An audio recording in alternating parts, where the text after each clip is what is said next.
saying? What do you expect? 17 miles away. You think you would leave your house if you know white kids going to smell you? No. If you see an Asian, you're going to smell him. Right away, you're going to throw him off and smell his neck. It's like how I always smell Lee's neck because I want to smell the hummus coming out of his neck. Yeah, you going heavy on hummus there? Always. I guess, but I'm a little bit. I don't know what word I should use. I have a little bit of mistrust with Joey. Now, how often are you smelling my neck? Well, I mean, I don't sniff it on purpose. I can smell the hummus leaking out of somewhere. It's got to be a neck of your earlobes. I mean, a Puerto Rican moves into your neighborhood. You want to smell the first Puerto Rican. You want to see why he's different and where you're from, an island. You don't even know what Puerto Rico is. When I was a kid, I met the first Armenian carnival. To this day, I don't know what the fuck Armenian is that. It's nothing to do with me. I don't know what the fuck Armenian is that. He's from Armenian carnival. He's a great dude. It's got nothing to do with me. Yeah, I don't know. What am I going to go home and look at the globe for 2 hours with a microscope? I'm 13. I'm trying to find something to fucking occupy my time. I got thrown out of the Cub Scouts. I need this shit now. How did you get thrown out of the Cub Scouts? I saw that thing being driven down. Pussy shit. I got thrown out after the third meeting. Really? Yeah. Could you see him in the outfit, bro? Yeah, dog. I always, for the fucking 2 or 3 years, I wanted to be a Boy Scout. I was always a fake Boy Scout. Like I would buy the patches, put them on my jean jackets.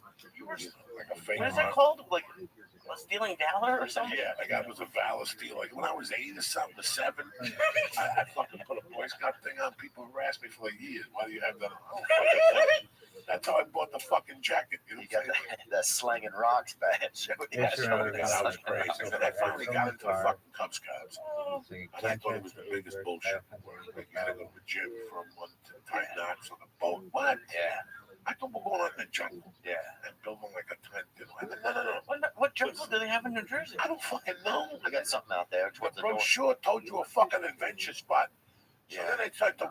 Then they dropped on the second meeting. They dropped that shit about we got to work and pitch tents. That's where it ends right there. Yeah. I go to summer camp. The reservation's better be made. You know what I'm saying? Yeah. When I get that, I want no fucking misunderstanding. This better not be Ja Rule's festival down there with that white dude. You show up in that fucking tent. Fire Island. That's Fire Island. No, Fire Fest. Fire Fest. Yeah. That dude got arrested. Yeah. They arrested that motherfucker for fraud, bro. He's young too. Dude, I thought they throw you in jail for that shit. Really? That shit. No like shit, bro. A ton of money in that area. Well, it was in the Bahamas. They must have really rich people going, so they must have really expensive lawyers who are like, we got stuck on the Bahamas for a few days. Let's get us our money back. Well, whatever he stole is what he's going to use to pay the attorney. He's going to have to come up with the fucking money he stole, which is restitution. And while he's in jail, he's going to think of that. You're never cut from the system until you pay that dime. Your probation never ends. Your 3-year probation, your restitution ain't done. They take you to court. They extend that motherfucker. And they'll fucking probate you, and all rules apply. All rules apply. What's the best crime you think to commit? You know, if you got to do one, you think based upon the value and the time that you're going to get. Right now, in this world, my world today, if I did not have the podcast, if I did not know these, I'd have to have me around. You could be a little criminal, huh? I would. I mean, not little, but I have no regular size criminal. I have no dexterity at knocking things over. I would do a combination of bookmaking, sports, information, service combination. Yeah. Like I would be an illegal bookie, sports. There's a very doctor, like giving picks and selling information. Yeah. There's a very interesting series on Netflix called The Underworld, Right. and one of the ones they did was illegal gambling, and they showed this bookie in Jersey or something. But what they went to is they all have websites now in like Costa Rica or something. Yes. So now the bookies are getting their whatever it's called, their action through a website, and then they go out and get the money. But the website's the one making millions and millions of dollars, and it's legal there. Like it was very interesting to see how it's like gone into like a digital age. You could easily do it now. I would go straight up bookie, sports, and I would also do a number. I would take it back to the Brooklyn number every day, old school, $2. I get you gamble, $2. That's where your money's at the beginning. $2 adds to 4, adds to 8, adds to 10. Next thing you got 10 people hooked on numbers. And they give you $100 a day plus your sports operation. You're rocking and rolling. You're cruising. They can get you on the phone. You know, today's world,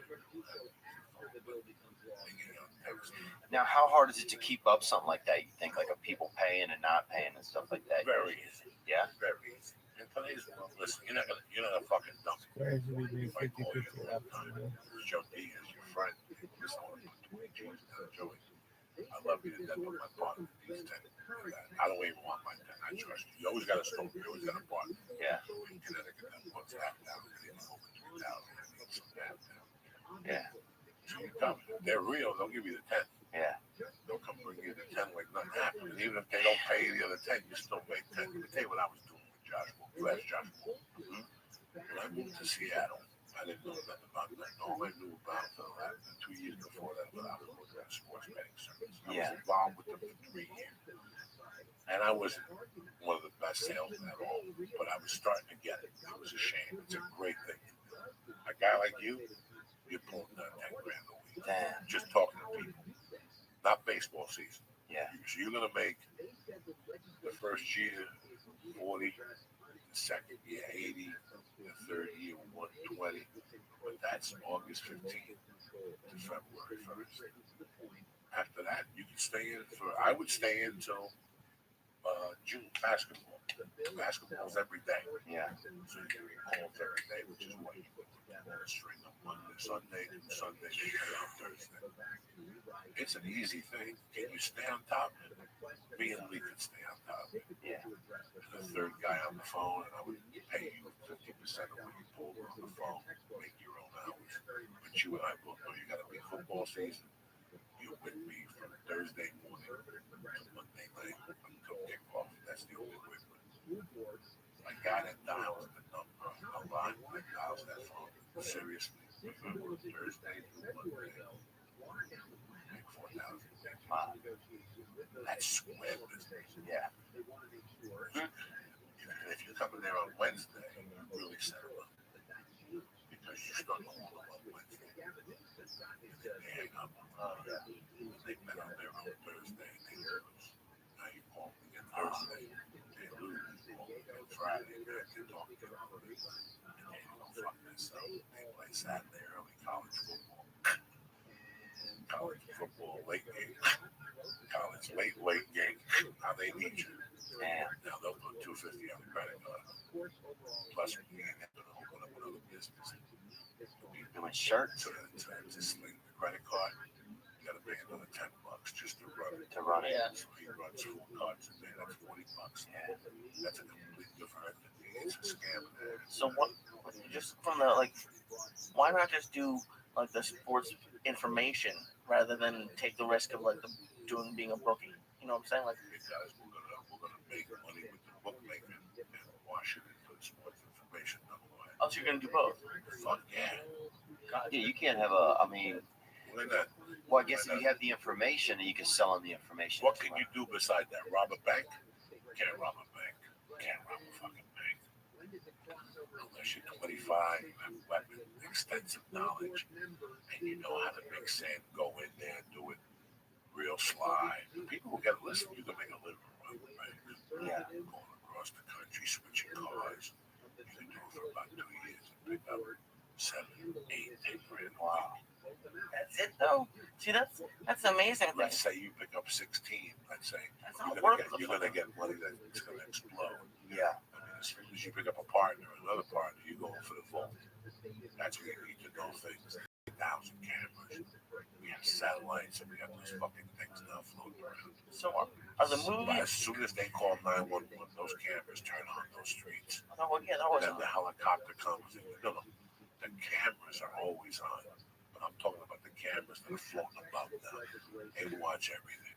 In 10 years, you kill somebody, they're going to have everything on tape. In 10 years from now, it's not going to be okay for. Where was the last time you seen me? I saw him walking down Compton. Let's go to the videotape. Hit number 4, satellite number 483. That's what monitors Compton. You're going to see your fucking kid walking down the street getting into what color van. And that's the way it's going to be. Yeah. The whole world's going to be on high security. Do you, I think that. yeah, I think so too, man. I think that I worry that I wish I'd have killed more people when I was younger. You know what I'm saying? Because now it's even harder now. Because you look at some of these old movies, like imagine like the old days in the West. You could walk, you could just see somebody if you didn't like them, they're never probably gonna find it. Like there was no. Listen, did you ever think of this? Did you ever think of this? Every time I see somebody get arrested, I think of all the people that the mafia killed, two dummies that go for pasta and batteries die because they leave the stereo lights up. You know how many of those murders they get away with? There's thousands of unsolved fucking mafia murders. If those people got away with murder, they knew how to do it. We could do it. They clean up. You clean out your hands, dispose of the truck, take the body to somewhere it's never going to be found. You chop that motherfucker up at the supermarket, like Roy the Mayo. They had a supermarket. And they go in there at night and they chop you up. Like the Sopranos? Like they had the deli? Like the deli, they had a supermarket too at night. Then they also had a bar called the Gemini Lounge. And upstairs they had an apartment. And they would invite you over. And two guys, one would stab you in the heart, and the other one would shoot you in the head. And they'd wrap a towel around your head. They'd all do it with their underwear on. So they had less clothes? I would greet you. Yeah. With clothes on. Like, come on in, come on. And next thing you know, you walk into that lair. Every underwear. Bathroom, three guys would come out with fucking underwear? Underwear and weapons. Underwear and sneakers. Just what do you think? You think they're gonna fuck or something? No, you wouldn't even see them. That's Oh, wow. They killed over 200 people. Jesus Christ. Okay, so what they would do is they would come out with their fucking clothes on. They killed the most people.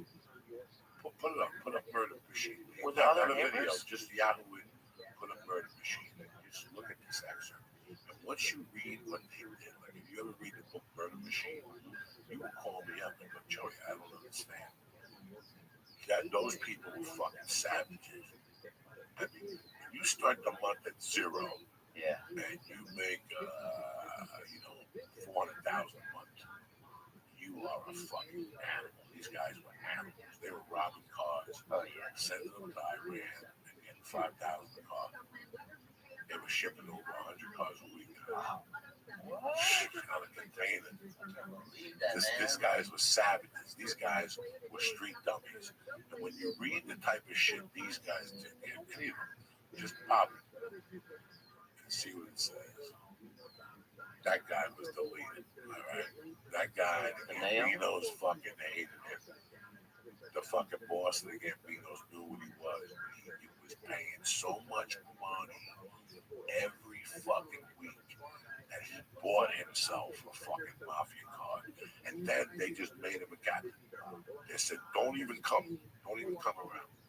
They went to the Gotti brothers to say, you gotta get rid of this guy, and they were like, we don't want nothing to do with him. Wow. That guy was a straight killer. This guy was a fucking savage. The more coke he snorted, the crazier and crazier He and became. crazier he became.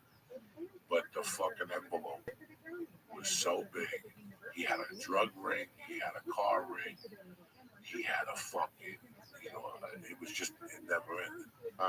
So one time he had a kid that he adopted. The kid was Jewish, but he wanted to be Italian.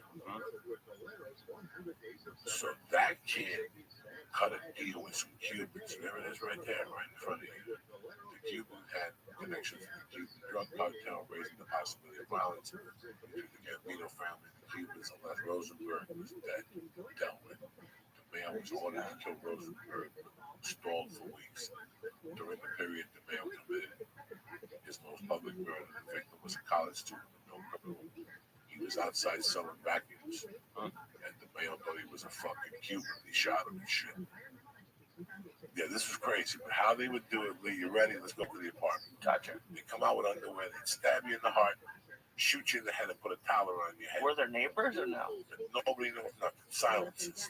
They owned the bar, so there was no fucking Neighbors, bro. There's no neighbors. You think they're gonna have neighbors and do that, Lee? I don't know. You gotta think like a murderer, bro. Okay, so there's now I'm thinking like a civilian. they take you, they drag you into the shower, they hang you, Right. Oh, and they Jesus. make the hang you. blood come out of you. No, they don't. Yes, they do. They drip the blood out of you. For what? For sorcery? No, to drain you. Listen to me. While your body drains, Yeah. they would go cook. What? They would go barbecue and make pasta and No, they hot dogs. Bro, read the fucking book. To take their mind off of it and stuff. To let the body bleed out. It takes a couple hours, 3-4 hours. They would stab in the neck and bleed them out. They might as well eat. Then after they fucking ate, they would go in the bathroom and take them down and chop them up piece by fucking piece and put them in garbage bags and put them all around. So let's say they killed you in Studio City, they would bury you in Culver City. They just drop you off where the garbage was coming to pick up, and they put a bag next to the garbage and pieces you all over. And now they take you to different dumps, and never again, no body, no crime. That's And more they own the romantic. dumps, didn't they? They own the dumps. You're absolutely right. You're a genius, Lisa. So there you Jesus. go.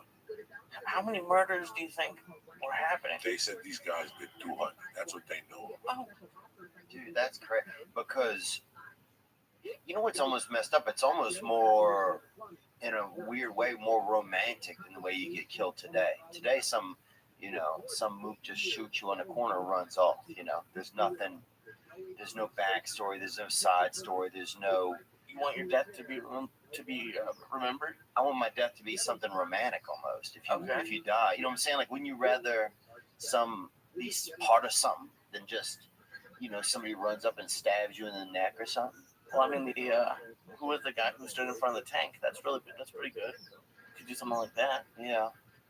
but then you have to stand up for something. Like, what would you stand up for? I don't know, man. I mean, I just want, if somebody kills me, I want it to be part of like a bigger group thing or something where there's people going to be kind of fired up about it. I don't want to just be like some one-off, some drive-by shoot. When you get these fucking comedians will stick up for you, they call the club. The first thing these comedians do when you die, when they hear it, is they fucking go to fucking theovon.com and see where you're going to be at next week. And that's the first email they're sending to their agent. Let me get Theo's dates next week in fucking Houston, Texas at the Improv. It's true, huh? Yeah, it's cold out here. It's cold out here to be a pimp, dog. It's I cold. was here when that dude was here. When I first got here in '97, there was a comedian, African American kid, supposedly very sweet.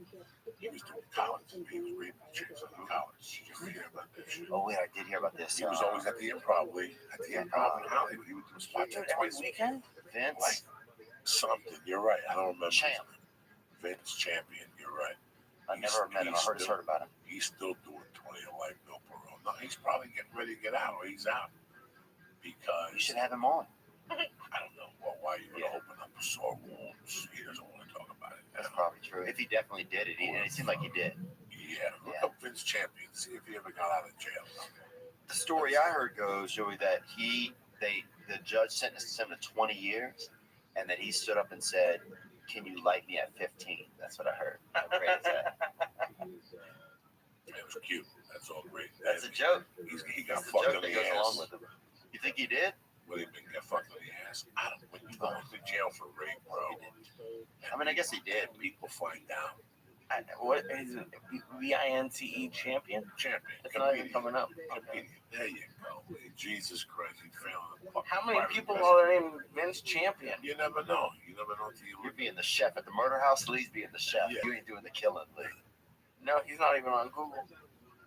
The guy that Oh, was he's been in jail since Google even came out. the guy that was the chef at his house, the Mayo house, his name was Dracula. He was the cousin, and he would cook spaghetti when you were hanging in the shower.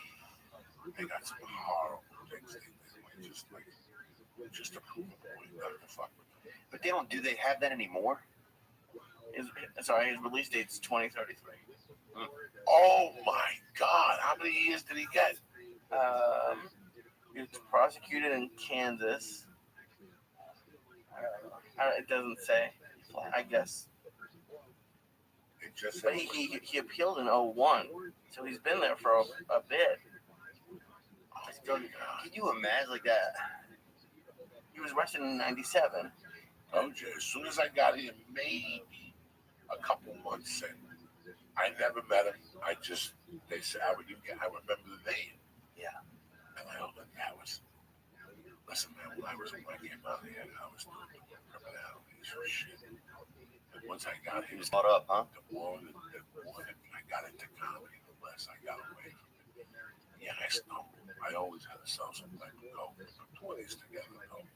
I'm getting 15 is about at the comedy store, 40 of them really more centers. 50s, you know, I'm trying to pay rent. I'm trying to do 1,000 fucking things. So, you know, you come up to me, well, I need a fucking 8 ball. I charge you an extra 50. Take a half a gram, or half a gram of aspirin, that motherfucker, you know what I'm saying? Yeah. That was it. I pick up 50 and 50 there. I pick up 200 a week from selling coke. You know what you did? You know, you just put it all together. But the more I did comedy, the least I wanted to do it. I was like, fuck, you know, man, I remember one time I sold a pound of weed. This guy was a legit agent that I had become friends with. Legit agent? He was a pimp, dog. This guy got the scam of going to this little city. Black guy? No, he was a white dude. Very handsome white dude.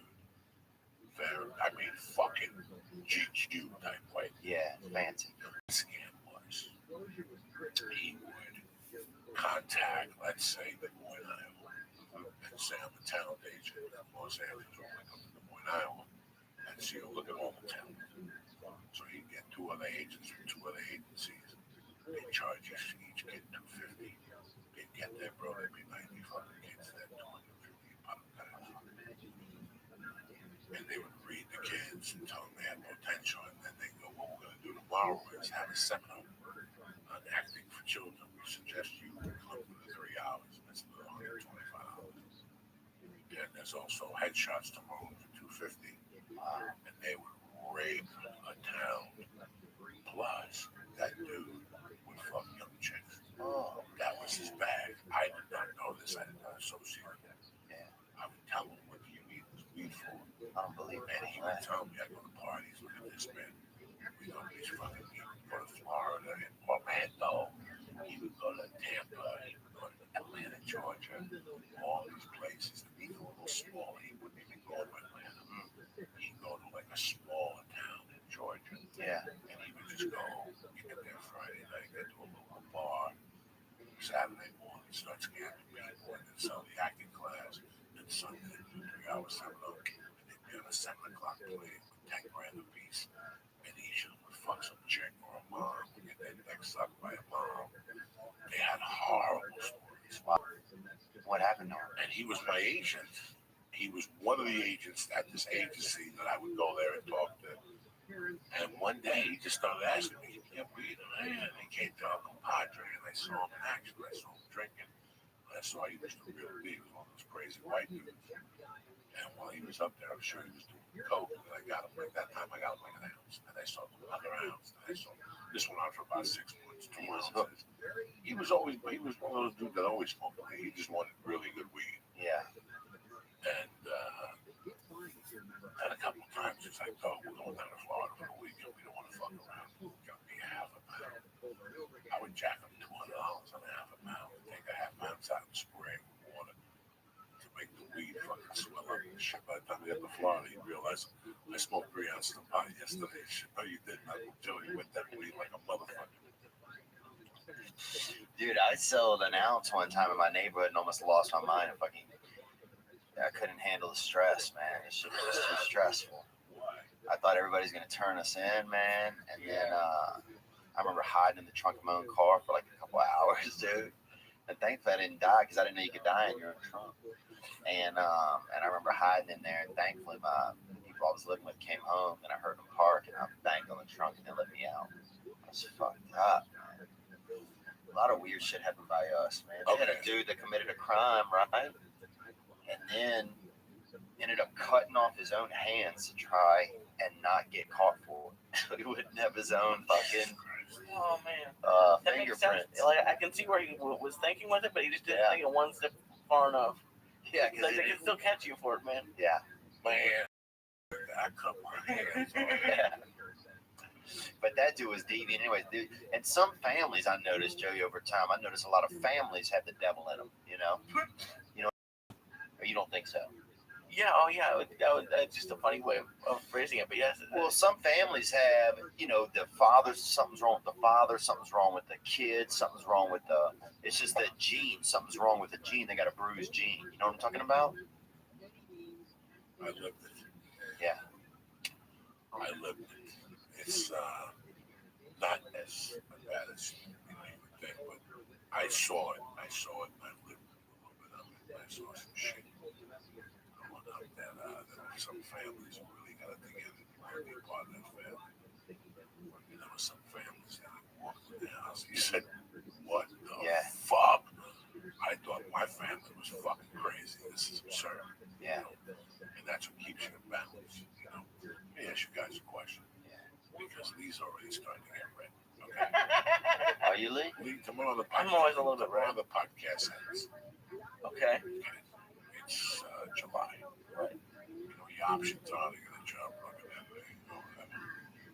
Call me up. You go, Joey, I have this shit no more. What do I do? I said, maybe he's something for shit. Get the fucking games every Monday, every Sunday. Every Sunday, Monday sheets. Just pass them out at the comedy store. Pass them out. And tell everybody they need the money by Thursday morning. And see what happens. Every week you pass out 200 of those things. You'll get 50 of those motherfuckers back, Lee. And each one of them will be paid $5 a night. You make $250 every weekend on football.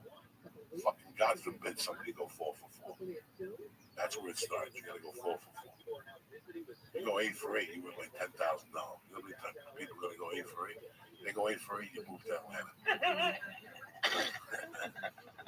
But my point is this, Lee, okay? And I know that like he just said, it was very stressful.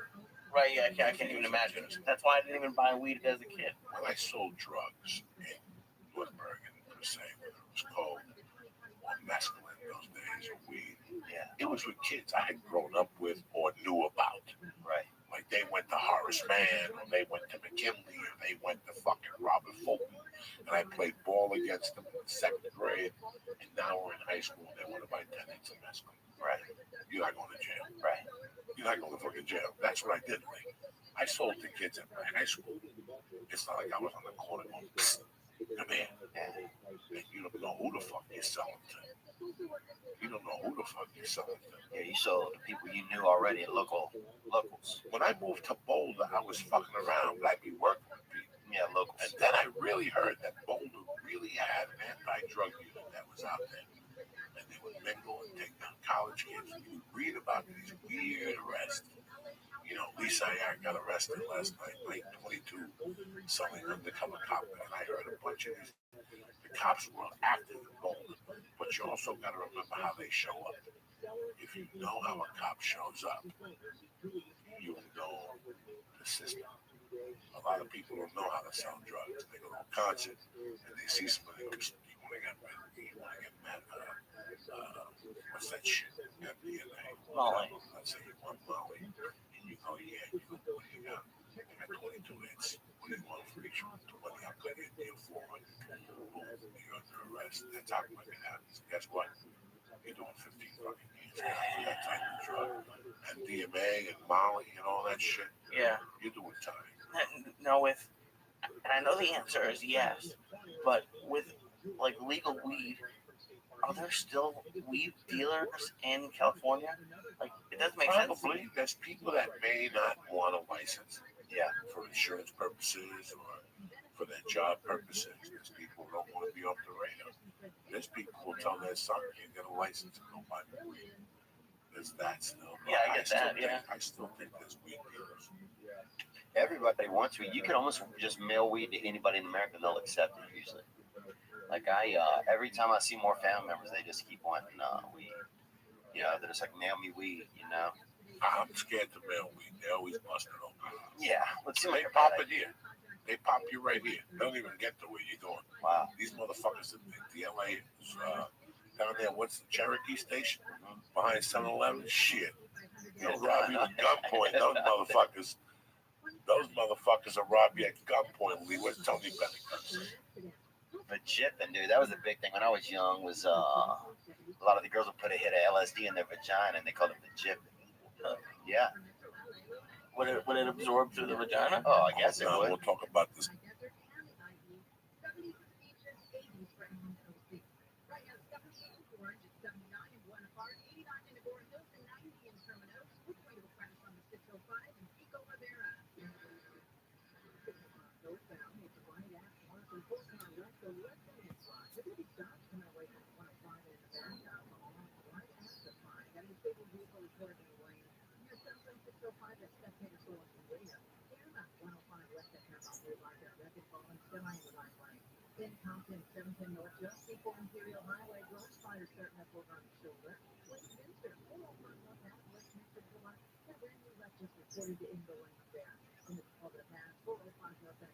I took a half of one of Larry's bills, a couple stars, a fucking a chocolate bar, ready to go into Feeling cooking.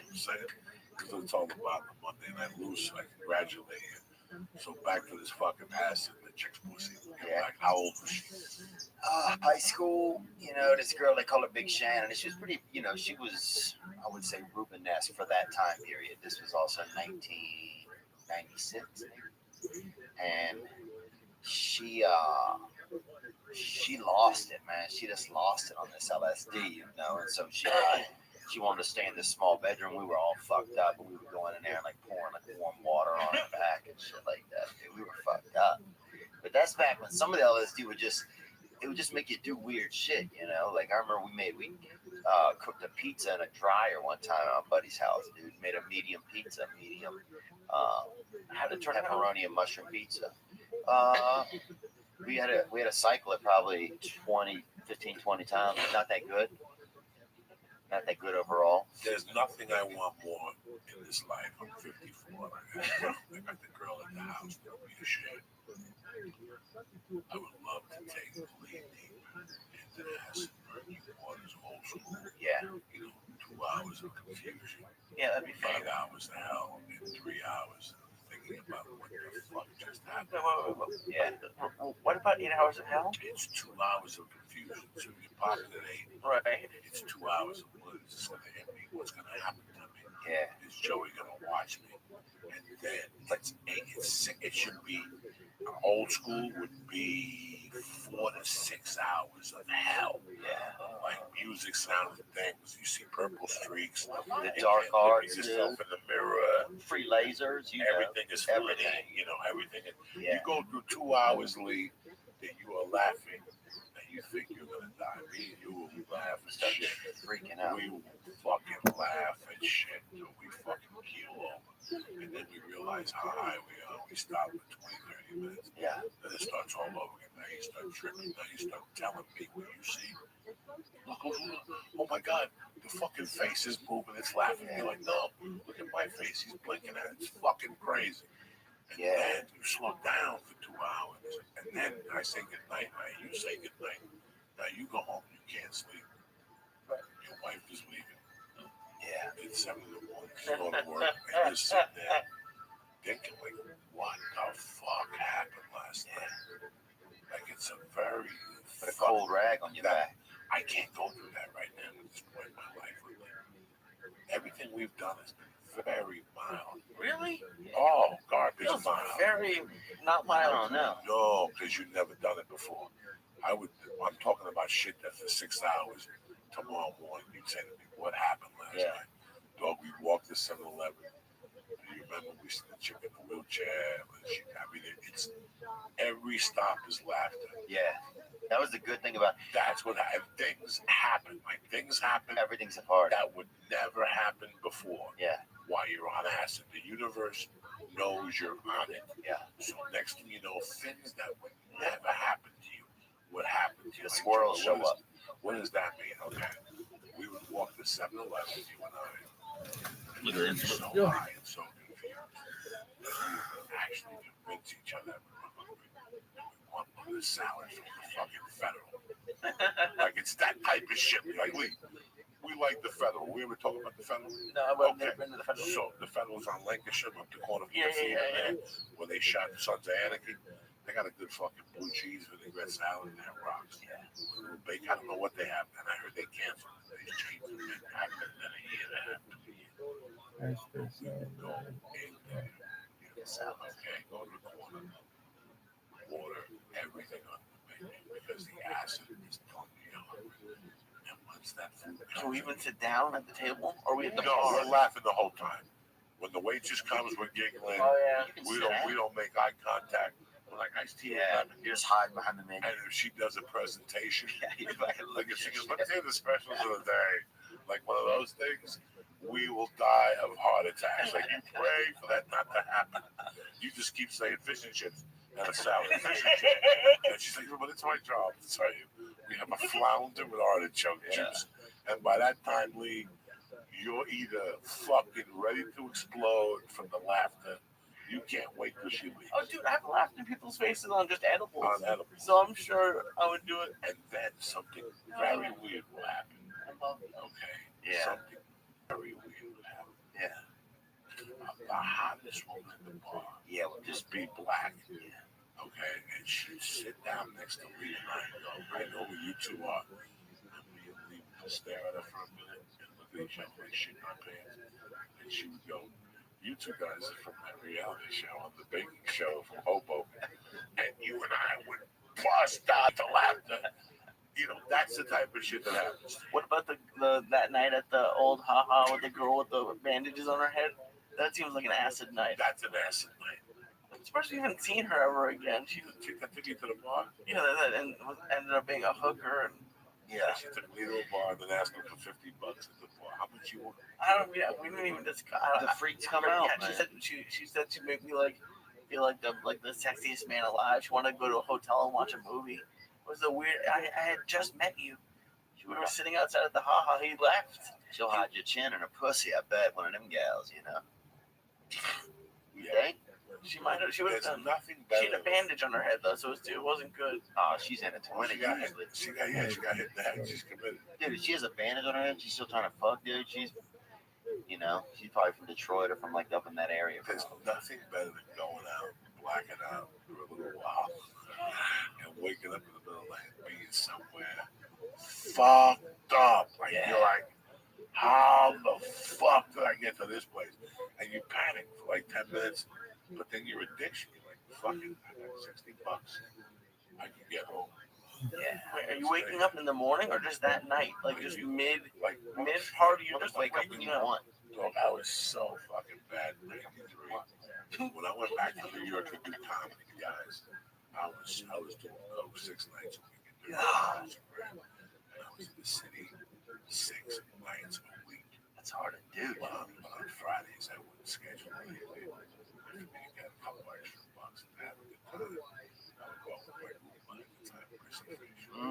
Chrissy Fish smoked crack. He'd buy an 8-ball and a half on a Friday. And I cut the brand off, tell him I lost it, and keep doing this. And I don't know. Oh, I was evil to Chrissy Fish, but I loved him with all my heart. I still do. And being there, probably, I would put $6 in my pocket. I'm ashamed of that.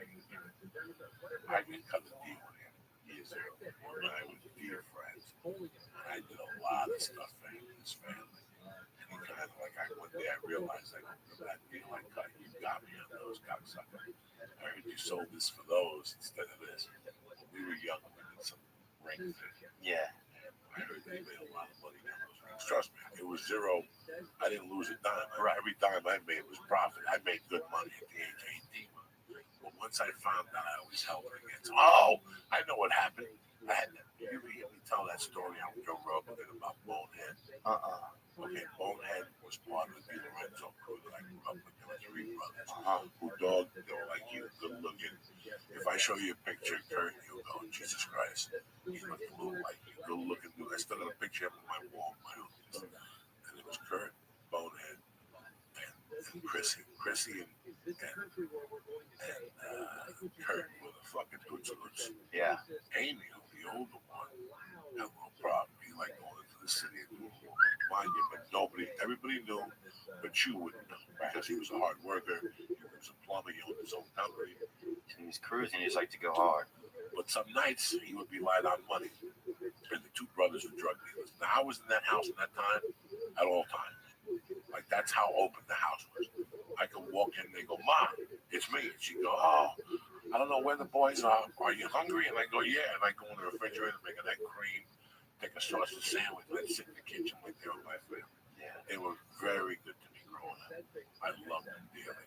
They knew I was a thief, and I would never take a dime out of that house because they were like fucking solid.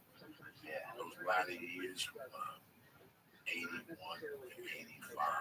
86. Oh my God.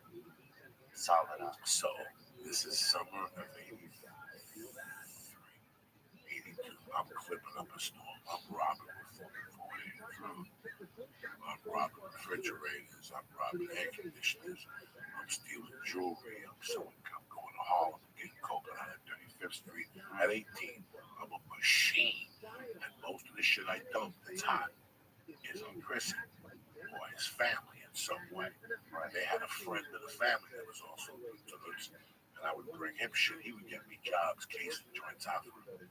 Like, go get a job at this warehouse. We'll pay you $300 a week and let them pay you $200. Everybody's in on it. I mean, they were fucking had a real family now. They weren't in the mafia. They were just fucking people made a living doing what they did. Yeah. So at this time, I was always over in the house. I didn't know when they hit their code. I didn't know where their money was. The family had coke? Other kids? 2 kids. The parents at that time knew, but they didn't know. Right. The kids would pay the rent and the mortgage and buy groceries. The family was like, you know what? We know you're up to something, but we don't want to know. Yeah.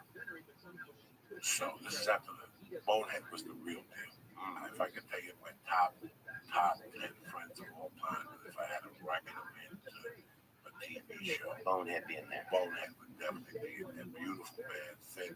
Died? He's dead? He died. He looked like Robert De Niro in The Godfather too. Always wore a white t-shirt, was a plumber. Was from my hometown, but didn't really hang out there. Some plumbers are pretty handsome, actually. This dude we were 18, he told us he go to work tomorrow. He paid me $65 a day. Wow. To basically go to a building, carry shit, and he'd go take the van and buy a 6-pack of beer. I come back with a 6-pack of beer in 2 days. We go to McSorley's Ale House in the village, and he'd leave me in there. And he'd go into the village and get 8 values for $10. He'd give me the 8 values. I'll be right back. I'll go to the back and shoot some heroin. And McSorley's Ale House, and I'd come out tuned up. I'd drive the van back. And he'd pay me for the day. Wow. I loved it. He was always make me laugh. He had a girlfriend that he would fucking through the room, and they'd do heroin and they'd pass out. So I'd sleep over some nights. I'd wake up and they'd both be passed out. She'd be sleeping with her pussy open. And I would just take my dick out and whack off right in the living room. Yeah. A little monkey. I'm sick fuck. I'm 18. No, that's very tribal, really. If you think about it, it's probably very. It almost sounds super Italian. So I'm living down the corner. Yes, because it had to be 82, because I'm still living in it. It's before September of 82. I'm living at the Ruddies. And I hear somebody knock on my window. I look at the clock. It's 4 when I woke up. He goes, Coco, get the fuck out of here. It's Chrissy. I go, right, hold on. They get dressed. They get dressed. I go, what's up? He goes, Coco, I don't want no drama. Where's the fucking box? I go, what box? He goes, where's the fucking box? Coco, please. Bob, Coco, I don't want to call my brothers. Get the fucking box. I go, I don't know what box you're talking about, Chris. Because I had coke in there, and there was $40,000 and a bunch of jewelry. Just give it back to me. She said, I want to know. If I had a box with coke for $40,000, they got me sleeping in the fucking basement right now with $8 in my pocket. You go, we got to figure this out. Somebody stole this out of my house. We went back to this house. We sat in the living room, the whole family. I told them exactly where I was. I said, you were here last night. We had about 7:30.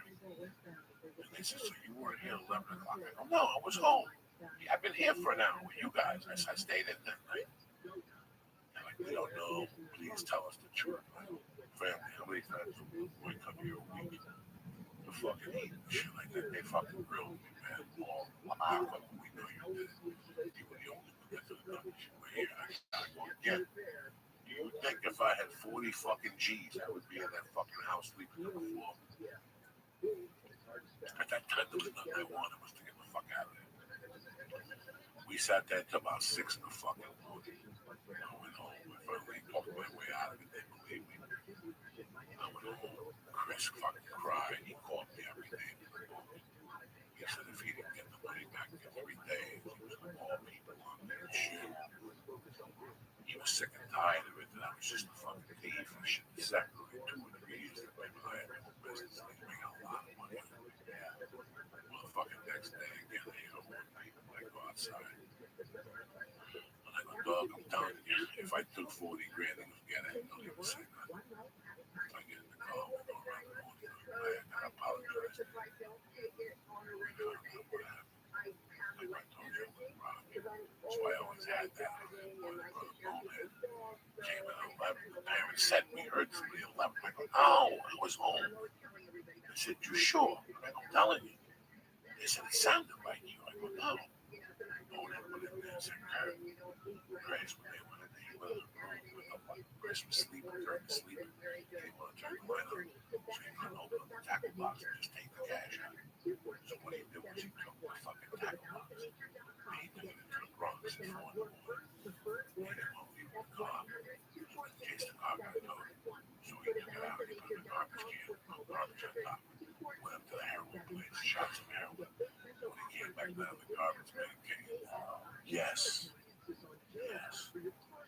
So he came clean because when he walked in, they told him what happened. And they had accused me and they were beating me up and shit. So wow. He told the truth. At least he did that. So That's from nice. all the abuse he gave me, I always said to him, I'll never forget those things you said to me. Yeah. So every Friday, it was on him. Thousands he would spend on me. I want clams, I want spaghetti and shit. I want a bottle of this. Give me a gram of blow. I'll give you the money next week. You're always going to give me the money next week. But he loved me. He really did. And dog, he would party like a rock star. Blowing clams, baby. We would start at 4, like 2 in the morning. We had a strip club. He would act weird. He would start making faces and talk weird to people. Yeah, he got thrown out of every bar. It was like hanging out with Tracy Morgan. It was tremendous. We'd end up at the weirdest place. One night I went out with him. We got about 4 o'clock. I started doing bumps. I think I took like a half a fucking pill or something. Next thing you know, I wake up. It's 3:30 in the morning. I'm in the back of his car. And I'm parking around. Walk out of the thing, I hear music, and it's like a disco in the parking garage, like on the 11th floor. So on the 11th floor in New York, you pull up, and then it's like an elevator, they pull your car up to the 11th floor. You drive it off. Yeah, this was fucking crazy. And we stayed in there till like 10 o'clock, came out with sunglasses. We bumped into the chick that used to fuck Amiel. We brought her back to Jersey with Donna Chinsoon was her name. She was half Irish, half Chinese. Wow. Oh my God. That was part of my drug. Is that I would leave with him on Friday and get home on Saturday at 1 a.m. Yeah, that's a terrible feeling. Yeah. That's the worst. But I'd have a gram in my pocket. It was a Saturday night. Oh, And I'd still have $80. I stole 40 from him at the bar. You know what I'm saying? When it was all fucked up. get going again and that. Yeah, I didn't get super like LSD. I remember was fun. I would always feel like I didn't like having shoulders when I was on LSD because I always felt like my like my shoulders were like looking for me. You know what I'm saying? If that makes any sense to you, like I would just get scared a lot by them, and I would have like a lot of audible trips, you know, where I would hear just a lot of shit, things far away, and I thought I would hear actions, like I would hear like people looking at each other. And I'm like, damn, these people are looking at each other, but it's loud. Like I would have the weirdest, just kind of like, I don't know, my senses got fucked up. One time I was at my grandmother's on LSD. Some local kids gave me some LSD, and I didn't know them, but they, you know, were being pretty friendly and everything. And then I remember I was so fucked up, I felt like I had to see through my hands. Like my senses were messed up. So I remember walking around like this, trying to like see where I was going, you know? Like it was deep, man. I got pretty deep at certain times, but these days I don't know if I could do LSD. I think sometimes the memories of it and the thoughts of it are better than actually doing it. You know? I'll tell you guys a story I never told in the podcast. Summer of 7, 8, I'm in the 8th grade. I'm going to be a freshman. My life was basketball. And at that time, I was smoking pot. I hung out with people who did mescal. They were a little older than I was. One night, this dude, Lefty Martina, had this party. And he was his parents were doctors. He's a teacher now at a school in the city. That his parents had a party. And he invited like really cool people. Like it wasn't like the show with 8 people. In those days, they called you, that meant come along. Yeah. But he invited this kid named Joe Lucci, who I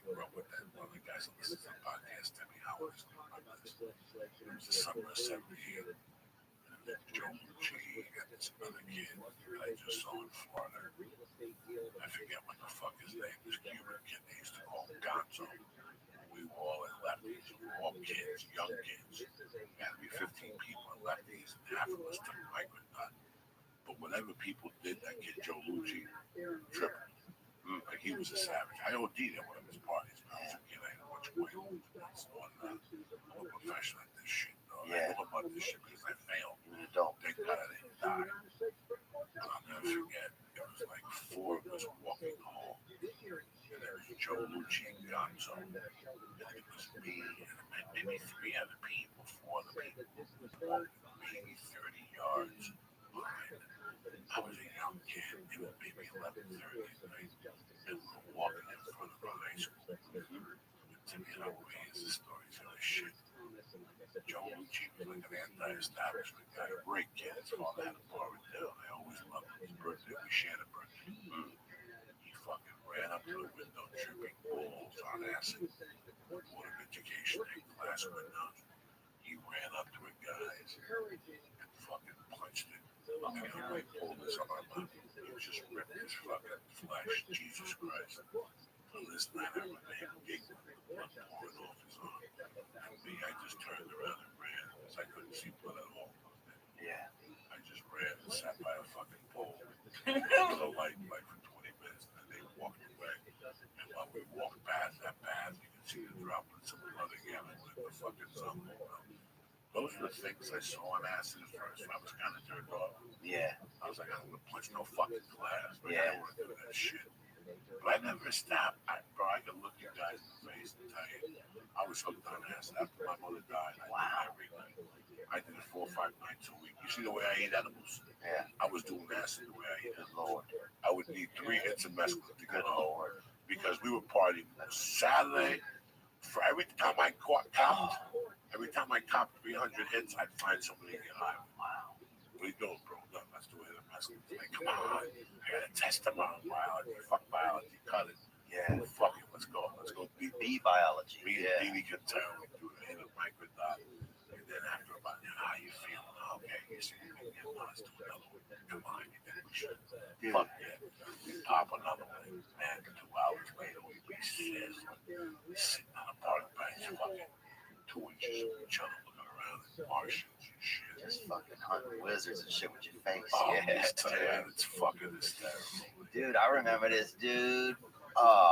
This dude Steve would always let him cut his hair when he was on acid. It, like tripped him out. Yeah, everybody like, I wouldn't want scissors anywhere near me on acid. dude, he loved it. It was like the thing that almost like, it was like every strand was like a dick to him or something. He was just like he would just get off by it, like not really like ejaculate, but just feel so much joy from it, you know.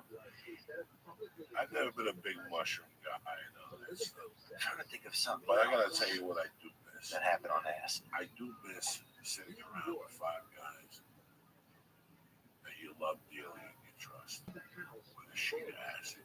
And then that one time, I gotta tell you something, I was fucking myself. I must have eaten his ass at home. I took showers, I went back to the lodge and took showers. But in those days, I wanted to be lost. I didn't want to feel the pain of my mother's death. What year was that? This had to be 80, 81. By 81, cocaine was really high on my priority. I wouldn't go out unless I had a beverage. Yeah. Like there was no sense in going in unless in the bar with me, but yeah, I'm not going out unless. So every time you saw me, I had a packet. You saw me at a bar, I was holding little bumps. In those days, it was a half gram. That was my recreation. It was a half gram. You know what a half gram is? When I quit, I could do a half gram of 1 line. Oh yeah. I could do a gram of 1 or 2 lines. When I first started, a half gram would last me 5 fucking hours. Little bumps on the spoon. That's it. Theo, how long would a half gram last you? I don't really know what the different size amounts were. I just remember I'd get like some little baggies, and then I would try. At first, I would just get 1, and then by the, then I was getting more than 1, and then I was doing 1 at the first stoplight that I hit, and just stupid shit like that. How Like much was each baggie? I think $50. Oh, you were a professional. You wanted 50, so I paid managing. Yes, You and would I was, buy 3 at a time? dude. And one time I did 8 ball of something. I don't even think it was cocaine. I don't know what it was. Could have been bare aspirin, dude. I did that whole thing by myself, dude. And I couldn't. I remember I couldn't close one of my eyes one time for about probably maybe 60 minutes, and I had to put like a cold rag, like a wet rag over it because I was afraid like my eye was gonna dry out. And I just remember being so scared, dude. A couple times I almost called the hospital. I remember Google searching to make sure I was still alive one time, bro. You ever done that? I used to write wills. I would get so fucked up. I would write a will to my family thinking that I wasn't going to live the next day, man. Scary. My thing was mathematics. You do math on it? I would do math on cocaine. I'd get fucking hammered on coke and I'd get a notebook and I'd start with 10 kilos. What if I had 10 kilos? How would I distribute it? And I would sit there for hours. I'd go from California into whatever, and I'd sell 5 kilos to a guy named Roy DeMayo, another 4 to this guy. This is what the kilos would cost me, and this is what I would sell it for, and this would be my profit. What if you got caught and they thought these were real records or I mean, something? I was fucking retarded, guys. That was my shit. I was never a porno guy, thank God. Yeah, I got into watching. No, I was never a cocaine porno guy. It's not I had a friend that you go over there, and he refused to take that shit off, and it would fucking drive me crazy. That's crazy. You want to show me a cum shot, I'm in, but turn this shit off. Yeah. You know, I'm like the next guy. I got a little juice in me. You got a hot chick that takes a fucking cum load to the face or the forehead. Yeah. I'll watch it. 2 minutes, I'm in. Next time I go to the bathroom to pee, my dick is dead anyway. Yeah. That was the thing that really got me that I think about now. That I cannot believe I was doing. Watching porn with another guy? No. What the fuck is wrong? What are you No, go talking ahead. about? That's natural if everybody's standing up. No, sometimes you go to sleep. You call me up, right? And you say to me, what are you doing? And I'm sitting there, I'm holding. I'm like, Wiley, what's going on? You're like, dog, my friend just dropped an 8-ball on me. Come on over, do a couple lines. That means I'm doing that motherfucker. Yeah. Who's over there with you? Like, nobody. I'm by myself. I would shoot over there. I would never tell you I had that G-ball in my pocket. That shit's for later. That's mine. That's for in case a chick shows up over at his house. And I would sit at your house and you'd do the whole fucking 8-ball. Yeah. And I tell you, we're out. Talk shit. You tell me to stop and get beer, a bottle of vodka, and a bottle of schnapps and orange juice, and 2 packs of Camel Lights. You tell me for you to come over, get me 3 packs of Marlboro, get a case of fucking Heineken, and get a bottle of Jack and 3 of those liters of Coke, and get 3 packs of ice. Take an Uber. Yeah. Old school. I come over, Lee, we lock the doors. But then now I show up, Lee. You got an 8-ball. You don't have fucking Petticoat Junction. You got porn. Yeah. It's like that movie. What's that movie? Boogie Nights. When they showed up, the dude was playing the cassette. He Why was not just buying dick out all the records. time? Turn on like anything else. There's people who would. I had a best friend. The news. So I had a best friend that we would get so fucking high. Let's rent the shitty hotel room and finish this 8-ball. And we'd go there. There was blankets. You would smell the cum in the room. And you turn the TV on. The channel 3, the first channel, was the most disgusting fucking porn you've ever seen. He'd sit there and talk to him about his mother and his childhood, his dreams. And the whole time, some fucking chick, skinny crack hoe, is getting fucked by 8 guys in the asshole, and she's all strung out. You can see the needle marks on her fucking legs and her arms. There's probably wasn't even TV. There's probably just a hole in the wall to the next room, man. That's what I bet. Oh, those hotels were disgusting along the Route 1 and 9, Always from the worst. Bayonne going into North Bergen. Any Jersey motel. City. We did so much coke at those CD. There was one in particular I even lived there. Sorry to tell you, I loved it. The Tip Top, the Domino. That's what it was in 80. I lived there for fucking a month. And they had a room that had jacuzzi. You went in there, you could smell the diseases. You could smell the diseases. Hot crotch in the air. My friend rented it one night and got like 2 fucking skanky hookers. I went over there to smoke with them. I had to leave. They were disgusting. They were fucking just disgusting. Yeah, that's the scary part when some vagina hits the air. You're just like, this isn't even. No, those hotels are disgusting. You have sex at those hotels, you'll get a rash on your back for sure. Yeah. I lived in those things. And that's where the fungi though, I think, got invented. A staph infection country. Yeah, that's those Jersey? hotel rooms. And that was brand new at that time. That was maybe 5 years old. But the weekends were just people fucking from the discos. That's all that was. People snorting and fucking. girls telling their parents they're gonna sleep at Alyssa's house and go shopping Saturday morning. Fuck you. They're in the fucking motel and Domino and high and taking pictures. I remember the big thing growing up us was to fuck like behind a tree, like out by the lake. Like people they had this like one tree, and people would always go out there and park and walk around, and or you know, or open your car doors and like fuck behind the car door. You know what? Where people couldn't see, like you know, couldn't see your bodies, kind of. You know. I think because we didn't have like a lot of hotels and motels by us, so you didn't either. I had no, none. That's when life was fun. Yeah. When you had a date, you know, and everybody knew the deal. So grandma lives with them. There's nothing you're gonna do in that house. Yeah. And now you can't rent a hotel room until you're 25. So yeah, that means you gotta pull over and talk her into pulling up the skirt somewhere. And it's funny because usually you start finger banging up the car and whatnot. The next thing you know, you're behind the car. Because the only way you get back, to be honest, is she's on all fours, holding on to the hood. And just back there stabbing them both of you fucking. You gotta go back there and bend over and eat that pussy from behind the wall. Wow. Monkey. Yeah, you At gotta party. in the wilderness. That's how you gotta do it. How do you think she's gonna get liquid in that thing? She's gonna think, what drawer she gonna go to? Yeah. So you gotta start the party up by bending down, pulling up that skirt. That's old fashioned. That fucking monkey till she's wet, you're wet, and you just pop it in there, no condom. That's how I savage. Yeah. If I tell you guys something, I gotta believe this. That's how I knocked up my first wife. I was in a halfway house when I knocked up my Outdoors? first wife. We were by her parents' house. I would go up there on Fridays and Saturdays.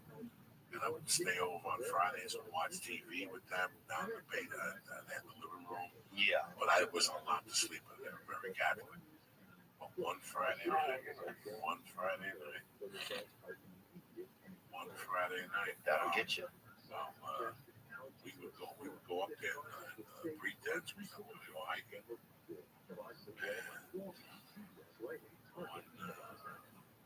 give this to you just like that. One Friday night, we went up there and our pretense we would go for a hike. And we went for a hike. And we started making it right there on the property. I just bent her over, gave her a stab. Made a child, huh? Made a fucking Oh, child. beautiful baby. That's a child right there. That's a whole picture I found a couple of weeks ago. Holy shit. It looks a lot like Mercy, don't you? No. You would die. I couldn't even really like. I didn't even really. Watch Get her. the, I looked at it, but I've never seen a picture of her. I was like, oh my That's god. Jackie when she was 5 or 6 and 7. Long fucking time ago. I'm proud of what you did to your mom. Listen, man. I don't give a fuck what they tell you because this was my problem. My problem was deep down inside. I believe if I quit smoking coke, I wouldn't be right over. I really believe if I stop, this is the lie that I told myself. Please, you write this fucking down. So someday when you're fucking writing your big novel, you can tell people that my biggest fear was that the funniness, because I thought the craziness would go away. Yeah. That thing that pushed the envelope and not be fucking afraid. So for years, that was my problem. I wanted to get out of the cocaine business altogether, but I was getting there. I'm knocking on the door. I just got Spider-Man 2. I got a pilot with Louis Guzman, and I got all this shit. And you want me to stop snorting now in the middle of all this shit and have a nervous breakdown? Now you gotta, in my head, I was like, fucking gotta keep the machine rolling. And if that's helping me book jobs, guess what? I'm snorting double. Yeah. And that's what I made myself believe. You know, that's a bad belief. Was that true? No, I wouldn't be sitting across from you. I wouldn't be sitting across from you. Addiction means, you know what addiction means, bro? Yeah. When you get rid of it, it means that your mind has 50% more capacity to think because you're not thinking about that fucking thing that drove you crazy. And how you're gonna get it. I got to the point where I would wake up, even though we weren't talking about a gay $100 in August. Go fuck yourself. Unless you're gonna give me 100 up front. Yeah. We just scored today. That's all I cared about. When I woke up in the morning, you couldn't talk to me about that. What are you gonna talk to me about? Listen, I got a gig in December. Listen, you and your fucking gig and your mother go fuck yourself in December. I need something today. How are we gonna make it happen today? That's the mind of an addict. You know, you didn't get that. Thank God. Yeah. Wake up now and every morning Say I'm a fight. It's a beautiful day to be alive. I'm not doing that shit no more. But you know what? When I'm a future home, well, I'm not gonna do that shit. I'm not doing that shit. It's just that's it. And it's fun. I just put the coke rock in my pee hole. That was chicks like, ooh, that's 5 in the morning type of kinky shit. Yeah. That was my whole point of life. Like, you coke rock in my pee hole. Like, coke here, you know, second. Yeah. And you look at people and they just smoke coke and them, you know, at 5 in the morning, they go, I don't know what you want to do. It's a fucking shame. Yeah, I would never let somebody start affecting my ass. But one night at 5 in the morning, this chick was working out the whole thing. And I got the other one complaining. I was so cooked out I couldn't even yell. You know what I'm saying? Yeah. Yell about it. I just sat there and took it. You gotta be a savage. Let me give some shout outs here. Yeah. The fucking torpedo room. Sleepaholic. Brooklyn Best. The MMA Bible. Michael Fetz. Devin Allen Henderson. Kyle Jordan. Biz Nasta. Megan 715. And what the fuck is this? BRWLIN 2C. Plus the dude who gave me the nutsack fucking protector in St. Louis. Plus the little fucking dude who gave me a container of weed, who gave me a note, which the note is in my wallet. And I'm too fucked up to go over there and get it. Don't forget Wednesday night, the Ice House, working out with Uncle Joey. I got some shit I want to talk about. And then the 29th of July, listen, they called me today. There's like 50 fucking tickets left. So you better get your shit together. But I think they're going to open up the back. So let's pray that they open up the back and extend it. The Borgata, July 29th. Let me talk to you people about something about my man, the old brother. Do you think since you've gotten off the quality of life, Yes. that's the most important thing. About a couple of weeks ago, you called me. So let me run something by you. I got a week in Vegas, but they just offered me this thing in Montreal. But they didn't bump me up. They didn't give me a bump. They gave me the same 3-minute sets. And I started just losing. I got back to Montreal.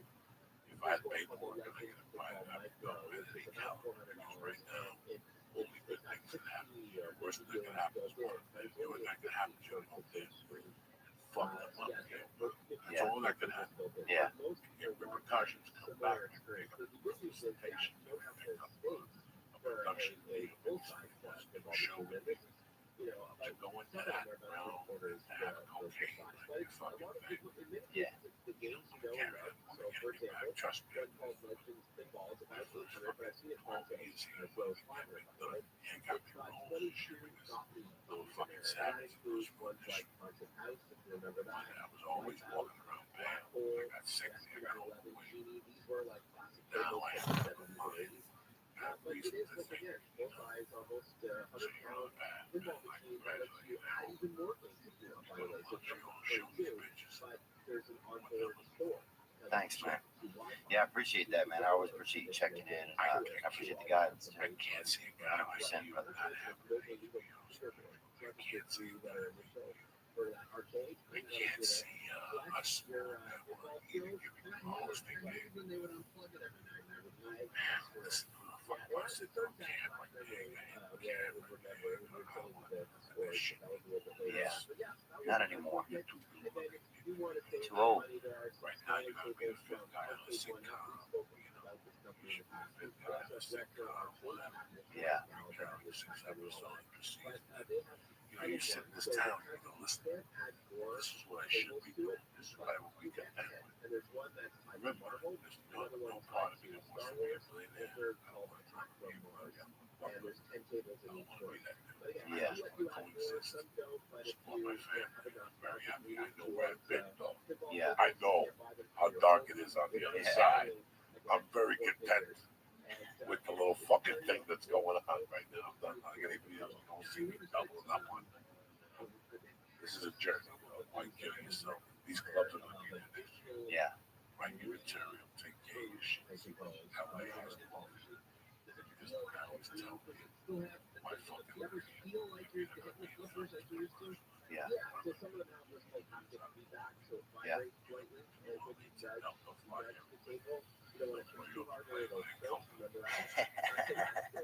How you doing, Lisa? I am my brother. I'm doing pretty good. Speaking of planes, did you see that the plane got sent down because of a fart? Look, how crazy is that? It happens, man. It's the best article. I wanted Joy to read it because it's probably the best. No, I saw it today, and people sent me fucking 22 links to it. By the way, my suspension on Facebook is over. My suspension on Facebook is over. My suspension on Facebook is over. Thank God, they were trying to fuck with me, those people. God damn it.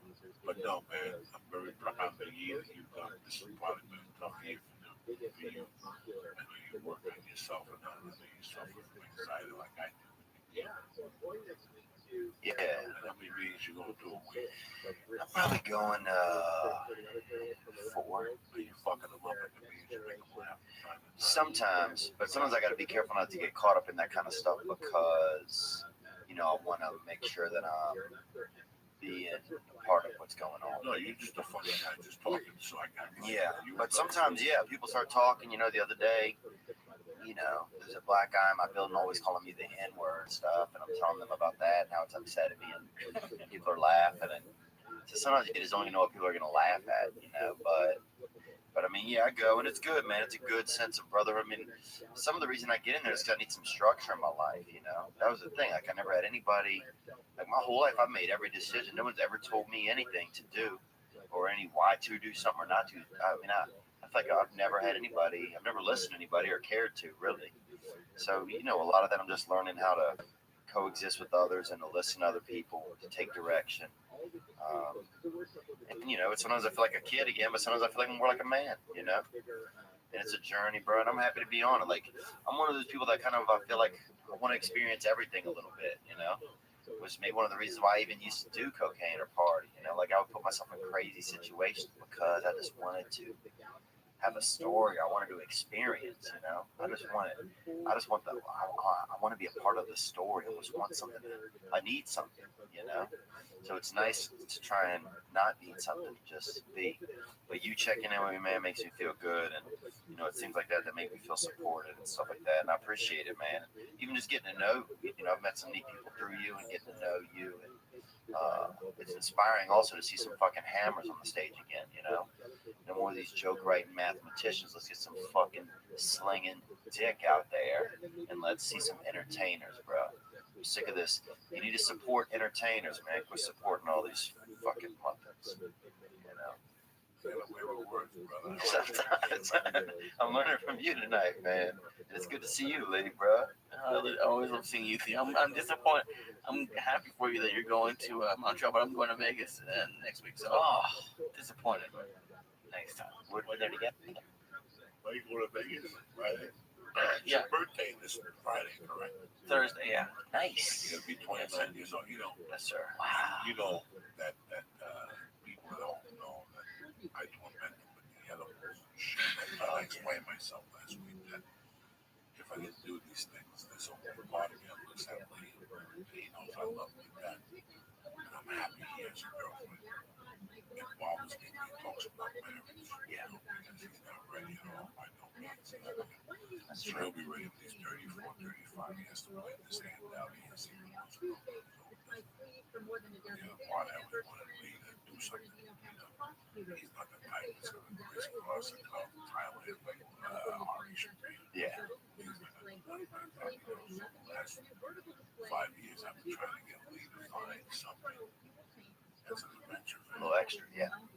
They drew off the fucking line. I was not going to throw off the zip line. People keep sending me. Let's not bring it up. We don't need to open up old sores.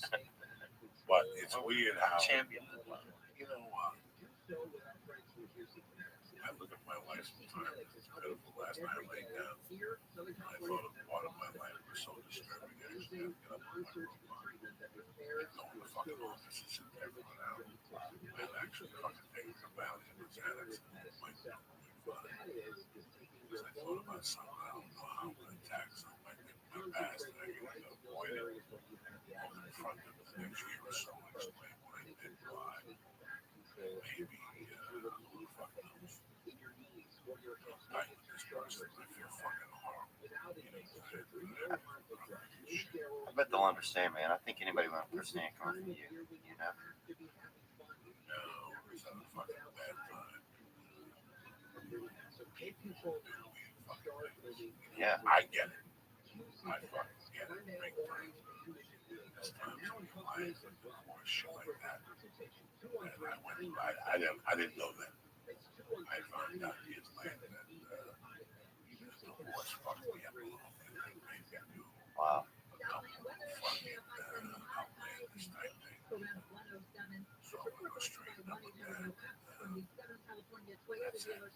Just trying to put the pieces together just like you, brother. Good for you, I'm man. happy you got your one. Thanks, I got my dude. 10 without blow. Dude, that's huge, man. That is huge. If you fucking think, I remember there was a time that I had accepted, like in '93, once I accepted comedy, I said, listen, part of this comedy deal is I'm not going to fight this anymore. This bullshit again, 4 days, shaking, it's not worth the aggravation. Either I'm in or I'm out. I got no responsibilities. I got 0 responsibilities. I'm a nomad. I live on a pager. I got a P.O. box in Boulder. And I got a $400 a month apartment. That's my bills. I had a $500 a month. I had a fucking car. And all you had to do was change the oil. I became a fucking nomad.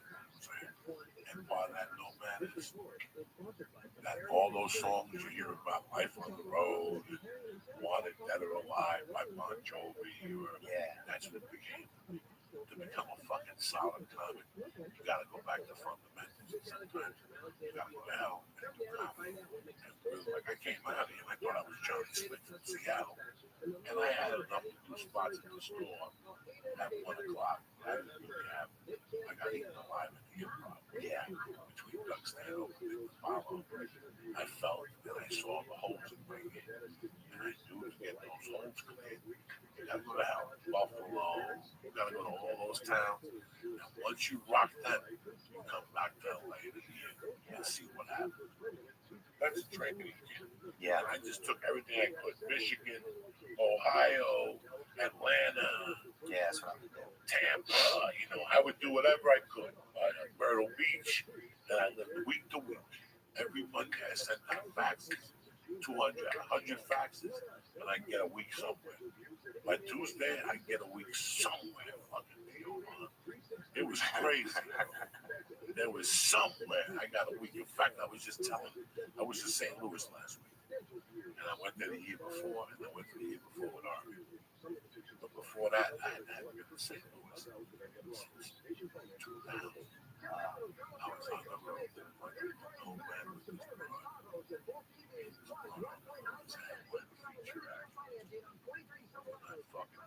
Fucking like savages. Who were actually sleeping in separate hotel rooms. But I would stay in her hotel room until 5. We do everything. She was crazy. I loved her. I still do. Then we got a call from Roger Paul. He goes, I can't wait for you in St. Louis. Call me back. How much is it? 500. The feature gets 250. That's it. We were like in fucking Miami. We got that car and drove up to Fairview Heights, Illinois. It was a hotel, and they had a comedy club. That was part of the Yoda room. Yoda also booked it in the Yoda book. I think the guy's name was Paul. Fucking Johnny Bananas over there. Lee knows the broad I'm talking about. We walk in that place on a Wednesday. It's Wednesday through Sunday. Those places can get 3 beers a night. Those places can get 3 beers a night. I got to hook up for covers because I got there. Somebody at the club was selling 40s. It was like 7/10 of a gram. And I got an advance of $200. I figured I'd walk with 300, 200 will last me the whole week. They gave me free breakfast at the hotel. Yeah. The club gave me dinner. So all I had to scavenge for in those days was a lunch, which is a Subway veggie and cheese, and I wouldn't like those days. Bag of chips and combo was a fucking big day. Like, you got a combo for lunch. Sometimes I have to get the 12-inch and eat the one for lunch and the other one for dinner. So if I had eaten Steve, 1 12-inch for lunch, Lee, those are big time days right there. I was living big, you know what I'm saying? I got a 12-inch and shit like that. Large. Oh my God, those days. I think about those days and how I lived. And she kept drinking more than 3 beers a night. And she just kept putting them on the tab, like, you know, like that. And that Saturday, something crying. They gave her a tab, bro. She drank her salary, Lee. She drank $250 in 4 nights. How much could a beer be? I had no idea. She ran out of there crying. I had to give her $100 just to stop crying. Eating a pussy for 2 hours. Oh, Just to get her to stop crying. It was a horrible night. I had a blister under my thumb. yeah, that sounds horrible too. That's a this fucking You're really a humanitarian, Joey. It's Come on, dog. I'm like Muhammad Ali in the fucking. Love you, Joe. Thank you. Theo Von, when are you gonna be? What's your dates? What are your plans? These people love you. They love when you come on. They're gonna be fucking ecstatic about you, about what's going on in your life. Yeah, man, I What's going on with appreciate it. Montreal? I What want to shows thank do you your do fans there? that have come We out. have a big Canadian followership. Oh, good. I want them to go to Montreal. They live close to Montreal and come see you. What shows are you doing as part of Montreal? You know what? I don't even know yet, but I'll put them on my website at theovon.com/tour. And I know it's the 27th through the 30th of July. This Thursday, the 20th, I'll be at the House of Blues Where? in San Diego with Sal Volcano from Impractical Jokers. And then August 10th through 13th, I'll be in Dallas at the Addison Improv. Oh shit! My favorite club, bro. Pork belly sandwiches across the street. Right. You used to have a taco place downstairs. Let me tell you something. Addison Improv is one of my favorite clubs. Manager of me. Don't see eye to eye. So what are you gonna do? The room is good. The room is fucking tremendous. Let me explain something to you. Me and Lee both love Blue Apron. Lee, tell these people about your experience with Blue Apron. What did you like the most about it? I've loved learning how to cook, and I got my dad hooked on cooking too. He's doing the family plan just for himself. He loves it so much. That's what he's doing every night. And he does it every night. He cooks it for lunch. He eats it for lunch and dinner. It's a beautiful thing. Blue Apron is the #1 fresh ingredient recipe delivery service in the country. Blue Apron's mission is to make incredible home cooking accessible to everyone. Blue Apron achieves this by supporting a more sustainable food system, setting the highest standards for ingredients and building a community of home chefs. Do you understand me? Not only are you cooking, but you're learning how to cook. It's affordable for less than $10 per person per meal. Blue Apron will deliver seasonal recipes along with proportioned ingredients to make delicious home-cooked meal. Choose from a variety of new recipes each week, or let Blue Apron's culinary team just surprise you. Bam! Lee loves to be surprised. Recipes are never repeated within a year, so you'll never, ever, ever get bored. They're going to customize your recipes each week based on your preferences. Blue Apron has several delivery options, so you can choose which one fits your needs, just like that.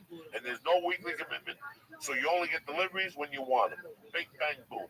Each meal comes with a step-by-step, easy-to-follow recipe card, proportioned ingredients, and that can be prepared in 40 minutes or less. You can do that, take a shower, check on it, you know what I'm saying? Blue Apron's freshness guaranteed promises that every ingredient in your delivery arrives ready to cook, or don't make it correct the mundo. That's what Lisa liked about the most.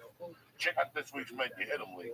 Oh, they have a great menu this week. They have spicy lamb and beef noodles There you go. that come with peppercorns and mushrooms, and then they have a seared chicken and tomatillo salsa with sweet corn and rice, and then they have chili butter steaks with Parmesan potatoes and spinach. All right, listen what I'm going to do. Get your first 3 meals free with free shipping by going to blueapron.com/Joey. You're going to love how it feels and how it tastes, and you're going to love creating incredible home-cooked meals with Blue Apron. So listen to me. Take advantage of this. You're going to love this, all right? That's blueapron.com/Joey. Again, blueapron.com/Joey.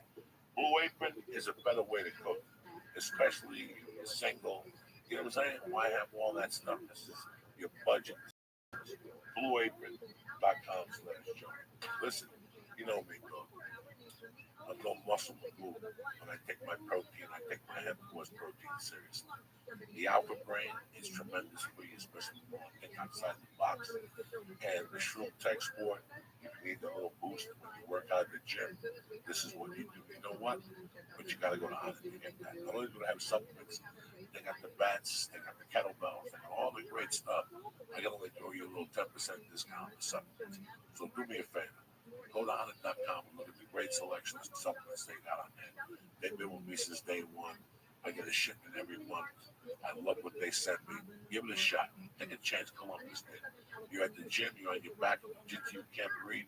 Let me tell you something. You take one of those tech sports, you're fucking breathing like a savage. Go to Honda.com, right? Press in church. Boom. CHURCH. And get 10% off your first order delivered to your house. All right? That's a deal you can't refuse. Again, I want to thank Dio Von. I want to congratulate him on the E. I also want to congratulate him on the Montreal Comedy Festival. If you're up there, please go to one of his shows and come over and shake his hand and tell him you heard about him in the church. It makes his dick hard. He's a good looking guy. Maybe he's single. You know what I'm saying? Maybe he wants to switch governments, whatever. Yeah. You want to suck some American dick, old school Louisiana cock. Theo Von's coming to a town close to you. I hope you don't have a girl. Amen. I don't, man. All right, I got some organized cock. You're single, mingle, and ready to get committed. You know what I'm saying? Clap it up. I love you, motherfuckers. Wednesday, 500 episode, 4 p.m. We have a superb guest. You know what I'm saying? Like, we always got superb guests, but this is a great fun 500 episode. He's hooking me up, doing me a great favor. I love you, motherfuckers. See you Wednesday night at the Ice House. Stay black. God bless you. God bless you.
You ready? Later, yeah.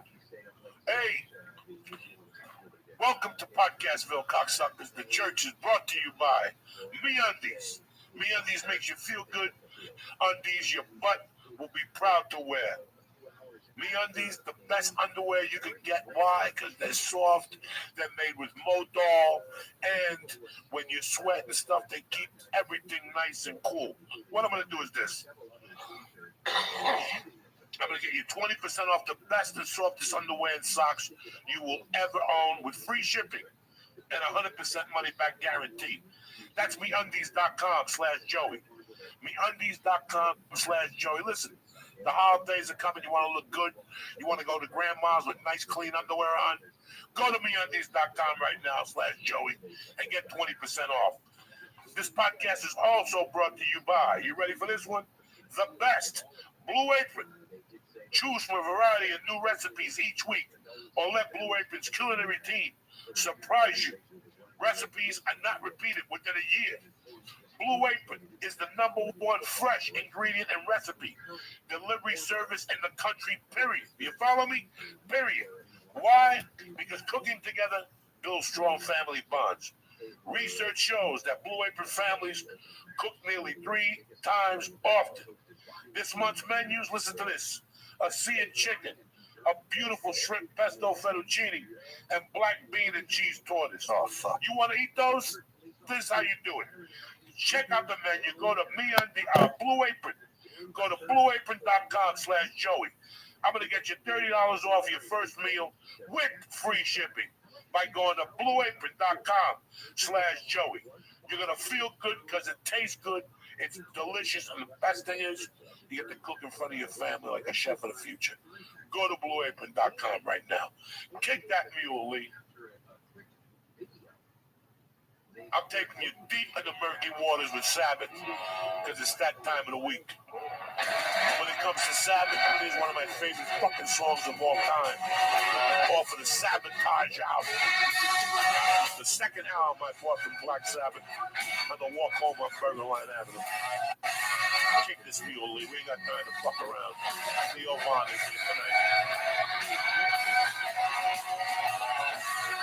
The whole Dylan Mulvaney controversy with Bud Light and getting a can made with Dylan Mulvaney's face on it.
Kidding me or what? That's the way to kick off a fucking Monday morning, bitches. Who the fuck is gonna stop you? Welcome to the church of What's Happening Now, my little brother, Theo Vaughn, and my fucking favorite Christ killer of all time, Lee Syed on the fucking drums. I hope you had a great fucking weekend. It's 4th down, 2 yards. You're ready to fucking score. No more fucking around the rest of the year. Theo Vaughn, I had to blow a fucking smoke cloud out of respect out of you so bright. I appreciate that, man. It's great to be here. You made the move. You're fucking a new man. You look good. I'm an adult. Material's on fire. My dick is fresh, bro. You're killing these fucking people, and you still got no broad on the side.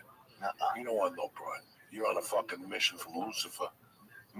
Not like our friend over here. He don't give a fuck. He's got a girlfriend. He wants to. Syed? He's ready to go in the dungeon. Oh, he's 2 months from owning a George Foreman grill. Oh, no. He's all done. He's all done. Oh, he's done? Box. He went to the Bug Festival this weekend. Oh, did you really? Never ends. It's not a festival. It's a fundraiser for a rescue. But Get any autographs or what? They put Halloween costume. I didn't have a Halloween costume on. Oh, man. You say I gotta live with? Yeah. I try. It's like being a straight gay guy, bro. He's my little brother. I gotta accept him. What am I gonna do? You know what I'm saying? Thank you. I appreciate it. He's a beautiful, one of my 70 favorite people right there, Lee Syed. The top 70 people in People magazine. That's Yeah. your favorite. Lisa, it's a bad One of motherfucker. my favorite 70 people, dead or alive, dude. I don't think I know 70 people. Yeah, you do. Every fucking body who dies, they always make 250 mass cards for you. Did you know that? Yeah, really? Yeah, because everybody on the average knows 250 fucking people. That's why in business you have to be nice to everybody. Because Wow. everybody knows 250 people. Mm. At least. Not Twitter, not Facebook. Right.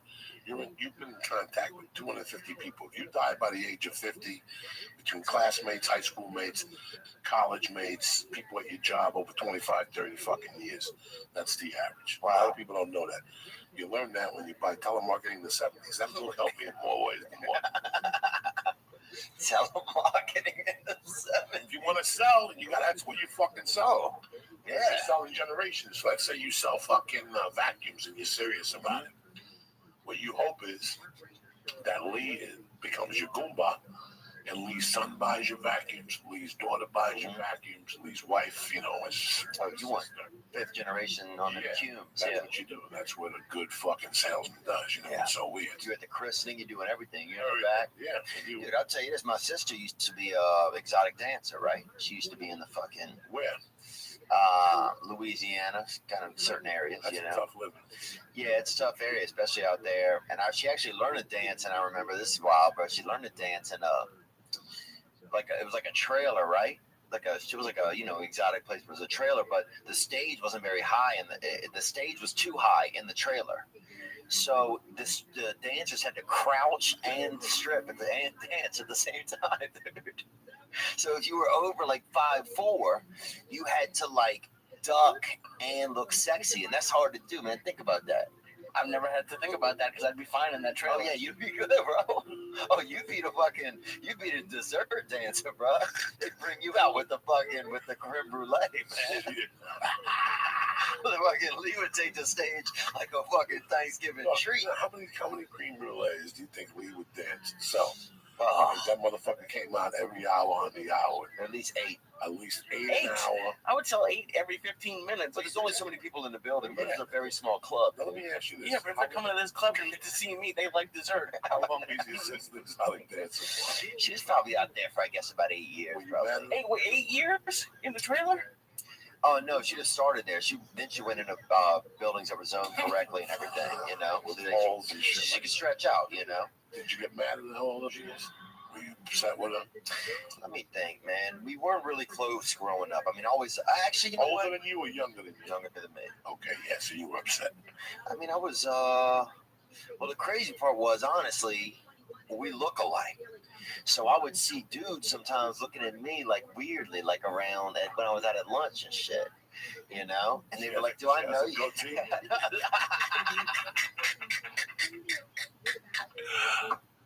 Yeah, she got a fucking goatee, dude. Hilarious. But so I guess that if we wouldn't have looked alike, it might have not been so wild to me. But you know what, dude? She didn't have, you know, she was missing some elements growing up, and you know, I respect any women if they're out there in those type of environments, because it's a hard environment, and that, you know, because otherwise, if you're not doing that, what are you doing then? You know, if you're at that doorstep where you are, you know, where you're looking for an occupation, but if you're not doing that, you're probably up to some dark art. You know. Sorry about that. What the fuck, bro? I hear music. Yeah, That's Joey's ringtone? it's like Elvis for the holidays, bro. Oh, You want some fucking Memphis email list, bro? I don't fucking know. what kind did you go to that strip club in the trailer? I mean, I'd been over there before, but I didn't. You know, I wouldn't go there with my sister. Well, no, I would hope not, but I can't even imagine. Like, is it just like a construction trailer that they just put a little stage in and a couple folding chairs?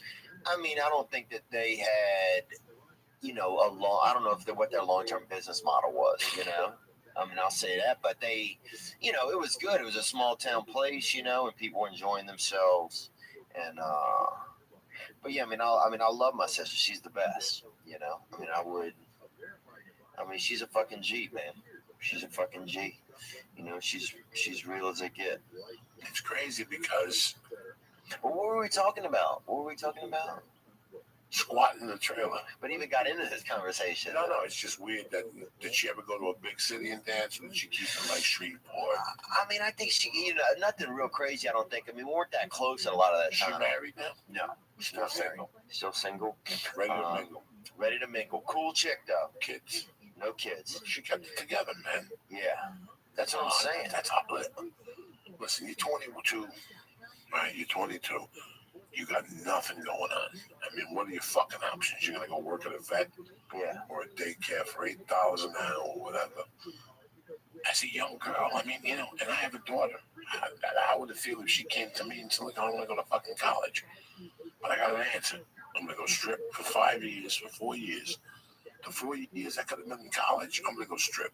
But you're not that intelligent to grasp it at that time. Right, girls that go into that. And I'm not talking on that line here because they were missing something. Yeah. For the first time, somebody paid attention to them. Yeah. So. Oh yeah, she was abused. She had like this violent kind of black boyfriend she dated and that abused her. And I think that's what got her into it. You know. Well, you know, it's just you don't give a fuck about yourself. But think about it. With what you know now, Yeah. the knowledge you have now, if you were fucking an 18-year-old chick, your tits were hot, you got a nice little ass, all these guys are torturing you all the time, they're fucking broke. You know, I mean, yeah, as a woman, you go, you know what, I wasn't raised to do this. Yeah. But it's 2017. Yeah. I'm going to go to Subway and be surrounded by stiffs or some, you know. Dudes jerking off over there anyway. So, They caught 2 dudes jerking off at our Subway.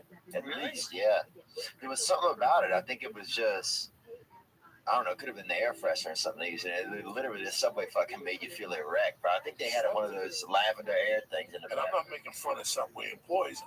I always tell Lee that my biggest fear is when you walk into Subway, like who I thought I was going to turn out to be, honest to God. And I didn't want this. You ever go in a Subway and everybody's 22?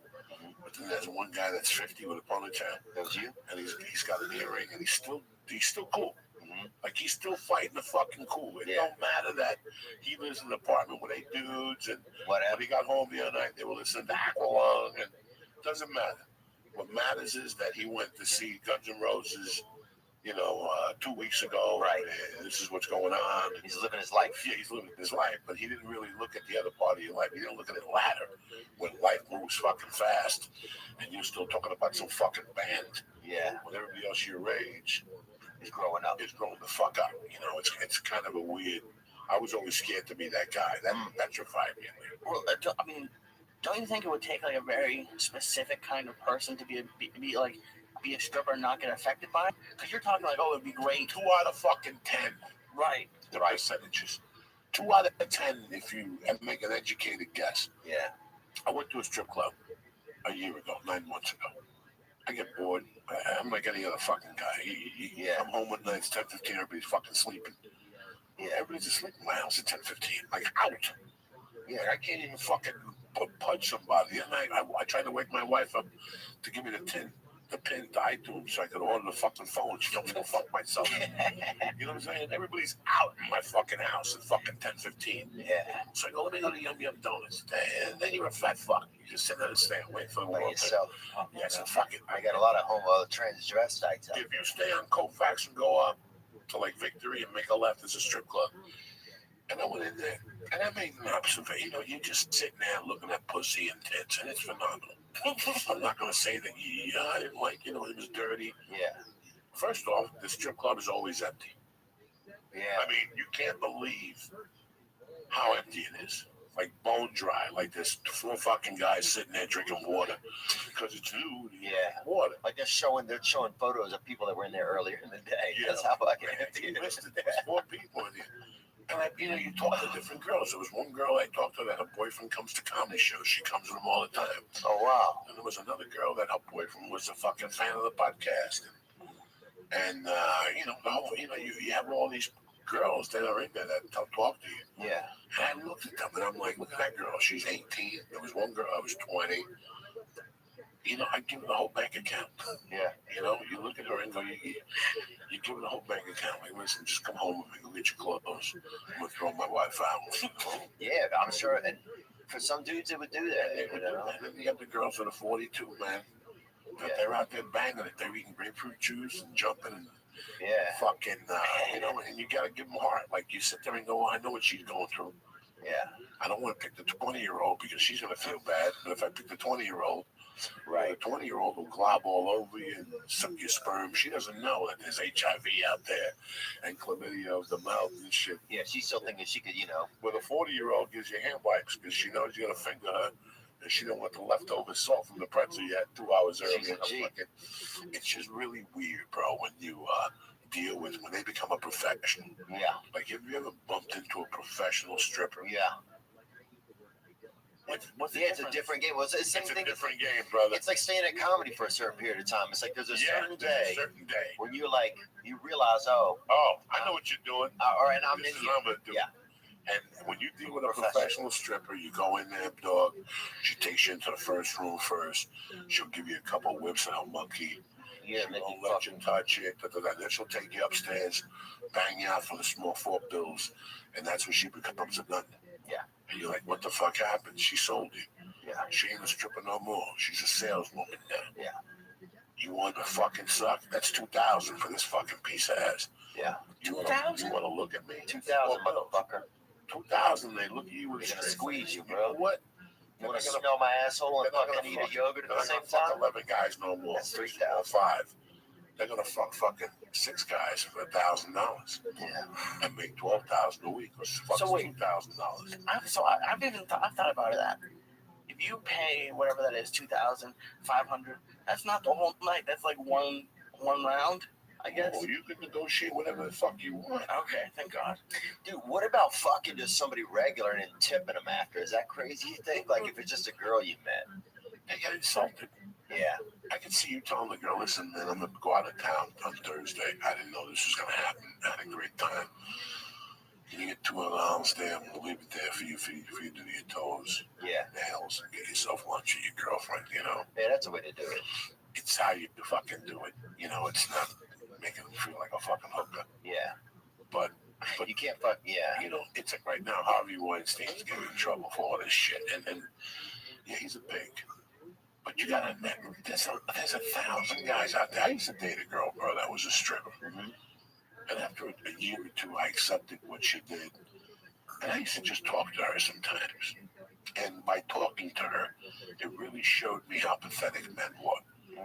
Because not even in my deepest, darkest moment would I do something like that. Yeah. You know, yeah, I like fucking getting your dick sucked. Everybody does. Everybody likes to bump into somebody and let they leave and monkey. Yeah. Have a good time. Fucking leak out on somebody's car seat. Especially as a comedian, but to walk into a strip club right out, and this is what they do every week. This is their free. This is, and I tell people all the time that you're married, so you have these boundaries. Yeah. And then you present yourself with personal boundaries. And you go, you know what? I got a wife, I got a kid, I got a daughter, I got to go home now 4 fucking hours. My wife don't bang me like she used to. She don't let me come in her hair no more. All those days are done. Yeah. And even with women, when women go to a gym, maybe your wife will go to a gym not to fuck somebody, but just to somebody to tell her she looks good. Yeah. Everybody has their own needs, man. Yeah. Yeah. I mean, I respect. Look, man. I mean, and also you see, look, Joe, you see these billboards now. You see these sugar model billboards. You see this shit all over? No. Sugar models, right? And it's like escorts, basically. It's like high-end escorts out here in LA you can get, you know? Or it's like, but it's not set up like escorts. It's like, oh, $400 you go to dinner with this girl. Right. Or $200 you guys go to dinner. And everything else is kind of whatever you do is your business, right? But it's kind of known that, you know, sex is an option. You know, it's on the table for, you know, both sides of the party. So part of me, sometimes I'm like, well, is that, and I don't think prostitution is a bad business, you know. I don't think that it should be, I don't know if I feel like it should be illegal or not, you know. But I think it's weird that women aren't protesting having these billboards up, because I feel like that endangers a lot of women, you know. It does. But let me tell you something. I don't know. How long have you been in? 10 years. Yeah, 10 years. In your 10 years, have you ever, and I'm not saying it correctly, a lot of people are going to get mad at me. In your 10 years, have you met a cat woman? And you know what a cat woman is? Yeah. A cat woman is, Yes. Lee Sayat makes $2 million a year. He Yeah. loves Paula.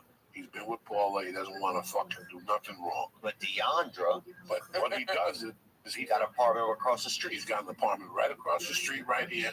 Lee Sayat will pay her $1,200 a month rent. Put 3 of his fingers in her ass Put once a week. $500 car payment for a fucking lease Audi through your company Yeah. because your wife don't look at your books, and you give her $1,500 a month to live. That's $3,500 out of your. That's $40,000, but you're making $30 million a year, Lee. Yeah. That's nothing. So, Lee, how many? And we've had this discussion, and you know it because you live in LA. Like when I went to acting class, that's when I started meeting those girls. Yeah. Like I went to a girl's house that was fucking neighbors with Shaq. Yeah. Like you went to the penthouse, the elevator opened. Shaq's door was there, and her door was there. Yeah. That sounds like a lot more than $1,200 a month. Right? Well, yeah, because her pussy was worth, you know. That's a girl that when you come over, she bathes you, she cuts your toenails, she rubs cream all over you, and then she goes to fucking town. Yeah. You come home, you leave there on Saturday morning feeling like a king again because your wife forgot how to treat you and people around you forgot how to treat you. So you don't mind going to your extra buck. You ever see that episode of Narcos when they talk about Barry Seal, the pilot, and when they found him at a hooker house and they go, Barry Seal was from the South. Oh, yeah, from Baton Rouge. Tom Cruise is playing him in that movie. Yes, right now. okay. They go, Barry Seal was from the South. He loved pussy, college football, and hallucinations, hallucinogenic, mind-altering drugs. Yeah. That made him a perfect CIA agent. And they show him in bed with 5 fucking tens. 5. That's a 50, bro. What does that cost you, Lee? What do you think that costs you to go into a hooker house and go, I want the 5 baddest bitches. I don't want them to be dented. I don't want them to have kids. No moles either. No moles. They got a guy in the back nothing. cutting moles I off want them these to be bitches. 5 playmates. Yeah. For the whole night to suck and fuck till blood comes out of their nose. That's 10 G's a pop. You got to go in there and drop 50 and go, I want them more. Yeah. What are you going to do?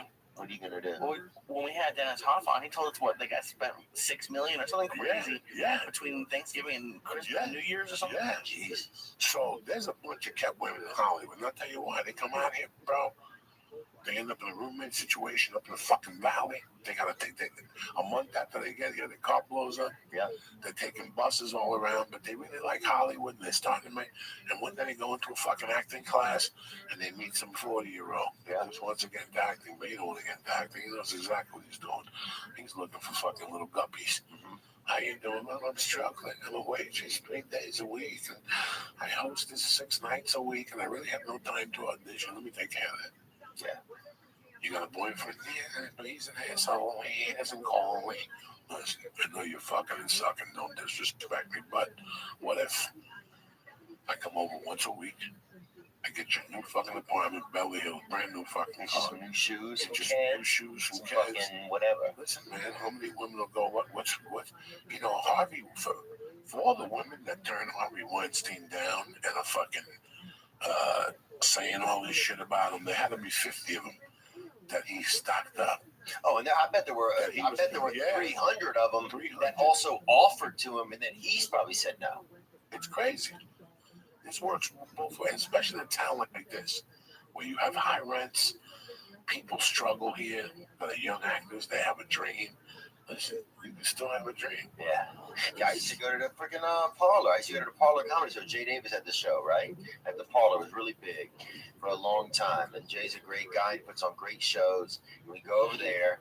Dude, there was probably 3 or 4 women that I met in there who were kept women, who had nice houses around there, never could explain what they did, always on jets, doing this and that, but the fight, you know. Oh, so they didn't tell you this. And but then later, I would hear from their friends, oh, she's got a boyfriend, you know, but he comes in once a month or something like that. A 60-year-old guy from Texas. There's a girl I saw last night that I used to bang a little bit and, you know, do things and everything with each other's bodies. And she said, oh, she got this guy. She says it's her godfather. She always frames him as, you know. That's even gross. But it's not really though. But I just realized the other day, that's what the fuck's going on. There was always an element missing as to where this girl made any money, how she was living lavish in the hill. And she always had this godfather, you know, and it didn't make any sense. And then finally the other day I realized, oh, this is the guy. There's no godfather, you know. This is the bank account. You know, that's the guy. Remember in fucking Pretty Women when he says something? She goes, what are you telling him? I told him he's my uncle. Yeah. And he goes, don't worry about a lot of uncles coming here. And I can just see it. It just makes sense. That's gross. It's what I told you a long time ago. I told you not a real family. I know, but to even equate it with that with the word, That's right? my uncle. Oh, That's my uncle.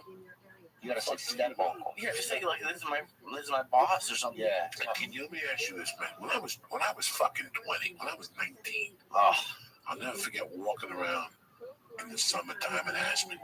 I'll never forget this. Even maybe because at that time I was such a fucking whore. But I'll never forget 1983 in Aspen, Colorado, walking around that summer, eating like a sandwich outside one day on the park bench and going, you know, if I was 21 and I was blonde and I was hot, I mean spanking hot, and I had class, like I knew what a fork was and I knew. yeah. Like I knew different, like genders of shrimp. I would come up here, man, and fucking from November to April, walk out of here with 10 G's a week. Because I know Texans, when I used to work at the Crestwood Hotel, Texans would come in, bro, and you believe me or not, they would come in with their families. Wait, you, your wife, 3 fucking kids, 3 little fucking morons. And the first thing you do is you go up to the fucking center. Like most people, like me, you, and whatever his fucking name is, Dio, would go, hey, man, I need new skis. Hey, man, I need a new jacket. We get in our car and go to Glenwood Springs. Yeah. Because that's the mall. Right. And everything is cheap down there. Only idiots would buy shit. Like when you go to Snowmass Village to ski Aspen, only you're a moron. It's just somebody that drove it up If there you buy and rated shit, it up 100%. Yeah, it's like fucking, you're paying out the ass. But let me tell you something. Oil guys from Texas would come. You get them in, you drive them. You pick them up at the airport, drive, and they give you $100 at the door. Then they go, hold on, we're gonna check in our stills, and we're gonna come right back. We need a ride up to Sport Kaling. They did this every year, bro. You gave them a ride to Sport Kaling, you waited. The guy would give his fucking wife a fucking black, whatever, the highest American Express card. He would go into a bar and take you in there. What do you mean you ain't gonna have a drink? In those days, I used to drink, guys, because Texans come up there. Yeah. And we would go into like a fucking John Denver's bar, the tower, and have a drink while his wife was across the way at Sport Kaling. Then he'd have to my drink, he'd have 5. And then he'd go over, I'd go back to the van, he'd go over and spend, from socks, the salesmen, they're fucking the best. They sell you everything. Yeah. And these Texans would come in and go, give me the best of the best. Yeah. You know, I want it all. I want $2,000 goggles. Yeah. $40,000, Lee, in fucking equipment. You drive it back, or they fix it for you. They come back up to ski. They pick it up. They do that for 4 fucking days. The kids are the only ones that really ski because mom and dad are in their fucking 50s. They're drinking. Guess what happens when they leave? Leave the shit. They leave the shit. No, they don't. Yes, they do. Yeah, they do. We're talking skis made out of bone, human bone, $40,000. slave femurs, bro. Don't fucking tell me. They were those bellmen. The reason why those people work at that hotel, like when I was working there in 1983, when I was working at the Crestwood in 1984, 60% of the people in that hotel lived off of the tips in the winter and fucking what people left in their rooms. Yeah. Theo Vaughn hits up the fucking HBO special and has a TV show. What kind of party do you think Theo Vaughn's going in there? Theo Vaughn's going to pay Kate Quigley $20,000 to light herself on fire, okay? Yeah. Here's $20,000. Just light your pussy heads on fire. Oh, I'm going to be eating black cats out of our ass. Yeah, you like the premiere of the show. Yeah. Kate Quigley lights the pussy heads on fire. We tape it. You know what he's going to drop up there? He's going to buy shirts and shit, and he's going to buy 20 bottles of fucking the best vodka. What he doesn't drink stays in the room. What do you do, Lee? You're making $8 an hour. You walk into a room, and there's 3 bottles of Dom Perignon and 6 bottles of tequila unopened. That's how you made your money in those days. Do you know how many fucking ski boots and skis I got given to me at that hotel? And I would give them to people. Like, I would give them away. Like, bro, what size boots you wear? 8. Here you go. Joey, these are $600 boots. Yeah. Some guy bought them. Wear them to church, you know? They did that every fucking week. So wait, and did these people come, leave it, and come back next year and do it again? Do it again. Oh no! So what are they gonna do? Bring it home? What No. are they gonna do, Lee? It's oil, Lee. It's dead dinosaur sauce. Rent an apartment there and leave the skis in there. They ain't got time for that. You know what? Jesus fucking Christ. That time. Buy a They're house and making leave the money. skis. By the time Lee, you they think you're have- gonna fucking leave an airport and drop the shit up at a There's fucking storage There's a unit? Texan, Lee. No, They I'm don't telling give them a- to buy a house. They don't give a. Lee, I used to laugh at those Texans. I remember one guy opening up a briefcase one day in front of me. A Texan came in and he wanted money or something, put away like jewelry in the safe. He gave the lady the jewelry, but in his briefcase, he had stacks like a drug dealer. He wasn't no fucking drug dealer. He's a white dude that owned like a fucking meat company. Yeah. But when he came to Colorado, he Grit came those meats. to Colorado because he knew he was going to Aspen 4 nights. He was going to buy blow.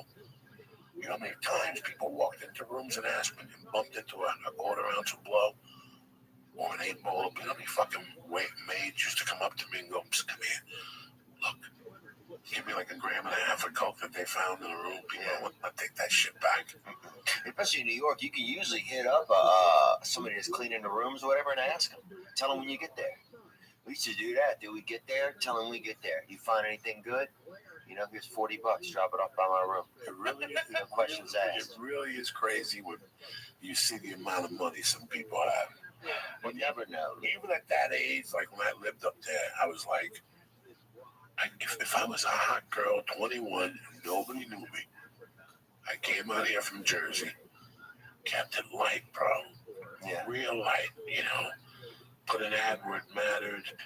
Chill, lived down Valley, got myself an Uber up Valley. Just a soft signal, wear a jingle bell around your fucking Make believe you ankle. carry a piece in your purse. Make believe a bodyguard dropped you off. Yeah.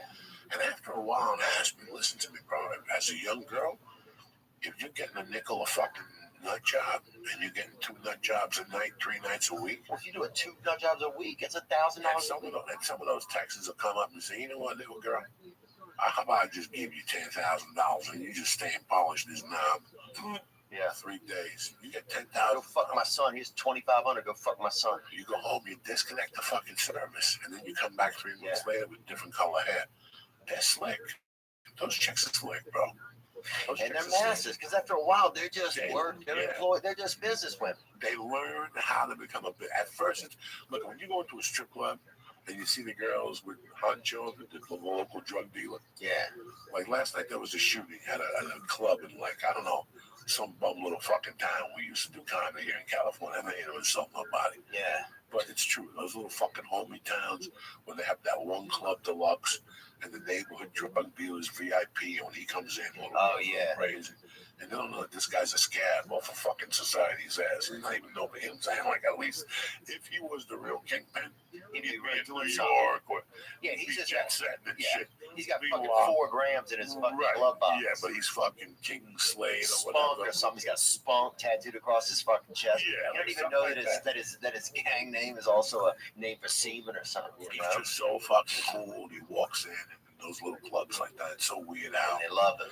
You know, when you walk into like a strip club, you know the girls that they bought into it.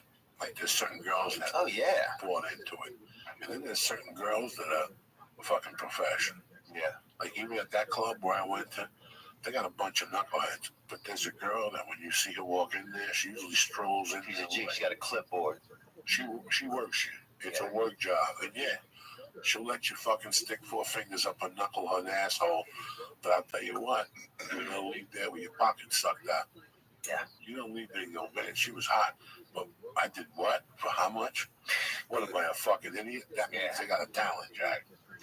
That's the talent. I don't ever judge a woman for that. I can't. Well, we're doing the same shit, man. We're doing it with our emotions, though. And I did the same shit as a criminal. Dude, if I had a nice asshole, I'd show it to people every night for a couple of fucking grand. How many times have you heard somebody? There's a couple people Ari hangs out with that there's a broad Ari hangs out with, not date like love wise, but they're friends. She sells her underwears, her socks. She makes a living. Yeah. Selling her bras, her underwear. Somebody takes her bra and snips her fucking bra. Some dude, bro, or even a woman or a kid. It's I don't you cannot get mad at a woman for doing that. I can't. Dude, I used to have this dude in college named Gnome, right? Everybody called him Gnome, this dude. He was like little, but he wasn't like a little person, you know. He was just outside of that, you know. It's like a fucking. He barely made it. Just rocking that cusp, you know. 5'1". Like he could have been a lifeguard at like a midget-only pool, you know. Like he was just, but also where you had to also be little to work at the place. So like he was just like above, and he anytime he'd hook up with a chick, he would wear their underwear around his neck. It was like his thing, right? And he'd do that all summer. But by the end of summer, this dude would be running around looking like like he just robbed a bank in the Wild West. He'd have like 9 pairs of fucking women's underwear around his neck, you know? He wouldn't take them off? Not for the summer. Now in the winter, he was you could see his neck. He was natural in the winter. But fucking Joey's ordering pizzas over here. Joey's fucking customizing a lasagna here on his new app he got.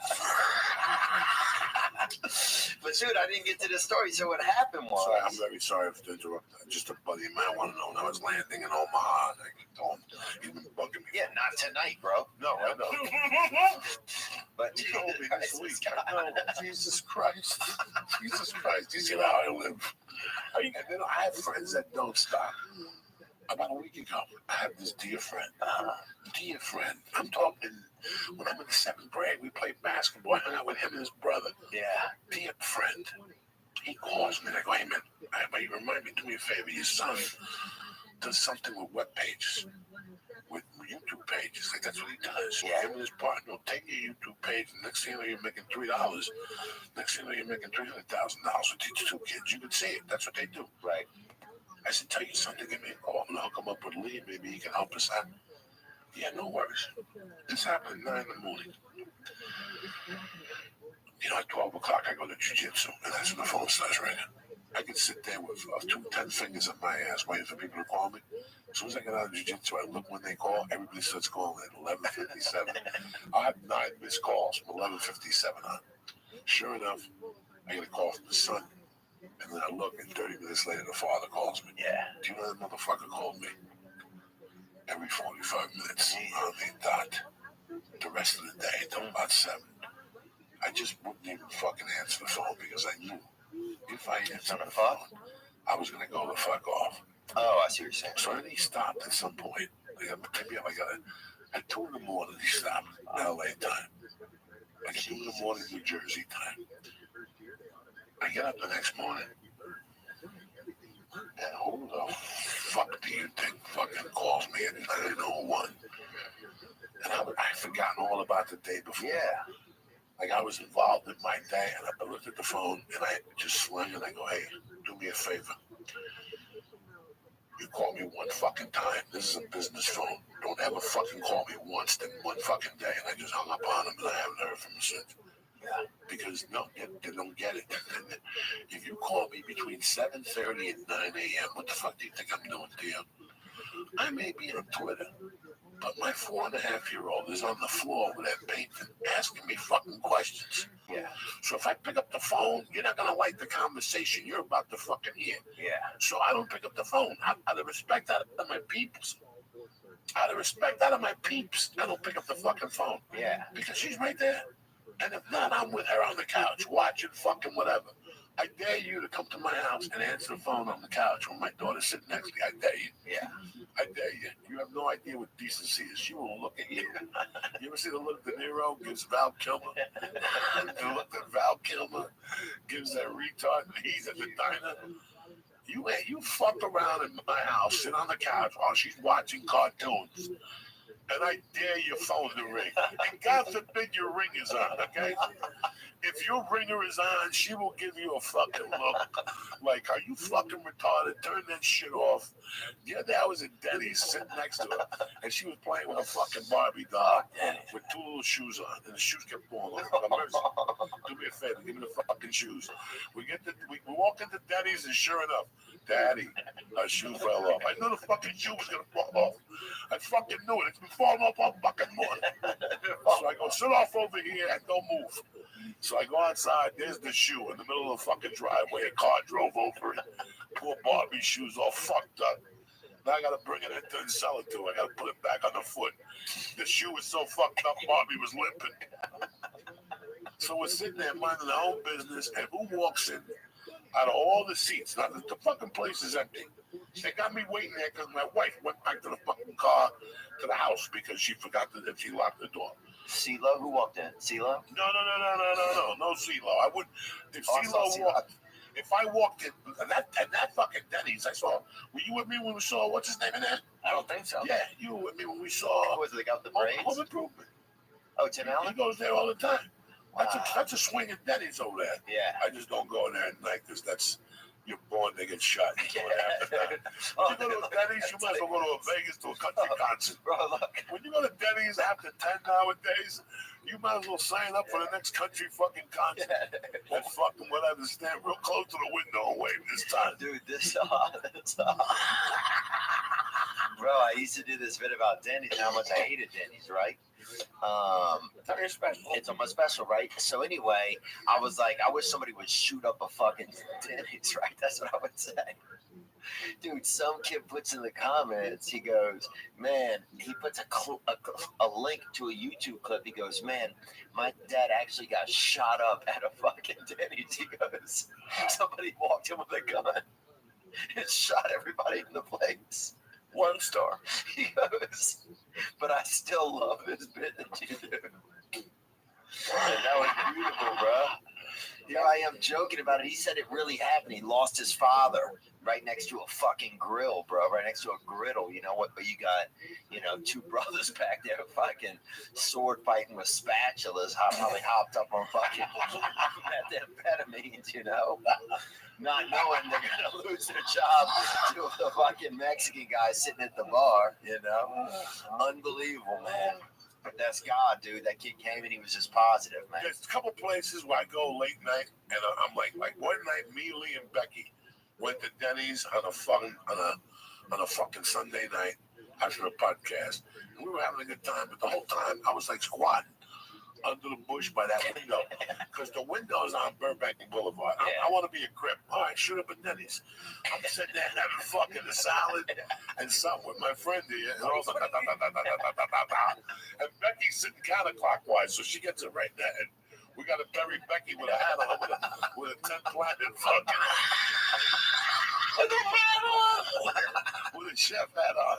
I'm like Josh Wolf, you know what I'm saying?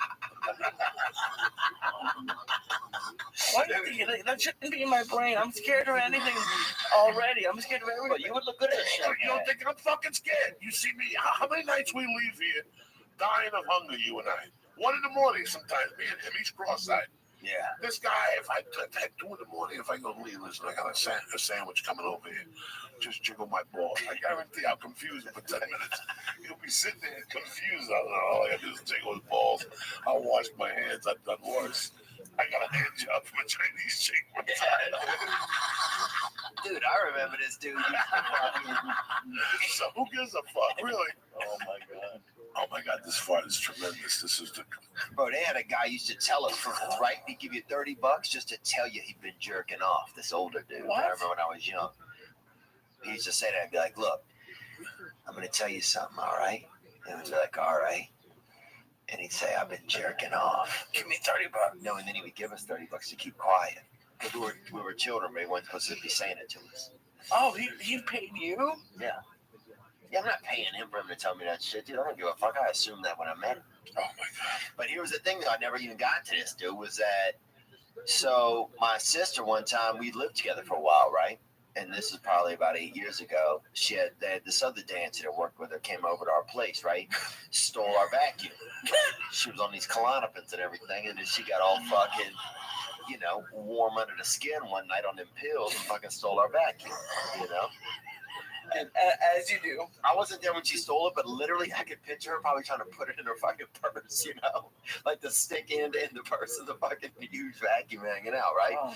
Dude, fast forward, 1.5 years, right? I'm not even living with my sister anymore. I'm in New Orleans for a bachelorette party or somewhere, Baton Rouge somewhere, or a bachelor party.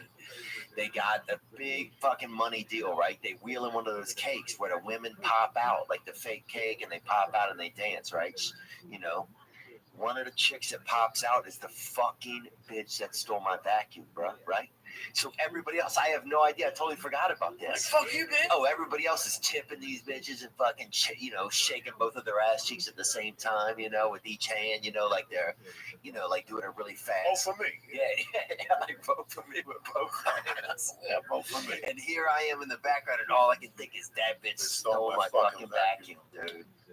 Bro, I had half of a nerve to just the whole time just make vacuum sounds in the back, just like. I was so pissed, bro. What'd you do when she saw you? Huh? What did you do when She acted like she didn't know. And that's the thing I don't like about people, I guess, that steal vacuums is when they see you, they act like you don't fucking remember. Like, I'm not going to remember you stole a vacuum I wasn't on Klonopins. I wasn't on Somas, How do you get away with a vacuum? Like, doesn't someone, if I was in an apartment building and I saw someone who was on like Klonopins with a vacuum just running down the stairs, bless you. So it's half of America. It's half of the neighborhood around here, probably. What can they give you for a fucking vacuum? I mean, if you came over my house with a vacuum, what can I give you? The smoke 15? I was gonna say at least 30. That's like I don't know. What if it goes kaput after they go down the block? I'm no fucking vacuum mechanic, but I know there's a little fucking belt in there, and when you hit something fucked up, the belt breaks. Like I used to have a Kirby vacuum, and they come with a package as a belt. I couldn't do it. Whenever the vacuum broke, my mom would take it off and put the vacuum on. Yeah. And you gotta be like a fucking technician. You gotta unplug it, or the vacuum will suck your fingers in. So nice to What kind of fucking got a great what kind vacuum. of fucking Cuban can't fix a vacuum? That's what I want. My mom could take the thing. We had a Kirby. when I was a kid, they had like the shitty vacuums you could buy. Yeah. My mom was such a fucking spick. She was such a fucking neurotic human that she bought a vacuum. Like, let's say a vacuum in those days, like a top-notch vacuum cost $14.95 in those days, like in the 70s. Well, I'm lying to you, it was 73. Once we moved back to click on Kirby Nice fucking one too. vacuum. One little Click on Kirby vacuums. one you could When we suck moved your to cat's Jersey, dick from across the room. Something got on Nice. I still remember being a kid and the guy coming over to the house. And my mom and her girlfriend, and like a buddy were over there. I'm like, what's going on? They're a lot more expensive than $15 now. How much? Well, no. What did I said that if a regular vacuum cost $15 in those days, this was a yardstick. Gotcha. Put it on the thing there. Like this was like it came like when it came to my house in those days at toy stores. If you walked into like the James Bond aisle, one of the coolest toys of the 70s was you got a briefcase. Yeah. Okay, this briefcase, Lee. Check this out. There was this briefcase as a child. Okay. That for like I don't even know what it cost. That's why we get into prices. Briefcases for children? There was a briefcase. It was a plastic briefcase, and you wanted to be a secret agent. Right. And it was based after James Bond. They couldn't say 007 on it. You ready, Lee? And on the suitcase, the cool thing about the suitcase is that it had a button on the handle. Right. So you could press the button and a plastic bullet would come out and shoot you. Because in there was a gun with a silencer connected to this hinger. It was all, for 10-year-olds. Yeah. Oh, for children. You want to be an asshole? Yeah. I thought this is something. No, so I pick it up and go, and they would hit you in the chest. And you go, motherfucker. Yeah. And you would have the same gun. I was a bank robber. But in there came like handcuffs, a rope, like all secret agent shit. Yeah. Like a telescope. Magnifying glass. Yeah. So my point is, Gum. when my mom showed me, when this guy came over, what was so cool about Kirby vacuum cleaners at the time was that it came in a fucking box. And it came. See how all those utensils? Oh yeah. Like all those utensils right there for the 429 one. Yeah. That fucking vacuum had a beautiful case that you opened up, and everything was neat, nice and neat. Yeah. So we had a Kirby vacuum growing up. And that was nice. It was nice. Your classy. Your house was always clean. Look, you had all the brushes, all the things for the furniture. See the belts? Who the fuck do you think you're dealing with? Do you think you fucking guys are fucking dealing with? You see the little circle What do you think belts? those are wristlets, dude? Those are fucking belts. See what I'm saying? What the fuck? That's what happened. The Kirby vacuum should be getting a thing for all these assholes that wear these bracelets and put, help the fucking homeless and I think the sharks. Water for the blind and shit. I have Water to for put the on blind, fix it. bro. I wouldn't know how to fix that. No, and listen, when the thing breaks, it's real fucking easy. I was just done. You take off the grill, Bob. You take it off the loop, okay, and then you take the old one will snap. It's like if I take a rubber band and cut it with a scissor, it just snaps. It's just one rope. Then you take that and you loop it on something, and you loop it back on the thing. You close the vacuum, and your thing is tip top and good. So I can't believe that they still didn't take away their loop. You people think I'm over here dropping knowledge with no fucking knowledge? If I tell you about Kirby vacuum, it's because it's the shit Mac doodle. Fucking think you're dealing with I remember appliances used to just be so much more hardy, bro. The vacuum, you could ride on the fucking vacuum. Remember that? If you were a little kid, you could sit on there where your mom was pushing and ride on. Like it was like a piece of fucking metal. I love vacuuming. Till this day, I vacuum at the house. I love it. There's something soothing about it. Something about vacuum. I don't like when it's too like my wife. She's part of the fucking technology world. So we got a vacuum. Take moves by itself? No. That thing's a piece of shit. The fucking vacuum's got 1,000 things. I'm scared to fucking touch it. Yeah. And she's got a rug cleaner because the cats piss everywhere. Yeah. So we gotta have a fucking rug cleaner constantly. And bro, help her clean the rugs. Just people's feet. Just us walking around with sneakers. Can you imagine? Your house is filthy. It's filthy, Lee. If you don't mop like with hot water every week, we lay down on shit. We trash so much stuff. It's not us. It's not us. It's when we walk to our cars. It's all that shit that we step on. You walk in and out of your house every day. Like the other day I was looking at, you ever have a wall that to turn on the fucking light, your finger always hits? Look at that. There's always your fingers in there. Gross. Even though you wash your hands. Boogers, semen, skin. No, it's not like that on my walls. What's the matter? That's when I was 14. Come on, dude. And when you were 14. But I'm saying on your hand when you touch the light fixture. Think about a light fixture. Think about everybody's gross hand muffin pieces, a little piece of muffin, you know, sugars, definitely semen. People have fucking semen all over their house, Dude, bro. I worked in restaurants, so they make you go through like training for that stuff. Yeah. If I'm ever somewhere and you need to get a soda lid, I never grab the one on top. I always go in. I never grab the first straw. Like I hate places there's places that have just loose straws, not even with plastic around them. I won't go there That's why I anymore. like marine tea. They get the paper, old school. You Yeah, you shoot need the something. fucking paper in the end. Yeah, I don't like that, bro. I remember I was talking about this earlier. The like when the Halloween, when I was young, Came on the weekend. we didn't have. We get a bunch of trick or treat man, robbing little kids for bags. Dude, they didn't even have the individually wrapped candies. I remember this one house we went to, and their grandfather had died. His grandfather died on Halloween. They left him out on the porch for the night, bro. How fucking awesome is that, right? Knowing that he's dead anyway, right? But sometimes these houses would have. Did people think he was a decoration or something? People thought he was just being scared and resting.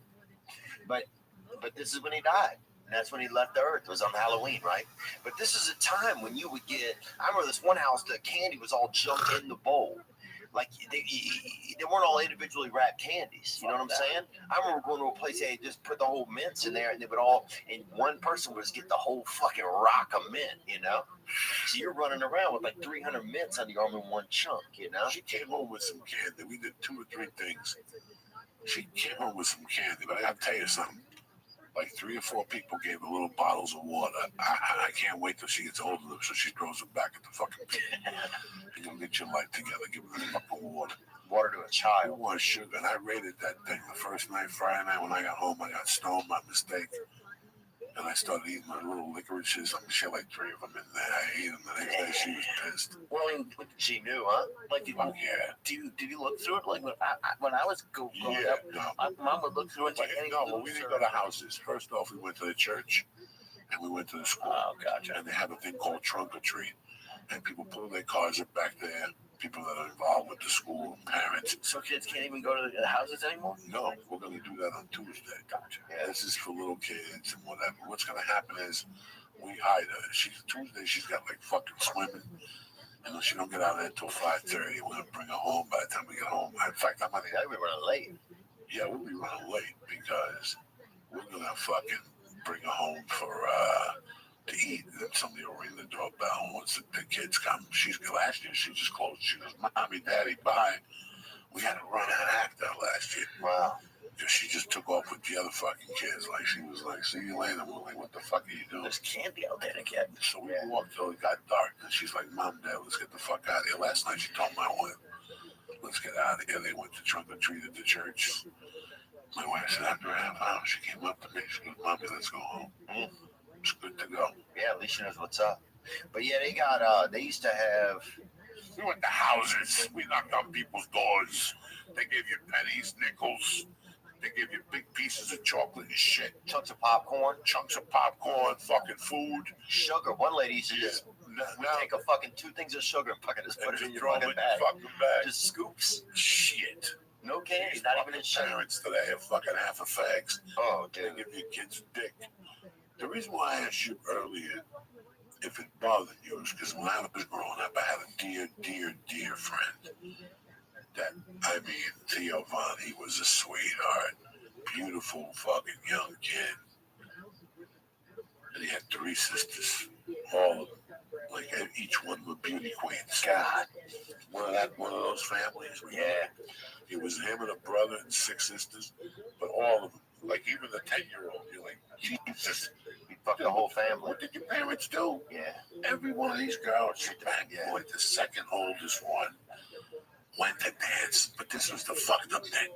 She danced 2 blocks from my house. Like within weeks, it was out. And you'd be at the fucking liquor store with him waiting for somebody to buy you booze.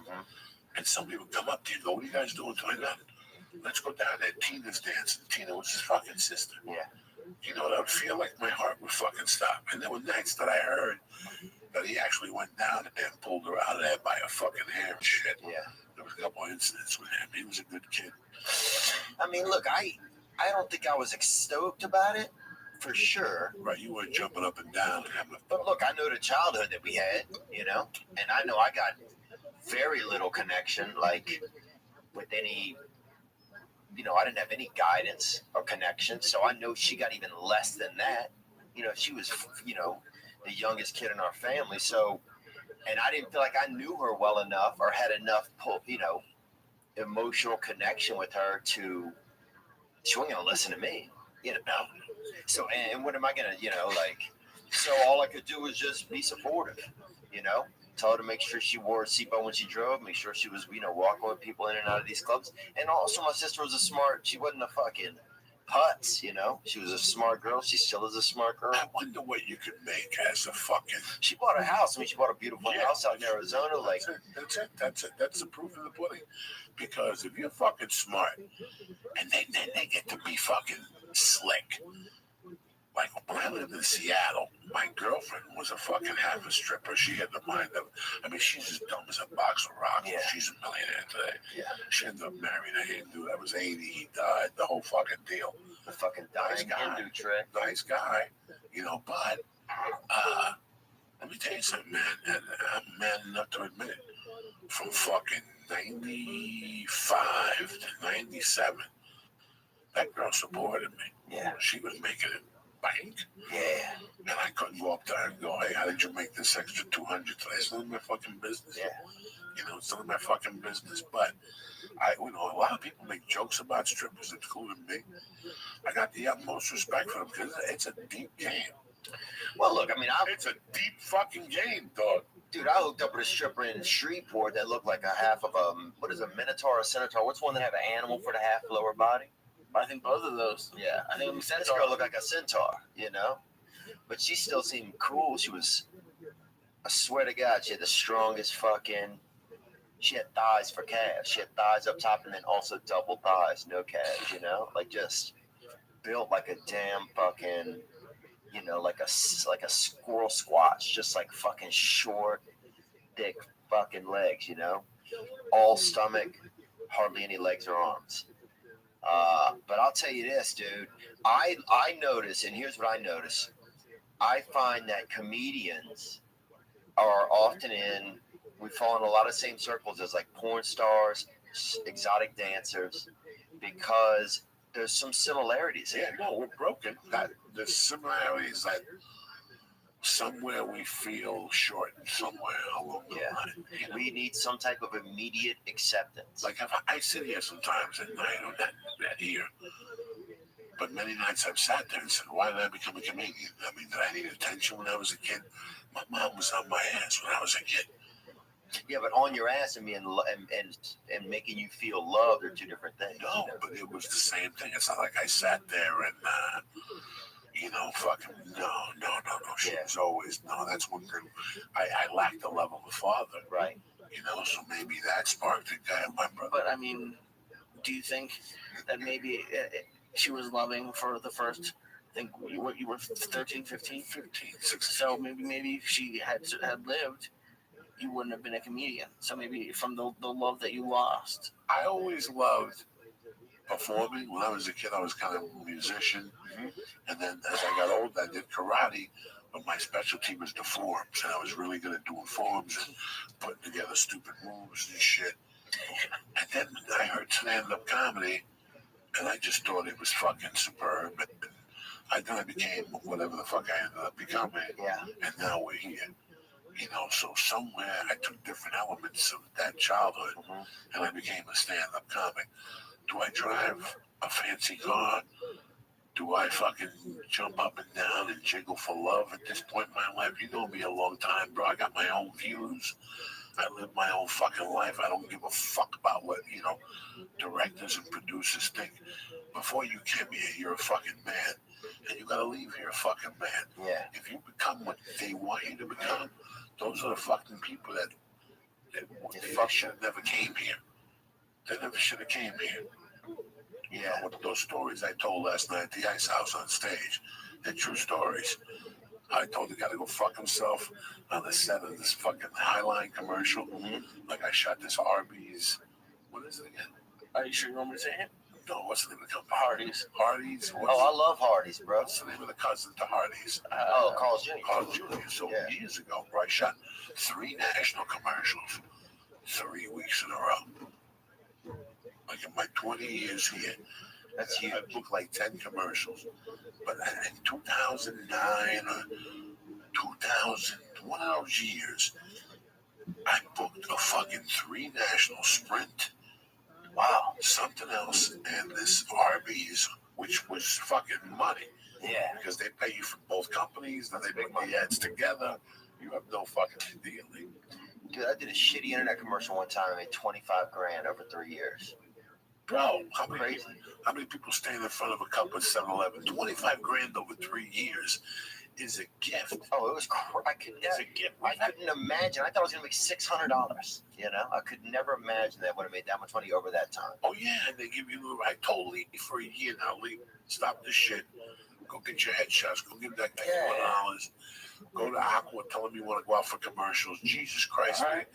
I would put you in some shit. Hershey Kisses, snacks, or something. Anything that people eat and jumping up and down, games with a jersey on. You want to do, you're a Zombo looking motherfucker. You know what I'm saying? Yeah, you can be the friend that's sitting on that fatted chips, bro. You're right. The dip guard. Fuck it, dog. Guarding the condiments, dude, or fucking sitting there with some pussy on your leg. I love that. That sounds great. Somebody told me. Somebody said to me that they stopped going out for theatrical and then just focus on commercial. I was like, you know what? I think it's time for Uncle Joey to get a commercial agent again. Yeah. Because I'm going to book a mafia commercial once a year, or a cook, or a chef, or a pizza guy, or a garbage man. Yeah. If you're not in the game, you're never going to book the game. Yeah. I signed with a chick, and a week later I get paperwork. But I got to put my bank account information on there. And I go, what do you need my bank account information for? She goes, well, if we ever need to get you got to take that off the contract. Papa just gives you a name and a headshot.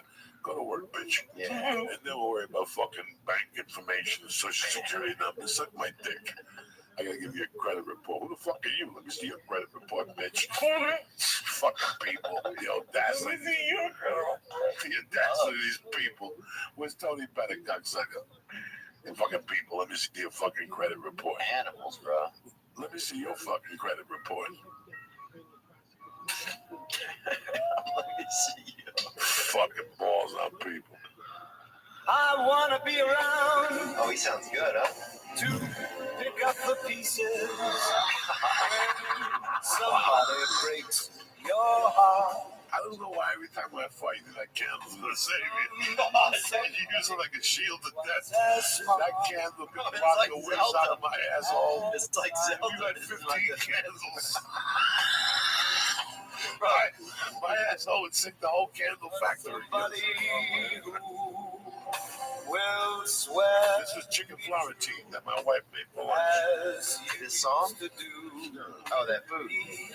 Yeah, man, I've been eating some plants recently, so I haven't even been having any gas, man. To learn What? I farted the other day and forgot I hadn't farted in a long time. love's Dude, that's the number one thing I think I'm gonna miss when I die, bro. Farting, probably, and looking at horses. I thought veggies made you fart all the time.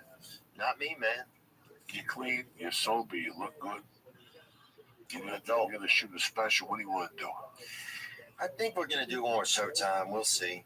If not, dog, listen. You see that album right there? That's, what's his name? He sold a bunch of those. And you know what, bro? You get yourself Lee, you throw Lee a couple dimes. We put together a little team. We take it to the Irvine Improv. We blow it up on a few podcasts. Do it at Ice House. And you do 2 shows. It doesn't matter. Material. And guess who owns the material? Who's got the money on fucking iTunes? Yeah. You do it. You monitor it. And you know what? This whole business is media anyway. How many people have free internet and how many people have Showtime? Let's take a fucking vote. Yeah. You know what I'm saying? So if it's going to be Showtime, you're going to say yourself for Showtime, fuck it. You know what? Let me go. Let me put a fucking arm out. You put pictures in there. You lighting Kate's asshole on fire. Yeah. You and your buddies at the comedy store will all come down and support you. Do it on a night when we're all in town. People rather have that than a fucking CD. And guess what? You're the Captain Kirk of the Enterprise, and you run it because you know these people are listen to you at work and laugh their ass off. Yeah. More than they're gonna tap into Showtime Go and all. Yeah, I agree. You're making them go to places they ain't there. And you know what? They love you to death for that. He went to Showtime, fuck him. Yeah. I'll go to somebody who's on iTunes for $2.52. I can listen to it at work and giggle. And what about the video? Could we also put the video on iTunes, you think, Lee? Yeah, absolutely. You can do whatever the fuck you want. With the video, I'd rather you control it. I'd rather you pay. Yeah, that's what I think. Well, pay the G note, let them get the video, and then pay another number, and let them get a G note, and let them get the video and the behind the scenes with Lee and us, and smoking reefer, and you going home and showing your father's grave, and you bowing, and Yeah. let's go show me the camp where your sister stripped the first time, and Low key. let's go see what they're doing today. Low ceiling, dude. They're developing a bunch of surfer strippers. You know what I'm saying? Batman, suck my dick, suck They're all my doing ass, that. suck What's that? Batman, What's that? lick my pussy, lick my dick, Batman. What were some of your Halloween costumes when you were young, dude? Dog, Both what the you fuck guys, is this, I wanna Jeopardy? know. How the No, I fuck want to know, man. One of them was probably Batman. You couldn't even have a Boy Scout couldn't even be next to me because in those days you were flammable as fuck. When I was a kid, people used to light on fire on Halloween All the time. for no fucking reason, though. Boof. You go to school on a Tuesday, the next day they come in with bandages and a jar full of Vaseline and no eyebrows. What happened to you? Were you lighting people on fire? No. Just a wild night, dude. Listen, if a car was driving, okay? People don't spontaneously combust. Oh, yes, they did. By those suits, they were made by some material. Kerosene. Dog, this shit was blowing up. So let's say you were walking with me, you, Theo, we got a couple idiots with 10, we're walking across the street with our little fucking, there's people who make costumes, Yeah. but then there were parents who bought them. They came in a box, and they came with a mask, The up mask. on top of the fucking The mask thing. would cut your fucking skin. Yeah, the mask would cut your skin. It was like razor blades. It was for tough kids. Yeah. And then the suit, you were going to live, when your mom gave you that suit, she signed up for that Liberty National Insurance. Because, let me put it this way, Lee. You're crossing the street, you got the hand that goes like this, right? But at that first light, there's a car. And by mistake, it's like a 1966 Chevelle. If it backfires, you're going up in flames, you know what I'm saying? Dude, they had some textiles going around our area that had kerosene. And I wish, Lee, I was lying. Kerosene in the cloth. Yeah, you were burned. They will burn up in a Every heartbeat. Christmas, you see a group of kids, one of them with like a Flash suit, a Batman. You're like, that kid's not going to school tomorrow. Yep. Somewhere along the line, those poor bastards would fucking combust. Chevy Blazers would always do a fire off too at the end, you know. My uncle used to get out and run back to the back of the car. And they would go off and he would act like it shot him, you know, and he'd fall on the ground. Because a lot of those cars would backfire. And they had a lot of clothing back in our area. Somebody was making bad clothing and kerosene in it. And the kids were fucking getting, adults too, a lot of adult men who were smokers were getting Fucking fucked up. hilarious. I forgot all about those fucking. Remember the boxes? I forgot about the You box. forgot about the box. They had all different sizes, all different colors, and they were called "Take Your Chance Halloween." Make it a real Halloween. Mickey You know? Rooney. It's like I told Lee the other day, people want to get scared. Like, you want to be Halloween? Shove a dick in your ass and get a mirror in front of your face and look at your reflection of your mouth open. You'll be scared. How is this company around more than 1 year? Like, if you said like They went to states where they endorsed fucking. Dude. They endorsed fucking. What do you call those people? They endorsed flammable people. Yeah. They endorsed Jugglers, wizards. Yeah, like you took your. Dude, they had a girl in our neighborhood, dude. She put that mask on and her head was so big, it would like smash her face into like a shape of like a cookie, right? And it would take 3 days, even after she took the mask off, it would take like 3 days for her fucking face to go back to form, bro. I'm gonna fucking pass She out. looked like Mickey Rooney, dude. This girl looked like fucking Mickey Rooney, bro. I told you, when I was growing up, you were growing up. Every day you lived for you struggle for your life, whether you were rich or not. Because those are the kids who bought those little half-fact suits. Were those kids that had the flammable fucking Batman suits and shit. the kids that just like I put a sheet on my head one year and you know whatever. Everybody's a fucking ghost. I'm a loser. One year I was a garbage man. One year I was a fucking abortion. You know, I'm a fucking student. But yeah, you put a sheet over your head with a fucking hanger around your neck. This is do not. You know, like a fucking moron. Yeah, like an Italian nut. Yeah, so that's what you know. So that was the fucking story. I dressed up, I probably got dressed up fucking 4 times in 54 fucking years. Yeah, I wasn't a big Halloween dude. That dressing up shit scares me. yeah. This week scares the shit out of me. Really? Fucking Wednesday's Dia de los Muertos. Dude, I went this weekend to Hollywood Forever Cemetery. Yeah, you people do it the white way. You go up there, you think somebody's gonna come out with a boo mask on. I go deep into the voodoo world. You know what I'm Yeah. saying? I go deep. I light candles. I put a cigar out. I'll probably put some Cuban food out for these fucking spirits this week and drive them crazy. I got some guineas on there I gotta take care of. So I gotta get a meatball from rails or something. I got some Irish people. I gotta put a shot of whiskey out. When you got the altar, you gotta have the fucking altar for your people who fucking kept you alive over the years.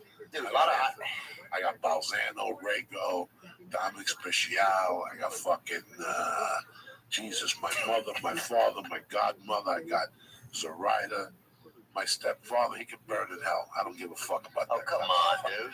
Yeah, I don't toast him for dick anymore. I used to toast him. Get him a donut or something. You could just toast so many people. You know what I'm saying? I got people dying left and right. I got Ralphie now. I gotta get a picture of Ralphie and put like a fucking jalapeno popper. Out of respect for that fucking cocksucker left me here with these fucking Gentiles. Cow. Oh, I had a rough time after the other night's podcast because he showed up to the office the other night, Wednesday night. Yeah. We heard the horn go. We were talking about him. We were talking about him. I go, you know who gave us that link? That speaker, he gave it to me. Wow. Look how long ago it was. It was by that company that you get a magazine, Sharper Image. Oh, I got that in my house in a box. I didn't even know what the fuck it was. I go, honey, I got this in the mail. She goes, Ralphie sent it to you. It's an iPod charger. I still got I'm so old school, I still got that iPod. I brought that here because the speakers are sensational. And right as we were talking about it, you felt like a little breeze. And all of a sudden I could just remember him. He was just there 3 fucking weeks ago, 4 weeks ago, sitting there. And the fucking Mexican fruit guy came and he goes, ba ba ba ba ba, ba ba ba ba ba. And Ralphie always would go, pick up papaya. For years, Ralphie's been saying that shit whenever you play that. And dude, first of all, everything he said is exactly how it went down. But also, we're here every night. That truck, that sound is never here. It's always you came by to say goodbye. That's reality, guys. Yeah. They stick around for 30 days. They just don't go into fucking the next image. They want to see your friends one last time and touch it. And listen, bro, I had a friend, Jimmy Burkle, that I loved. I'll never forget getting a call from him on that Friday. He was in the hospital already. And he's like, Coach, what's happening? I could tell in his voice he was done. He had fought when he would wrestle with cancer for 3 years. I'll never forget getting a call that Sunday saying he died Sunday morning and fucking he was saying goodbye, man. When Carmen Balzano died, I missed his call. When I called him back, he was dead. Wow. A day later, Frankie called. He goes, yeah, your phone. You just called him. He must have just gone to the bathroom, got up, and died of a heart attack. Damn. They call you to say goodbye. Everybody says goodbye, believe it or not. They all say goodbye in their own way. And if you talk to people who've had somebody die recently, give them 30 days. They give you a signal before they leave just to let you know that they got your back. It's the weirdest thing about life. Yeah, I believe that, man.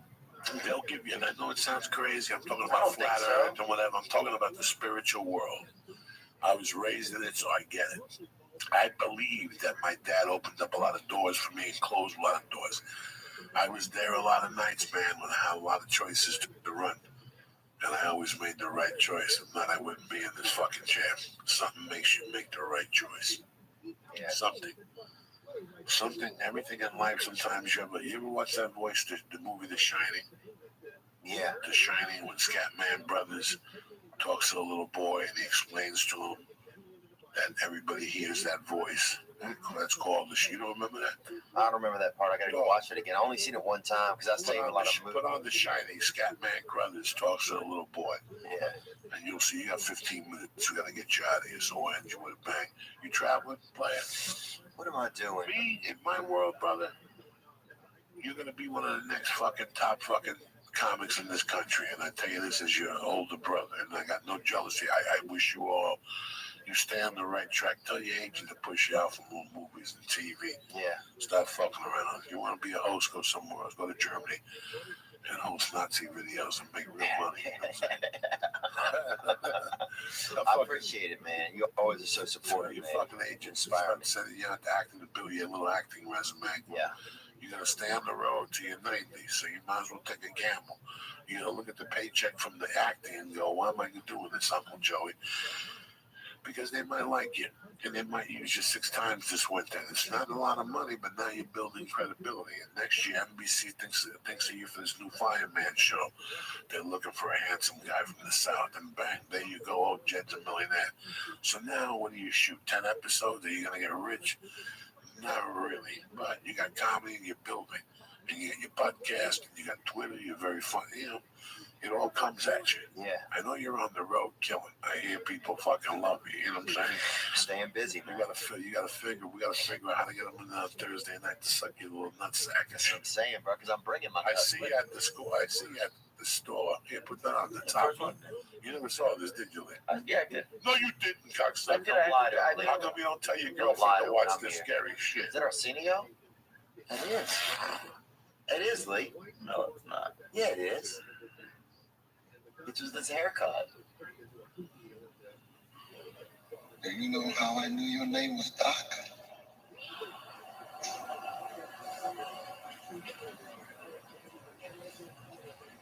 You know what I'm talking about, don't you?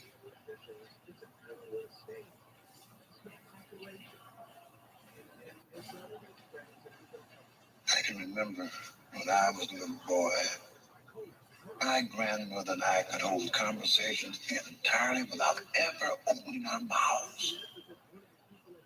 She called it shiny. And for a long time, I thought it was just the two of us that had the shine to us. It's like you probably thought you was the only one. But there are other folks, though mostly they don't know it or don't believe it. Oh, this white kid doesn't trust him, huh? No, he knows what the fuck he's saying because nobody talks How to long this have you kid been like able that. to do it?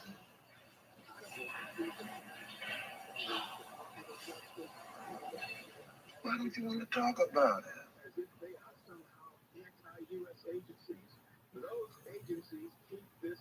I'm not supposed to. Who said you ain't supposed to? Tony. Mm. Who's Tony? Tony is the little boy who was my mom. Damn. Nope. Is Tony the one that Damn. tells you things? Yes. How does he tell you things? It's like I go to sleep and he shows me things. But when I wake up, I can't remember everything. What's the matter, Lee? Turn it off. He's getting nervous. Yeah, This, when you're a kid, everybody has an imaginary friend. no.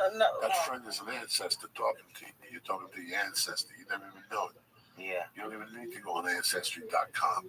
Yeah, that's straight. And as you grow up, you build. That's your confidence, man. Yeah. It's kind of weird. It's a weird fucking thing because I see it now with Mercy when I talk to her. She's 4 and fucking. She's gonna be 5 in 2 months.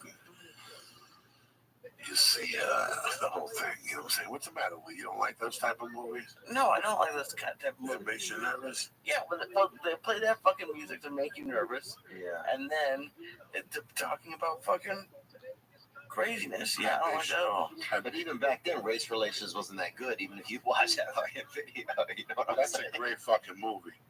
And that movie, that's a real movie because it scares the fuck out of you without scaring the fuck out of you. Yeah. Well, That's a real director right there.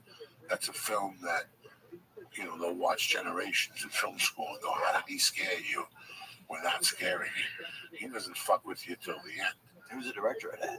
I think it's gotta be Stephen King. Stephen King. Yes, he's the master of Stephen the King is the writer. Whatever the fuck, you know what I'm saying? Stanley Cocksucker. Could have been Kubrick. I don't know. I've been one of those crazy motherfuckers. You know what I'm saying?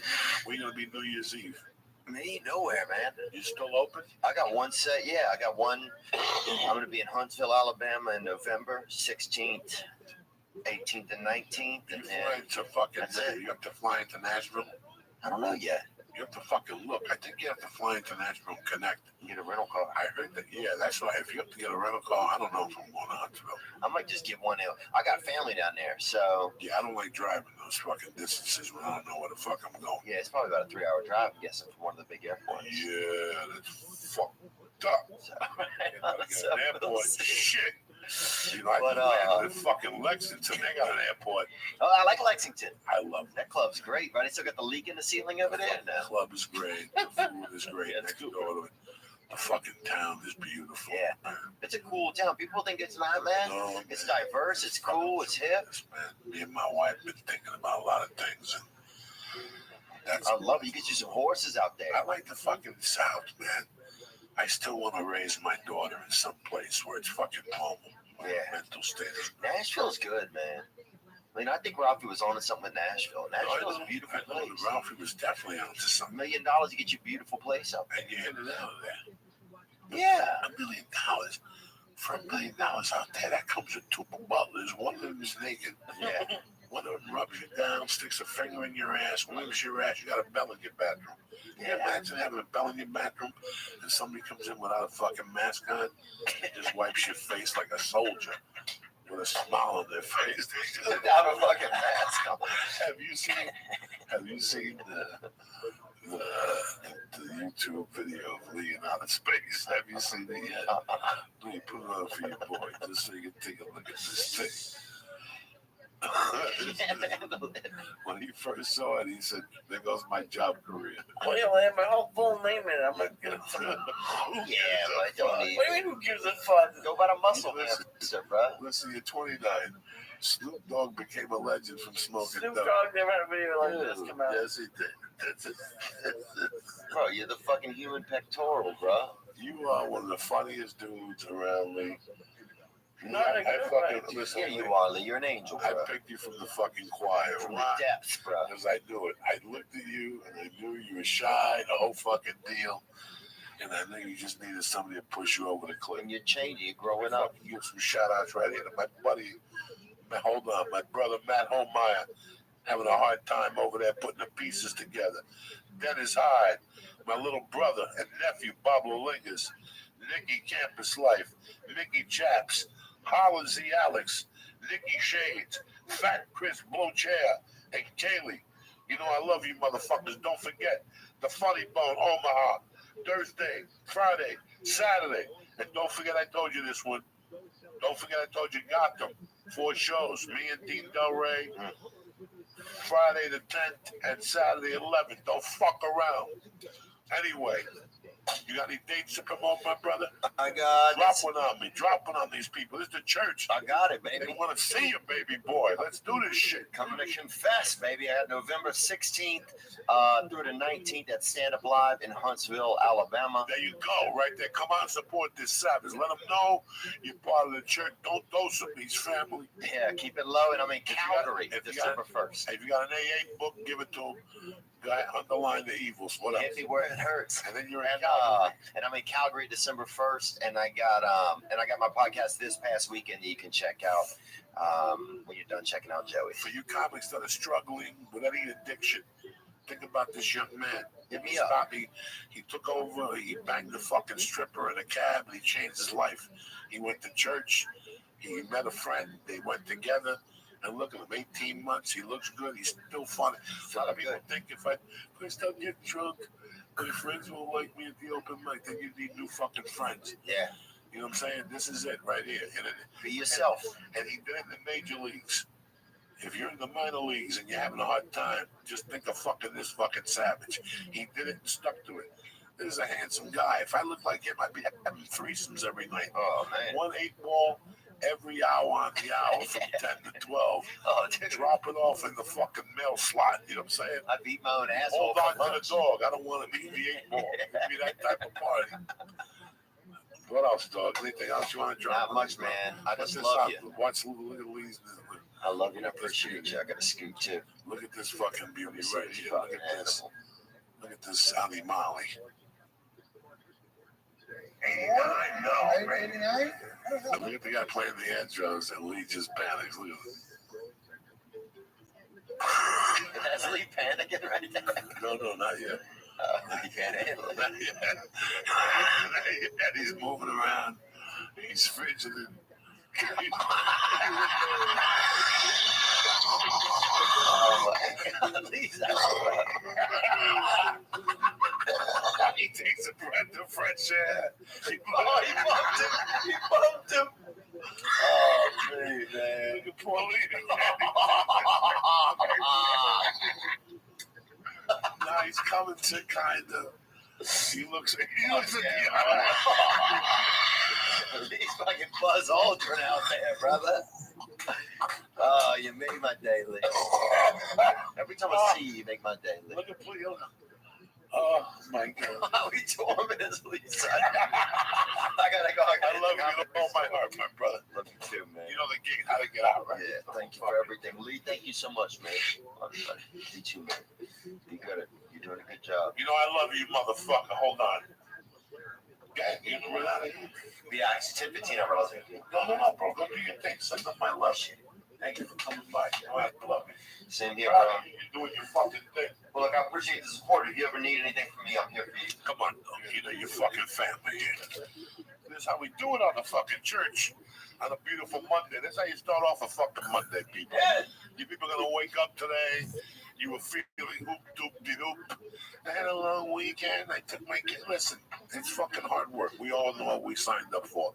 I'm working harder at 54 than when I leave the door open than when I was a fucking burglar. You know what I'm saying? When I was a burglar, life was fucking easy. Now I gotta get up every morning and really steal with 3 fucking hands. So, like I said before, think of this poor bastard. He used to be out 7 nights a week in the Hollywood game. We're gonna be sober. He looks fucking great. He's always got a story for you. And that's the way we fucking do it here in the church. What's happening now? Before you get out of here, let me read you something real quick. Let me tell you about a little something. And then we'll get you the fuck out of here tip top. I'm not gonna hold you up. There's a bunch of podcasts you all listen to. Who the fuck am I anyway? Like I told you at the beginning of the fucking show, all right? There's not a lot of things I like and I believe in. Lee was on it. I was on it. You know, Lee really stuck to it for a long time. I mean, I think he just got another shipment of Blue Apron. Another shipment coming, and my dad does it every week. Your dad still lives on it. You're single. You don't want to shop. You listen 4 days a week. You go on Blue Apron 3 days a week. It comes to your house, right to your door. You pull it in. You take it out of the box. In there comes all the stuff you need to make the recipe. They give you a card with how to do it. And each meal, come on, 40 minutes, 50 minutes. You take a shower and bam, your meal is settled. You're ready to go. That's what Blue Apron's all about. Because you choose from a variety of new recipes each week. Or you let Blue Apron's culinary team surprise you. Recipes are not repeated within a year. So you'll never, ever, ever get bored. You customize your recipes each week based on your preferences. So Blue Apron has several delivery options so you can choose what fits your needs. And there's no weekly commitment. So you only get deliveries when you want them. Each meal, listen, comes with a step-by-step, easy-to-follow recipe card, proportioned ingredients, and can be prepared in 40 minutes or less. Did you hear that? 40 minutes or less. Blue Apron's freshness guarantee promises that every ingredient in your delivery arrives ready to cook, or they'll make it right. Check out this month's menu. They got sweet pepper chicken with bok choy and rice. Do you know how to make bok choy? No, you don't. This is your opportunity to learn. You ready for this one? Black bean and cheese tortas. Jesus, with roasted broccoli and lime sour cream. Do you know how to make that? No, you don't. How about listen, shrimp and pesto fettuccine with spinach. There's a 30-minute meal. And a customer's favorite, seared chicken, roasted fall vegetables with caper butter, pan sauce. There you're sitting there. What am I going to have for dinner? Blue Apron. That's what you're going to have for dinner. Here's what I'm going to do for you with savages. What do you think you hang out with Uncle Joey? Because I'm some look from the other side? No. Because I'm hooking you up, savage, okay? I told you, check out this week's menu. What I'm going to do is, I'm going to get $30 off your first meal, and I'm coming up to your house. Free shipping. Did I tell you that already? Free shipping. You go to blueapron.com/Joey. Check out the menu. You're going to love how good it tastes. You're going to love how good it feels. And you're going to love to create incredible home-cooked meals with Blue Apron. So don't wait. Right now, you want to save money? blueapron.com/Joey. It's a better way to cook. blueapron.com. You're gonna tweet me and go, Joey, I'm living like a doctor over here. Number 2, listen. Thanksgiving's coming. You've been single for a long time. You don't smell. You got a nice job. You got a little bit of credit. You owe your father $2,000, but who cares? You wait for him to punch the ticket anyway. You want to look good. You want to feel comfortable. That's how come you gotta have MeUndies. MeUndies makes feel-good undies your butt will be proud to wear. They'll be the most comfortable pair of underwear you'll ever own.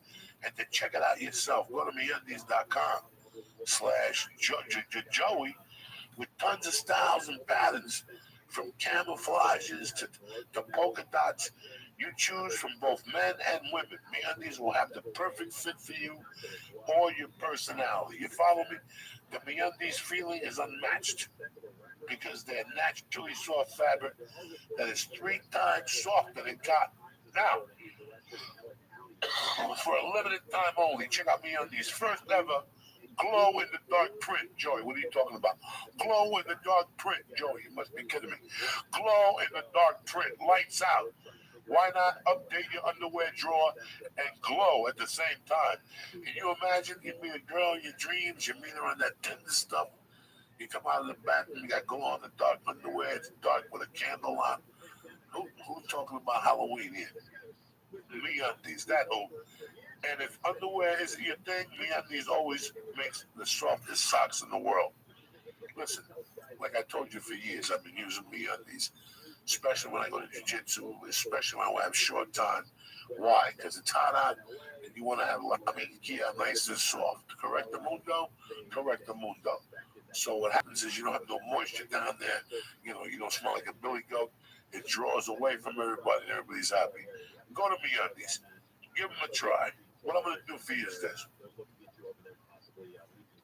I'm going to get you 20% off the best and softest underwear and socks you'll ever own. Free shipping and 100% satisfaction guarantee from your Uncle Joey. It's the holidays, bitches. Go to MeUndies.com/Joey right now. That's MeUndies.com. 20% off the best and softest underwear and socks you'll ever own. Free shipping and 100% satisfaction guarantee. Go to MeUndies.com/Joey. Stay black.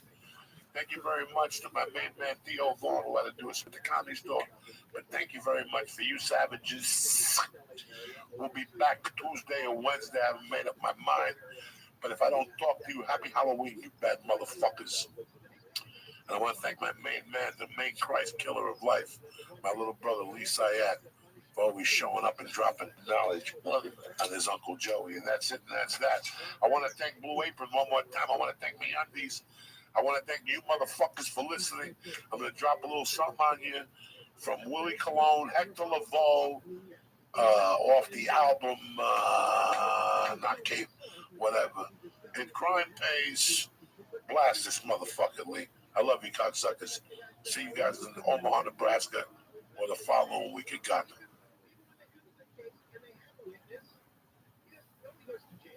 My favorite time growing up was when the power would go out and we would all get around together. You know what I'm saying? When the power would be out at the house. That's what Bill's family's, brother. Welcome to Podcastville.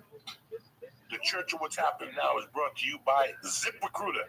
Hiring, every business needs great people, and the better way to find them, something better than posting your job online and just praying for the right people to see it.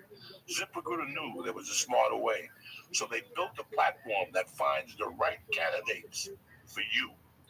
And ZipRecruiter doesn't stop there. They even spotlight the strongest applications you receive, so you never miss a great match. Businesses of all sizes trust ZipRecruiter for their hiring needs. Right now, the church family can try ZipRecruiter for free. Free, gratis. Just go to ZipRecruiter.com/church, CHURCH. That's ZipRecruiter.com/church. ZipRecruiter, the smartest way to hire. And to my family, Aubrey and Onnit, the best supplements out there. I came back yesterday. I was jacked up to the fucking gills from the flight in high altitude. I took some New Mood and an Alpha Brain, and I fucking took a nap. I woke up tip-top Magoo. I went over to the Chinese people, and I got a little massage, a $45 massage. I gave Johnny Woo a $20 tip. He rubbed that fucking Maluk fucking acid I had in my muscles out. And I went home, and I relaxed like a fucking savage. You know why? Because New Mood and Onnit made it happen. Go to Onnit.com right now and get 10% off of supplements. And tell them Uncle Joey sent you on the checkout. Press in church. Bam! CHURCH. And get 10% off your order delivered right to your house. Kick this motherfucking meal, Lee. Right? Sounds beautiful. Shit. What a better way to start a week than with fucking Theo Vaughn in the house, ladies and gentlemen. What do you think about that? Happy to be here on the church, man. Great to see you, man. Great to see you, Great man. things always. And you're on your way up. Following your footsteps, man. Not my footsteps. It's just what happens when you work hard. You're leaving these giant tracks out there. It's just man. the results of fucking sticking with it, you know. I went to Denver this week. Yeah. And last Wednesday, we were leaving Thursday morning. And I didn't know about what I was going to walk myself into, you know. Mm-hmm. I did that with Lee Wednesday. And I went to my daughter's ballet class. And while I'm sitting there, I had like a nervous breakdown. I get water from my wife. My wife didn't know. I didn't tell nobody, you know. I was going home. I was going back Colorado to where I got on stage for the first time. Wow. That club was the first time. I got on stage for the first time at the Denver Comedy Works. And that night, I got like the full aptitude of what, and I had to leave the house. I even went into the spot with Lee over at the fourth wall. Just to rant, you know, for 5 minutes, just because I was about to have a nervous fucking break. I was going home. Wow, this is the place where I started. Like, people don't understand. When you start in your home club, you're never going to get love there because they always remember you as you were. Yeah. So that people always have beefs with their home club. Oh, that's interesting. Like if you start in Dallas and you have Dallas Improv, as you progress, they won't hire you.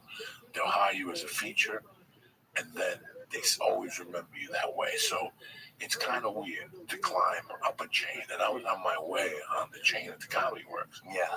I was doing guest spots, like 10-minute guest spots. Yeah. And there was this dude that worked there, Tim O'Shea. And me and him were tight, like me and you. We were open micers together. Like, what are you doing Thursday night? I'm going to the Rusty now. I'll see you there. Me, him, Jeff Sargent, Jimmy Abeda. You know, it was like 10 open micers that you become friends with them with. Yeah. Him and I used to drive together to these gigs. And one night I'm at the Comedy Works. We did like an open mic. We're hanging out. And I'm walking up the stairs. Like, it used to be a little deeper then. She ran down when she saw me. She was one of those girls. She said, Theo, you know, and they jump on you. And when she jumped, I grabbed her ass. And she landed right there. But I didn't grab her maliciously. That's a natural grab. That's a natural grab. Yeah. He saw it, and he went to her and tried to convince her to go to manager and say that I sexually harassed her. So they banned me from this club for 20 years. No. She never said nothing bad about me, Wendy. She just banned me. It was between me and her. Yeah. And she goes, I can't have you here because the attorneys and stuff are going to get involved. And it shattered me, but at the same time, it made me leave. It was the final straw in that I have to leave campaign in my life. Like, things ain't getting better here. Right. They just get worse every day. And if they cut my legs out with Comedy Works, the other two clubs sucked. Right. You were done. So I was done. So Because you got to have something to prop you up. They were C clubs. Yeah. The 3 remaining clubs were C clubs. Yeah. And they were going to feature me too. And what are you going to do? You're going to get $250 a week for the rest of your life and stay in Denver? You'd have been stuck. You would have been stuck. So I made the move because of Wendy.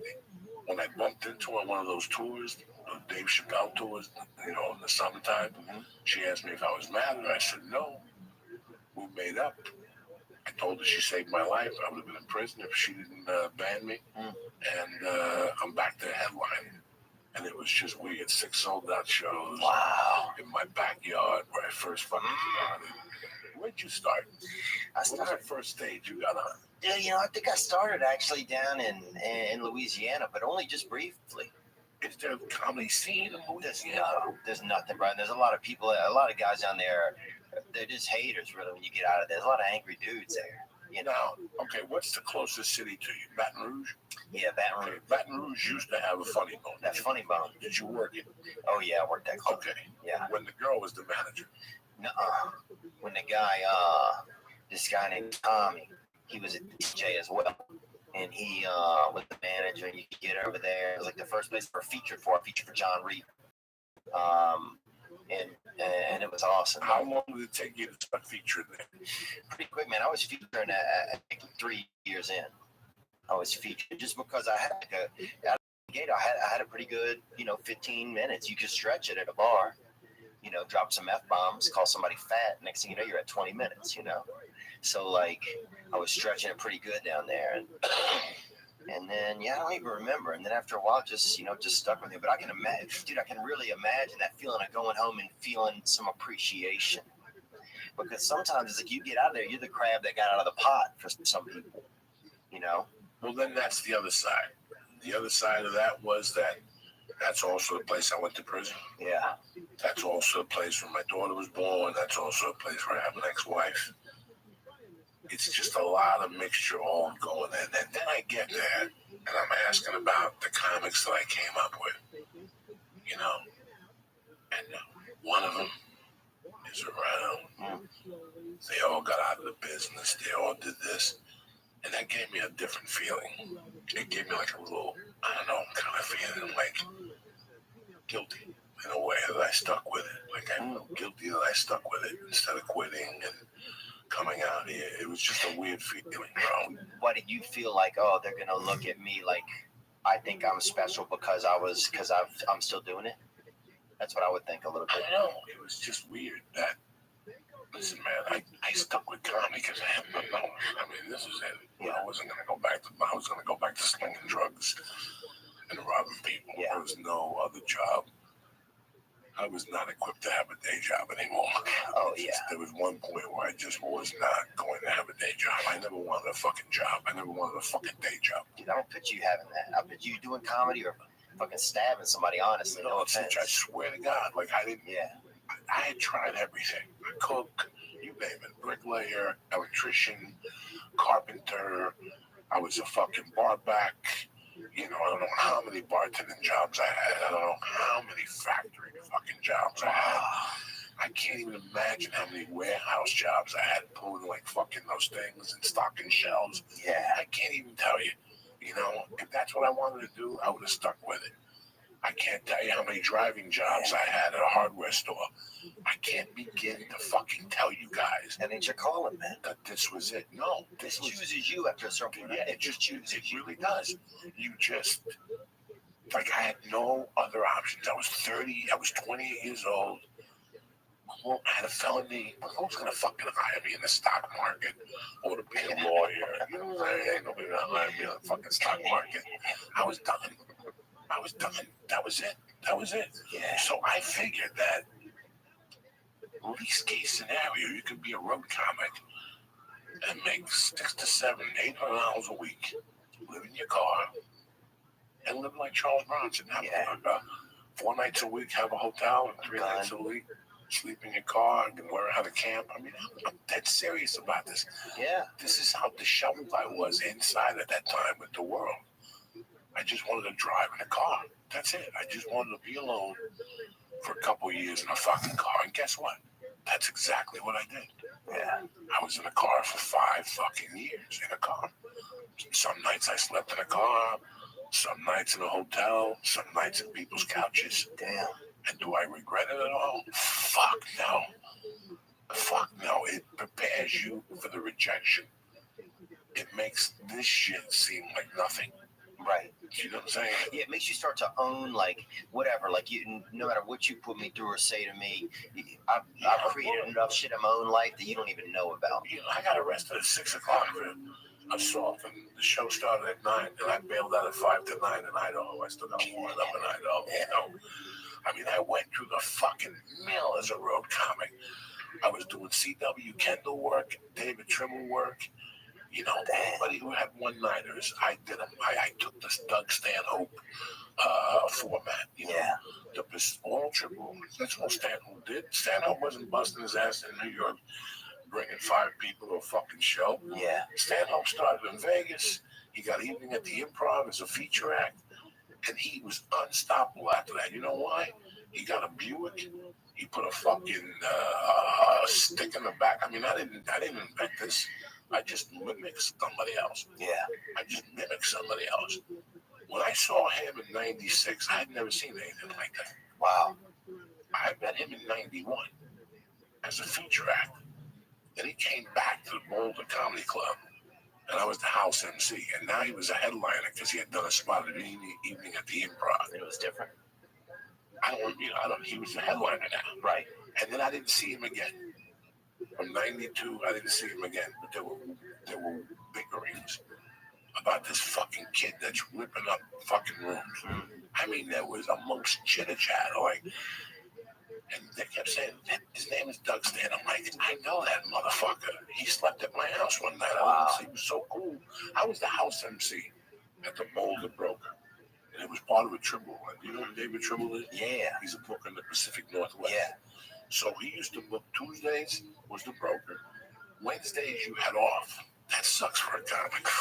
That's when then you spend all your money you made on Tuesday. Yeah, that sucks for a comic. Right there. You only get for those nights. At that time, he was giving you $125 a night, and he paid you $50 up front and $75 in the check. So you picked up $50 cash. That's it. So you had to either figure it out. If the headliner was cool, I had a condo, I let him stay there. There was a couple guys I let stay there that were just cool. They left in the morning, and Doug Stanhope was one of those guys. Wow. So, what was he like? Do you remember kind of what he was like, or what? At that time, I knew he was funny. He was young. He reminded me he was just young. He was a kid. Yeah. He was just a wise ass kid when I first saw him. I was 29. Yeah, maybe 29, because this is 1991 is when I won the contest. 92 is when I met Doug Stanhope. 92. And then again, 93.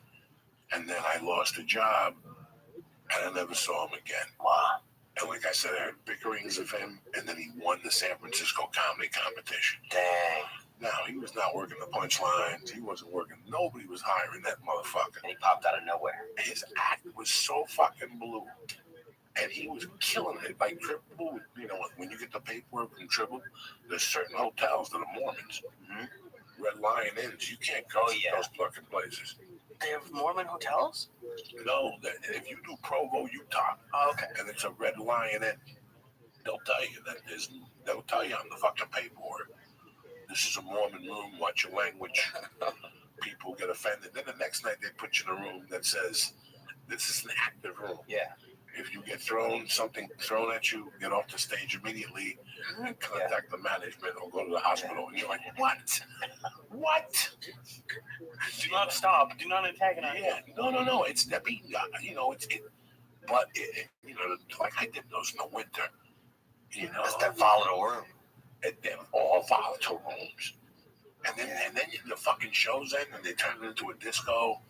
And it's just white people, but there's always 3 black guys that getting their dick sucked, and there's 2 rednecks that are furious at the black people. You know, I mean, it's fucking crazy. It's an adventure in itself. You know, I went on a triple run for probably 8 months. That's all I lived on was triple runs. 2 weeks of the shot, stay on the road. No. live off the fat of the land for fucking 2 days in your car, going to the movies and sneaking into other movies and staying in there all day, living off Subway sandwiches, the veggie and cheese, that type of shit. What do you miss about that? What do I miss about that? I know it's kind of a general question, The but truth, yeah. not knowing. Not knowing is one of the best places you could ever put yourself in your life. Mm. Not knowing, because you got the balls of a child. Yeah, that's You got the balls of a child. You won't ever take a chance. You won't ever. You don't know. You won't know. You don't understand what that's like. You get safer. A lot of time, I feel like I get safer as I get older. You know, when you come up to me and your bank account is 12.5, and you tell me that you're broke, that you're living. You know, there's people that think they're cute. They got 13,000 in their bank account. And they're like, you know what?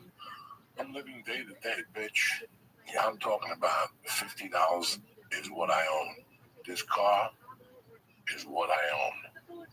Yeah. When I wake up in the morning, I don't even know if this car's gonna make it to the next gig. But guess what? I'm gonna try my hardest because I'm a fucking professional. Yeah. That is a distinctive level to put yourself in your life. And as a comic, if you're a real comic at one point in your life, when you fall in love with this art, one day, Lee, and you tell me, Joe Diaz, I'm not doing this podcast no more. I'm going to live off my fucking savings and live off $50 a fucking night. And you know what? I'm not going to take a day job. I love this so much. I put away savings. My school loans are paid. I don't know nobody money. You don't know what that's like to just disappear and get in a fucking car with everything you own, give away your bed, your fucking TV, Give away all your give away everything. Like fucking Harvey did. plates. That takes a different Everything. mental. When I got in that car in June of 1995, that was the best thing I ever did with my life. Like, I had been out in the cold before, I had been alone before. That was a completely different feeling. I was living off what I loved for the first time in my life. Man. Now, what I had to do to pay the fucking shitty bills and student loans and to pay for fucking shit that I didn't fucking need, a fucking TV or cable TV. You don't know what it is. Don't disconnect yourself. For people to have conversations about TV and you don't even fucking know. But you want me to tell you what the best thing is about it, Lee? You don't give a fuck. You don't give a fuck because you're out there getting on stage every fucking night. You don't give a fuck. You think I gave a... Bro, from 95 to 2002, I didn't watch fucking... I didn't even know what the fuck TV was. I didn't give a fuck about basketball. I didn't give a fuck about nothing. I gave a fuck about music. Yeah. Because that's all I could do was listening to the car. Keep it going. You know, there wasn't books on audio yet. There was nothing. It was a cassette deck with 20 fucking cassettes. That's it. Lee, you'll never know what that's like to have no money in the bank, to be in a hotel in Michigan where next door you hear people fucking, and 2 doors down he was beating it. Yeah. But it doesn't matter because you're going to do what you love so much. That is a fucking feeling that people live all their lives and they never fucking experience loving something. Trying to be that good at something that there's nothing to it. There's no guarantees when you get into this. If I go to school to be a doctor, Yeah, you could be a doctor. I can do anything after that. I could be an assistant. You know what? I don't want to be a doctor, but I'll be the highest paid assistant in that fucking office. You X-ray understand what I'm trying to say to you? You There's have ways no out. idea. Well, it's like when you take a gun and point it at a man and you take a life. That takes you to a different level in your life. That puts you in a different perspective. That puts you in a different world. You have no disregard for a human life. Now you do it again. Now every time you have a beef with somebody, I come up to you and I just shoot you in the fucking head. Every time I have a beef with somebody, that takes you to a different level. Not knowing where you're. Now I had tons of practice about not knowing. Yeah. In '83, Oh, yeah. I used to wake up and go to a diner and put breakfast on the arm till 5 o'clock. You're conditioned. You don't even realize So I it. would force myself to make money by 5 o'clock to give the Charlies back their breakfast money. You know, it was $7 and I'd take a 20 out and sign for it. just to get the party started. Give me 20, so I go to the bar, get a cocktail, see what's going on. Listen, I got watches, I got 100 Quaaludes. Let's make something happen. Get Theo Von, he likes loots. Get him on the phone. Theo, I got loots, $4 a piece. What are you gonna give me the loots for? I'm gonna give you $8. That's for sure. $250. All right, Theo, give me 4. He wants 25 and $250. I just made $45. I just covered breakfast, and I can have 2 or 3 more drinks. I get a $20 sack of Coke, but I'm not gonna do that. I'm gonna buy loots and sell more. I'm gonna give me 50. Because with Leo's money, I'm gonna flip the other ones and make a fucking dollar. You know what I'm saying? Yeah. And it started minute. So what, Joey? You made $46. $46. And you wake up not knowing? Yeah. That's fucking 10,000 in the bank, Jack. Yeah. You know, It's a lottery. That's the lottery when you do that. When you don't know, when you get something,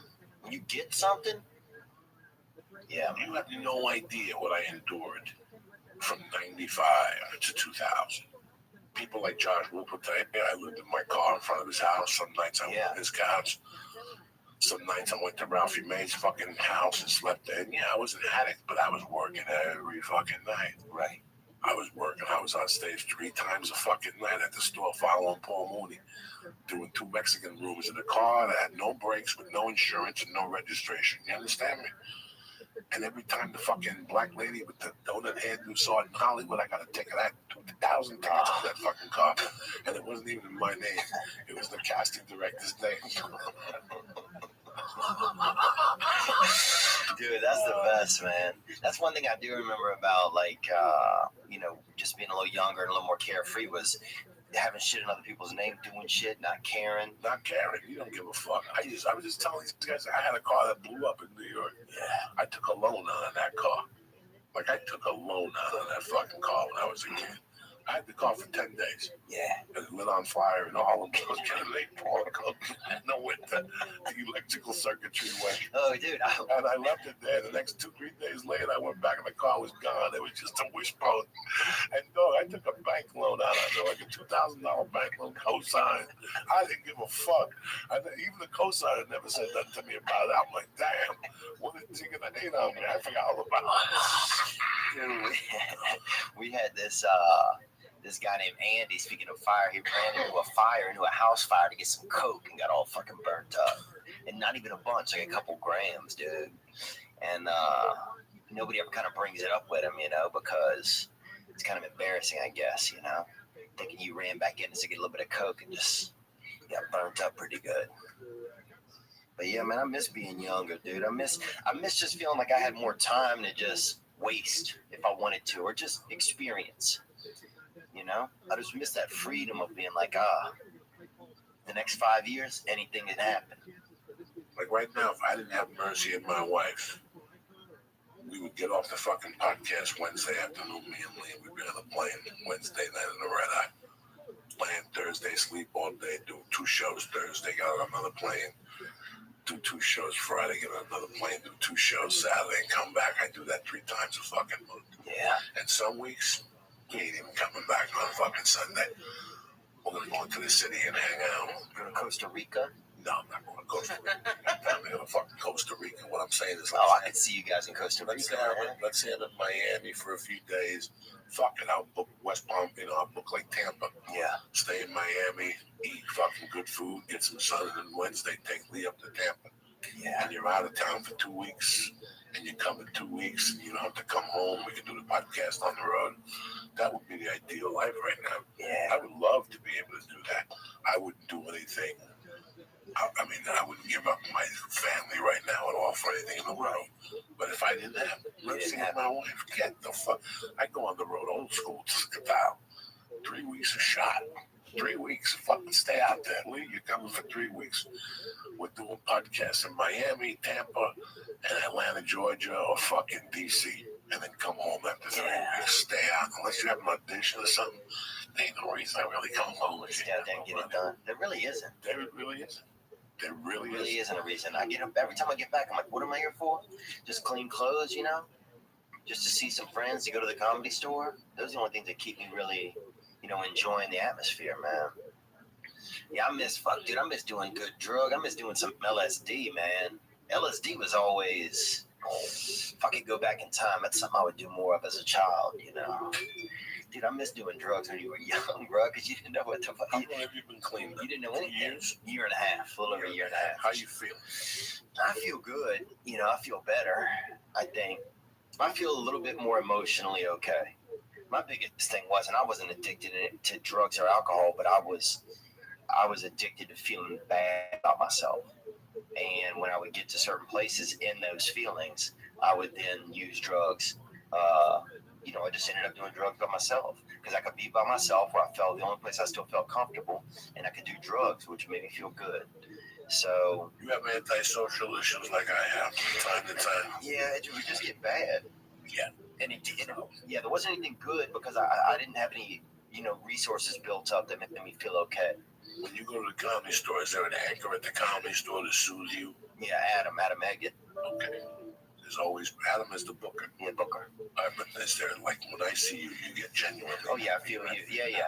I feel good when I see I you. have that. I need an anchor at the store. Yeah. That's why I don't like the store sometimes during the week. You go down there and the halls are empty. And it's a great audience and stuff, but the halls are empty. You feel, yeah. And you feel like your anchors aren't there. That's when I get anxiety. Oh, that's That's interesting. when I get anxiety. My anchors aren't there. When I'm solo, when I'm by myself. Yeah. No Ari, no Joe, no nobody. Yeah, I know Eric Griffin, and I love him to death, and I know Neil Brennan, I love him to death. Right. But they're not the clique I hang out with, you know. I mean, I've known Eric forever. I should get him on the podcast. Next time I see him, I want to get him on the podcast. But it's funny how sometimes you go to the store and there's nobody there. Yeah. Like there's nights I go to Flappers and I see young comics and I get happy. Yeah. Like that they're still in it for 2 years or 3 years. Sometimes I go to the improv, and, you know, you bump into people. Like I just bumped into the guy that created marijuana logs. Him, Doug Benson, and Roger Rittenhouse were roommates. In like the late 90s, they created this show, like a play. They're doing it. They still do it. I've heard of it, I think. Marijuana. They did in New York, right? Yeah, they did it in New Marijuana York. logs. Marijuana logs. I just bumped into that guy. I hadn't seen him in 10 years. Yeah, that's the joy is seeing people, you know. I mean, yeah, when you go up there, it's like, yeah, I love seeing, you know, certain people. Makes me feel good. Certain people I know I can talk to. A couple people I know are always around. Like Tripoli, I can always talk to Tripoli a little bit because he's always hot on the new conspiracy theory. You know, somebody's, you know, fucking kids for cheeseburgers or something out in Milwaukee or something, you know, something crazy. You know, there's always something wild. I saw Syed, I think, where was the other night? You had just gotten up into comedy. Where was that at? In the store? Well, I mean, it was either the store, maybe Sam's room. Yeah, that was exciting, man. That was crazy. That was awesome. It lifted my spirits up. Yeah, there's just, yeah, sometimes you just get so excited to see. And I feel safe there. I feel safe at the store. You know, some places I go, I still feel a little bit nervous. But the comedy store, I feel safe at. When I go to a new town, I feel, whenever I go to anywhere, when the first night I was getting bad anxiety Thursday and Friday night at the fucking Comedy Works. Yeah. But once you get up there, the anxiety becomes, That must have felt good, bro, walking out on that stage, man. well, it always feels good when you walk on the stage, but it's so weird that fear that you have before you go up, how it flips. It flips as soon as you touch the microphone, and it goes into the microphone. And for years, you hear a flow and energy, and when you do stand-up comedy, that's when you really see it. Yeah. And when you go to yoga, they talk about energy and this and this and this. I'm feeling your body. I never feel thick. Yeah. I feel I can't breathe. I can't carry myself. I'm 300 fucking pounds. That's what I feel. What I do feel when I'm on stage is the transformation of anxiety and fear into a little bit of anger, a little bit of rage, and a little bit of funny. Yeah. And that's what that journey taught me. That journey teaches you how to take that fear. Normally, once you stop getting scared, don't go on stage no more. That's the day you quit. I had a lot of anger for years. A lot of my on stage, it was anger. It was like, I want to show these people, you know, if there was something wrong. It was just anger that was separate in my life. It had nothing to do with the stage. And only recently, in the past couple of years, has it become more, you know, I feel a responsibility, like I have a gift a little bit from God just to communicate. And I don't know, this may be the facet that's always in comedy, I don't know, but that I have to use this gift to, you know, help just somehow make other people feel good. So now I feel a little bit more when I get on stage, like I'm here to work for these people. Whereas it used to just be me. It was like, I'm here to just show, just prove I can do this. And maybe that was the fighting instinct that I needed to survive in this. But now I feel more comfortable knowing, like, okay, I still get nervous for sure, especially if I'm trying new bits out or if I'm in a new stage. My feet are touching a new stage for the first time. It's like a baby deer being born.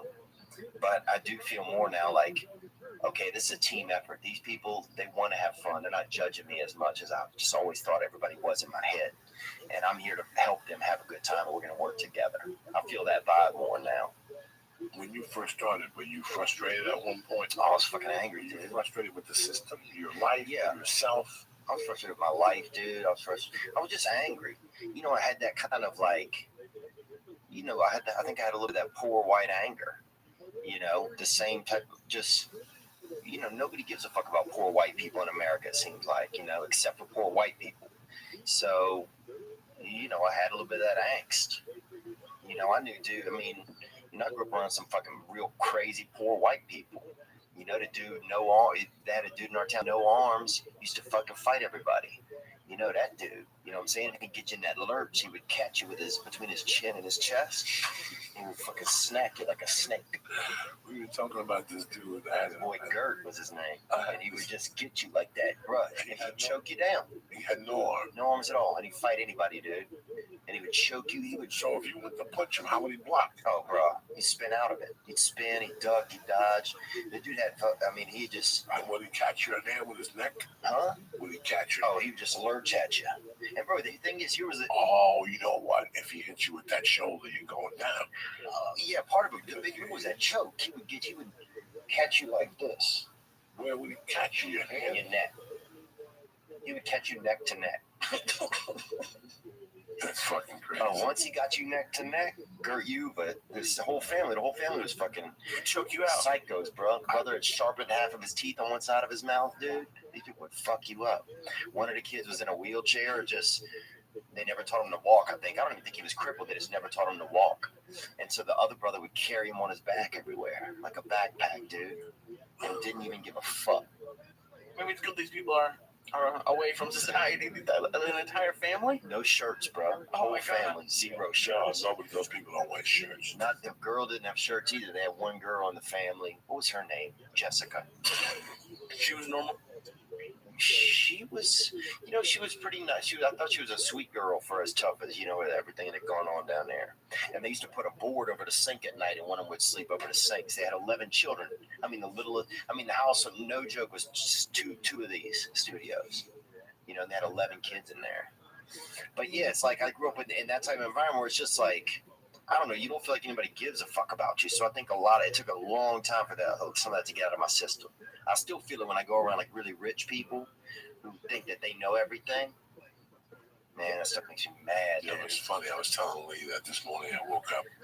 I slept so much yesterday, and last night I fucking slept hard. I woke up like at fucking 4:30 in the morning, wide awake, ready to fucking kill Monday, ready for kickboxing at 9. And I did my usual shit. I went over my audition on the sides, and I wrote it out, and I wrote my stuff for the day. And then I went and I fucked around. I went on Messenger. Like, you ever go on Facebook Messenger? Mm-hmm. I went on Messenger just to see, because sometimes messages accumulate. Yeah, you get something in there. I got a message this morning. It was like the weirdest thing. It was like fate. I was telling Lee when I came in, I go, Lee, were you not in agreement with me all weekend? And Lee goes, yeah. I go, Lee, I got an email today from a couple. Yeah. I went to the Facebook page. I didn't even answer back. But the first line was, you're a sham. Like a scam, like whatever that word is. Mm-hmm. A farce. A farce or something. Mm-hmm. We went to see you Friday night. And we could visibly tell that you were on cocaine. No. Oh my God, they were genius. They were like drug geniuses. They had to be Rogan people. When I went back to their page, they had 10 pictures of Rogan. They went to see Rogan like in 8 places. They're the ones that always ask Rogan annoying questions on the road. Like, yeah. And Rogan will look at him like, are you fucking crazy? There's no better look than Rogan gives that Rogan look. gives you that look. Are you fucking crazy? They just say stupid shit to Rogan to seem intellectual, and there's 200 people behind you. Guy, chit, let's go. Take a hike, take the picture, take a fucking hike. Yeah. So you could tell he's one of those guys that he'll see Rogan and right away. He called me a farce, that I was obviously on cocaine, that there was no way that I was clean, that my energy levels on stage went too high for my age for me to be on cocaine. He said, but I knew how to hide it. You weren't sniffling or wiping your nose. Dog, as soon as you do a line of coke, this shit starts dripping out of your fucking nose. You know what I'm saying? That's the first tell. I could look at somebody now. Now I can really see it. Oh yeah. Then when I was under the influence, I couldn't see it. Now I can really see it. Dude, everybody, my buddy, this one dude used to put he would start to do a little dust, you know, start touching his asshole, bro. By the end of the night, if we had a couple of bags, he'd have 4 fingers in his fucking ass, dude. He had like a, you know, some of those people eat their hair. You see those videos where people eat their hair, you know? He just had like a weird tick like that, where he would just, I don't know what it was. He just like under the pants. He would go in the pants. Oh, in his ass, in his own ass. Oh my God. Yeah. I had a guy that used to do this. He would hold up, like he would be talking to you, and he'd go. He would tighten up his neck, Don't do that, bro. He would be talking, he would just flip out from time to time. Oh, dude, yeah. And then I had another guy that when he get coked up, he was bald, so he always felt like something was landing on his head. So every 8 minutes he would tell you, shh, and he would point to his head to tell you that, is there a bug? Do you see it like type? But you can see it. That's what Like he wants you to be an investigator for him? Yeah, like, come on, do I have anything on my head? Let me know. It's like those people tell you your nose is clean. I got anything on my nose? He would look at me. He didn't have to say it. He would, let's say he started snorting at 11 with me. Yeah. By 1:30, that would start. He wouldn't get paranoid. He wouldn't drive me crazy. He wouldn't say a lot of shit. He would just tell me that he had a spider on his head. After 2 or 3 hours, he would start smacking his head. Oh, come on. And that's when you would fucking die of laughter. When he would smack his own head. Be honest, Joey. After like the first couple of times he asked you, would you just start like looking above his head, just like, I think there's something on your foot? Oh, I tortured him for days. That poor bastard. I think he stopped hanging with me because one night he must have smacked himself 90 fucking times in 3 hours. He was punching himself in the head because I kept telling him I was feeling spiders. I tortured. You know, it's like I've tortured 18 people when they're high. Even when I'm high, I get me fucking stoned. Oh yeah. The best torture I ever did, ever in my 55-year existence, was to my ex-wife in San Francisco on acid. That was one of the best times I ever had in my life, ever by myself. I kept telling her, get it together, you gotta pick your father up at the airport. And she was like, my father's coming in. I mean, it was fucking crazy. That's a good one, I too. had her looking for her keys. And then I had a Bruce Lee poster, and I would look at it and look at her and go, don't tell her. And she would look at me at the Bruce Lee poster while I was tormenting her one night, that poor girl. You wonder why she hates me with all my fucking heart. That's so vague and good at the same time. Oh my God, I got her on one of those 12-hour fucking Grateful Dead hits acid for like 9 hours. You're just burning. We were burning. We were burned in 1985. We were burned. Bunch of koalas playing volleyball with your brain, I bro. got it in San Francisco. The first hour and a half is mild, and then it just goes into overdrive. And you're seeing shit, you're hearing shit. Yeah. You can't focus on the TV. Only music could be on. You all right? You feeling that? I'm thinking about how, like, when you're on acid, how can you torture somebody?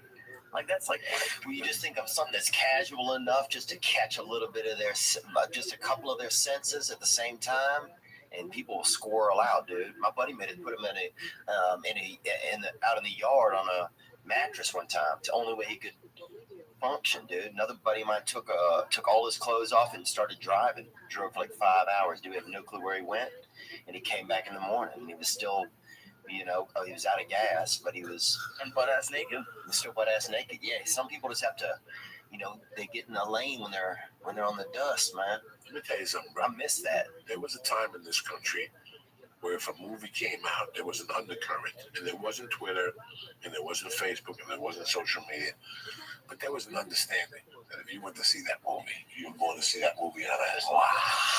Okay, that was it. When we were younger, we like in the 7th and 8th grade, we'd get together on a Saturday, and we'd get in the bus, the #1 bus to Jersey City, and we'd go behind a fucking alley, and we'd smoke 10 joints when you were in the 7th grade, and we'd get fucking baked. Oh yeah. And go in and see the Pink Panther movies or Kentucky Fried Movie. They were just movies that there was an undercurrent that you knew you weren't going to see that movie straight. Like your days are going to see straight movies with your fucking family. Yeah, we did that. You know, Rocky Horror Picture Show. That was a big. I I did that later on. Right. Like, you went to see all the rock movies. At that time, all the theaters had midnight showings of rock movies. There wasn't a lot of them. There was 10 of them. Yeah. They were all in rotation. Pink Floyd, Live with Pompeii, The Song Is the Same, Neil Young, Crazy Horse, Neil Young, with the whole crew, Crosby, Stills, Nash and Young. There were a couple of movies that were hour and a half that you knew you were going to see them high at midnight on Friday night. And that's what you and 20 of your friends did. But the most vivid movie I still remember going to see that it was mandatory that you did acid was Apocalypse Now. Like, it was known that you were not going to see that movie. Based on what? Who told you that? That was the word on the street. Before the movie even came out, like, that was it. We're going to see that on acid. Bro, That was it. Everybody's doing acid and going, like 20 of us would go and do fucking acid and go inside.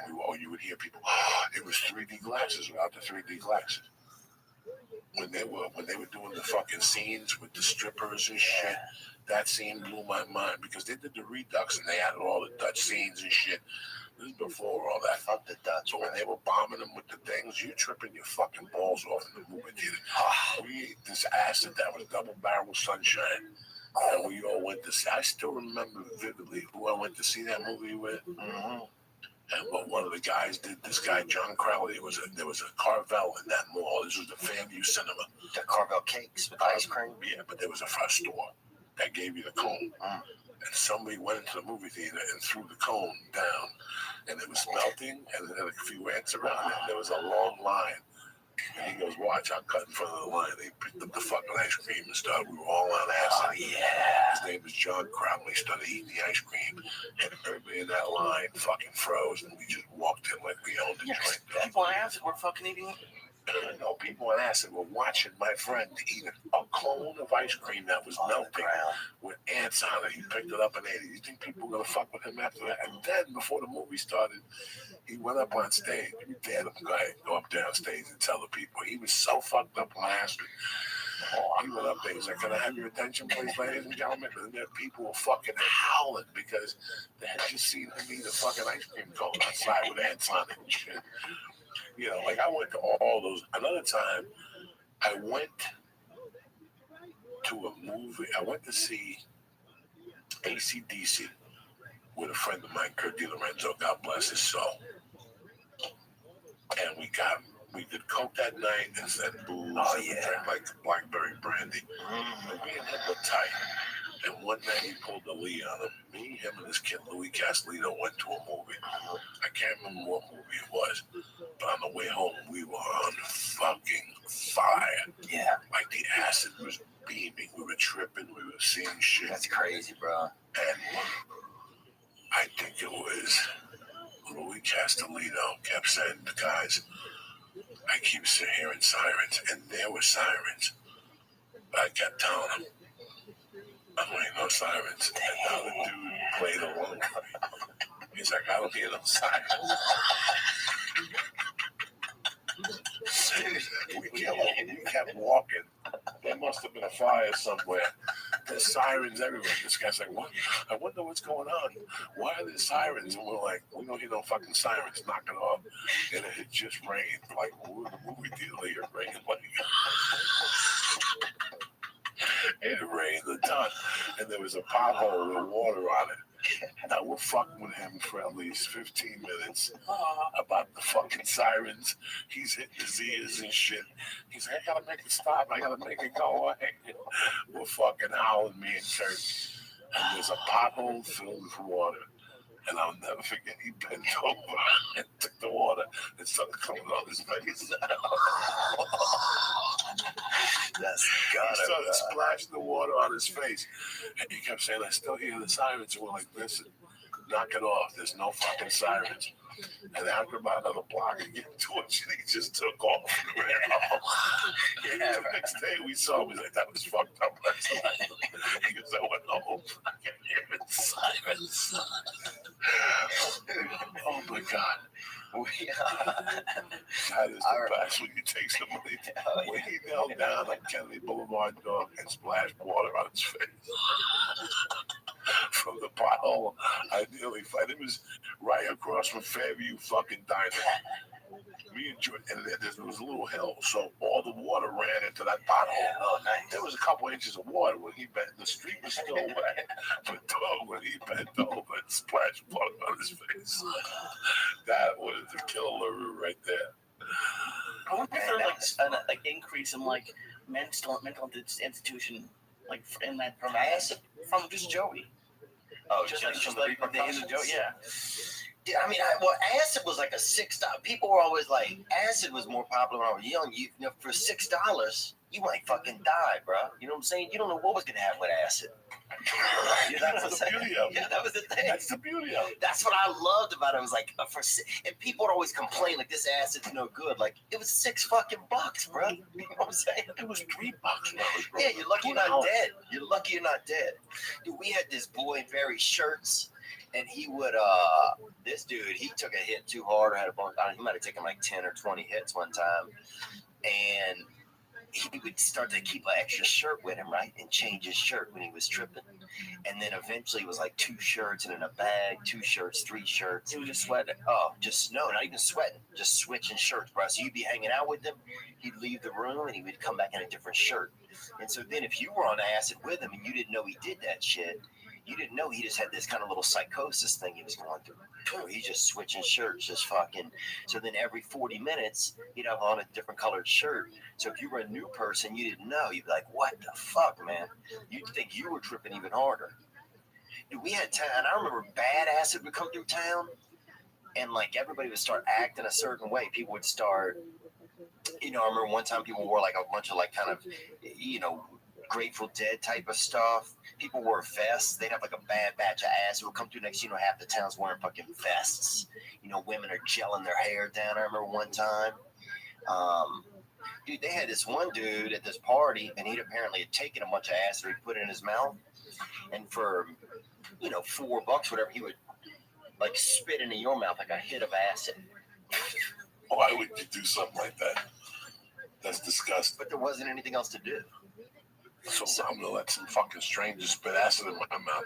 For $4, I could put the acid in my mouth for free. We didn't have it. Oh, you didn't have the $4. We had the $4. We didn't have the acid. He had it inside of his system. And for $4 or in his, he put it in his mouth. And then for $4, he'd fucking fire it into you. So next thing you know, bro, we spent about $36. We're fired up, dude, at this dude's party. This dude, I'll tell you, this dude, Icy Mike, right? So this dude used to get ice from anywhere. Like he would get water, and he had like a nice freezer. His family had one of those. You ever go downstairs in like some people's house and they keep meat in like an extra freezer? Like they don't want you stealing their meat, so they put it in like a special freezer down in the basement. Or the freezer has like a flat top. It has like a door on the top, and you open it like that. And the whole thing's a freezer. There's no refrigerator. You know what I'm talking about?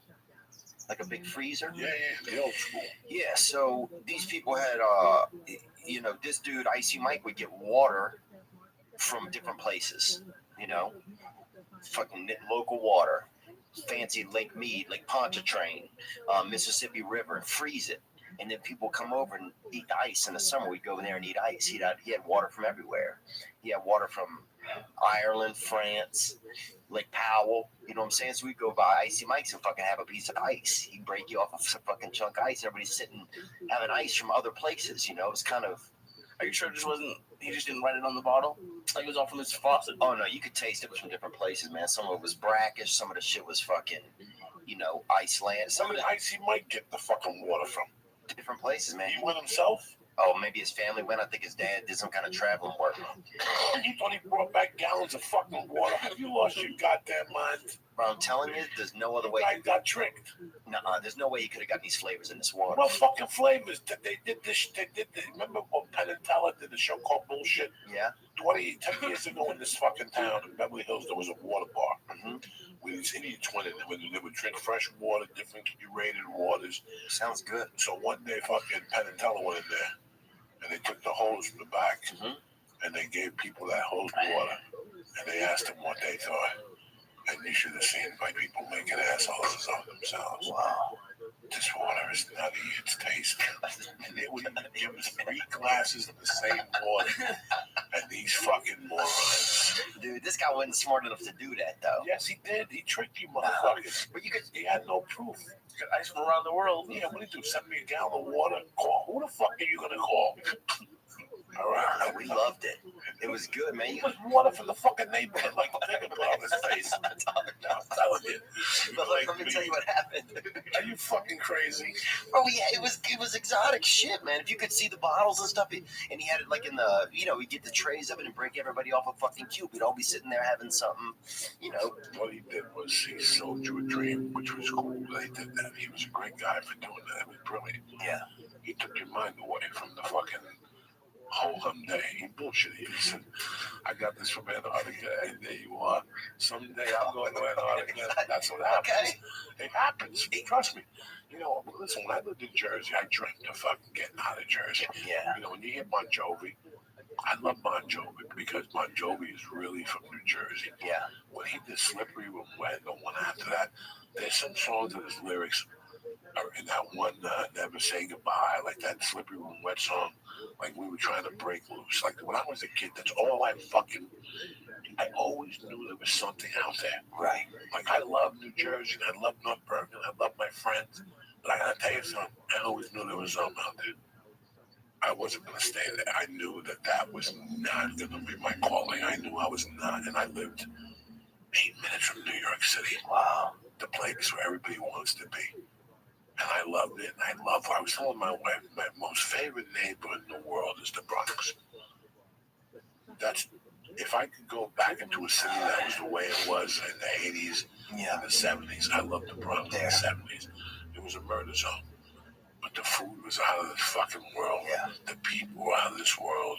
My mother had a dry cleaner up there until about 1971. And I would spend my weekends up there. It was fucking great. I got bit by a dog. I got chased by gangs. Everything. I love dry cleaning too. I love the fucking Bronx. Like I love all that type of. Now it's very gentrified and stuff. Oh yeah, New York's changed, man. Fuck, I go back to New York and I can't believe it. What is it now? The city is everybody's just rich people. I can't believe it. You can't even get mugged in Alphabet City anymore. Bro, there's not even people out at night, like 2 and 3 in the morning, like they used to. This very select. The streets are empty. I remember closing the bar and taking the fucking bridge over, the tunnel over, and just like going, what do you want to do, dog? Whatever. Let's go over, get a brown bag of beer, and sit on the fucking corner. That's what we do. Yeah. When you got a job tomorrow, no, neither do I. You got 20, I got 20. Let's go to the city, pick up a 20. 4 for the toll. We got a 6-pack, 2 6-packs. We'll bring up the fucking sun. You can't have any fun anymore. I remember the first time I went, dude, he was eating. I remember a couple of lesbians brought me back to their apartment. And I ended up stealing a sex toy out of there because I got a little bit keyed up on some cocaine and got nervous. But you could have fun, though. Did you sniff it or jerk off? Is that what you stole the sex toy? Dude, well, I went over these. I used to steal chicks' panties. Oh, bro. I would steal something every time. On the way home, I'd jerk off in the pants and throw them out of the fucking car like a savage. Dude, okay, one time, I was with this girl, and I was so drunk, bro. She was driving us, and I had to puke so bad. I just took my hat off my head, filled it, just vomited right into it, right? Just threw it right out the window, just kept talking to her like nothing had happened. Dude, another time, this dude, my buddy, Billy Conforto, rest in peace, bro, he died. He drove into an embankment. But he used to do pills and everything, and we were bus boys together. We were co-bus boys, even though he was about 35 or 40, He looked like Don Flamenco, you know who that is, from Mike Tyson's Punch-Out? The little Italian guy, and he's like, he looked like that guy, but without the roses and about an extra 20 pounds, and he was also homosexual. But he gave me some pills, gave me some somas one night or something. I think tried to maybe take advantage of me. I don't remember. That's the good thing about pills is, you know what I'm saying? If you did get molested, you don't really have to remember it. But I remember this girl, this hot chick that I knew was at this bar we ended up at, and I was like, I need a ride home. I mean, I sat in my passenger seat. She drove us home, while she's driving, I vomited all over her, right? And the only thing I remember is we made plans to go to church the next morning. So in the morning, I come out of my house, have no clue how I got home. I open the car door, and there's vomit everywhere, except like in the shape of this woman right on the front car seat. And I went and over to church, and she was there, and she looked at me like I was the devil himself, man. You barked on this poor girl. Yeah, she's a sweet girl too, man. And she has children now because I seen on Instagram she has some children. You still follow her? Yeah, I still kind of peep at her shit sometimes, dude. But I miss the old day, man. I miss doing acid. I miss. You miss doing drugs. Oh, Does your mind? There was a time where if I didn't have coke, there was no reason to go out. yeah, I'm not going to that bar if I'm not snorting. yeah. There's no reason. Like I equivalated. It was the equivalent. Like if I didn't have coke, I couldn't have fun. That was it. Yeah. From the ages of 18 to 25, I didn't have. That was my fun. I didn't want to go to the movies. I don't want to go to the park. I don't want to see nothing. So once I stopped snorting coke, that whole world disappeared. Which I wanted gone anyway. That was the part I didn't like about the drugs. Yeah, it's a dirty world after a It's while. a dirty world after a while. So Since you up late with a bunch of creeps. I didn't like that anymore. Like at the end, the last 5 or 6 years, I snorted by myself. Yeah, that's how. If you were a girl and I knew you were gonna give it up, like there was no before you went up into my cave, Yeah. your cave. I'm letting you know right now. If I give you half this coke, I'm gonna eat your asshole later. Yeah. I would let them know. I don't get. That's the only way. And if they would start irritating me, then I'd fucking get pissed. Yeah. It wouldn't be worth the blowjob because they would drive me fucking crazy all fucking night. I'd rather hang out by myself because people drove me crazy. Yeah, maybe that's how I think I got, man. That's my fear. I was very antisocial. Yeah, I got very antisocial. antisocial. I was social for what was necessary. Yes. But when it came to that shit, and it's still like that at times. Like I still have. Right, because you have that thing in you. That was never going to change. That was never going to change. The coke was just a side effect of, a progression of that feeling or whatever that was. Because cocaine allows you to be by yourself. You're like, it gives your brain a quick reason. Oh, I got to go do this by myself. But that's what it did for me That's anyway. what it did for me too. Like now I have fun. Like Yeah. It took me 2 or 3 years after the coke to even have when I first got into comedy, it was a new thing for me. Like I fell in love. Wow. It was my wife. That was it. And that road life, you just meet girls. Oh, road is fun, man. And they know what time it is. Yeah. They take you back this piece of ass, and I'm leaving in the morning. Oh, yeah. And communication is zero. Ain't nobody falling in Yeah. love here. You know what I'm saying? I ain't gonna tell nobody. You ain't gonna tell nobody. We're gonna do a couple dirty things, and I'll leave town. Yeah. Never see each other again. Look at some fat ankles hanging out of a bed sheet. But I'm out of I town. didn't want anybody at that time. Right. I love comedy so much. I didn't want anybody. I was having a great time sleeping in that car. I was having a great time some nights sleeping in a Motel 6 and some nights sleeping at a fucking Hilton. You didn't know until you got there. This week Lee stayed at the condo in Denver. Yeah. That's his introduction. Fucking luxury, bro. I know. Fucking Lee taking it easy, Wait dude. until he goes to the condo in Albuquerque. Yeah. And they got sperm on the sheets. Wait till you His get out hands. And, and like I said, I got Lee, for you to make that level in your life jump, there's got to be a little suffering. You got to do a little something somewhere along the line. You're going to have to suffer. That's somewhere. what takes you to the next level. You being at home comfortable, thinking that your world is never going to break apart. You never know what it is to fall in love with something, and that nothing means nothing. You got to get attacked somewhere. You have no idea what it's like to fall in love with comedy, where nothing means nothing. Your mother, your father, that's it. Nothing, bro. Your car is your best friend, Can't even see. and your notebook next to you. Yeah. You don't give a Your fuck. computer, your clothes are hanging in the back, your trunk's got a spare tire, They come in the trunk. a blanket, a fucking knapsack, you got a stove back there, Mhm. you got a P.O. box, and you got a pager. You don't even call people no more. Everything's done on the computer. You know what that life is? And to have zero money in the bank and just depending on your comedy? No. It's a fucking adventure. And that's what life is. Like, Yeah. You got to get out there, bro. it's Oh, it sounds like a blast. It sounds like, other than being completely broke. Honestly, that's a scary part about this. It's not. I know it. it lets you know Because for years I thought you weren't anything until you had money. Yeah. I really believed that. I was really under the impression society forces you to believe that you're nobody if you don't have all those things. And guess what? When I fell in love with counting, I didn't want those things anymore. I didn't need them. It was the weirdest fucking thing. You got a new currency now. 28 fucking years. All I wanted was to sell drugs and be a kingpin and be that guy that would go to a bar and buy Dom Perignon. And by the age of 31, when I got divorced, I didn't even want to make a salary. Yeah. I wanted to live off the fat of the land. I wanted to pay for my sins. Yeah. And that was it. Like, it was great not having credit cards. Like, I went from having every credit card to having none. Yeah. Everything was done by cash. You know that Gilbert Escobar has a good joke about it. He does an imitation of that dude. If you're a Mexican, if you cash your checks you're a Mexican if you cash your checks at the liquor store. Yeah. That was me. I cashed my checks on Whitley in Hollywood, from $15 ones to $60 ones, and they were all special. You know what I'm saying? Yeah. Like, Oh yeah. that's You're running that moment to moment. and that's what happens to people.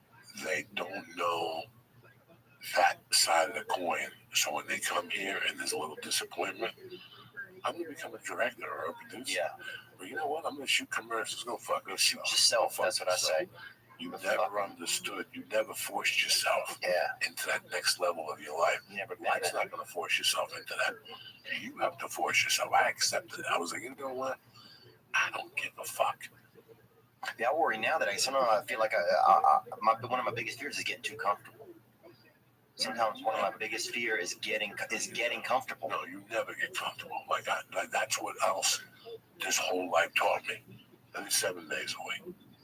I don't know what you're talking about. Yeah. I don't know what you're talking about. I don't know what you're talking about watching TV. I don't know what you I don't know what you're talking about. Right. This was the life that I chose. Yeah. And people still get mad at me. I don't know what you're talking about. Right. This is it. Yeah, this is it. People still, till 27 years later, do not comprehend that I really don't give a fuck. Yeah. And now I give a fuck a little bit more because of my family. Because you got that family. I'm not missing nothing. Yeah. It took my brother 10 years to realize I was never going to visit him in Comic-Con in San Diego. He held on every year. He came out here. Come on down. They're going to love you. You got a boot. He didn't believe it. Wow. He don't come no more. Wow. It took me 10 years. He thought, when I tell you, I don't have 4 hours to drive to San Diego. I could have an audition tomorrow, and I'm wasting my time dressed up with a bunch of people looking like superheroes. Yeah. I'm here for business. I didn't come out here to fucking go to the beach or to roller skate. And those are the people that fail, and then they bitch at you. They get mad at you because there was too much of a good time. There's no good time. There's no good time. Yeah, it's a lot of work, man. It took me 10 years. It took me I was 31 to realize there's no good time. Like whatever 1995 was, I was 32. Wow. There's no more good time. Studio 54 closed. Yeah. That was it. Where's Tony Bennett, cocksucker? Yeah, I think about that sometimes. Yeah, I think about that sometimes, man. And then people complain when their life doesn't work out, but they didn't sacrifice. I wanna be around to pick up the pieces when somebody breaks. You think that ice was fake, man? Oh, fuck yeah. Don't worry about it. I ain't mad at you. Maybe from what we can run this child, but I think. No, he took you away for the day like a drug. He made you think you were in Morocco. And you had fucking water from Michigan, that Flint water. Somebody Nice. who will I don't swear know, man. We had some shit from Lake Powell one time that was fucking as you used to do with me. pretty hardy. Who leave you to I miss those learn days, man. that misery loves company. That good acid. LSD. I mean, I wanna be. No, I miss that. I miss it and I don't miss it. I miss it and I don't miss it. I do not ever want to be in that world again, man. Ever. Do you feel like you made the? But you probably have a feeling you feel like you made the most out of that time. That you got the most out of that time. It started when I was 16 and ended when I was 40, fucking 4 years old. Yeah. That was it. I had ups and downs. I went to prison. And it was all of that drugs. Now I see when people have problems, it takes me just a little while and I'll figure out why they have problems. Yeah. It's a drug. It's a drug. Yeah. And you did the right thing. When you look at all the famous comics and look at the ones that fucked around with drugs. Didn't end good for nobody. Yeah. Pryor, the Kennisons, the Mitch Hedbergs, doesn't end good. Mitch Hedberg was on another level, man. Dog, I saw that motherfucker on another level. Really? Dog, I was here when they showed. Dog, I was here when they closed the Improv on a Monday and Tuesday. Yeah. To showcase Mitch Hedberg. Monday was for fucking writers and producers, and Tuesday was for showrunners. Wow. Like, that's the strength of Mitch Hedberg. But they don't even do like that shit anymore. Like when Mitch Hedberg died, I was furious that day. I still remember like cursing him to somebody like that dumb motherfucker. Wow. And like a year later, I had to call that person and go, I was just angry because people die to get to that level. Yeah. I love Mitch. I didn't talk to Mitch probably the last couple of years of his life. I didn't really see him. I didn't see him. He was living on the road in a fucking trailer with the girl. Yeah. God bless his soul. Yeah, when you get bent up, you're not spending time with your friends. You're not spending time with your loved ones. No.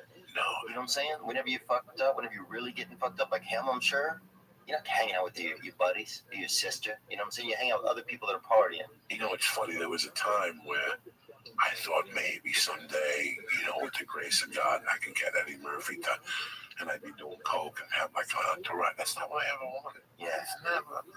I don't like the entourages or, fucking, you know what I'm saying? Like, I just didn't. I've always been an only fucking, I love it. Yeah. I love doing what I do. I enjoy it. I'm really happy that I got to find, like, how happy are you that you got to find what you're going to do the rest of your life? We're all very uncertain. Yeah. I knew when I thought about getting a job in New York, like a friend of mine said to me, listen, I can still get you like a runner job. Mm-hmm.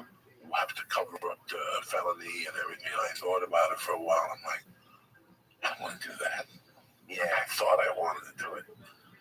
I really thought it was adventurous. But once I heard the comedy lifestyle and I read the books and I did just not knowing.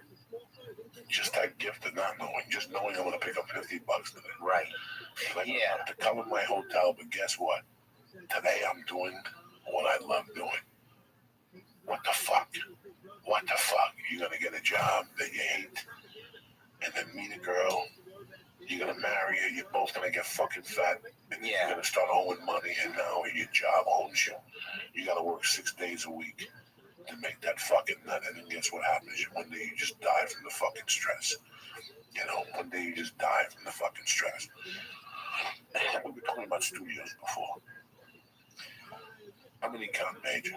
I always look at numbers. Yeah. And that's why I said to you, me and him had 1,000 arguments about things and different situations. We went to see an office one time on Van Nuys. The guy wanted $1,600. That means the first 16 that you make on this podcast will have to rent. Yeah. You know what I'm saying? Like, just to have luxurious offices. I'm not one of those guys. I drive a fucking suit. Right. For that, I was looking at, they had the new cars that were coming out. $200,000 for a car, $100,000 for an Escalade. What, really? Are you fucking kidding me? Yeah, that's There's crazy. a lot more to life than fucking paying that shit to impress your fucking friends and the people around you. Yeah, we had a Ford Festiva, man. Yeah, that's it. It doesn't matter what the fuck you drive. I sat that night on my birthday before the comedy store. I went to Dan Tanner's and I sat out there and watched the people driving and what they were pulling up with. And I pulled up with a white fucking Subaru with my wife. And people were looking at me. You know what, man? That makes me happy. I don't live for nobody. I don't need to drive a BMW. Yeah. It's such a great thing that I let go. That's what comedy did for me. It made me thwart that thinking that money made you. Money doesn't make you at all. Money don't do shit for you. Yeah. Money don't do shit for you at the end of the fucking day. When you realize that money don't do shit for you, your life changes completely. Your mood and your day is created by you. I love that. I love that. It's the fucking truth. I felt good without money, and I felt good with money. I felt good in both avenues. Because sometimes without money, I'm telling you, I'm in a hotel condo. I'm in Milwaukee, Wisconsin. The condo smells like foot and ass. I just had a Chinese lunch, 2 joints, and the waitress is getting me a half gram of Coke tonight, and I still gonna have $10 left over for tomorrow to get a sandwich at the fucking Subway. Yeah. I'd sit there and watch TV all day and write fucking stupid jokes, but at least it was not doing something I didn't want to fucking do. Right. But towards the end, when I sold cars, the last year I sold cars, I got fired from every job. I just... What kind of cars was y'all selling? It didn't matter. Yeah. Jeep Eagle, Subaru, used car Like lot. Jeeps. I got fired from every job. You know why? Because I was just there for the paycheck. Yeah. I would go in there, use their long distance to call comedy clubs. Yeah. And then I wouldn't even sell cars. I talked to people, and I took the $250 salary a week. And they do that for 90 days until they fire you. I was very happy with the $250. It helped out my cause. My cause was comedy. It was Keep it cruising. Yeah, I was just looking for a job. That's why you get yourself those no-responsible telemarketing jobs. That Yeah, the Tony Little Gazelle freestyler. Yeah, you pay Selling all that shit. $18 an hour, anywhere from 12 to 18 an hour. No, you can make anywhere from 12 to 18 an hour. Miss Voodoo's magic shirt. It's up to you to fucking sell people on the phone. That whole thing, selling cigars. Like, tell that sell cigars on the fucking phone, man. To businesses. Remember how you guys are both young.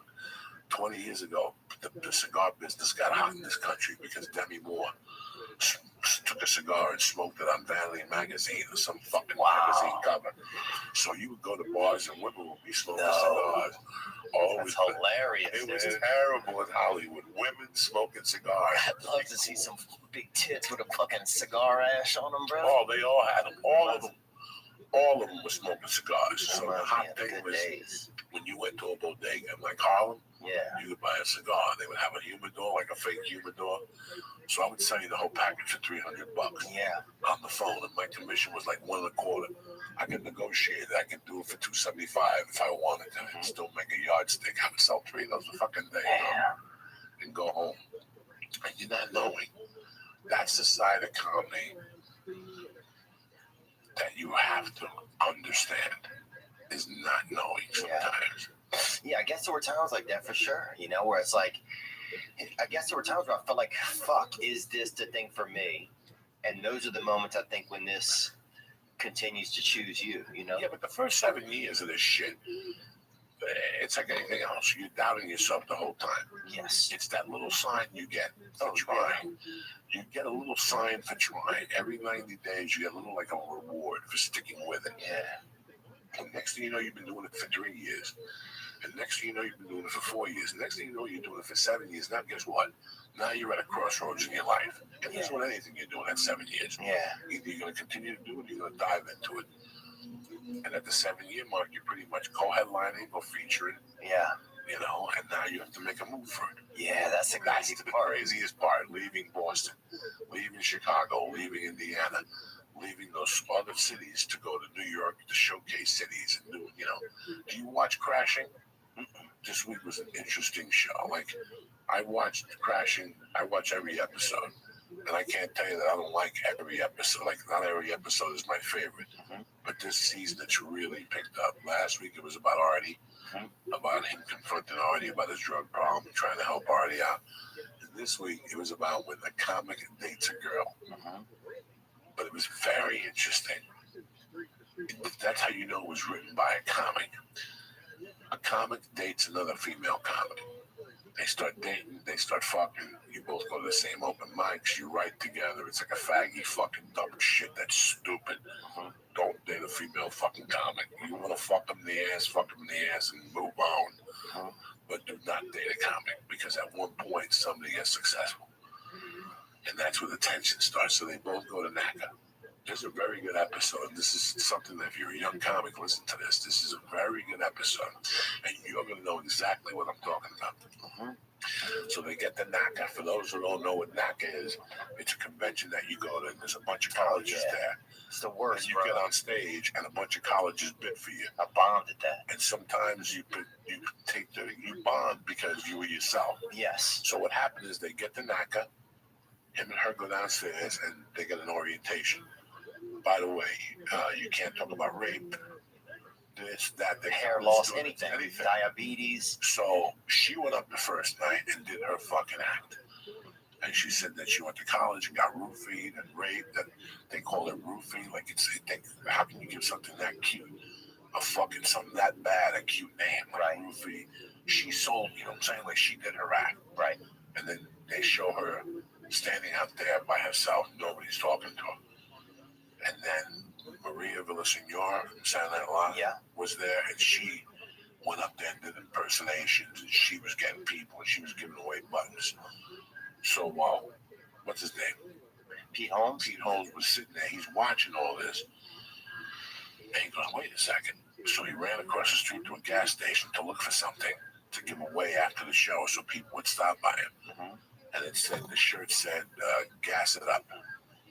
So he went back and signed. He bought a bunch of shirts for $2 a piece, and he signed them. And he wrote a joke about the shirt. Mhm. So he went out there, he watched what was working, and he did it. He didn't do his act. You know what I'm saying? Mhm. Like, he watched what was working. Hi, guys, college kids, you know. Remember, guys, cut duct tape, and the kids are laughing, and he was doing material that college kids laugh at. Right. And Yeah, I didn't like And then that. afterward, he wrote a joke about he did an Arnold Schwarzenegger. He ended with an Arnold Schwarzenegger impression. Yeah. He says, "Guys, it up." And afterward, he got like 6, 8 colleges. People loved him. He did great. And in the room, she confronted him. And she goes, "I'm dating a guy that took a dump on fucking stage tonight." And what it means is that a lot of comics come here. Bro, I know 20 comics I saw on the road. I'm like, these motherfuckers are going to be stars. But they move to LA, and they take advice from their agents. Yeah. And they start writing material to sell a TV show. They start writing material that comes from their heart, what they really, really say. Because what comedy is your world colliding with another world, and how you live in it, how you see. That's what comedy is. How I collide with the world. You know what I'm saying? There's a stop sign. You can stop, or you can fucking go through it. You know what I'm saying? Like, Yeah. to be a comic, you need that little je ne sais quoi of rebel in you. There's got to be a Yeah, little. you got that touch. There's got to be a little original rebellion in you. Little wigger, It little was free wigger. It was a great episode because she told him, "You played for them. You didn't do your act." And what did he say? How That does he's he broke, and this is a career move, Oh, and blah, blah, blah, yeah. blah, which a lot of people have done in colleges, and they do great. Colleges pay great, and it's a great living. But like I said, you I have to can't really live like change that. your act. It's like being an act on a ship. I have nothing against it. It's a fucking living. Yeah. You hear that siren? I don't hear nothing. The ship I could do, but I couldn't. I remember going to NACA in Nashville, and I ate it, bro. But I did Not one college. I did my shit. I booked a couple of them. Did you like doing them? No, I didn't like it. Let me give some shout outs real quick. My man B from Colorado, who showed up at 22 pounds. I'm sorry I didn't get to see you. John E. McClain, Rasta Jeff, you bad motherfucker. Brian Allen, Christopher Berryman, Jimbo Slice, Benzo, Omar Rodriguez, and my man Jack Shipway. And I really want to give a shout out to Denver for fucking coming out and supporting. That meant the world to me, guys. They were great shows. Lee went up on Saturday night. How'd you feel, Lee? Oh my God, it was amazing. That's awesome. It was just crazy being on that, because I've heard about that stage for years, and then Oh yeah. I know Rogan filmed a special there, and it was crazy. It was an amazing experience. That's awesome. And then like, it was just because I know I'm very lucky with the audience that I'm going up in front of. Like the reaction I'm getting isn't for what I'm saying necessarily. Yeah, they're excited to see you though. But you've earned that, you know. They're excited to see you. Yeah, you got me in that club, man. The one out there.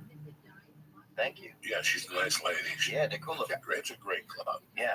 It's been there for fucking since I started, and it was there 10 years before I started. Wow. And she does a great job with the club. If you look at the lineup when you're there, it's a great variety. Did you notice something differently this weekend? Well, I noticed like the opener and the host change, which is weird.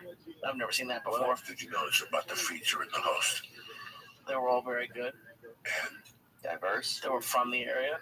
and They were younger. they were clean. Really? She knows. Oh. See, people think that I want a guy in front of me cursing. Right.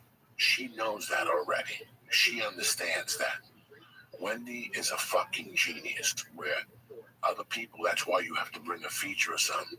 You know, there's just a bunch of clubs that they pair you up with their favorites Yeah. because they're dirty. And now the people hear 3 comics saying fuck. Yeah, it's a rap. Wendy's a genius. Do you understand? I didn't That's hear why I that. don't want to do dirty shows. Right. Because I'm out in the headline after 10 comics going up there and being dirty. Yeah. Yeah, it's the worst, man. That's it. Yeah, that's it. So she's brilliant. You didn't catch that. No, I didn't see them They do didn't their even stuff. say fuck. Oh. That's why the audiences were so good. Because she's brilliant. She knows how to book a fucking room. You won't burn them out before. And she puts heat in front of you. Yeah. Like, that's one of the scariest rooms in the country because those guys got headliners that are in town that week. Wow. Like, a lot of times, you know, when I was opening up down there, like when I first started going down there, you went down there on a Thursday. Ooh, you had to follow. You had to follow Todd Jordan, Rick Kearns, Lori Callahan. They were all headliners. They were all Hitters, headliners. Yeah, hitters. And you're going down there as the headliner going, dog, I'm working double quick. Yeah. I'm working I double hated quick. that, man. That was that put you on the spot. I mean, I had weekends. I had a weekend in Missouri one time where it was like, fuck, this feature is better than me, and I got to step my game up. You know, he got busted for murder actually a few years ago, though. So Did he he really? really did. Yeah. But What's going on with you special, cuz? What are you hearing? What are you doing? I'm trying to get Netflix supposed to come out and see me in a couple of weeks. So we're trying to find a date right now to do that. And if they, you know, if they're interested, then I'll go from there. And if not, then maybe I'll make one myself, you know, or do something, you know, where I'm owning my own shit. So, you know, I'm excited about that, but, you know, I'm hopeful. Right now, I'm just trying to be hopeful and wake up each day and You work hard, try to be right? hopeful. Yeah. You're funny. You're a sweet guy. Thanks, man. You forced yourself to the next level by getting clean. It wasn't like you fell off the stage. Right. It was something you recognized that needed to be done. You know, when I used to get hot dog, I would go pee and I wouldn't look in the mirror. Yeah. And the last 10 Oh, wow. years, I would not look at myself in the mirror because I was so ashamed of what I was doing. Damn, that's crazy. I can totally Yeah, see I would not make eye contact with the fucking mirror. Okay. So, you know, I recently had a guest on here, and I was under the impression that he was sober. And at one point, he went to the bathroom into the blast, and I was really disappointed because I know as a comic, you can get so far with drugs, Yeah. but to take it to that level where you want to, it's better to be conscious of your surroundings and know what's going on. You want to smoke a joint? You want to drink a Heineken? That's great. But you're watching your audiences, you're watching the people that are coming to the shows, you're watching 1,000 things. Yeah. You don't really have time to get fucked up when you want to take it to that. And this could be in any occupation. Yeah, it's going to work for a while. It always does. Yeah. It always starts off great. It always starts off great. Yeah. I'm grateful for Lee. I'm grateful for my wife. I'm grateful for my baby. Yeah. I'm grateful for this fucking podcast. I'm grateful for the people that come to the shows. Amen. But I got to tell you something. I'm grateful for not doing that shit no more at all. I'm really grateful. And I'm a loser. I did until I was 44. At least you stopped at 32. I was Still, man. I could not imagine the day I would be clean. I mean, I saw the Ray Charles thing, the movie Ray, and I was like, that motherfucker did heroin. I can't do coke till I'm 61. Yeah. Oh, that's I scary. can't do coke till I'm 61. Where am I going to go? What are you going to do? So, My biggest fear is, yeah, some chick with a nice butthole and an 8-ball shows up, and that's what fucking spins you out. You know? no. That's my biggest fear. No, you're going to look at it and see it for what it is. It's a different playing field now. and you see it for what it is. You know what, man? There's nothing in the fucking world I want to do than get an 8-ball and stick it in Kate's asshole and suck it out of there with a fucking straw. Oh, yeah. Kate is as beautiful as they come and sexy as they come. I know she's all in. Oh, I'll suck my own dick if she'll watch. What would I gain by it? I'd lose a friend. Yeah. She's an ally. What would I gain by it? You know what I'm saying? If I'm going to snort coke with everybody, Kate would probably push me over the top. If she let me snort a line off her asshole, Yeah. I would be all in. But at this point in the game, I can't go back. I made a promise. I made a man promise. I didn't make a promise to a woman. I didn't make a promise to my father. I didn't make a promise to anybody. I made a promise to the universe, and it paid me back. Yeah. It paid me Yeah, that's what I think, I too. stuck to my promise. Nobody had to watch me. I didn't have to go to no meetings. I didn't have to do anything. I made a promise to myself as a man that this is what we're doing from now on. No exceptions. Yeah, that's it. What happens, who, where, when, and that makes your life a lot easier. Listen, that was my world. Was Wow. snorting coke and eating pussy and getting dirty and coming on your face and your tits and Yeah. you sucking my balls and me putting it in your ass and then putting it in your mouth. That was my world. That I'm an ugly dude. You know, Yeah. I don't have time to date. I was not the dating type that was gonna take you out for 4 dates and then go. Yeah. Everybody I met was on a fucking whim. Let's do this shit. Let's do blow and let's Yeah. get fucking evil. Let's forget what happens. Oh, my Stealing God. each other's shit, dude. One night I remember being with this girl and this dude. We're all in the same room and we all stole each other's fucking shit. And so we're all sitting there with each other's like money, pocketbook, purse. Dude took her purse. I took dude's wallet. She took my wallet, right? And all of us are fucking looking for our shit and also trying not to let the other person know that we stole their shit. And finally, it just became like, fuck. Did you fuck anybody? Huh? I didn't fuck anybody, dude. Todd, let me see your shit. We just eventually she said, look, I'm fucked up and I took this. She got so high. And then dude's like, and I took this. And then I had the fucking last piece, his wallet. And I set it out there and I'm like, man, we all Jesus Christ. stole each other's shit. This man. icy Mike, who do you know? What are these people that you hang out with? Shit stealing your wallet when you get high. That's fucking. Dude, that's bro. I'll tell you one more thing I'll tell you about Icy Mike. This dude, so when acid came through our town, we got a lot of bad acid. You know, I think we would get people would sell because sometimes acid comes through. You don't know what it is. You don't know who made it. It's $6. It was $6 for a hit. You know, you're going to be out of you're going to be out of it for 4 to 8 hours. So this guy, Mike, got bad on some acid. Him and his buddy.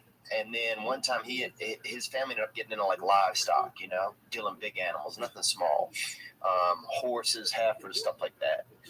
And he had he gave a bunch of like kind of no-dos or something to some of these animals because it would get them to shit more. And so there was one time where he had like 3 animals all shitting at the same time, right? Yeah. Again, Why did he want to do the shit? it was like not a show, but it was like not a performance, but you know what I'm saying? Like, let's watch them shit, Sure. And I went over there one time, dude, and everybody was eating acid, and we probably watched these cows shit for maybe 15 minutes straight. Like nothing you've ever seen, man. I don't think I want to see that, to be honest. Yeah, you say that. What did the poop look like coming out when you're on acid? It looked like poop, man, but it was just almost seemed magical that you could get all 3 of them to do it at once. And that's the kind of shit that took me to another level, man. Dude, we had this other girl one time, Charlotte, bigger girl, biggest girl we knew. So biggest girl we'd ever met. And she ate some acid one time and got locked in this room, and people kept kind of dripping kind of warm water on her all night, bro. Fucked up. And those are the things I miss. Cooked a pizza in a dryer once. What else do we do? Throwing rocks at fucking invisible animals and shit in the woods. Just, fun, man. Joy. You're a crazy friend. You're a crazy dude, my friend. Looking for joy, man. But that's why you're crazy as a comic, and that's what makes you a good comic. That's what makes you a good comic, guys. I miss it. You're not missing anything. Yeah, that's the thing. I'm probably not You're not missing. missing anything. Right. I thought That's about the it truth. nights and times. And I said to myself, well, why couldn't I have control like regular people and just do one line? Yeah. You know what, man? Nobody does one line and goes out. It always ends bad. It always gonna end bad. Yeah. You want to take a Viking one night with him, you want to take a Xanax and edible. I ain't mad at you. You know, that's probably gonna tear that. It's gonna decrease that anxiety the edible gives you. Yeah. But you know, do I really need an Oxycontin in my fucking life? Do I need that shit at this point in my life? Those things don't even do nothing to me. Sometimes I eat a Viking and I get high. Sometimes I eat one that don't do dick. It's, you know, I'm pretty fucking safe with the reefer, bro. I don't miss dick. Yeah. I miss. I don't have no regrets though. I'll tell you that much. At this point now, I had a good time. And fuck it, it happened. There's nothing I can do to take it back. Whether it's time, whether it was anything bad I did, or anything good I did, there's nothing I can do to take it back. That's it. You make peace with yourself at some point, and you accept what the fuck you're gonna be, and that was it. Like I said, I'm very fortunate to even be in this fucking office sitting next to you and Lee. I know that.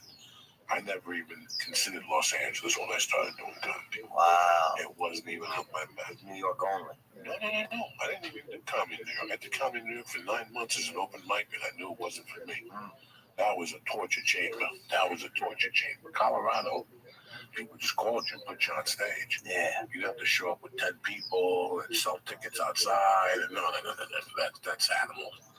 That's a different type of fucking world. Yeah. I developed in a small market. Everybody knew each other. People just called you and put you on stage. You know, you could just call people. You have to show up with 20 people. Maybe the guy would pass out 50 flyers for me in the parking lot. That was what you had to do. You know, and the guy would give you $25. That's fair. Yeah, you know. Yeah, when I came out here, they made us like you had to get. I did a couple of bringer shows. One time I had to pay to go. Yeah, one time I had to pay to go on. You know, but I knew that. I don't know. I did know that.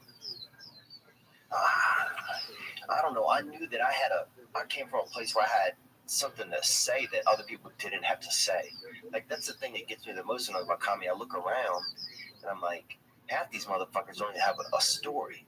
Like, they don't have any. They're writers. You know, half these guys are writers. You know, and I like to watch a show. I like to watch somebody perform. You know, like when I see something and I'm like, oh, that person has been through something that I want to know about. Because that's what makes me jealous. Like, I want to be a little bit jealous when I'm watching somebody, you know, of their life, even if the life was good or bad. You know, sometimes when I see somebody even in a struggle, you know, I'm like, fuck, I get jealous. Because, like, I want to be whatever that is, that struggle, whatever it is. If it looks so severe, I want that. You know, I think that's something. Like, I remember the first time I met a friend when I was in first, second grade. And I really remember this. This kid had a stutter, this boy Douglas. You know, Douglas Huball. He had a stutter. He stuttered. And I remember when I met him, I was like, fuck, man. So jealous. I wish I could stutter. Yeah. He's different, man. Look at this guy has, man. Everybody I'd ever met up in that point in my life sounded the same. And then Douglas had a stutter, and I wanted to be him. So I would impersonate him. And then the teacher said, she put me in trouble, you know. You're making fun of him. I said, I'm not making, and I tried to explain my case, but they wouldn't even fantasize it, you know. Like, what do you mean you're not making fun of him? I'm like, I'm not making fun of him. I want that. I don't want to get what he has, you know. I don't know. I guess if somebody has something different than me, then I want to be able to experience it. You want to be different. If it's real. You always want to be different. I mean, I think I hated just being myself most of the time. I just hated being, you know, I just felt ashamed. I just felt ashamed a lot. I felt ashamed that I felt uncared for. And it just made me angry, you know. But I didn't know those are the things that was going on. That's all I knew. You know, I just knew that I was uncomfortable. I always felt till this day, I'm very insecure about a lot of things, you know, but you push ahead, you know, and I think it helps with the comedy at times, being so insecure. It really does. That rage gets released. Yeah. It's an interesting life when you commit to something and you know, comedy is not about being in a comfortable situation. I never, ever, ever wanted to be a cookie cutter person. I always knew that. I didn't want to do what other people were doing. Yeah, was playing a trick on me for years. Like when I first started doing coke, I didn't get high for the first year. It wasn't until I started drinking with it that I started getting high. For a year, wait a second, Saturday Night Live to me sucked. Like all these people come up to me, oh my God, we go home on Saturday Night Live, and we want Saturday Night Live, and I would go home, and I would go to a girl would babysit in my neighborhood. Oh yeah. And everybody would go over there at 11:30, and they would all be giggling like little fucking idiots, and I'd be sitting there going, I don't get this. But are they playing a trick on me? Like, is this, I'm supposed to laugh at this? Right. Like, I'm supposed to like this fucking music because these 20 people in the room, it was terrible. Like, I kept seeing that over and over again when I was young, and I'm like, I'm never gonna fucking do that when I get older. If I don't like something, I'm gonna fucking say it, you know? Like, if I don't like something, I'm gonna fucking say it. I would see 20 people in the room, and I thought they'd be putting me on. Like, I'd go to a concert, and I knew the concert sucked. The guy was off that night. But there'd be 20 people that would say, oh my God, it was tremendous. I did not want to be one of those people at all. Like, it bothered me. And when I see them today, it's the weirdest thing. When I see those people, I know they don't like me. So for 3 or 4 minutes, I feel really insecure about myself. But then I realize I wouldn't want to hang out with them either. Right. I wouldn't want to be in a room with them either, like at a dinner party where let's take a minute and each say what we're thankful for. Yeah. And some asshole gets up, I'm thankful to be here with all you guys. Oh, and everybody says, oh, that's so sweet. That's never been me. Yeah. I don't want to do that shit. Yeah. Just talk to me from the fucking heart. Don't talk to me at all. You know? Say what's up. I was telling Lee for years, I go, why be like everybody else? You know, it's like, this is a hot restaurant. It's a hot breakfast spot. It's eggs. Yeah. It's eggs and bacon. It's eggs and bacon, and you want to go stand online because your friends say it's, you know, it's like today when I drove past East at 9 in the morning, I see 15 people standing online outside. That's crazy. And I feel horrible. Ugh. I feel like you don't have a fucking life. You're waiting for fucking eggs and bacon. The breakfast is that much better. That's what you're telling me. Yeah. That you will stand on a fucking line. Nothing perturbs me more than that. Yeah. We live in a generation that they can't wait to stand online. Oh my goodness. I stood online for 6 hours. Really? I think you're a fucking idiot. Yeah. Yeah, I never You just wasted 6 hours of your fucking life. I go to a fucking restaurant, they tell me 15 minutes, I tell them to go fuck themselves. I'm out. I'm out of there. Yeah. I'm out of there. I'm not waiting, not a fucking minute. Especially for eggs and bacon with potatoes and toast. Yeah, that's basic eats. That's, you know, yeah. Somebody goes, it's a great breakfast. They give you something that's in the fuck them up. I got the spot. I walked in there, I ordered, my food's ready in 7 fucking minutes. That's what I want. I don't want to wait. I don't want to see nobody. It's like the griddle in Hollywood. Yeah, fuck that. Oh. And they got like a gay hitman out front. Yeah, no. And if you're not, yeah. Leave it fucking alone. He's spray painting his hair on his I head. won't go to the No Hope Diner, but I'll go to that fucking Marie T any day. I like it. Oh, wait, I was there today. Or I came here. Marie T? Yeah. You should have called me. I would have gone over and met. Oh, that's funny. Bro, they got the best breakfast in town. I see your girlfriend there. Yeah, they just had smoothies over there today. Yeah. And I got there late. They got smoothies, they got green tea, they got a breakfast, the fucking bacon and the potatoes there will rock your fucking world for breakfast. Will rock your fucking world. Yeah, I go to AA meetings over on Moore Park and then we stop over there after. Moore Park, that's no, what's the one on Monday? Or Clifton? What's the one that's just a couple blocks away? What's the cross street at that place? Moore Park's pretty close. Riverside and Moore Park. Yeah, it's on Moore Park. Now, I did a movie years ago called, I don't even know, about a true story about an AA meeting that got robbed in the valley. No. 2 guys robbed a bank and then went into an AA meeting and took everybody hostage until the cops came. Fuck, that's awesome. 4 hours in the state. The one right here, the popular one. The most popular meeting in the valley is Monday night. That's where all the I haven't been to that one. real people go. Yeah. Supposedly, it's a small place in Studio City. That's probably what it is then. That's probably what it is. It's a small little place in Studio City. I haven't been to an AA meeting in a long time.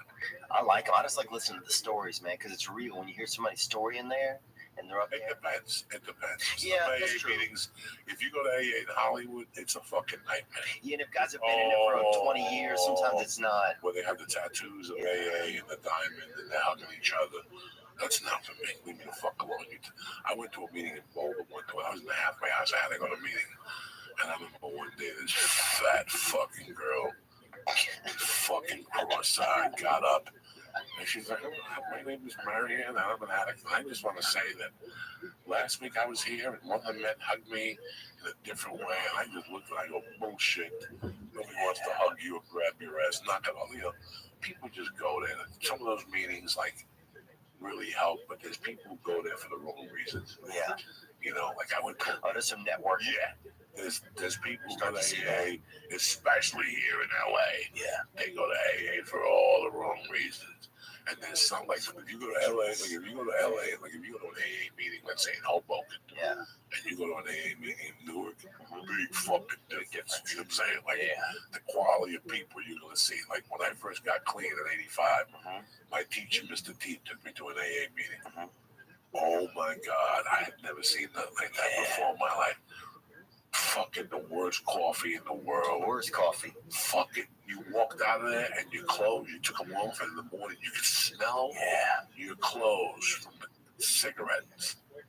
You have no idea what that's like, Lisa, popping your head up in the morning, putting your feet on the floor, and your clothes are on the floor, and you can smell the cigarette smoke from your fucking clothes from those AA meetings. You can smell people's poor choices, man. Dude, it's the one place that makes me feel sometimes like it reminds me of the environment of the neighborhood and the environment that I grew up in sometimes. And that's all that fucking matters. Some of it's a business, right? Like that place over by that barbecue. Some of these On halfway Magnolia. houses are businesses now. So yeah, you're right. That's great. Like there's an AA business. It's in a strip mall. Yeah. You go to they have meetings all day. They work off donations, but it's a business. It's a good But program. it's a good program. And they have a treasurer. It's hard to steal, you know, because you're around a bunch of thieves. You can't rob for an AA meeting. That's a bunch of fucking. That's a bunch You would hate it, man. Bro, motherfuckers been stealing it for years. They see you coming a mile away. The treasury, that dude, you know, that's why they're in AA. You know, they've been stealing for 20 years. Let these people know where you're going to be the next couple of weeks. I'm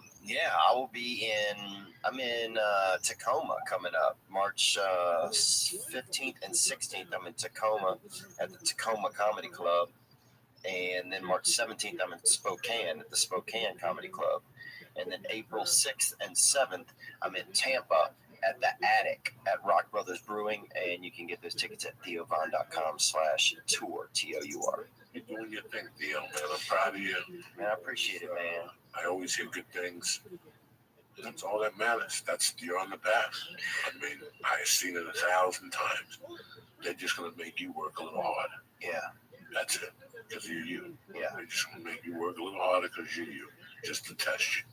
Just to see if you go back and do a pill or go back and do a line or go back and have a drink. And as long as you stay away from that, you always beat them. You always got the ace in your pocket. Yeah. That's what they want you to do. They want to frustrate you for you to go get a drink. Yeah. Don't get frustrated and just know that you get on stage every night. That's all you need to know. As long as you're covered, everything works out.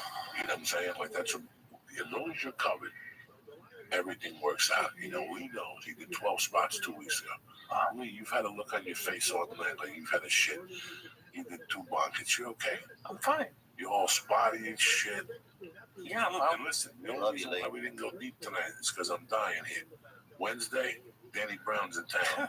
If he ain't working, we're gonna eat 29,000 milligrams. Buzz Aldrin, We might not baby. even do a fucking podcast Wednesday. I don't know when he can come back. Tomorrow we might do one just in case. So prepare. Eat good tomorrow, because if I get off work by 5, I always eat something with dairy in it before I come here because I know like I have to prepare. tomorrow double up on the dairy. Eat a fucking ice cream off the concrete, We're, baby. we're eating shit you haven't seen tomorrow night. We're going deep, boy. We're going deep. You're boy. gonna eat some fucking Guatemalan asshole, boy. I want to apologize to the people of Huntsville. I had to cancel because I'm taping. I'm dying up here, but I will reschedule. The only date I got on the books for March right now is March. The next date I got is March 21st. What is it, February? My next date is March 21st in Nyack, New York, and the early show sold out. We're adding a late show. It's a Wednesday, so I'm not sure. My flight's early, so I'm not sure. So that's all I got going on. I'm going to sit here and keep writing and keep trying to get it together, see what happens with Netflix or the other people. Just hang out with my family. April, I got a couple gigs. I got Santa Fe, New Mexico at a casino. Oh, nice. Me and Dean Delray, and I got like a fuck Columbus with Kate Quick. I'm taking it back to Columbus with me for 420. Yeah. So that'll be fun and shit like that. And that's it, people. I want to thank Theo Von. I want to thank the Christ Killer for coming to Denver and doing the sets. He did a great job. Thank you, Most buddy. people would have fucking shit their pants in the people. The champ. The fucking first time he went on stage, Wendy goes, I didn't know he did kind of the next thing you know, the room blew up. And I go, now you see why I burned him. She goes, holy shit. Even the comments were like, holy shit. So People love him. I'm happy that you went and got on stage and you didn't fall apart and your legs didn't fall asleep like they did last time. Oh no, it was like the second show was one of the most fun 5 minutes I've ever had in my life. That was crazy. I've never experienced anything like that. Wow, that's awesome to hear, man. You don't have to see your face light up when you say that. That's cool, man. Oh, it's a different feeling. Because when you guys were talking, I'll be quick, but all I could think about was, like, I didn't have people, like, I had a couple friends, but I would do stuff that I saw cool people doing, because I'm like, maybe then they'll like me. Yeah. Like, I'll do that stuff. So just to have people, like, genuinely seem to like me, and, like, it's not like 3 people, it's like 300 screaming people. If I feel bad saying it, but it's a great feeling. They're cheering for you, man. Yeah, no, it's fun. Keep doing fucking comedy and put yourself in bad positions. No one's going to be comfortable with. I know I got managed earlier. I want you to put yourself in that position. Yeah. You're very comfortable, and you have to get uncomfortable. You got to get uncomfortable, It's dude. your 30s. That's it. If you were a slave, would you stay a slave, bro? You try to escape. Absolutely, I would escape. Yeah. Okay. So now you got to Let's see it. You got to do it now. Put in that work, bro. I Give love you a you slave name, motherfuckers. too. Let me Come a good slave name. give these 2 people shots out and I'll get you out of here. Like I said in the beginning of the show, are you hiring? Because posting your position to job sites and waiting for the right people to see it, that's not the way to go, all right? You know, there's a big challenge in finding great talent and how you went about it. All right, ZipRecruiter knew there was a smarter way, so they built a platform that finds the right job candidates for you. ZipRecruiter learns what you're looking for, identifies the people with the right experience, and invites them to apply to your job. These invitations have revolutionized how you find your next hire. In fact, 80% of employers who post a job on ZipRecruiter get a quality candidate through the site in just one day. One day. And ZipRecruiter doesn't stop there. They even spotlight the strongest applications you receive, so you never miss a great match. The right candidates are out there, and ZipRecruiter is how you find them. Do me a favor. I don't care if you own a plumbing business. I don't care if you clean toilets. I don't care if you have a corporation. Listen, businesses of all sizes trust ZipRecruiter for their hiring needs. So right now, today, the church, you guys have businesses. You want to hire, you want to look for the best that's out there, try ZipRecruiter for free. That's right, free. Just go to ZipRecruiter.com/church. That's ZipRecruiter.com/church. Again, ZipRecruiter.com/church. This is the way to hire. Number 2, I want to thank Onnit.com. They've been my sponsor since day one in my family, and the supplements are tremendous. I love the protein shake. I love the Shroom Tech Immune, the Shroom Tech Sport. I love all the products they put out. Listen, I don't care whether you try them or not. The Alpha Brain, if you don't like it, it's 100% money back guarantee. So if you don't like it, we don't even want it back. We'll send you the money back. Listen, change your life. Go to Onnit.com right now and press in church, bam, and get 10% off your first order delivered to your motherfucking house. All right, who does that? Nobody.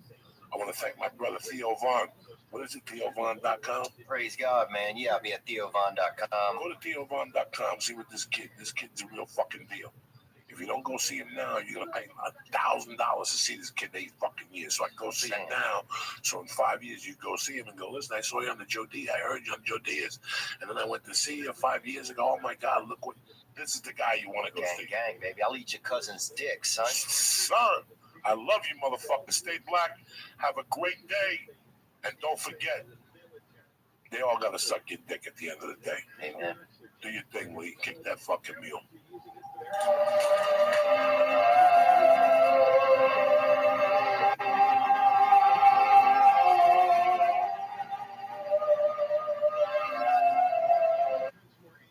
Greetings from Podcastville. The Church of What's Happening Now is brought to you by Stamps.com. Listen, these days you can get practically everything on demand, like our podcast. Listen whenever you want, when it's convenient for you. Did you know you can even get postage on demand? All you need is stamps.com. I've been using them for years to send out coffee cups, t-shirts, posters. My wife loves it. You know why? Because it saves you time. Time is money and energy. What I'm going to do is this right now. Go to stamps.com before you do anything else and click on the radio microphone at the top of the home page and type in Joey. Again, go to stamps.com before you do anything else and click on the radio microphone on the top of that home page and type Joey. What I'm going to do is this. I'm going to give the church family a special offer, a 4-week trial. 4-week trial, including postage and a digital scale. So go to stamps.com, click on the radio mic on the top of the home page, and type in Joey. That's stamps.com, enter Joey. Number 2, one of the most interesting products I've received the last week is the Ridge. The Ridge is a minimalist wallet that helps you reevaluate your everyday carry, launched by a father-son team. Funded on Kickstarter in 2013, the Ridge now resides in the pockets of over 250,000 men and women. The RFID blocking wallet is made by 2 metal plates, either titanium, carbon fiber, or aluminum, bound together by durable elastic bond. Your credit card, your license is just the stuff that you need. It's light. I love it for traveling. So what I'm going to do is this, okay? It's sleek. It's got metal plates bound together by durable elastic band, so you will lose nothing. You understand me? It's easy. It's fun. Minimal. That's designed to let you ditch your bulky wallet. What I'm going to do is I just want you to go. Do me a favor right now as family, because you're going to love it. Go to richwallet.com/church and use promo code CHURCH, CHURCH. And what I'm going to do is, today only, I'm going to get you 10% off with free worldwide shipping by going to richwallet.com. For right now, just go to Ridge Wallet and take a look. It is one of the most interesting products out there. And if you're a traveler, or you're a sportsman, you ride a bike, stuff like that, you don't want bulky stuff, Ridge Wallet is the way to go. So right now, today, I'm going to get you 10% off from free worldwide shipping by going to richwallet.com/church. Again, that's richwallet.com/church. Use promo code CHURCH. Number 3, I just received this in the mail about 4 days ago, and I've been using them. I got to tell you something. It's one of the best brushes my teeth has ever gotten. And even though my teeth are the color of like chartreuse, this thing worked tremendous. One of the most important things we do for our health every day is brushing our teeth. Yet most of us don't do it properly. Quip is a better electric toothbrush created by dentists and designers. Quip was designed to make brushing your teeth more simple, affordable, and enjoyable. So far, I've got nothing but 5-star results. Your teeth and your mouth feel cleaner. It just has sonic vibrations, and they gentle enough on your sensitive gums. So do me a favor. For starters, you know what I always tell you. Go to quip.com. Go to quip.com and see what I'm talking about. This is a phenomenal product, especially if you're a traveler. So what I'm going to do is this. I love Quip. That's why I love Quip, because they're backed by over 20,000 dental professionals. Quip starts at just $25, and if you get the quip.com/Joey right now, you get your first refill pack for free with a Quip electric toothbrush. It's a great Christmas gift. I'm telling you right now. You got a girlfriend, a wife, a husband, somebody you don't know that you want to give a present to. This is perfect. It's affordable, and they'll love your family. So your first refill pack is free at getquip.com/Joey. Look at Lee, boy. I love Lee, dude. If I had a little bit of a Lee, man, that I could take with me and keep somewhere, and a little, like a wheelbarrow, but for Lee's, I'd put Lee in one of those, bro. Sounds nice, thank you. Yeah, and pillows in there too. I ain't just putting you in there on the metal. It's real, like some people would do. real You wouldn't considerate. put them in the shed in the back. Nah. Feed them food time to time. What are you Go back talking there, about? What do you? I What, put you under a warm lamp, Lee. That's what I would do. put 'em it's on starting to the get wall, creepy now. It sounds like I'm a hostage in your house. Hey, calm down and be a good pet, you little buddy. Put like a chain around his neck with a fucking chain hooked to the wall and stuff like that. Yeah, but a nice chain, like a gold chain. You know? I don't know if I go that. There's no cold for this. You can't put a silk hat on a pig. You know what I'm saying? It's fucking Thursday, November 8th. Kick this fucking mule leak. Come on. That's as good as it fucking gets, Theo Von. Crazy. Little Oh, Sly and the Family Stone coming at you the gristle missile, baby. on a Thursday morning. What are you fucking nuts? 20 to life, no parole. Fresh from Buffalo, New York.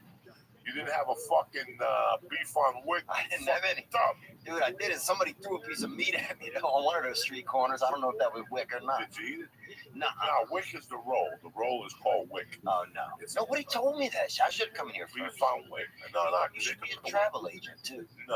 I just know what quality is and where. Yeah. And nobody makes a bad fucking beef on wick in Buffalo. Like, it's like a disgrace for them. Really? Yeah, it'd be like a disgrace for them. It's no. Right.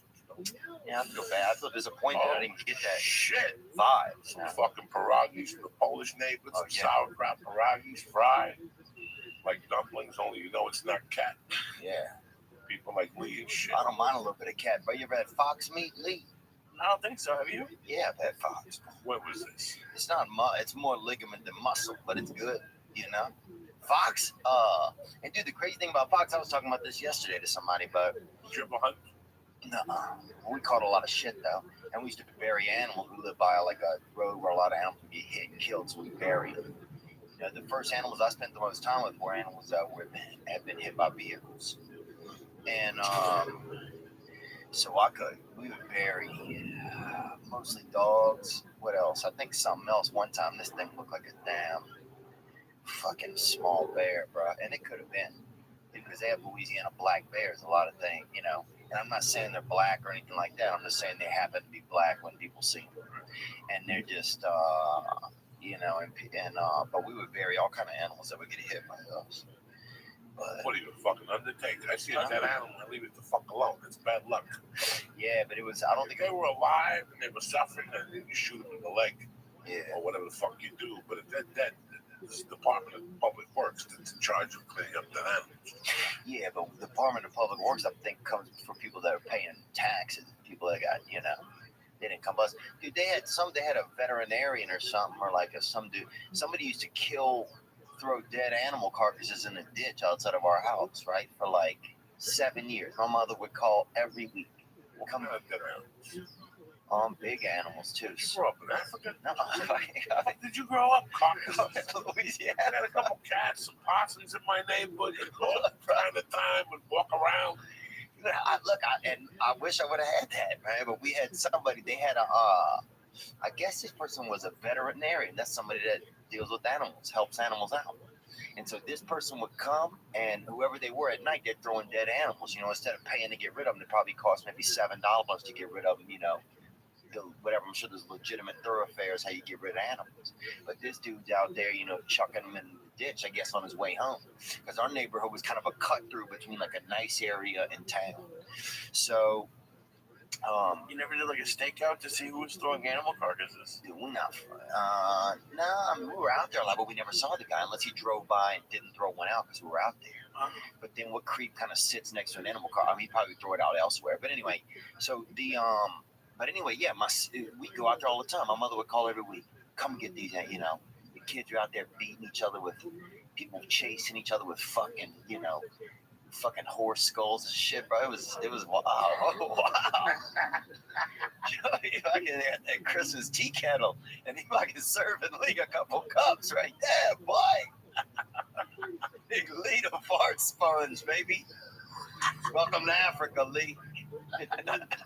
Normally I like all your sayings. I don't like the fart sponge. Sorry, bud. And I'm just joking about that. I didn't mean that. I would never say that about you. No, it's funny, but the people, he's going to take a liking to it. It's been like 2 podcasts since he farted on me. Oh, dude, in some countries, in Japan, that's like buying somebody a scarf. No, it's not. You fart on You know, somebody. I'm half Japanese. There you 23 of me. Oh, dude, yeah. I'm over here fart. Oh, he's got the thighs of a fucking kung fu fighter, son. Dude, you gotta know different nomenclatures and how to give a hug, bro. In Africa, they hit you with a fucking pipe, bro, if they love you. Just take a whiff of that fart. I'm not gonna take a whiff of your fart. That's Come on, disgusting. bro, get a little air appetizer, bro. Treat your nose. That is tremendous. Treat your snout to some of that fucking free booty pasta, bro.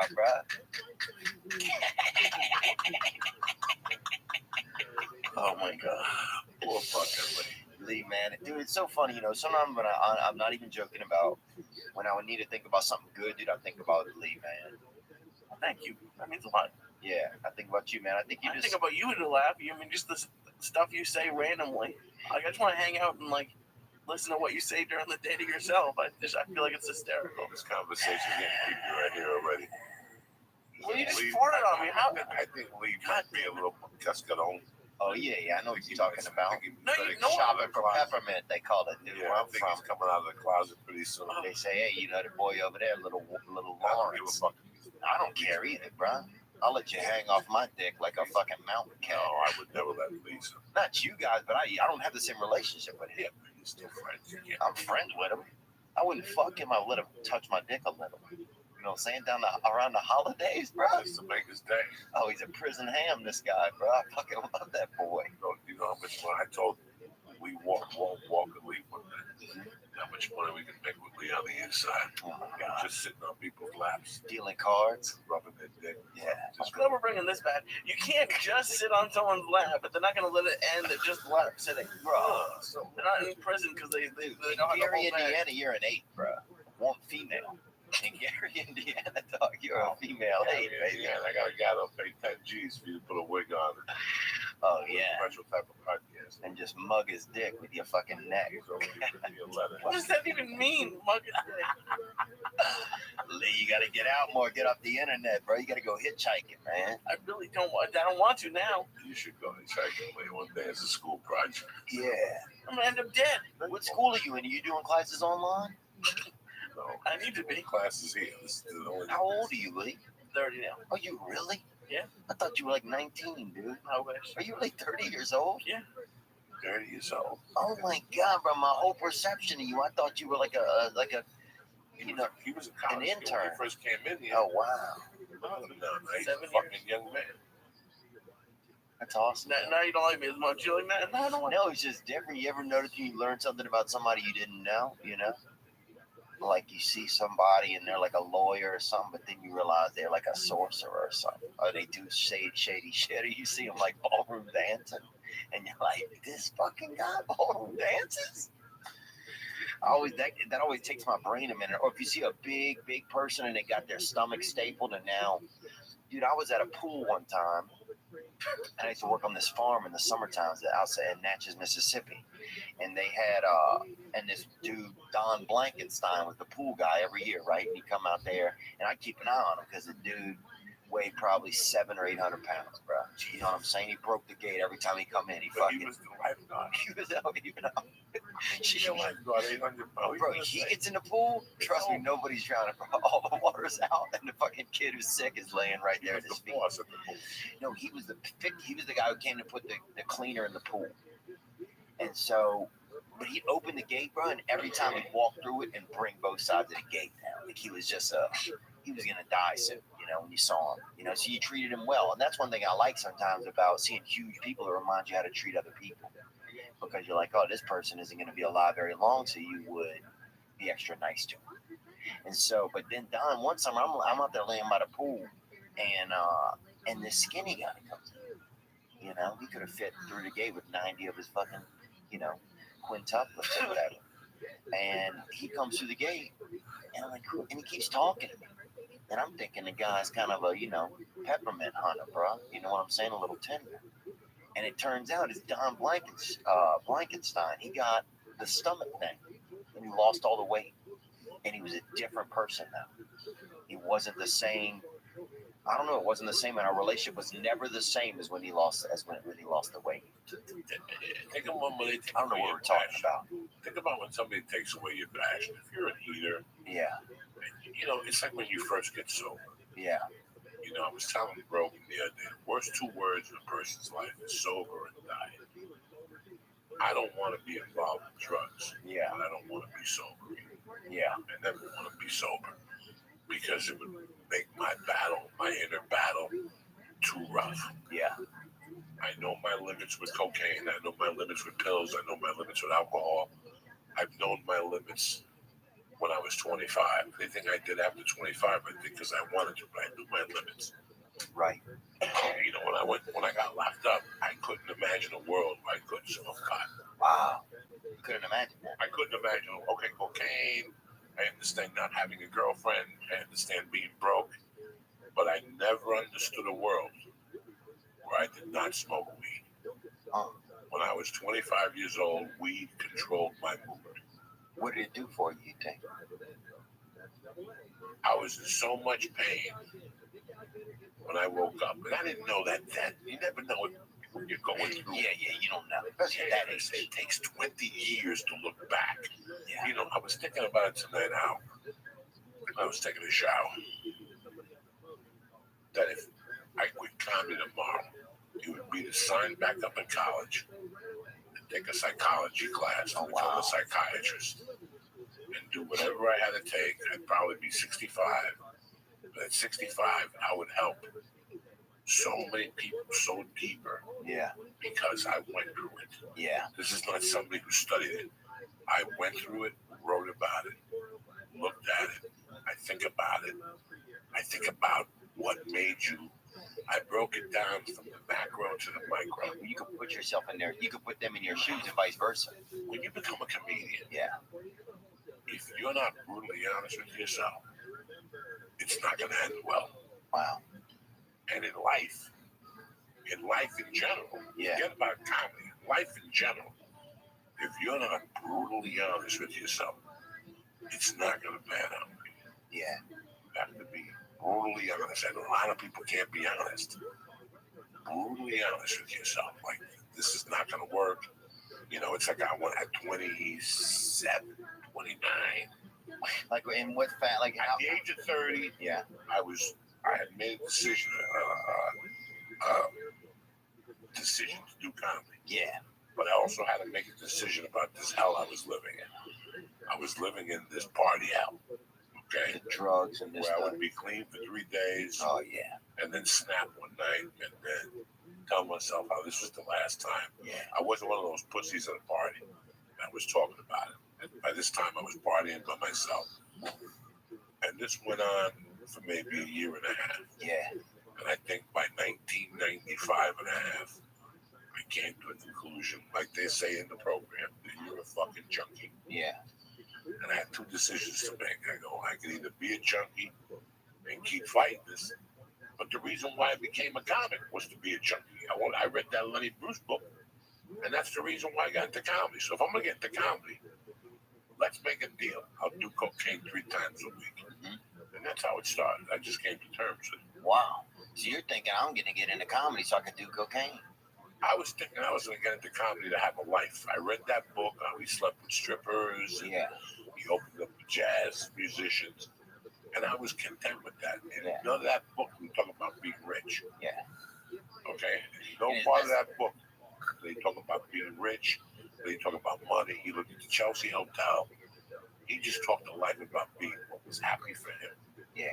And at that time, that's all I wanted. I had been through a terrible marriage. I had already done time.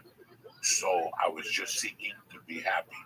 But I knew I had a mend inside. Because you had a deviant soul. Your soul was pretty sound like kind of bifurcated. Or I was living, this wasn't who I was. I was a nice Catholic boy who I believed in heaven and hell, and I had a belief system. Your inside didn't match all your behavior. Right. My inside did not. So that added to it. Yeah. So now I had to have that inner conflict with drugs. Fuck you. This is who I am. I've accepted it. Yeah. And whatever happens, happens. That's it. No fucking big deal. Nobody gets their feelings. On Easter eggs again, Lee. You found one, huh? You found an egg, boy. Welcome to Easter, bro. Y'all killed Jesus. Here he comes back, boy. And he brought a dirty bag of fucking baked hams out of the fucking cave. This smells worse than your neck. It smells like those Honduras feet that are walking in. Yeah, boy. It smells like fucking Thanksgiving night in a prison shower. Their shoes off at night and sleep under a I tree. can't even imagine. What that little summer camp would smell like down there. They've been walking for 20 fucking days, those poor people. Oh, Hondurans will walk 30 hours in a 24-hour 20 day. fucking days, and they're really coming. What are they going to do up here, do you think? I think they're trying to seek asylum. You know, living in Honduras or Salvador right now, those are not good places to live right Makes now. me sad, man. Yeah, my father's from Nicaragua. You know that my father was born down there. If you know anything about Central America, I know like El Salvador is, the prices are high. They're killing people down there. You know, there's a lady who I talk to from time to time, and she tells me she goes only for Christmas time. And then she has a house down there, but she can't retire down there. Oh, wow. Because they just kill you on the streets. There's more murders, something like that to that effect. So I don't know if it's El Salvador. I'm just cracking the But joke. right, but with, if that's your neighbor, things can be great where you are. If that's the neighborhood you're in, you know, that's heartbreaking. It's a different, you know, it's like when you read the Roberto Duran book. You know, he grew up in the streets of Panama. You know, he grew up with this guy that was called Magico or some shit. And the guy was like a shaman, and they taught him how to hustle on the streets, how to live on the streets. You know, that's Central America, you know. If you ever watch Miami Vice, either the second or third episode of Miami Vice. I read the book, I think. There's no fucking book. Miami Vice, I think. There's an interesting scene where there's a little kid. Yeah, what are you laughing at me for, Lee? I don't know. I'm laughing at both of you. I don't know which one's There's right. little boys. Oh, There's wow. a drug dealer cutting the deal. There's a drug dealer cutting the deal. He's got like a coin Yeah. in his hand. And what happened? And there's like 4 8-year-olds, no shoes on in the room, in different corners. Jesus. Is it a magic trick? No. He's talking a business deal. It's like you coming to me and you want to buy 20 kilos of blow. Okay. And what are the little boys doing? Just chilling. They're like fucking assassins. Oh, really? The 8-year-old assassins that come from fucking huts with their family. Jesus. And they're just waiting for their next assignment. They're all probably packing a gun or a knife, and they got no shoes on. But this drug dealer would play with a coin and even talk to the people like the way I'm talking to you. And then from time to time, it would just flip the coin in the air. When that coin landed, one of those shoeless kids would run out and fucking pick it up like it was a fortune. Wow.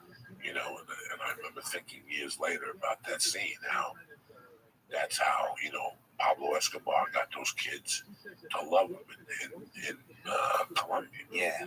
He went to the poor kids that had no options. And he said, no, I'm going to put $1,000 in your pocket every week. But you're going to kill motherfuckers for me. Just like that. No questions asked. But it gave him a feeling of purpose. You know, I mean, money talks and bullshit walks. Yeah. At the end of the day, money talks and bullshit It really does. I can blow smoke up your ass. Or I can put 2 G notes in your hand every week, but you've never had a dollar bill in your hand. Yeah. And tell you, look, I'm just going to send you to people's houses. Yeah.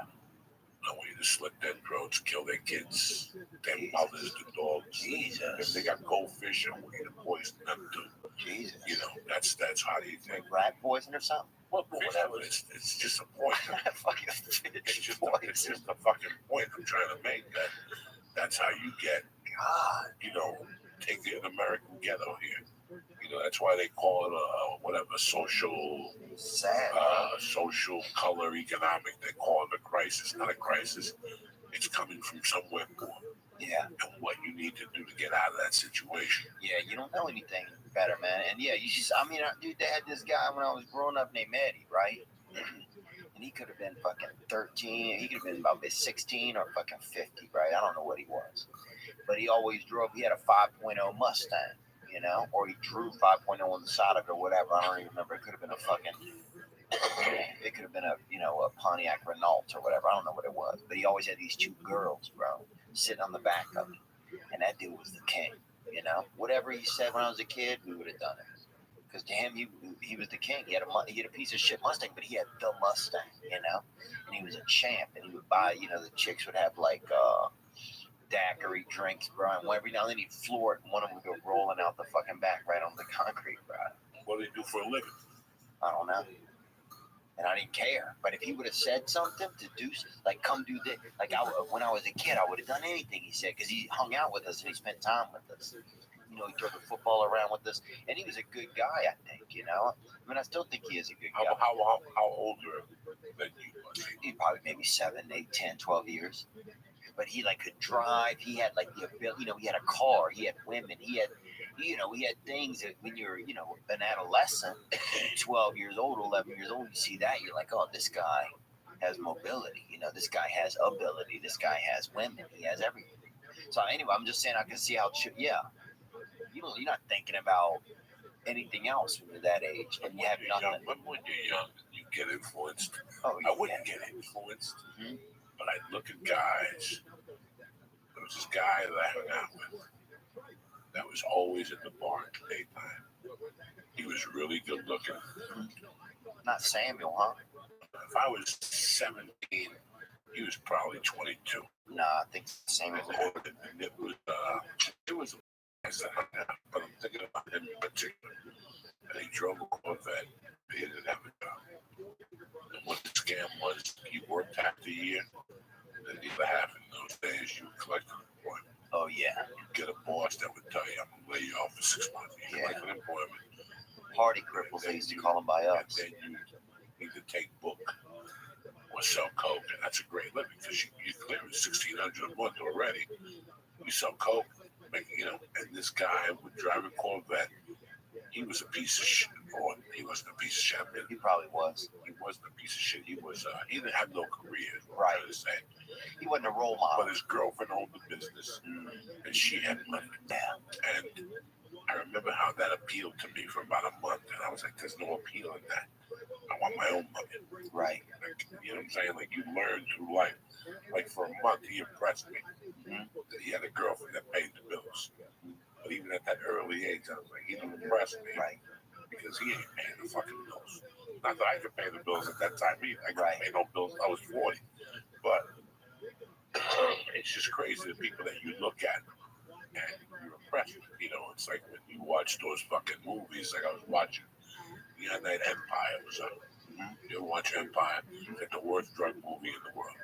But it's on BET once a month. It's one of those movies that's always on between 7 and 9. You got a spot at the store at 10:30. Oh, yeah. And you got no choice but to watch it because there's nothing else on fucking TV. Yeah. It's either that or bull racing live from Bulgaria on ESPN or some shit. And there's one scene where a guy goes up to him, John Leguizamo's like a street drug dealer. Yeah. And he goes up and he's like, "Hey man, I really want to, can I cut you a deal?" And he goes, I want this new PlayStation. Blah, blah, blah, blah, blah. And John goes, "How much is it?" He goes, it's $300. The kid goes, $300. The kid who wants the money goes, "No, it's $299. And Leguizamo goes, "I'll give you the money, but you got to do stuff for me. Oh, yeah. You got to clean my car, so help me God." If you know, like he's telling him what he has to do, and he buys the game and shit like that. You know, those kids grow up wanting to be a drug dealer. Oh, yeah, yeah. Just Right, because that's the first person they that's get. the first person who gets them. Yeah. Yeah, that's interesting. Your first influence, how does that, where that first influence is not your dad, how much that influences you. That's interesting. It's really weird, and it happens with comedy. It happens with anything that but it happens when you're a young man. Like, Yeah. I was confused as fuck as 21. At 21, I was confused as fuck. Oh, yeah. Because I didn't want to work. I wanted a fucking new car. I wanted money, and I wanted bitches, and I wanted coke. Where's the work, Joe? Sure. What do you think? And I really thought that the fucking bluebird of happiness is going to just drop it off at my door. Wow. Like, I could look you both in the eye right now and tell you, like, I had no idea about hard work. I wasn't a lazy person. Right. But I had work. Who wants to work? Yeah. Why don't I try to put something together so I can hang out at the bar in the daytime and I don't have to go to work? I mean, that was my deal from day one. As long as I didn't have to work in the daytime, I didn't give a fuck. Do you ever think that, like, you know, you wanted to, you know, have like a, you know, like a, do you ever think that you wanted to have a, fuck, man, I forgot what I was going to ask you. You don't even smoke weed no more. You better get your shit together and start smoking again. I don't know what Jesus happened. fucking Christ. This is what happens when you get sober. You get retarded. What'd you go to college for? To get stupid. That's like fucking Michael Corleone shit at the end of The Godfather. Damn, man, I couldn't have any idea coming to my head, man. No, I think it's funny how, yeah, what your influencers are, you know, the first person you see do this or that. But then, yeah, sometimes you are able to see past that. Like, yeah, there's some people, you know, we had this dude by us, like, you know, and this guy now runs a tree company, right? This guy, Senator Lawn. And he had a dude. They used to do this thing where they had a lot of sinkholes. I grew up around a lot of sinkholes.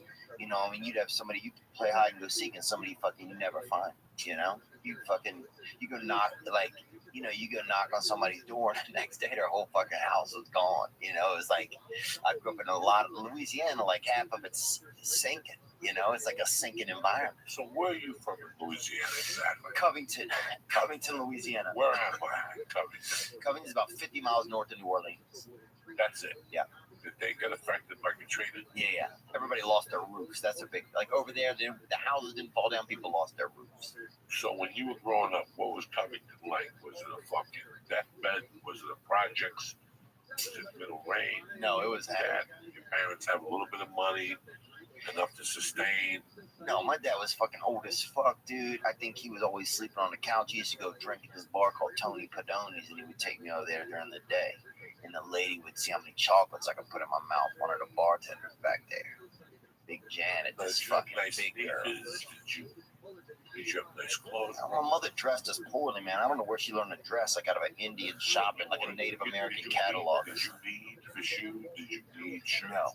It wasn't like you lived off hand-me-downs, right? So Covington is not like, you know, some fucking neighborhood that's, you know, where your dog is missing. No, I lived all, like I got hand-me-down clothes, but I didn't get hand-me-down shoes.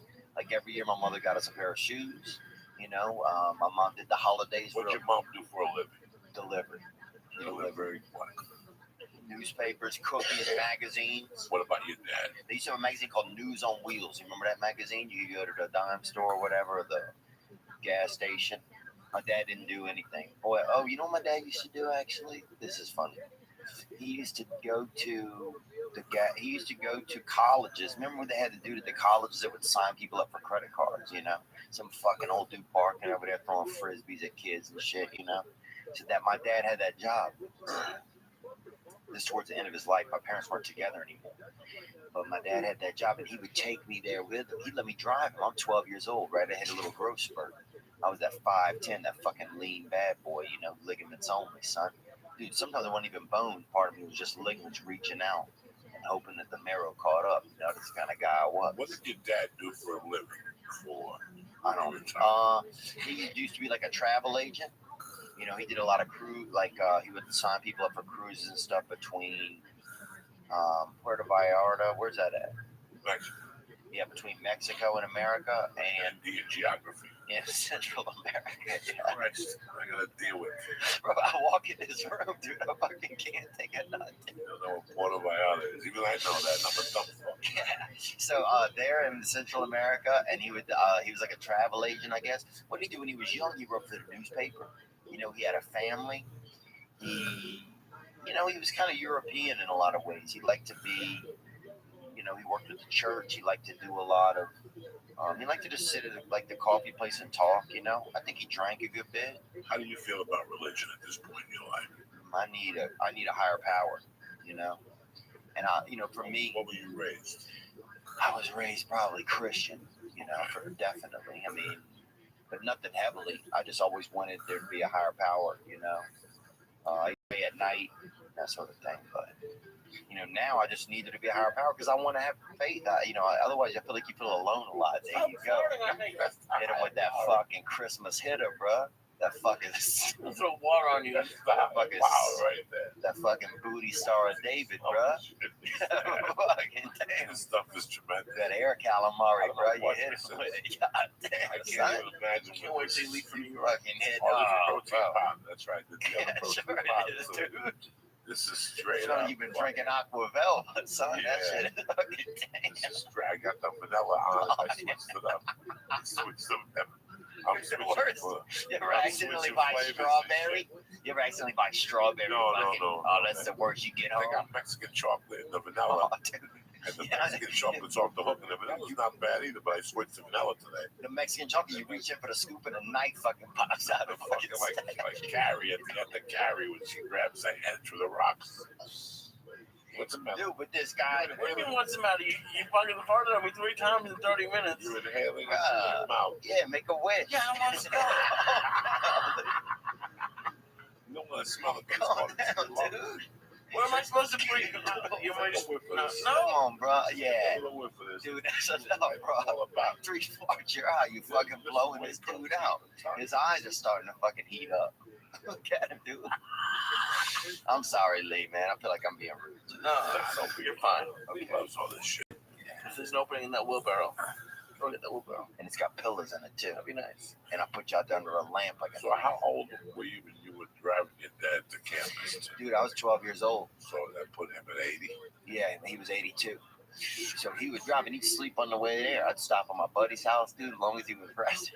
Because I was fucking showing off. I had a Delta 88 suddenly. My friends are still, going through adolescence, inside trying to, blow a flute to get their dick to fucking get taller, like they see on those commercials in India.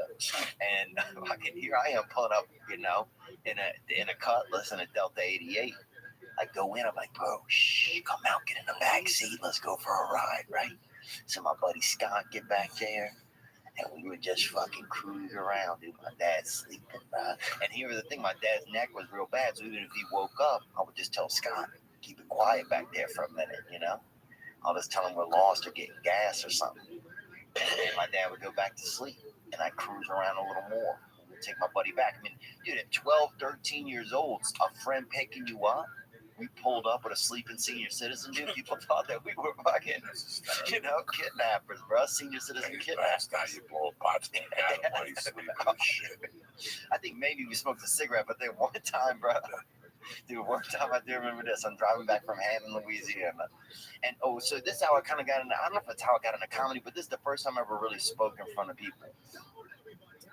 My dad would get people to sign up for the credit cards, and he got $1.50 from the company, whatever, and college kid to sign up. And now, looking back, it's like getting college kids to sign up for a credit card.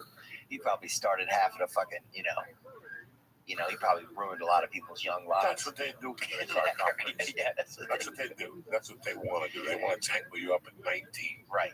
As soon as you take that first student loan, you get a credit card. Yeah, that's true. It's automatic. You get your name goes on a list. You're eligible. So I'd be on the table. My dad would have me on the table, and people come over, and I would start barking at them, getting them to come over. Hey, you, guy with the nice haircut or something. Or the black girls, a lot of times, they have all the extra hair. You know what I'm talking about? You have a girl of a fucking rope swing hanging off the side of her fucking head. You got summer campers swinging off the back and jumping into a river. Black girls have that long extra hair. And you'd see them, and you'd be like, hey, and be sweet to them and have them come over, and you'd make friends, and you would be entertaining, and you'd get them to come over. And then my dad would try and sign them up for the credit card, You know what's crazy? Theo, you just made me remind me of something. It's so weird how people say it, like that chick that people don't know, that chick Flo, that girl that got all those commercials. Oh, yeah. I saw her at an audition one day. And it's funny that Flo was packed up and getting ready to leave this town.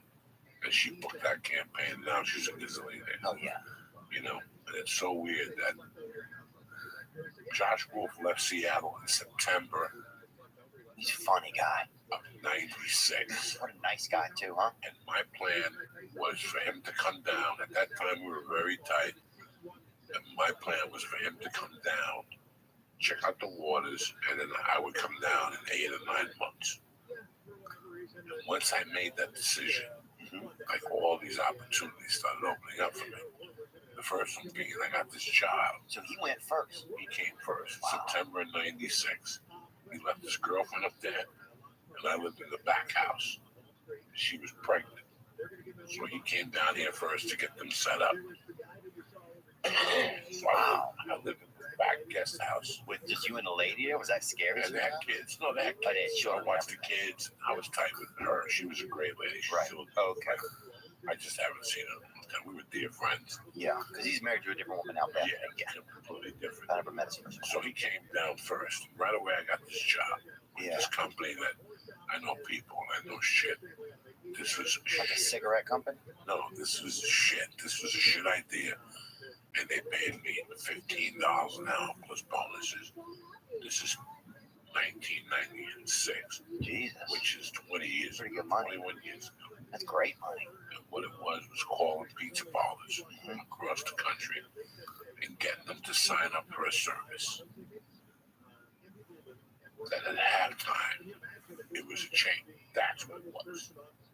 That's what it was. It was Domino's Pizza. It was a scam. No, Domino's Pizza had cut a deal with the NFL. That during the game, if a Domino's sign came up on your screen, you got $1 off a pizza. But to get that deal, you had to sign like Domino would make its affiliates pay. So I had to call those affiliates and make them pay that extra money to get. So what it would do is, as soon as they called Domino's, that number, it would go to whatever Domino's paid. I see. This was a scam inside of Domino's. Right. It was like, yeah. I worked for a Domino's affiliate that was calling Domino's and saying, listen, we're starting a new program starting August 14th. Yeah. And here's the deal. Every time people are watching an NFL game, there's going to be a Domino banner on the side. It's going to say, call now, get $2 Oh, yeah, I remember off that. a fresh delivered pizza. They showed a hot pizza on the If screen. you don't sign up for that, the calls won't go to your pizza joint.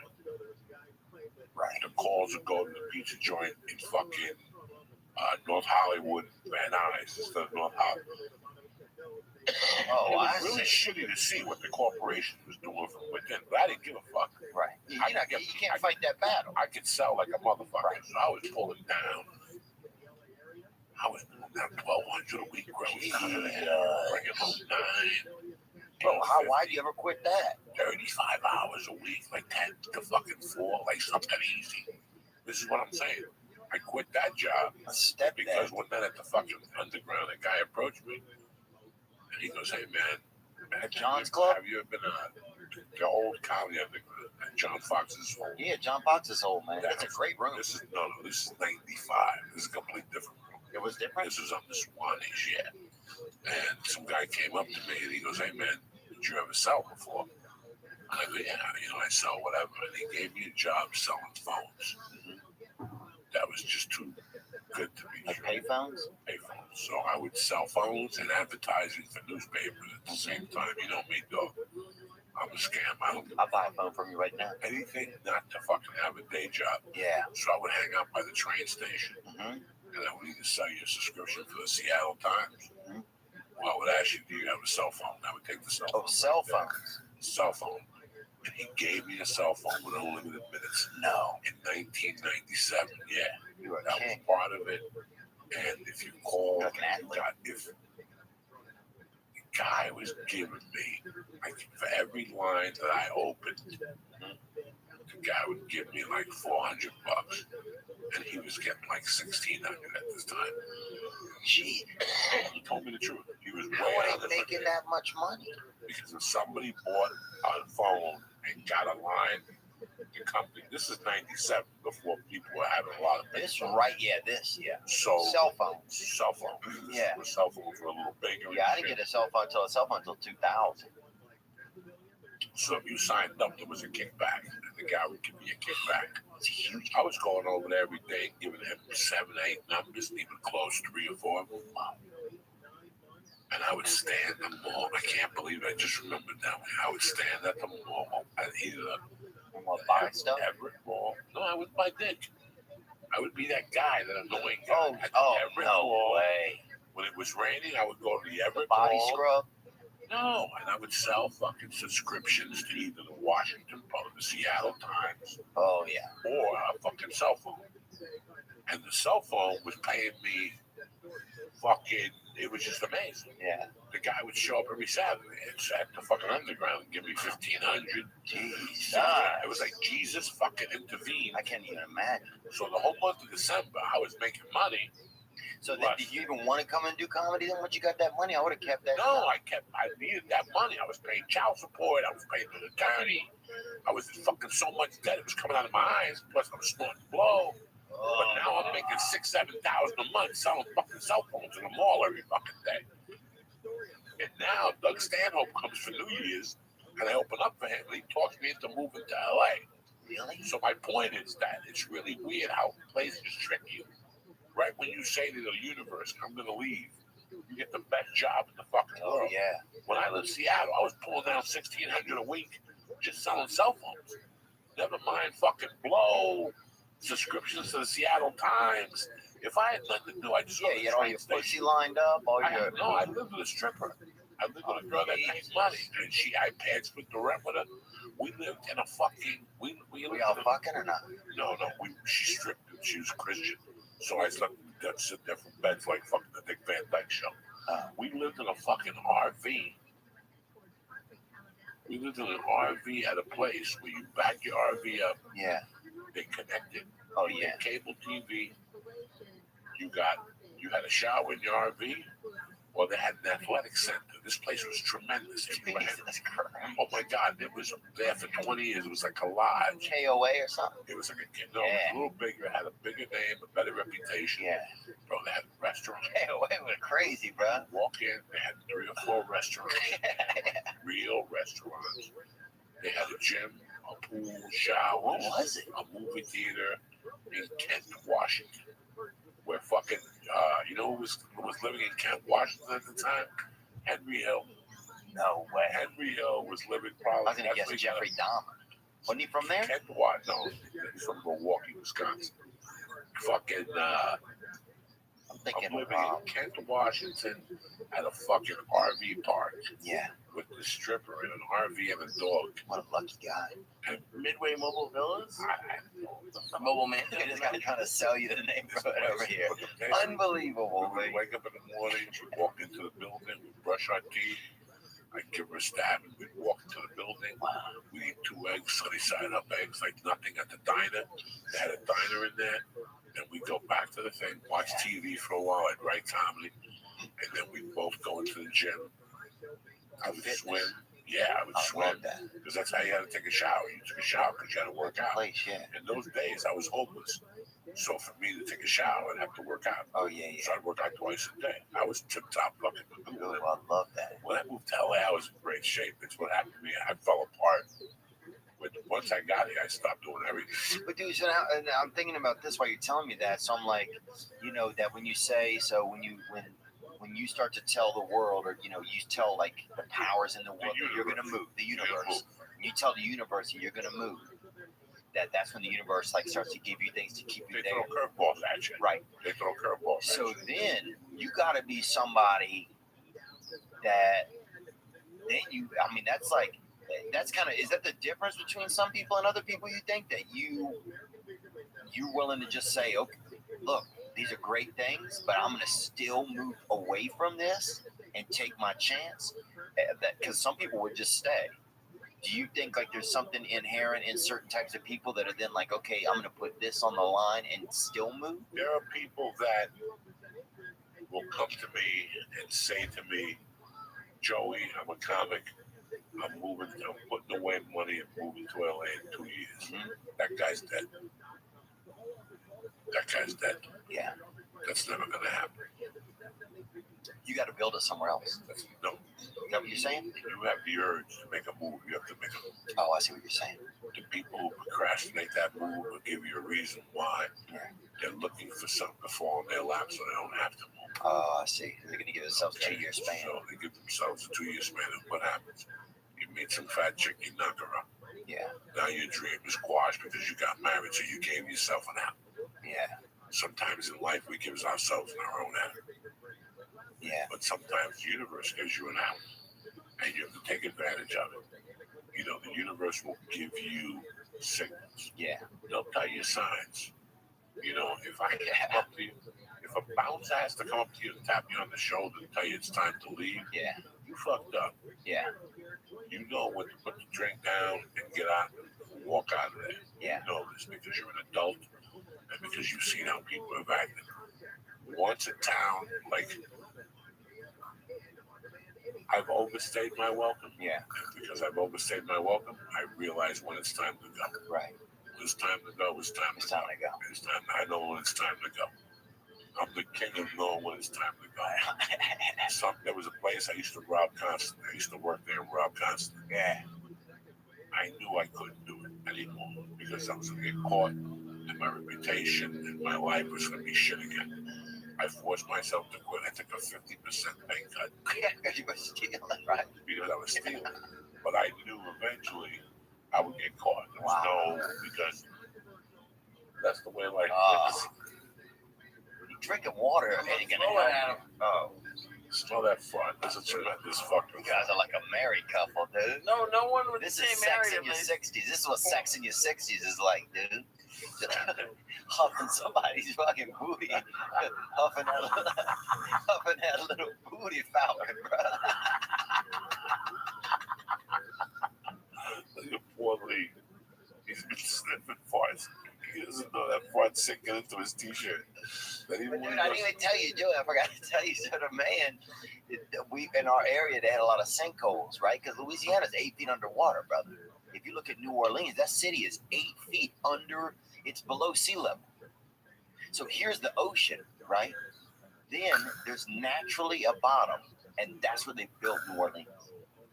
That's why it always floods constantly there. So it's soggy everywhere around, like our whole area. Louisiana's a swamp, you know. But they had a company for land when they wanted to build, and before they had, now they got the surveys. You see a dude out there in the morning, you think he's a pedophile, he's taking pictures of children or something, but he's looking for distance with the land with the orange vest. They made him put an orange vest on because everybody thought they was, touching children or looking for children. And now, but before that, they would hook a fucking rope to you. Oh, you fucking giving him, huh? we gotta whip for That bird is hatching, baby, up in your fucking brain. He's got the core of the asshole. Oh, What this poor kid is taking. wow, dude, that Mother Earth right I'm there. sitting here, that my farts. I'm thinking of running out. Oh, damn, boy, that fart had breast milk in it, huh? That thing is fucking. There's one that's percolating Oh, my damn, asshole right wow. now. That's gonna come out like that Korean scent. Oh, yeah. That's that fucking lunch And animal. I make it ricochet off the chair. Oh, So it ricochets off the 9-corner ball and it goes right through his nose. He gets him. Nobody knows how to fart. I've been farting like this for 50 fucking years. oh, wow. I know how to point my hip. Yeah. I know how to bank them off the back to the back. I know how to. Oh, yeah. You're the Robert Parrish of I fucking. fart travel 3 buttholes. feet per second. Yeah. So I can even bang it off the wall like a pool table right here. There's a certain cut. I eliminate Man, I'm the getting chair. hot. Oh yeah, you open the door a little bit. That's warm air that's coming out of my ass. Oh, yeah. It's real. That's how How warm is you, dude? Your ass might be really fucking hot. Oh shit! Look at Cleo taking off the shirt and shit. Fucking ass might Who's be Cleo? Leo. Dude. I don't fucking know. Come on, man. I smoke 20 farts. Look. I've inhaled 20 farts and I smoke 20 Yeah. pockets. Bro, don't be so hard on him, bro. Where I'm from, you get 2 letters right in somebody's name, that fucking counts, dude. If they don't respond after that, if you get 1 letter right, I just thought about Cleo. yeah. But dude, so they would put kids on. This is when they used to put kids on chains and they'd have them for fucking. What? Yeah. They'd have them walk out into a field and see if the fucking earth fell under them. That's the area I was in. No one ever did that to kids. Oh yeah, they definitely did. Look it up. What am I supposed to look it up? I don't fucking know. Searching You're a for- wizard over there. First, searching for sinkholes. Fucking Seth Buttons over there. You're the wizard, bro. Type it in. I'm sorry, Lee. I'm being I don't rude. look for that shit. Yeah, well, you I can't. don't want to look for kids tied up looking for sinkholes. Why are you listening to them for? What's wrong with you? He's fucking with you. I'm not fucking with it, You man. don't tie no kids up. Next thing you They know, didn't tie. It wasn't like you were kidnapped. it's the fucking 40s. People tie Chinese people up. They would tie Chinese people up and throw them over the cliff with a stick of dynamite. And that's how they built the railroads. These fucking yeah, man. Really? The Chinese built the railroads in this fucking country. And that's how they would test it to see if it was good land. They'd make them go over the cliff with a stick of dynamite on a rope and some shit. Something fucking creepy. Jesus. That's why I don't think they were using white kids to see if there were sinkholes. They had to be like from other countries or something like that. No, they didn't have any kids from other countries but us. Black kids, that was it. And they weren't using them to do that. But they would have kids, man. It wasn't a day. I mean, you wouldn't. It's not like you're falling into fucking, into like Hades or anything. you just fall like 6 or 8 feet, you know? That's enough. Some guy fell 2 weeks ago into a den of rattlesnakes.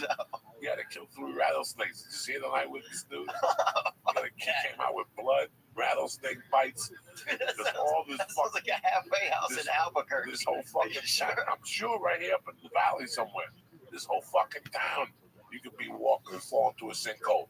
Some guy fell into a sinkhole in his front yard. He was swimming in shit. He fell right into that fucking shit pond.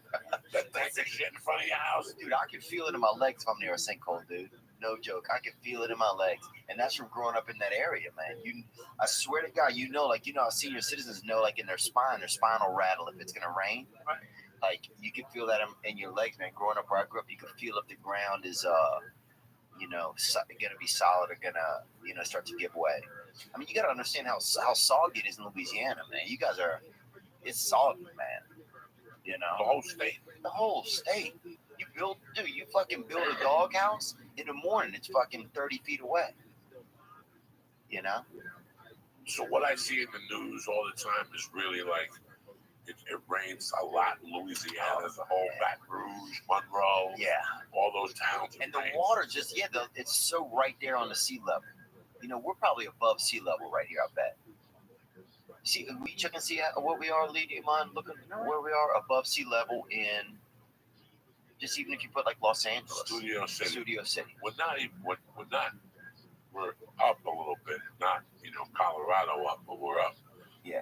You know what scares me about Louisiana, or New Orleans as a whole? Did they prepare it for another Katrina? I don't think when they rebuilt it, did they fucking repair it? Like, did they really? No, I don't think they when did. You go back there, do you see anything different? I mean, I still hear that there's places that are just done. From Katrina, there's still areas that are done. They rebuilt a lot, but did they rebuild it to withstand?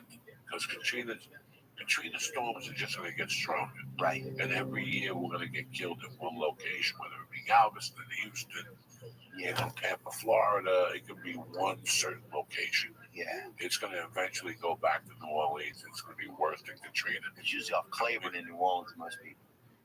But I don't know what happened. If it was in a sinkhole already after Katrina, I would have knocked that shit down, filled it with more dirt. Yeah. That's the obvious. The mayor got put in jail. Ray Nagin went to jail. He went to jail. The chocolate badger or something. That means that the money didn't get used for funds because every mayor of Louisiana always went to jail. Right, when they're stealing, they're all stealing. Morial, all of the dudes have always gone to jail. From New Orleans? Yeah. How they all corrupt? Yeah. Edwin Edwards, he was the governor of Louisiana, but he was super corrupt. That dude.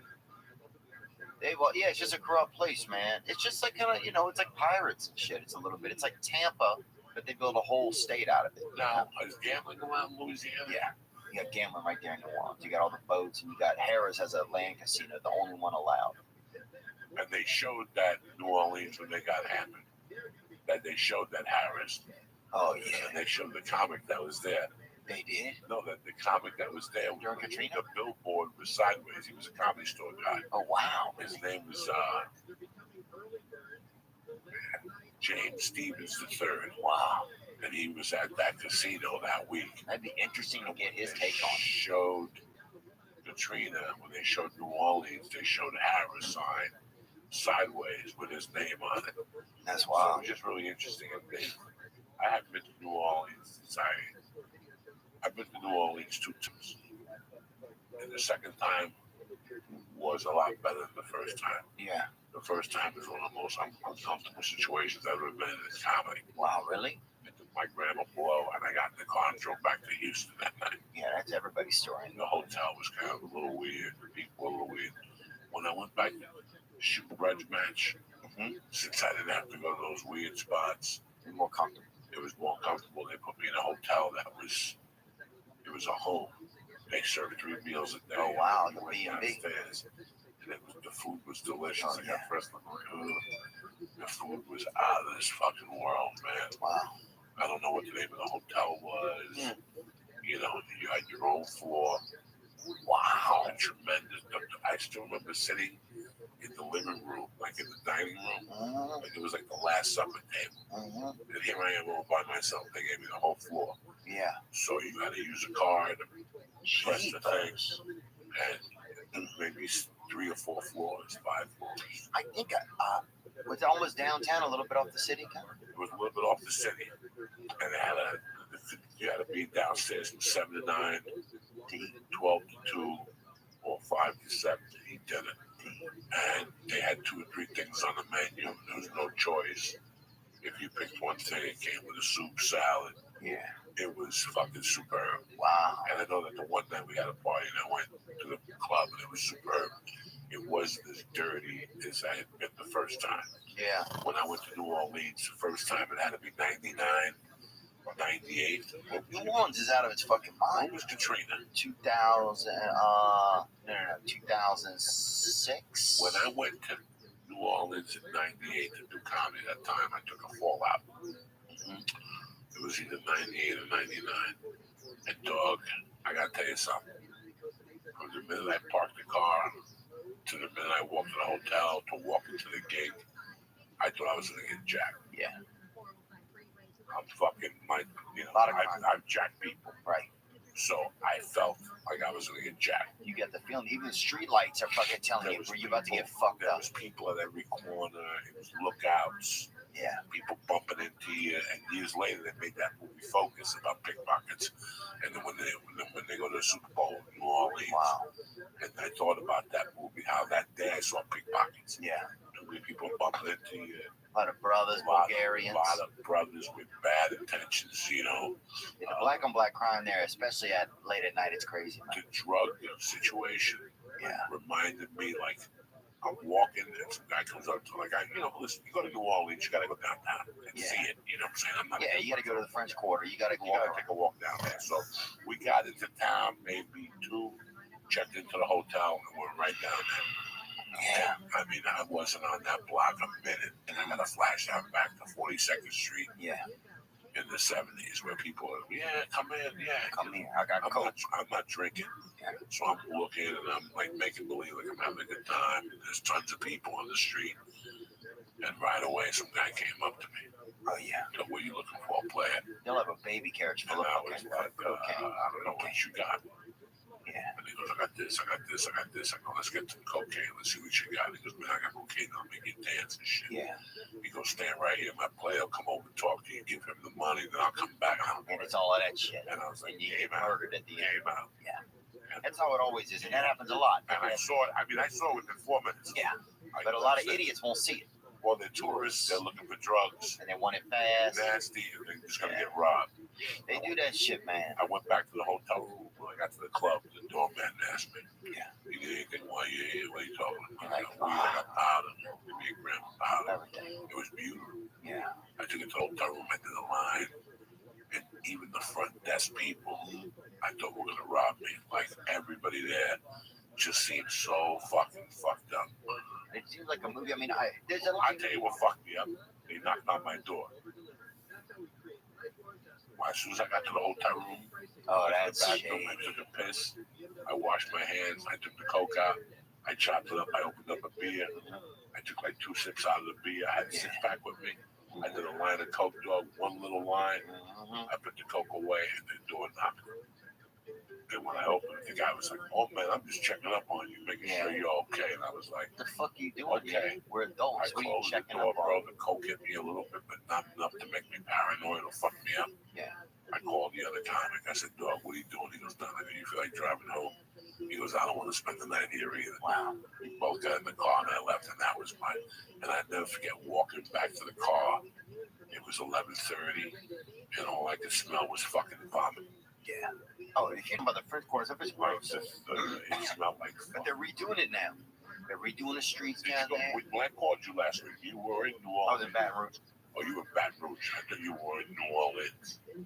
But dude, even in Baton Rouge, man, I'm out there. We're taking the kids. I got nieces and nephews, you know, and they're little tigers and all kinds of shit, you know, costumes. And we're taking them, and you'd have, you know, a couple, you know, brothers running by like, I got coke, you know, I got coke, and it's just go out there fucking taking the kids, like, trick or treat, you know. I got Molly. What you need? Like, what the fuck, dude? I'm already, you know, to get the kid dressed up like a damn mountain lion. I'm not doing a bunch of coke at the house, you know. It reminded me of Times Square. Like they were just patient barking at you. I got coke. I got fucking drywall. One dude had drywall. I'm like, I'm not fucking buying that at night. The guy I was with that was driving was like a nice feature actor. He was like Lee. Yeah. And he was petrified. I don't even think he's in the business. Does leaks open for you now? No. No. I'm talking about this guy had been doing it like 10 years, 8 years. Yeah. He had a day job and Yeah. stuff. And he drove me, and he was like, he didn't do drugs, he didn't drink, he had a girlfriend. He was like Christian. And I remember even at the company, He was scared. he didn't feel good. Yeah. He didn't like it. The gig was like a once a month day. And it got It's 9 private. drunk people. Yeah. Got 9 drunk people, bro. It didn't even get an audience. They paid you, and I heard maybe a month later they canceled it. Yeah. Every time that happens in Louisiana, they don't want comedy, man, They don't want comedy. because they like to hear the story. Baton Rouge, they do. Baton Rouge had a Baton Rouge, I used to go to Mike, what's his name, had a club down there. My buddy Tommy Pancos was the DJ over there, and then he ended up being the GM for a while. The funny part. Yeah, that's where I started. I was there when the girl was there, Chris China's girlfriend. Oh no, that's Shreveport. Is that Shreveport? Yeah. Okay.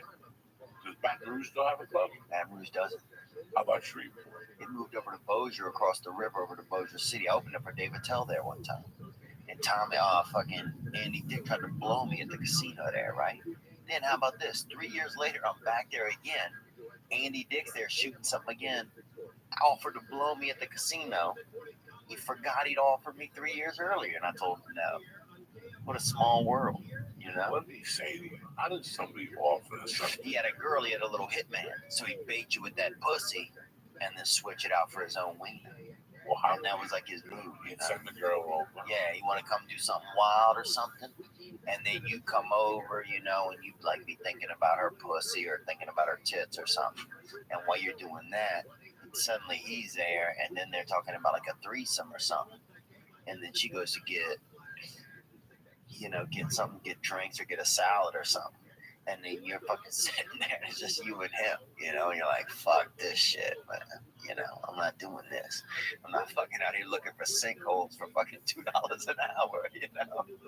You should have called me a fucking decade ago, bro, and tied a chain to my back, you know. Fuck you to that, too. Oh, He'll fuck you to that. bro, he'll fuck you like a Bichon on meth, bro. He got arrested again recently, you know? Lady, I don't know. He's got a beautiful son, though. His son is a nice kid, Sonny Lucas or whatever his name is. How do you know? Comedy? Yeah, I met the son through comedy. Because the son of a always tries to do comedy as well. Andy Lucas Dick is his name. He's a super nice kid. He's actually pretty funny. I don't know if he still does it or not. Yeah, in July. And I'm not judging him. I don't know if everybody's funny in their own world. Sexual battery. What's sexual battery? I don't know, dude, but I could fucking add 2 charges to it, I'm sure. Yeah. Bro. I'll tell you that, dude. I mean, they were AAA batteries. I saw his dick, bro. It's nothing to fucking Showed even you look dick, at. too? Yeah. He showed me it, dude, and I didn't look for a long time. I'll tell you that, bro. Dude, it was the kind of dick you could see in one glance. Like some dicks, you got to be like, oh, you got to almost look at both sides to see the real, you know, to see the whole city. But this thing, it was a little township, bro. It was something they have in South Africa, out in the Soweto villages or something. I said, when I was a young man, a guy tried to, in a car, tried to grab my dick. That's one thing. Yeah. But a guy taking his dick out, I don't know what I would do. I think you just walk away, man.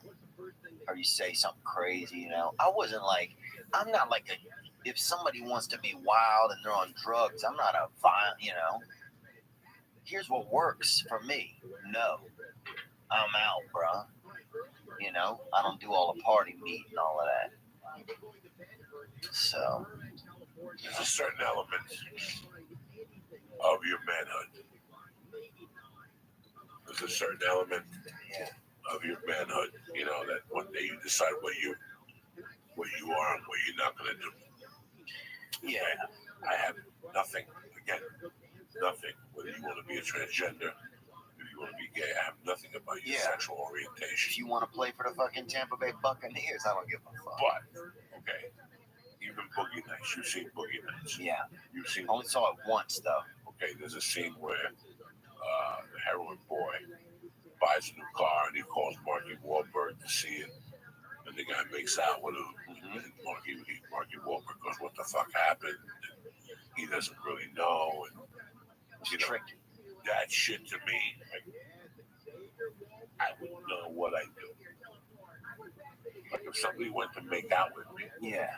like I champion? wouldn't know what to do. What if they were like a world champion of something? I still wouldn't know what to do. Like, dude, if some fucking, some guy who sells, salads or something is trying to make out. Me looking at you on a line of coke and going, you know what, Theo? Yeah. I don't know if you know this. I switch sides from time to time. I think you're very handsome. Right. I think you would say to me, Joe, you're my dog and I love you. But you and me can't bat that way. I don't that shit. I think you'd be mad at me for a week and tell a couple of your friends. But then over the years, we'd forget about it. That's one thing. If we were coked up at 5 in the morning and I came clean with you, but I banged a couple guys from time to time. Yeah. Married, I got a wife, but I'm bisexual. That's one thing. But for me to be snorting coke with you at your house, and all of a sudden I go to the bathroom and I come out, you're naked on your couch, I gotta fuck you up. Yeah. I gotta at least smack you in the face. Yeah. To make you, I don't know. I don't know how I would react. I'll do something. I don't know how I would react if you just took your dick out. Here's the thing. And I've been around guys who taking their dick out and I'm glad. Yeah. I'm not talking about that. I'm talking about me going into a bathroom, me coming back out, and you're on the couch and you sit next to me and touch my dick or something. I'm not doing that shit. I don't know. I wouldn't do it. I don't know. I say don't do it. And I've been in cokey situations where I could see it coming on, and I left her. Yeah. I left her before it even happened. Oh, dude, some guy in New Orleans one time had fucking locks on his bathroom. This guy gets me into the bathroom. We're doing some cocaine after the Super Bowl or something. And next thing I know, they have 2 doors in the bathroom, And he puts a fucking bolt on one of them. And I'm like, Jesus, dude. Now look up the other one, and it has a bolt on it. I'm like, I'm out of here, Jack. And I thought about trying to do a little more cocaine and then just keeping my foot in the door wedge while I did it. But I was like, fuck that. No. I'm just out of here. Because you don't know what that guy had. I mean, I don't know. You know where the place where that happens the most, bro? You can hear it happening in the distance is Los Angeles. Yes. This is the kind of place, like, for as much as Los Angeles and the people out here call out, like the rest of America for having shitty values and this and that, this place is fucked up, Jack. This place is the dark arts, bro. This is, people have no idea. If you really think about it, and I'm not being a funny guy here or whatever, the Me Too movement has slowed down a little bit. Yeah. Thank God it lost momentum. Yeah. It was getting too out of control. I have a daughter. I was raised by a single mom. I have a wife. A ton of my friends are females. Yeah. And I feel for you. But it was getting, I think when Argento got busted for fucking the underage kid. Yeah. And then these women came out against Kavanaugh, and that, 36 years is a long time. I changed a lot. Oh, yeah. 36 years. Since 1982, I think of the person I am, and I've changed 4 times. So, Yeah. Agreed. That's number one. You can't take that away from a man and a woman. And number 2, I think that, you have your fucking Cosbys. You have your Harvey Weinstein. Harvey Weinstein was 10 times worse than what we know. Right. And But, the right. And the people that have last night and 2 nights ago, Felicia, and there's 20 more Harvey Weinsteins. 100%. And there's a lot of actresses hiding those men still. And they knew about him. It's only whenever the gavel starts to fall and it affects people's pocketbooks and shit that they realize their money's safe, then they'll chime up. Oh, I love NBC. They gave me Sampson Son, they gave me Chico and the Man, they gave me News Radio. They've given me a lot of shows I've liked. Yeah. But think about that. I want you 2 guys and the people listening at home to think about that. NBC knew about Bill Cosby. Again, NBC knew about Bill Cosby. Right. But they didn't give a fuck because of the money he was generating. Yeah. Okay? That goes with any sport. Conor McGregor could do whatever the fuck he Oh, wants. yeah. You generate that type of money. You want to come out at the weigh-in with a bottle of whiskey And a fucking and give it to the president of the fucking league or whatever he calls himself, know, when you're that type of person, Daniel White. you can do whatever the fuck you want. Yeah. You know.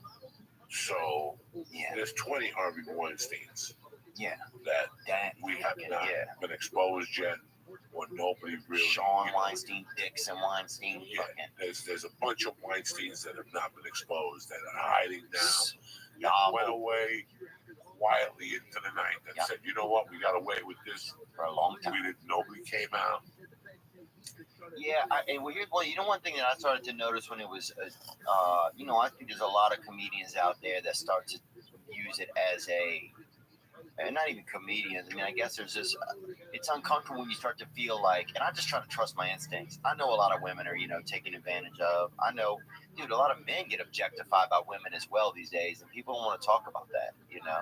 And I know that sounds like kind of a bitch thing to say, but, you know, there's a lot of women out there using men as they see fit, you know, for different things. And, you know, It's a place. Yeah, here in LA. It's a place. Yeah, in LA. It's a business. And so I don't like it when you get a lot of these, you know, fancy ladies saying, oh, feminism this and feminism that, but they're just selling books and bullshit to you. You know what I'm saying? They're just peddlers. They don't give a real fuck about anybody but themselves.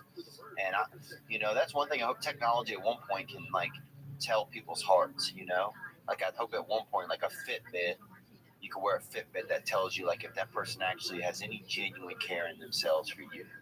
You know, and I think that that's when technology is really going to help us. Because right now we're out here fucking around, you know. People jerking off, guys addicted to their own, you know, semen and everything. All of this shit on the internet. And it's just, you know, we're in the rock gut stages of technology right now. We're still learning about this shit. We're in a place, bro. But yeah, the Me Too thing was too stuff. It was too.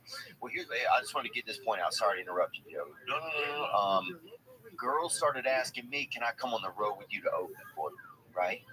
And I was afraid to let them come with me because I don't trust, like, that's what that movement kind of did to me, because I've always tried to value women. Yes, like I'm sure I've objectified women before sexually, you know, and wanted, you know, to be with a woman just for sex or had sexual interests. You know, like lead some of my thoughts. I think some of that's limbic in a man. You can, you know, if I see a woman, I don't, you know, my first thought isn't like I want to, you know, buy her a house and just think about her always. Some of my thought is in my dick, you know, and that's nature. That's Mother Nature puts some of your brain in the end of your dick. And the thing that gets me is like now it's like women will ask me, well, hey, could I come and feature for you? And it's like, I don't know. Like, it's very scary. Like, I love. 2 years ago, I'd have been like, I'll give any woman, like, I don't have any issue with it, right? I'm not going to try to fuck this girl. You know, I respect her as an artist. But now I'm like, what if this girl has some crazy intention? Well, no.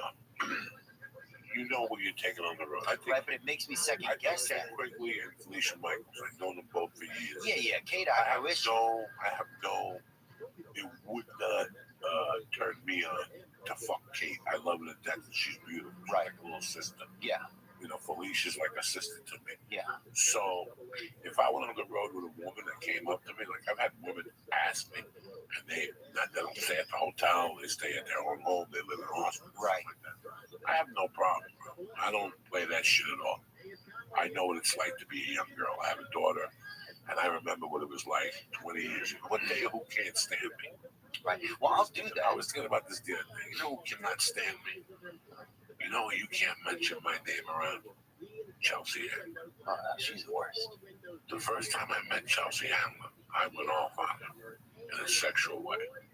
You tried to fuck her? She was fucking gorgeous. Yeah. She was gorgeous. I knew that at that time. She was doing drugs. Yeah. She was opening up for Dave Attell. I was fucked up on drugs. Did y'all ever fuck? No. What, are you fucking retarded? Are you fucking crazy? No. I think it's crazy we fuck someone. I think people fuck each other. I'm telling you, you can't mention my name around her. I went to that black club. She still wants to fuck you. No, bro, stop trying to be funny. I'm not trying to be funny. There was no fucking involved. I was a fucking asshole to her.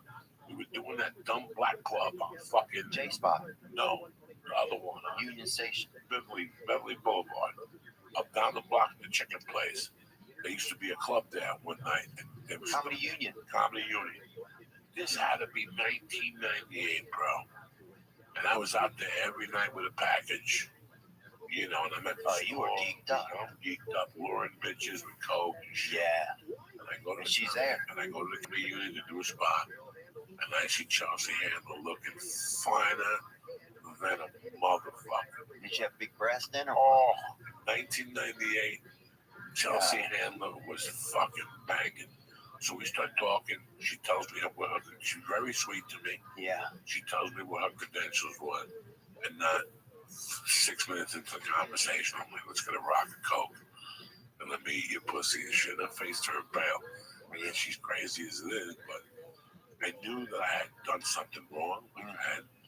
And then 3 months later, she was dating a friend of mine.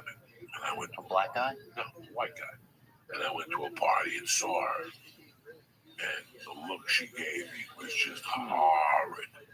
And after that, somebody came up to me one day and they go, why did she hate you so much? And I go, because one night she caught me, you know, like just sometimes women throw you off. You know what I'm saying? Like you have no idea how good she looked that night. Yeah. Like this is when Chelsea had the Volvo. That's when she had the Volvo. Wow. She bang. She would go up to the store and do the 9:15 spot every night. Fucking bang.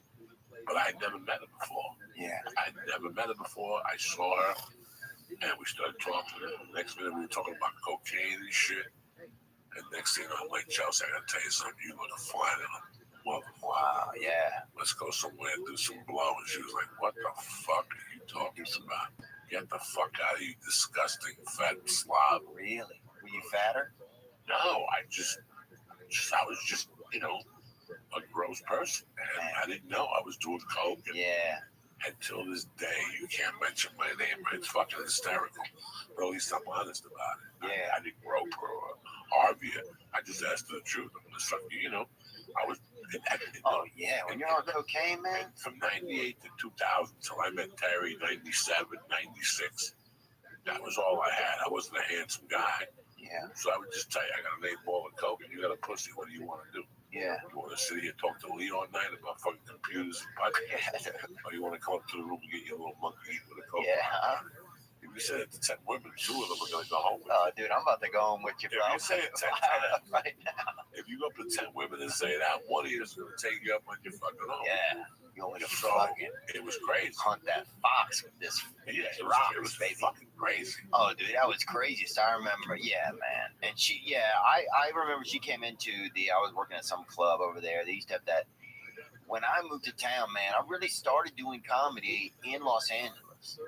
You know, when I really think about it, like, I think the first time I ever went up on stage was in New Orleans, but after that, I just happened to be out here. I came out here to visit a buddy, and then next thing you know, they had comedy. I ended up living with my friend, and they had comedy down the street from us over on San Vicente over in Brentwood. And so they had a place over there. That guy with the wooden leg used to run it. TJ's White Boys of Comedy, Mark Franco, and TJ Mark, somebody, not TJ Mark, there's different TJs. But it was 2 blocks away, so I walked down there on Wednesday night. And they started letting me get up. But anyway, Baruco had a room over there in Westwood. Chelsea Handler would come in, Jim Norton would come in and stuff. And Chelsea wasn't like famous or anything, but she was kind of popular, you know. She was a comedian. It was like real amateurs over there. And yeah, I just didn't like her. I went and did her show one time, and she wouldn't even look at me, and she just treated me. And then on social media and stuff, and social media is not a good way to judge somebody, but you know, sometimes we do. And she just doesn't seem to have any empathy for people. There's something about her that makes me seem like she's just When disconnected. you did the TV show, Yeah, how many times did you do it? just one time. What was her behavior towards you? She wouldn't look at me, you know. She would talk to me, but wouldn't look at me, and she just made me feel. I don't know. She didn't make me feel like welcome, you know. And when you're young and you're nervous, and I already got nervous, and I already, you know, the industry had has never really given me much. You know, this industry's never given me much. You know, it's crazy to me. You're just getting a show over there at Fox, you know, or I don't know if we can talk about that or whatever, but you know, or an opportunity for that. You know, it's crazy. It's like just. But anyway, I've always had that little bit of chip on my shoulder, maybe. But yeah, she just made me feel like I don't know, like I wasn't funny or I wasn't good enough or just stuff like that, you know. There's nothing worse than going on something and somebody shuns you. You expect it. Yeah, because I had expectations. I had at least there'd be some niceness, you know, like there's some excitement. Instead, it was like she's just kind of like this star, this thing. But now to me, I have this vision of her, and this could be wrong, of like a lonely, you know, older woman in like a castle with all this money, and she's just lonely. And I don't want anybody to end up that way. And that could just be me thinking that way to make myself feel better, you know, that I felt like she was mean to me. But she seems like a real cunt to me. So whatever. You know, you got to give something up to something, you know. And with fame comes, you know, like I remember watching some program and Jennifer Aniston said when they shot the pilot for her friends that to celebrate, the guy took her to Vegas, the executive producer took everybody to Vegas. Wow. And then gave them each $500 and said, walk to the casino and gamble this, because that's the last time you're ever going to be able to walk through a casino again. Wow. That's how big you guys are going to be, you know. They knew it out of the gate, huh? They knew it out of the gate, you know. And it's so weird how you... That's amazing. Listen, man. I was in this for so long, and I struggled for so long as a human being, that no matter what you throw at me now, it wouldn't change. Yeah. Like, I'm done, right? Yeah, you already baked. You only had me to go crazy when I was maybe up to 32. Yeah. 33, 34. Yeah, I would have gone a different crazy. I would have gone drug crazy at that age. But I always knew what I was. What makes people crazy in this town is not knowing what they are. Either they're too much or too little. It's like being somewhere where you don't belong. I always stress that, because one day you're going to do that and you're going to see how bad you feel. And you're going to think of me as a comedian or an actor. You know, when you shoot a show, you ever shoot a show with somebody? Yeah, and you go to these shows and you see the same fucking comics. They're always coming by to say hello. Yeah. Yeah, I got invited to this, so I came in. You go, look at them. You go, have you shot the show? And they go, no. And you feel bad for them. You go, then why the fuck are you here? Because I shot this show, one episode, and I feel bad being here. Like, I shot one scene on one show, and I feel like a fucking asshole. So you didn't even shoot the show, but you're down here doing what? What is your purpose? Yeah. What is your fucking purpose? You look like a fucking idiot. Yeah. You're eating free food, whatever. If you don't belong somewhere, do not be at that fucking place. Yeah. Do not be at that place.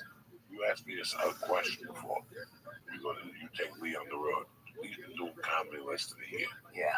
I didn't realize that. I would not do him any favors. Yeah. It would not do him any favors. It would ruin him. Yeah. It would ruin him. I know that. He's not ready by no means. Yeah. He's 2 years away. Why ruin him? His whole perception of stand-up would be ruined. That's a good point. That's very Whole true. perception.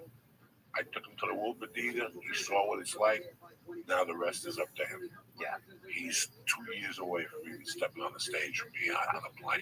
Yeah. Because I know what it would do to him. Yeah. He needs to go on his own now and go to Lexington, Kentucky, and go to all the places where they've never seen a Jew. Yeah. And do that. And Stay get on back down, to me brother. and do it 3 years. You can do blackface too if you're Jewish, I think. Don't you guys get that? No, I think I'll hold off on I that. just fucking fired Kellen Megan. Now you got to bring up blackface. You're like, kissing that tonight. What the fuck is wrong with you? I don't want to hear blackface. I don't want to talk about blackface. They just fired Megan Kelly. You want to bring up blackface? You got great things happening in your fucking life. Leave blackface alone, all right? I just didn't know if Lee could do it. No, I'm gonna hold off on that one. No, it's the truth. Yeah. I would not be doing him any favors. Oh, you wouldn't be doing any favors. The first guy that took me on was doing comedy 4 years. Yeah. First time I got taken out, and I wasn't ready. But it was fraternities. Right? Really? Yeah, it was. Who was it? His name was Todd Jordan, and he took me on like 2 or 3 or 4 weeks of fraternities every night. It was rush season, whatever that is, and he would have a different frat every night. 2 frats, 3 frats, and I'd been doing comedy 4 years, and I was just bombing. I was like an Arab. Oh, yeah. I was just going into places to bomb. I would call a bomber. guys are prepared. You're gonna get a bomb. I wasn't ready. Yeah. And at that time, that's all I wanted. And I would say to myself, I'm happy I didn't get this call 2 years ago. I still remember going, like, doing comedy a couple months. I'm going to an NBC. No, Johnny Walker. The liquor? In the 80s and 90s, if you wanted to be anybody, you had to win the Johnny Walker Red competition in San Francisco. Wow. That's what elevated you. Every year, Johnny Walker did a national comedy competition, and it would end up on Channel 13 or something, but you still got national exposure. Yeah. And now you went into clubs. That was one of the credits. It was either that, The Tonight Show, or HBO. Oh, yeah. So that was the exposure we were talking about.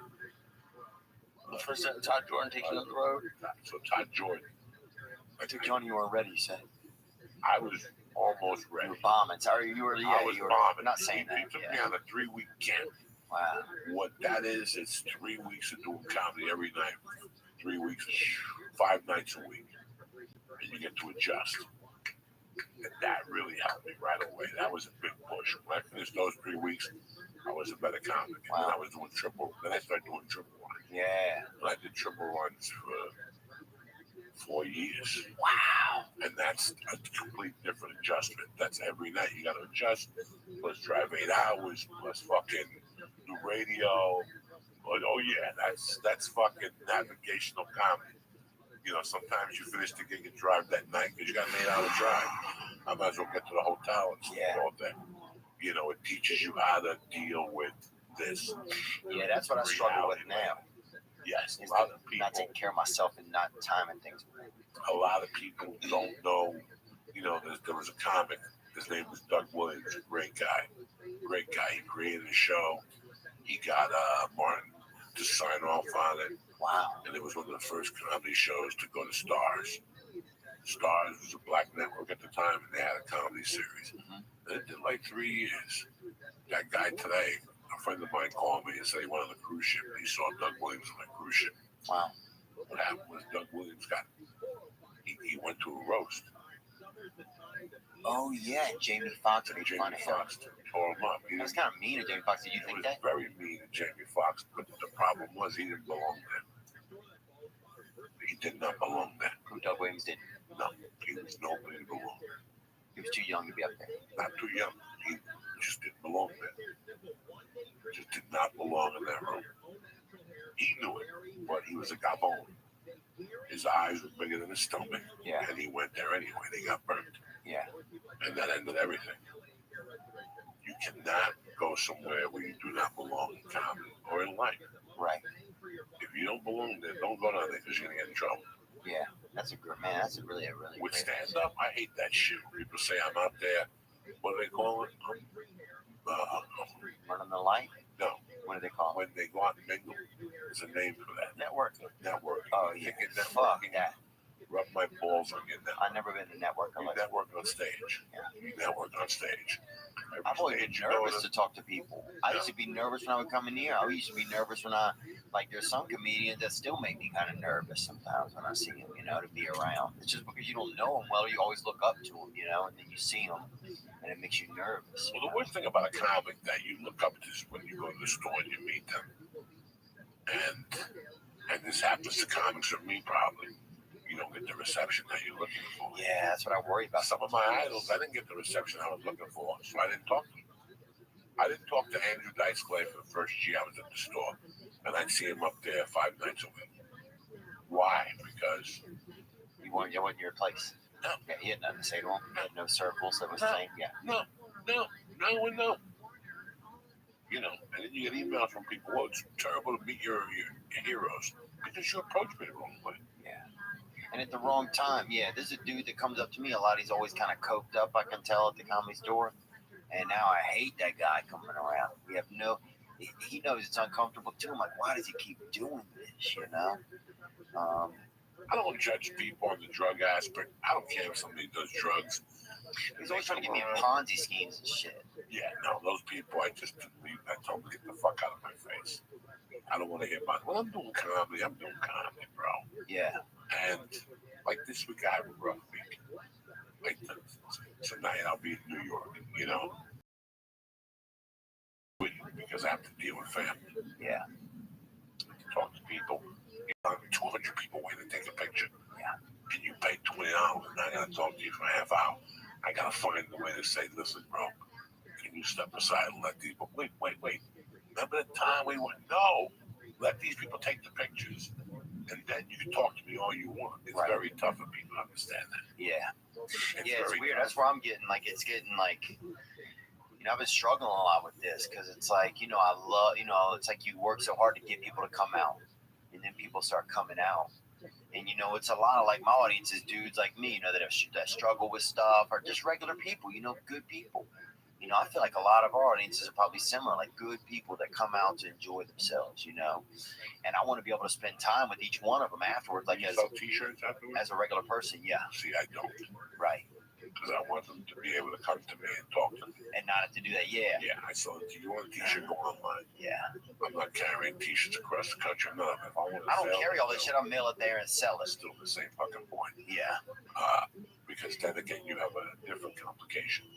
Now, You have people that feel. I bought a t-shirt, so now I'm going to give you a fucking Oh, EMP. I see what you're saying. I don't have time for any beat in between shows. Yeah. I need to focus in between. You want a good show from me? Yeah. Or you want a fucking t-shirt? Right. You want a good show? Let's forget about the fucking t-shirt. Yeah, I'll tell people, don't feel obligated to buy a shirt to come and say hey or to. But yeah, just think about it. Would you go say hey and not buy a shirt from somebody? No, I'd rather you not sell the fucking shirt and let them come over and shake their hand. Yeah. You know, it's like when people pay for VIP packages. I feel bad for you. Yeah. I feel bad for you. For two reasons. I would never charge to do a VIP package. Because now I'm forced to talk to you and you're forced to talk to me.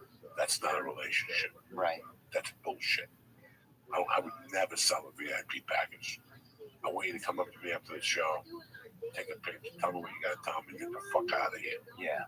If you pay me the $85 for the VIP, that means I got to hear you fucking ear beating for 2 hours. Yeah. We don't have 2 hours. Right. You know, I want you to come to the shows. I want you to enjoy yourself. I want you to take a picture. We're going to communicate while we're taking a picture, and then you got to go. There's 200 people behind you. Right. You know what I'm saying? I don't want to take money from somebody to feel that I have to talk to them after a show. Yeah. So they can come to a certain gated area. I think that is the most grossest. Is that how they do that? Yeah, you sell VIP package and 20 people come to the back afterwards and talk to you, and you take a picture with them. Listen, how about we do this? How about I don't sell you dick? You shake my hand, we take a picture, you go your way, I go my way. Yeah. We talk for 2 minutes. You know, you got to be considerate of other people. Right.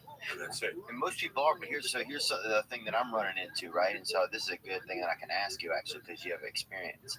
Is I'm noticing like, so I'll go out after the first show, right? And there's a line, like you say, you know, there's 100, 150 people want to say hey, want to meet me, and I want to meet them. But then by the end of that, I am so like just exhausted emotionally, bro, that then it's like the second show, I find myself being more temperamental because like all of like your kindness and you just feel a little empty, you know. And I don't mean that in a bad way. Like I don't care about those people. Or it just gets hard. You know what I'm saying though? And am I complaining? Is that like just like a? No, you're not complaining. But people will listen to this have to decide what they want. I have to decide what do I want. Yeah. Me, I want to see a fucking great show. Yeah. When I go anywhere, to a concert, anything, I want to see a great fucking show, man. That's it. Yeah. I want to leave there going, you know what? My $26 was worth it. My $27.50 was worth it. So for me to do that, guess what? Sometimes, number one, the shows are sold out. Yeah. The staff, as soon as I get there Thursday, they say to me, listen, you sold out Friday and Saturday. We only have one exit. Is there any way you can't come out in between shows? No, you know anything about me, that breaks my heart. Right. Yeah, that's how I I feel. know you got a babysitter. I know you drove, you paid to park. I'm aware of all these things. Yeah. But guess what? I got to do what's best for the club and for the people for the second show. Yeah. somebody talked to my wife to be selling T-shirts, and I noticed that emotional hour in between was, by the time I got on stage for the second show, there was nothing left. Yeah, that's what I'm starting to notice a little bit. People, there's nothing left. There's nothing left. The hugs, the kisses, the pictures. You go back in, it's showtime. Now you're running late because your people didn't get in. Yeah, Now that show starts 25 minutes late. That means there's 20. Every time a minute ticks past showtime, is one more minute they'll be drunk. right. Yeah, and they're Now you drunker. have this confusion. Now the babysitter's later. There is nothing that pisses me off more than a club that starts a show late. Yeah, me either. You want to not make me come back to your club, Yeah. start a show late. 7 o'clock to 7:05. I understand people are driving. Right. And 9:30 is 9:35. Yeah. I don't want to be on stage at 12:30 at night for a 9 o'clock show. Yeah, fuck that. That's So my, what do you do then? That's What do my- I do? you know, man, if the first show is sold out, I cannot go out. If the first show is sold out, the club does not want you to go out. And your fans are okay with that? They have to be. Yeah. They have to be. We're not in the picture business. We're in the comedy business. I'm in the business of giving you the best show that I can give you. Yeah. So for me to be able to do that, I can't be out there in between shows slinging shirts with glasses on, taking pictures. You're absolutely right. It draws your energy. Yeah. You know, this is the week that everybody wants to take me out to dinner at 5 o'clock. Lisa, you know me a long time. You don't see me anymore. Yeah. You do not see me anymore. I will, when I go in the morning, I will buy a protein bar. Yeah. So I do not have to leave my room after 4 o'clock. Yeah. You take a rest. Those 3 hours before the show, those are my time. Right. I put my feet up. I watch an episode of Sons of Anarchy. Yeah.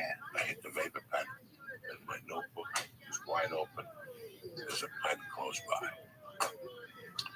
And I also got another notebook open somewhere else. For what is that?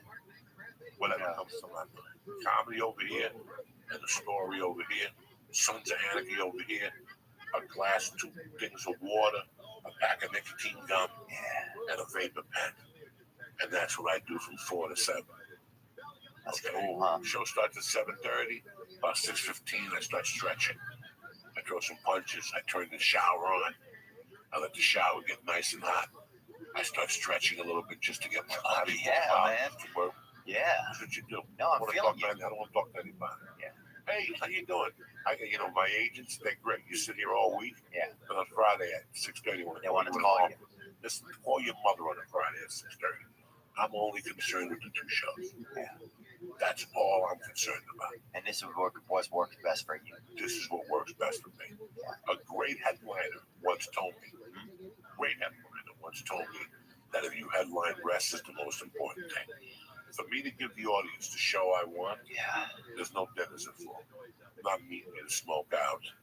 I'm not meeting nobody. Yeah. I'm not meeting nobody. Man, it's so When crazy. you I pay needed to talk about When this. you pay $25 to $28 to see me, Yeah. you don't see me out of the hotel room. This Thursday I go to do 2 podcasts in New York. You see the show. And Friday, and I'm back in my room by 1. And Friday, I go to the cemetery and bring flowers for my mother. Yeah. Besides that, nobody sees me. The reason why I stay where I stay is because it's 2 of my favorite places. They live. Yeah. And this hotel has breakfast for free. Yeah, I like that. And even though it's a half a Hindu hotel, Yeah. the eggs are good. It's white bread, and they got oatmeal. That's fucking out of this world. So I'm at least held over to one of my friends can pick me up at 10, or I take the fucking bus into the city or whatever. Huh. Every city I go to is planned out. Yeah. But I never take away from my show. Mm. That means there's no T-shirt. Yeah. There's no contact in between shows. In between shows, I sit, I reflect on the last show, and I reflect how the next show's going to be better. Interesting. That's it. I don't care if my mother's there. I don't care if your grandfather's coming. I don't really want to do much. Yeah. I don't really want to do much. Wow. Game day is game day for us. People work hard for their dollar, and I have to give them their value for that dollar. And for me to give them the value for that dollar, I gotta take care of myself. Yeah, that's what I'm struggling with right now. I gotta take care of myself. I'm feeling exhausted. So Friday night, you stay up. Like Friday night's my pill night. If somebody gives me a pill at the show, I take it. I bring back a protein bar, maybe a fucking Banana?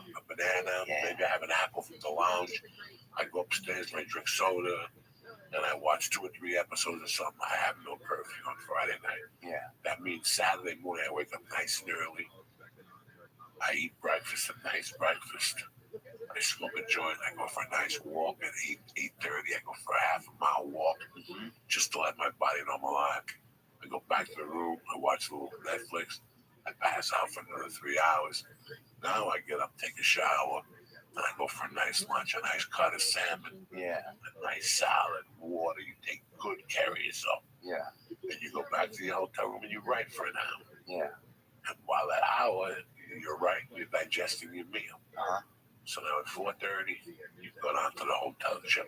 Yeah.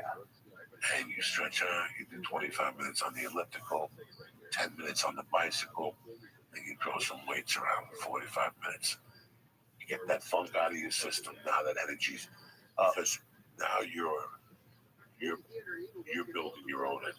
Yeah. You're working on your own chi. Yeah, you're not letting the world just give you a jump. No. Yeah. I don't want to hear these stupid stories, Jack. I ain't got time for that. I'd rather not have physical contact all day. And we know, anybody who goes on the road with me, they know. They see me for breakfast, lunch. I don't want to see you till most time. Yeah. Love you to death. I don't want to see nobody. Yeah, man, that's And that's interesting. the best show I can give you as Joey Diaz. If I deter from that plan, we don't have a good show. So after the second show, you'll do the pictures. Yes. After the second show, I'll do the pictures. Maybe I need to start trying that because I've just been honestly, man. I know 1,000 people don't do dick. There's 1,000 people out there who don't do dick. I will take pictures with you before shows. I have a superstition not. Because one time in Columbus, a hippie hugged me and he had armpit of death. Oh yeah, And it got on my shirt while I was on they stage. got grilling cheeses. I in could there. smell fucking onions for 2 shows. Now when I took pictures of people were looking at me like I smelled. Yeah. You know, it takes a long time to come to terms with comedy. By the way, I always wanted to thank you for supporting me on the Netflix special. You showed up on your own dime. You saw The response has been good, huh? the response has been great. But it's really weird. I mean, even for that, I had too many distractions. Yeah. Like, oh, wait. Yeah. In hindsight, even thinking about that, it's In like, hindsight, you see that. it's like, man, that's like a lot of distraction. I don't like that. I stick to my own thing. Yeah. In the future, stick to what we I do. have a way for me to give you a good show. I have to do things. Please, I know your mother cooks the best chicken. I know you do that. That's all great. Yeah. I really don't give a fuck. I really don't give a fuck. When I get off a plane, that's why when people contact me on the road to do a podcast, I'm not in your town to do a podcast. That's Yeah. never going to happen. Yeah. Some group offered me money to do it last week. I did my 2 podcasts for the week. That's it. When I go on the road, I don't want to do nothing. All I think about is stand-up comedy and how I can make it better. Before I go to a town, I Wikipedia, I Yahoo, Yeah. kickboxing school. You got a good Muay Thai school? Might pop in there on Saturday. Why not? Meet some people. I have a little contact in the daytime with some new people. Yeah. And you blow their mind, they blow your mind, and you're still back in your hotel room by 2 o'clock. Yeah. That's You beautiful. shower, you write, you eat. You gotta take good care of yourself. When you're a feature, it's a different story. When you're an MC, it's a different story. The world don't fall on your shoulders. Yeah. You could go to watch the Baltimore Ravens and go to a game. The world don't fall on your shoulders. You're just doing 10 minutes. When you're a feature act, you think I gave a fuck? When I was a feature act, I went out to dinner. Yeah. Oh, feature, I don't give. You give a shit, dude. You can I don't fucking. give a fuck. I don't give a fuck. But when you pay, and I got a fucking, you got a babysitter, and you pay the park, Yeah. and all those variables, I got to be at the top of my game. There you go. That's the ghost telling you, I changed. Time You to shut got to it. be on your Ooh, fucking it's too game. late. It's getting late. Theo Vaughn, I love you. Any dates you want to promote, my brother? Any dates that I want to promote? Yeah, I'm gonna be in Lexington. Great club. Yeah, I love on those. Broadway. Great club. Yeah. Great food, great hotel. Yeah. Great city. Great city. In December, that's when I'm going to be on there. So I'm excited that I'm going there in December. Where else?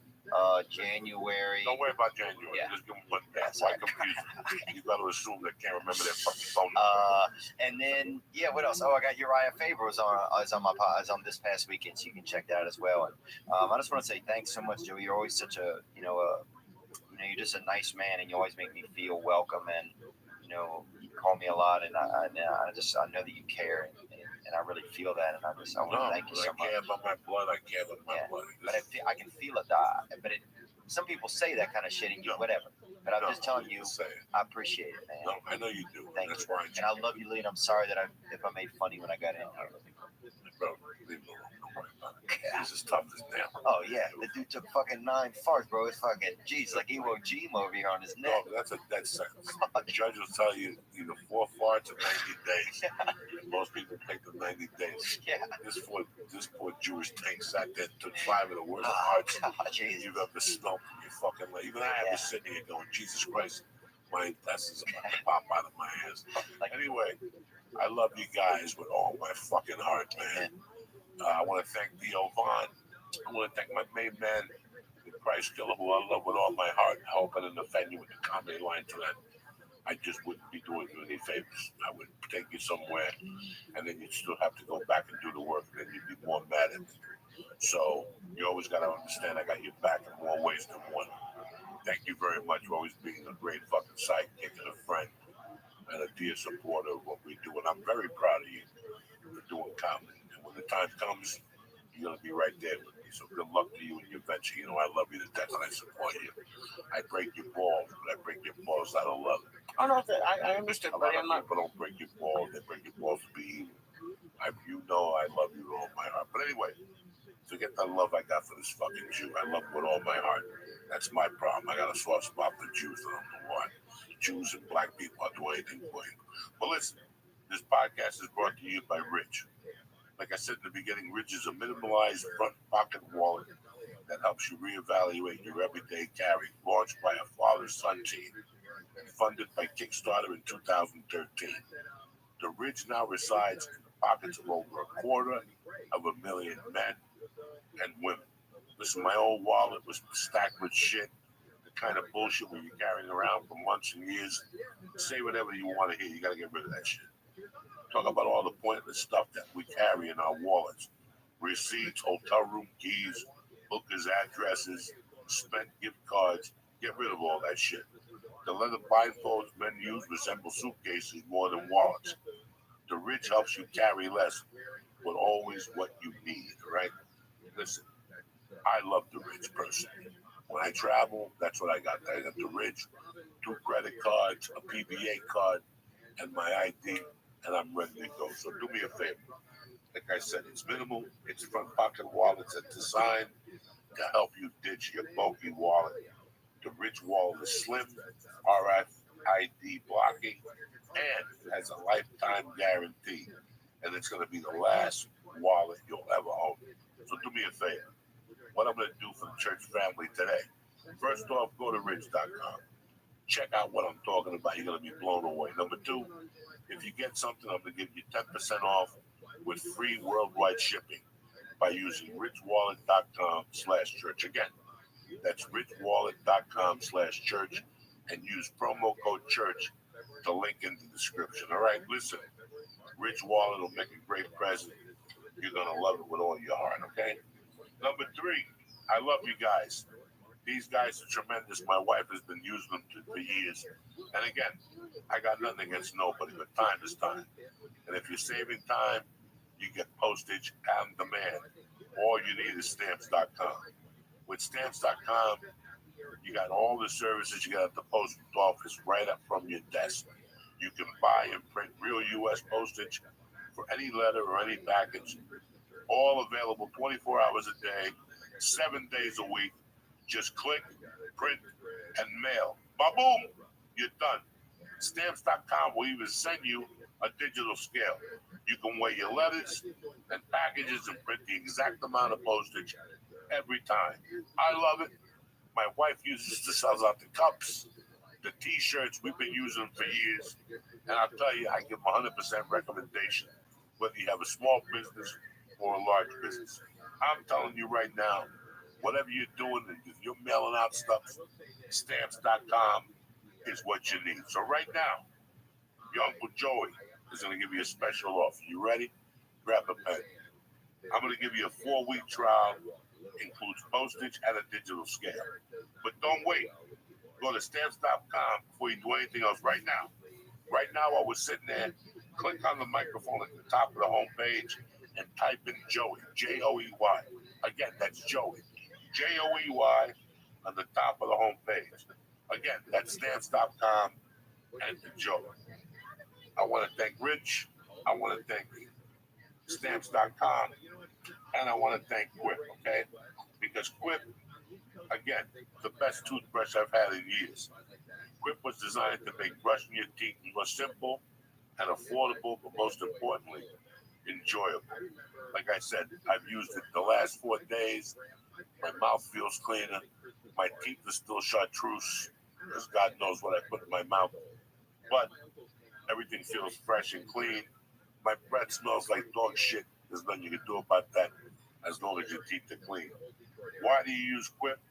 It's a sensitive sonic vibration, gentle enough to use on sensitive gums. People who brush too hard sometimes like the toothbrushes too abrasive. It's built with a 2-minute timer that pulses every 30 seconds to remind you to switch sides, helping you guide a full and even clean. Why? Because up to 90% of us don't brush for the full 2 minutes or don't clean evenly. It's a multi-use cover, mounts to cover your mirror, and unmounts to slide over bristles to go on to brushing. 3 out of 4 of the bristles that are old, worn out, and ineffective. Quip is one of the first electric toothbrushes that it's accepted by the American Dental Association and has thousands of verified 5-star reviews. Why I love Quip? Dependable, it's right there, and I can take it on the road. And that's what you're looking for with a toothbrush. So do me a favor. The big favor is this. I love Quip so much, and they're backed by 20,000 dental professionals. Quip starts at 25 cuisines, and if you go to quip.com/joy right now, you get your first refill pack for free with a Quip electric toothbrush. Who's better than you? You're going to have a nice smile at the holidays. You know what I'm saying? You don't got to go to Thanksgiving to cover your mouth because your teeth are green. You're going to get a nice, clean, fresh face, more confidence. So do me a favor. Go to quip.com/joy right now and get your little fucking Quip toothbrush for $25. No, they start at $25. And if you go to Quip right now, you'll get your first refill pack for free with a Quip electric toothbrush. That's how Uncle Joey takes care of you before the holidays. I want to thank Quip. I want to thank Stamps.com. And I want to thank Rich for sponsoring the podcast. But most importantly, I want to thank you people for 2 things. For supporting the Degenerates and for supporting our podcast for the last 7 years. You know who you are. From Bob Olengus to Bobby Sharon to Goose to fucking my man, the Greek up in Canada. I'm watching you. I know who the fuck you are. My little comedian in Vegas who I love to death, Freddie Ferreira. I love all you motherfuckers. So if I forget to say somebody, my man Scott Cunningham, I love you all. Thank you for the support. Thank you for the support on the Netflix special. And I'll see you motherfuckers next Tuesday, ready to motherfucking rock a great week of podcast. Lee, kick this fucking music. Stay black, baby. Greetings, you cocksuckers. It's Monday, March 15th. I missed you little dirty bastards. Anyway, from the heart of Jersey, the joint is brought to you by DraftKings. I don't know if you're living in a fucking coma or you're hanging out with Ichabod Crane, the guy that went to sleep and woke up 40 years later with a beard. I think that's his name. It don't matter. The biggest college basketball tournament of the year is eating up. The brackets came out yesterday. Listen, get your fucking hemorrhoid ass off that bench and get into the tournament action. For $4 on an underdog, if they win, You're up $264. Did you fucking hear me? That's 64 to 1 odds.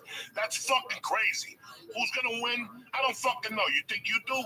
All it takes is $4 to get a winning $256 fucking winner. That's a fucking real stimulus check. Where's Joe Biden? I guarantee he's betting $4 to get a shot at winning 56 fucking dollars. There's no better way to put your college basketball knowledge on the test than to put your money where your mouth is with DraftKings Sportsbook app. Listen, I love them. It's a fucking adventure. It's fun. It's easy. They pay when you want to. It's your fucking money. So do me a favor. Download the top-rated DraftKings Sportsbook app today, right now. It's fucking Monday. It's the beginning of March insanity over there at DraftKings. Use promo code JOY when you sign up to turn $4 into $256. Listen, if you pay me $5 at Patreon, quit right now. This is a better deal for you. You might as well quit. Fucking take $1, buy some bubble gum, and fucking win $256 for a limited time only at DraftKings Sportsbook app. And here's the part the lawyers make me say. You got to be 21 or old to get your hat with the propeller and shove it up your ass. New Jersey, Indiana, Pennsylvania only.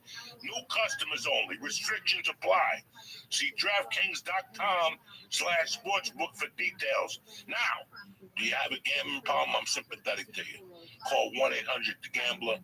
And in Indiana, 1-800-9-WITH-IT. My mother was a degenerate and they fucking killed her.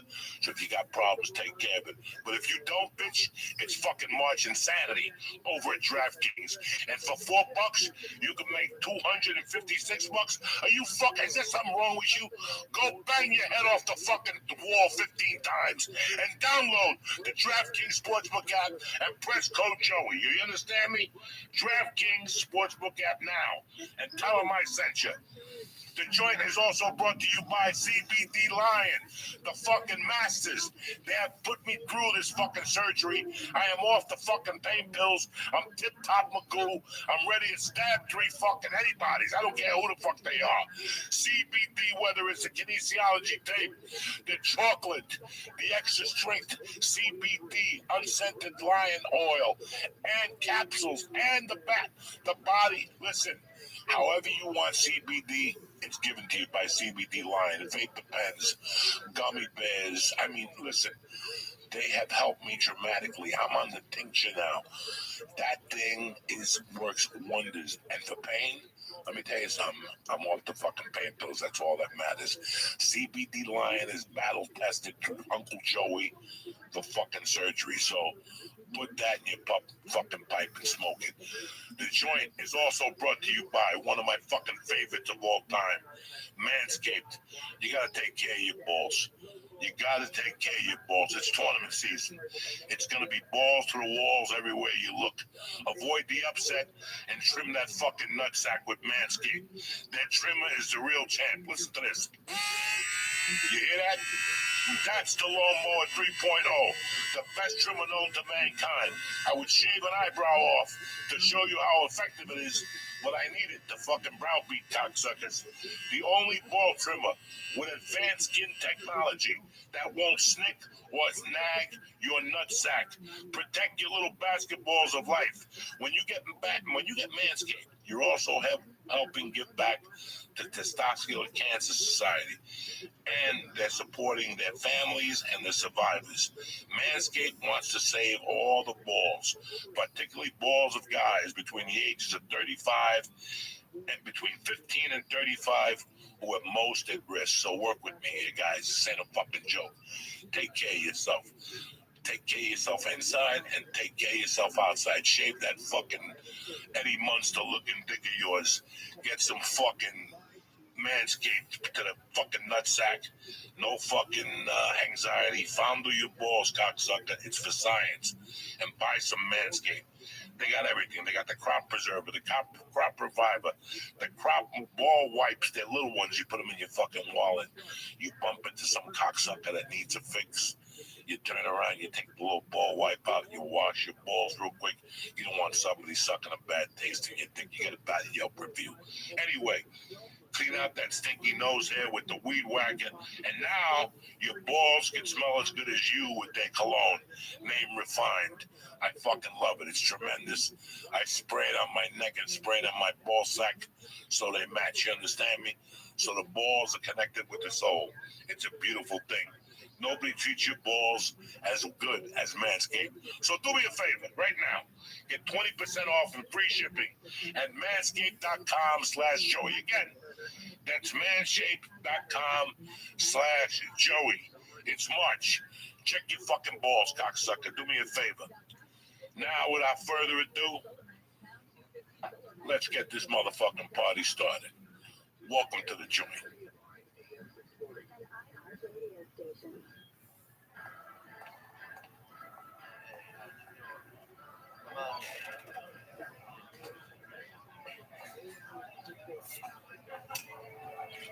Check 1, 2. Welcome to Joey's joint.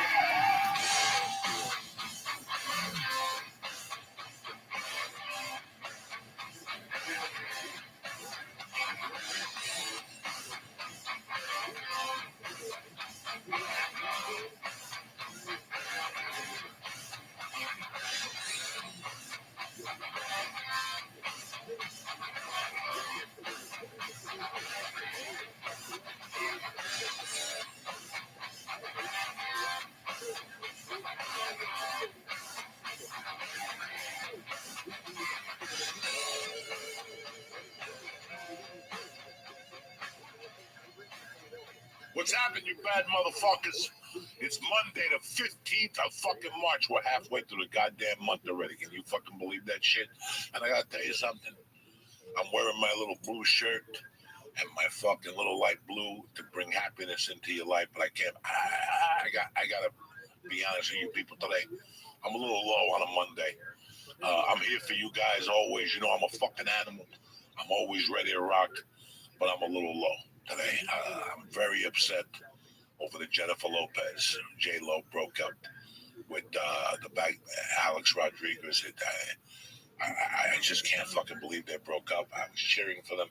Are you people fucking retarded? I don't give a fuck that they broke up. She just ate up another poor fucking soul. You know what I'm saying? She's eating up Puff Diddy, fucking Puff Daddy's cousin. Fucking Ben Affleck got to get a new wig. Fucking Alex Rodriguez. This bitch is a fuck. Listen, I've been telling you for years, I love Puerto Rican people. I love them to death. They're the closest thing to Cubans when they. I avoid Puerto Rican women like fucking. They'll weigh you the fuck down. Poor fucking Alex Rodriguez for months had to be fucking going, making believe he liked the new song. Nobody likes that fucking shit. Can you imagine them playing that shit in your house? How do you like it? Then they start dancing to it, lip syncing to it, and you have to sit there and put up with this shit, this fucking marimba music. I don't. Oh my God, it's a fucking nightmare. Listen, when I met Joe Rogan, he had a whole no headshot policy. And I'm like, but you're not gonna date actresses that hot because you don't know what comes with them. Let me tell you something, Dave. One of those actresses, you got your fucking hands full. Everybody on Saturday was like, J-Lo and whatever broke up. But let me tell you something, who gives a Frenchman? Fuck. Worry about your relationship. That's all you got to worry about. J-Lo broke up with fucking A-Rod. They probably couldn't shoot steroids anymore together. That's how you think she keeps her ass so fucking big and hot and juicy. By fucking doing sit-ups. Yeah, you bought that fucking line, cocksucker. She's doing like a derabeling too. But anyway, it's great to be here on a Monday. Fucking great weekend with the family again. Fuck comedy. I ate a bag of dicks last Wednesday at Uncle Vinny's, but hey, it happens. You can't fucking go up there all the time and just think you're gonna sniff some nutsacks and get out of there. Sometimes you gotta swallow the whole soul, the whole sword, and take it like a fucking man. There's nothing you can do about it. You know what I'm saying? Let me see. What did I do? I did 2 guitar lessons this week. I've been practicing last night. You cocksuckers and your fucking guitar advice. You know I got an addictive personality. You know it. And you're throwing videos at me and Joey do this and Joey, listen to this fucking thing. You guys are gonna fucking put me in a guitar fucking rehab. People go to rehab for fucking cocaine and pills and reefer. I'm gonna be the only half a fag playing like a ukulele for 10 minutes. I have to wean off the guitar because you cocksuckers keep listen, I'm just getting started. The best thing about me getting started with the guitar is it's not like comedy. It's like anything else. I got no illusions of grandeur. By the time I get good, I won't even be able to fucking hold the fucking thing. I'll be like the guitar player from Motley Crue. Have you heard anything about the Motley Crue ticket tours? Remember they were going to do that big tour with fucking Poison and all those people? That shit ended. Mick Mars is 60 going on 90. He said he can't even pick up the fucking guitar. He's going to have a little midget hold it for him while he struts fucking Dr. Feel Good. You know what I'm saying? Are you fucking crazy? By the time I get any good, I'm going to be fucking 100. So relax. That's what's great about this. It's just a stress reliever for me. It filled in the biggest void I had in my heart. Nighttime. My wife leaves me at 9:30. The baby goes to bed at 9. I sit down here. I got two options. Shoot heroin. Fucking watch more fucking bad TV. Or fucking, So I started reading my books. I started fucking playing the guitar at night. He gives me exercises. I learned, ready for this one? You ready for this one? I learned the first 3 chords back in black so I could play bam, bang, bang, now the we'll save that for later. You know what I'm saying? We'll save that for later. But the I could do. I'm not going to play it for you because it sounds like fucking something different. But at least I'm going to have for you there. That's all that matters. You got to stick with it, bitches. Nothing happens on the fucking couch. Nothing. Except you might find a nickel on there from time to time. And who needs a nickel? I got to check the other day for 25 cents on some movie I did 18 years ago. And I deposited, fuck yeah, you know I'm 3/4 Jewish. I don't give a fuck. I'm not going to sit here 25 cents. Gas is going up. All of a sudden, fucking this guy becomes president. I move here, it's 202. $2.02 for gasoline in New Jersey. I just got to go down a little bit down there. There's some people, they look kind of weird. I think they cut the gasoline. $2.02. It's $3.60 now all over. I heard it's like $5 in fucking California. Who gives a fuck? I don't live there anymore. But you know what? It's Monday. Rejoice. The blue is back. I'm back. Uncle Joey's back. And as promised, I switched it up on you this week. Every Monday, we're going to have a guest. And every Wednesday, it's just one-on-one. So you don't think Uncle Joey's fucking being a gabon and giving everybody a fucking ear beat. Hey, sometimes you might switch it around. I might come on Monday. We might have a guest on Wednesday. But for now, it's been working out. And this week, I got one of my friends that I have been a fan of his since about 2008. I really got to know him at the store about 2013. And I considered him a younger brother than me. And I could see that for a couple of years he had the world by the balls, and something wasn't right. So I always made it a point to keep in touch with him because I loved him dearly. He's got the heart of gold. He's from my home. He's from one of my heroes' hometown. Pistol Pete Maravich is one of the baddest white motherfuckers that ever lived behind Tom Brady and a couple other white motherfuckers that I love. And I've always loved this kid. And last week we were talking, and we finally figured out what was eating away at us the last couple of years. We were burnt out. We were just burnt out. It's very rough to do what we do, especially when you want to be as good as we wanted to be. You have to constantly have material. Your mind is constantly in thought. Sometimes Mike would call me and say, hey, did you see this? Mike, I don't even know that's existing because I'm too busy trying to write the tail end of this fucking joke, you know. He was one of the guys that was working alongside with me, and I don't give a fuck what anybody has to think. I still think that some of the best work, I'll always tell you my best work. I think my special sucked. I think the work I did for Ari was great. This is not happening. But looking back now, today, as a man, I have to be proud of what we did with the church and what's happening now. We did 880 episodes. 400 of them probably sucked. 200 of them were probably okay, and 200 of them were spectacular. Theo Von made one of them spectacular because we all ate mushrooms, and then he went and did sets, and people didn't know he was on the mushrooms, and they taped him. And it was just a great podcast. He told us about his adventure in New York with the cab, and I fell in love with the kid naturally, and then he became sober, and he was struggling. And listen, man, as comics, you have no idea what's on the other side of the mind of the comic. For me, I'm not going to sit here and tell you it's depression and that bullshit. Do I look fucking depressed to you? I'm the happiest I've ever been. But when you're in it, you're in it. And you don't know, you're not really taking time to smell the roses. And somewhere there's a disconnect. And that's what happened with a lot of comics. And that's why now you're going to see a lot of comics that, yeah, even though it's been a year, they're going to take a little additional time off and really, really get to the root of the fucking matter. So without further ado, a little Zoom on a Monday with my man Theo Von. I hope you enjoy it, cocksuckers. Hey, brother, how are you today? Michael? Good, what's up to you? Oh, shit, huh? Oh shit, it's the Mac Daddy of the Mac Daddies. What's up, Joey? Motherfucking Theo Von looking good. Oh, I'm looking decent. Let's go. You got a nice haircut and shit. Let me see. Right there. Oh yeah. You're looking all young and shit. The mullet's gone.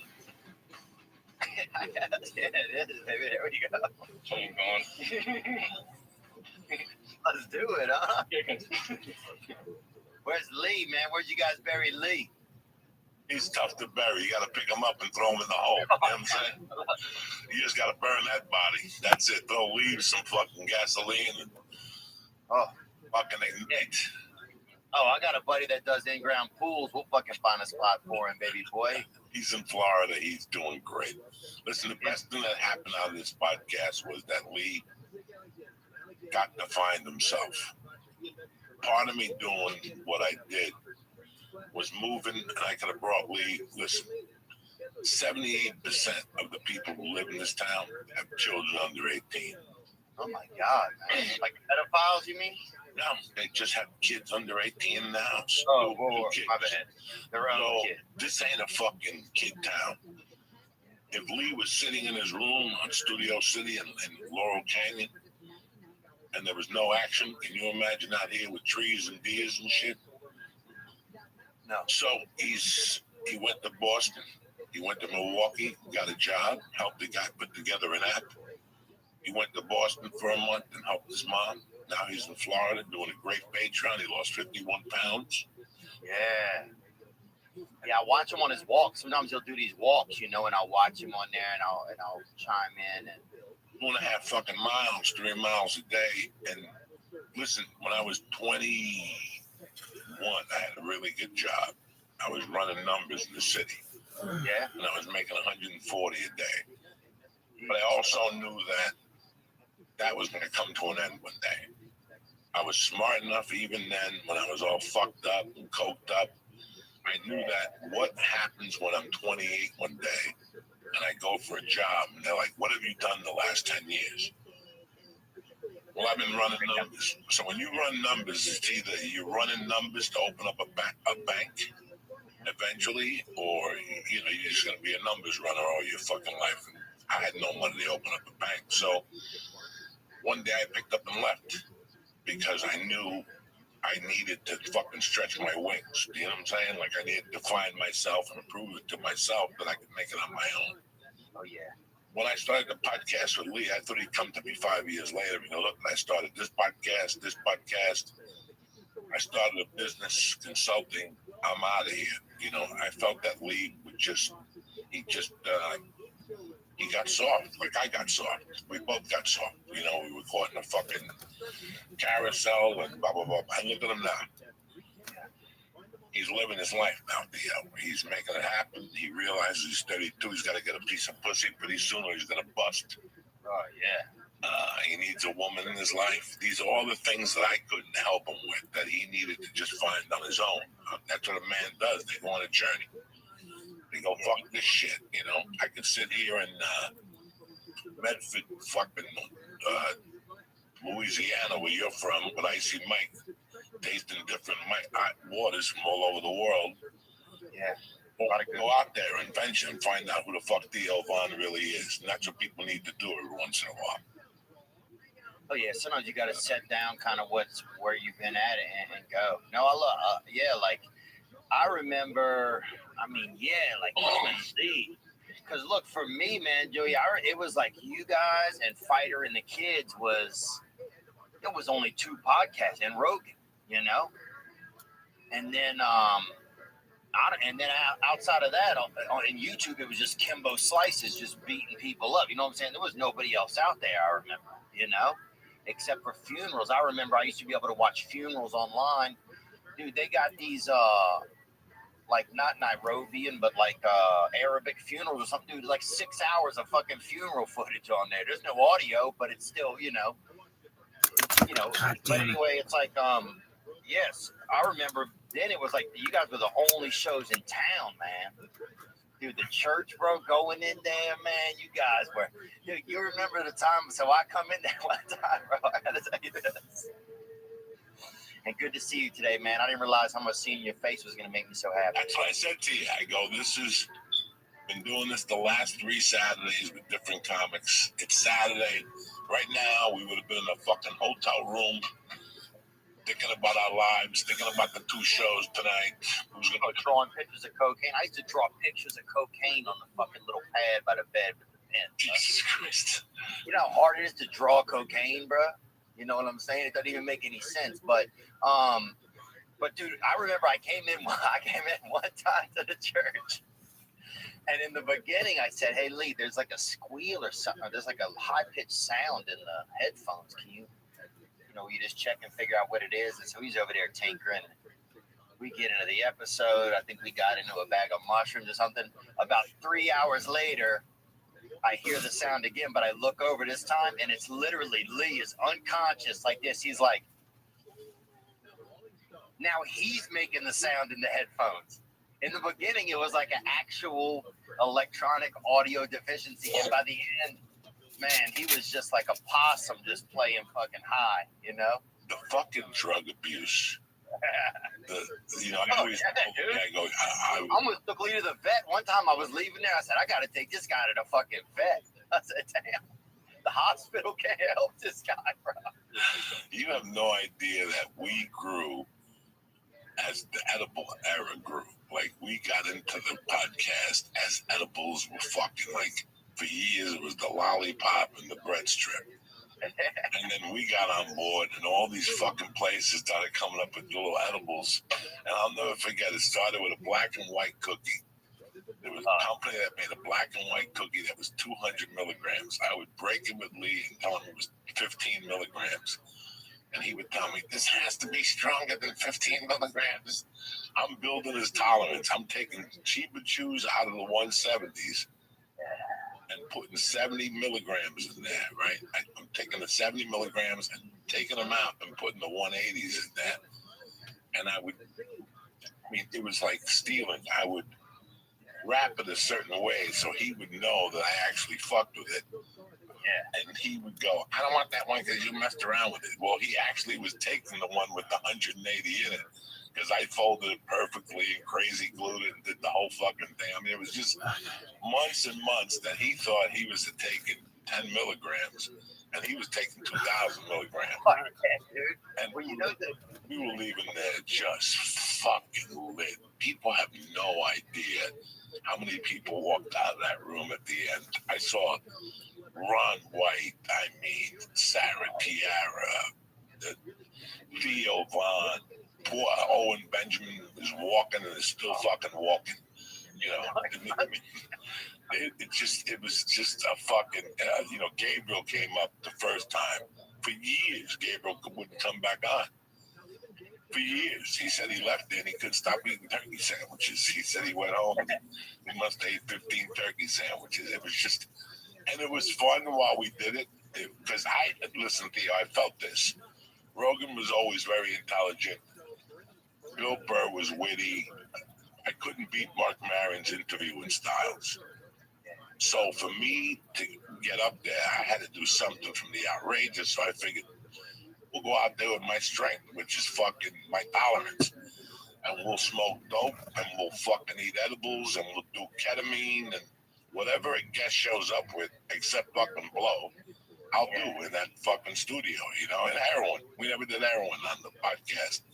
I remember one time I dropped the butt of reefer in pee. I had it in my sweatshirt, and the bud, the canister fell out of my pocket, and the buds, 2 buds went into the pee, and I took them out and saved them. And I saved them there for like 2 months, and I brought them in one night, and I rolled them up in a joint and smoked them, and he's like, this pot got me really high tonight. I don't know what it is. I'm like, you know what it is? I dipped it in fucking THC piss from the night before when my piss levels at the highest THC levels. And that motherfucker crusted on. And then we smoked that number. His eyes were red. He's like, I can't taste the pee. I can't believe he made me taste the pee. There's no pee involved. The pee disintegrated. It went right into the fucking bud. It was too much. It was just too much. Listen, when I decided to end that podcast, it was one of the hardest days of my life. But What happened to the studio, Joe? the studio, I gave it up for rent. Wow. Was it hard to do? Was it tough? Or did you guys have a day where you moved everything out, or kind of, you know, what went down there? What was that day like? Was it just you? Was it Lee? What happened? It was July 12th when I made the official decision that we were moving. And it took about 4 or 5 days to think of what I was going to do with the church. And I had a decision to make. I was either going to leave Lee, which I would miss him tremendously, or I would drag Lee to South Jersey. And I took a look at the big picture. I was starting to get emails for 2 years about that I was enabling Lee. And I was starting to feel guilty. I was starting to feel guilty because I felt that, just like Mike is helping me now, I like Mike. And I like that he helps me. I like that he's here twice a week. But in 3 years, I want Mike to say, listen, I'm doing this. I'm doing this. I'm doing this. You know, I'm just giving you a warning as a friend that maybe in 6 months, I want to take this in a different direction. Would you mind? And I'm the type of motherfucker that I want to see people grow. Do you know what I'm saying? I'm the type of I'm cheering for you to grow. That's part of, you know, I took my daughter to kickboxing this morning. Oh, yeah. And some little new kid got a white belt. And you have to clap for the kid. And on the way out, I told my daughter, I go, you know, what they're teaching you there when you're clapping for the kid is for genuinely be happy for people. That's part of this whole thing. That you can't, no jealousy. We have to be happy for people, and we have to push people that are around us up a little bit. Like, you're having a rough day, Theo, let's talk. What's the matter? I don't know. My material. Theo, you're going to do great. Don't think about what's going on.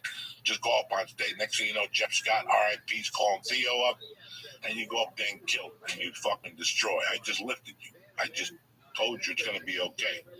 Before we go on stage, that 1 minute before we go on stage, we get hit with every doubt that we can in the world. Every doubt, you know. All kind of stuff fly in my head. I shouldn't be in the same room with Bill Burr. I went to prison. I'm not a good joke writer. This guy's way better than me. You know, you get all these doubts in your head. Then you got to pick yourself up. That's what I'm there for. Because for years, I would look at that stage and I know they're bringing me up. The lights on blue. You know how many nights I almost ran the fuck out of there? Like, just coming to the stage, Joey Diaz. I was just bam, and fucking I'm running on Sunset Strip in a fucking car from fear. But no, that's when I would sit there and go, fuck this. I gotta go up there and fucking kill these cocksuckers, period. And that's where you get your balls from, you know.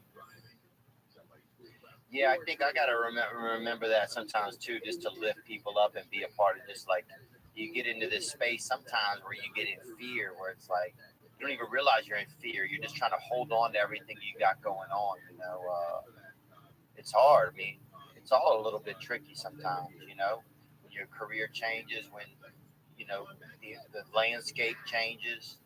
You know, and yeah, it's just. I mean, it's a journey, man. It's all a journey. What does Theo Von think of his career today? Where's Theo Von today with his career? Well, I feel, when I really start to drop into it, I feel pretty good, man. I feel it, I feel honestly, I hate to say this, I feel grateful for the fucking disease or whatever this thing is, whatever happened, because I was kind of burnt out, man. Like my brain felt like it had like separated from my neck, like somebody been fucking feeding me knives at night, like I was just like, I was exhausted. Like about a year and a half ago, I canceled. I had 5 shows in Brea that were sold out for Friday, Saturday, and I canceled on a Tuesday. I couldn't go on. I just couldn't. I was just burnt. I literally could not go out there and do it. I was just burnt out. So I needed some type of a break, and this whole virus came along, or whatever it is. So now I feel a little more hopeful, like I'm getting more excited. I was grateful to have podcasting during that. Like we've been at least able to survive. We've been at least able to okay, we got a microphone. You got Michael over there. We got Sean over here. We got a producer. Okay, how do we start to piece this together, And week by week, you start to get your set back behind you. You figure it out. And then you start to really okay, I think I can do this. Okay, he can come in on a Saturday. We can do this. We start to build it back up, and I'm starting to feel again like I can get on stage again, and it feels kind of fun. I didn't want to get on stage for a year, honestly. But I was just cooked, and we did a lot, man. During that 5 or 6, I don't know. You guys did it for so long. You guys, Fighter and the Kids, Mary. You guys did it for so long. But I just got into that wheel where it was like 3 episodes a week, and going out of town and doing the shows on the weekend. It was like I felt like a remote control car, but some fucktard had the remote, and we didn't even know where he was, I felt like, Jesus, who's got the damn remote, dude? I felt like some brother was on PCP and he had fucking happened upon the remote, like my goose was fucking grilled, baby. So right now I feel like, okay, what do I want to do?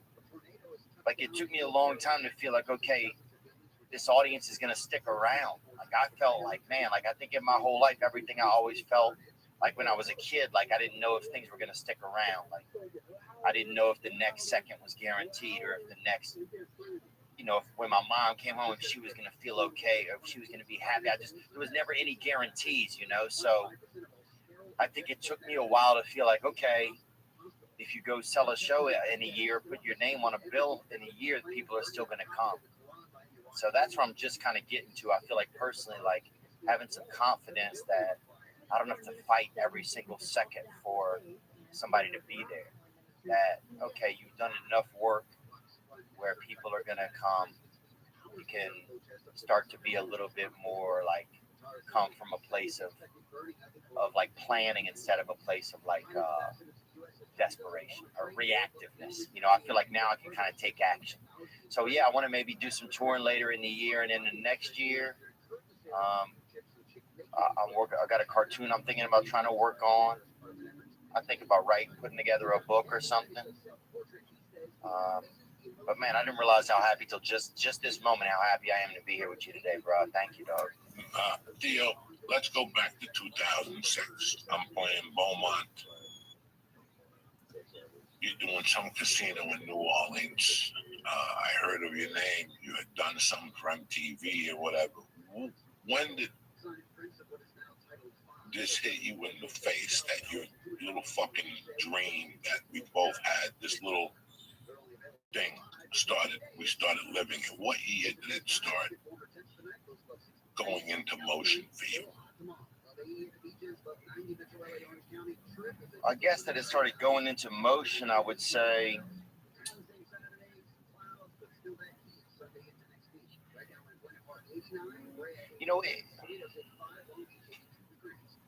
I think there was probably a night I was in Kansas City, man. I was at the Funny Bone there, I think, or Improv maybe, and I wasn't really selling any tickets or anything, but I remember the building was burned. I was in a hotel. Somebody set it on fire, right? It's always a good sign. Yeah. Well, it depends on what like religion you are, but yeah, some religions maybe.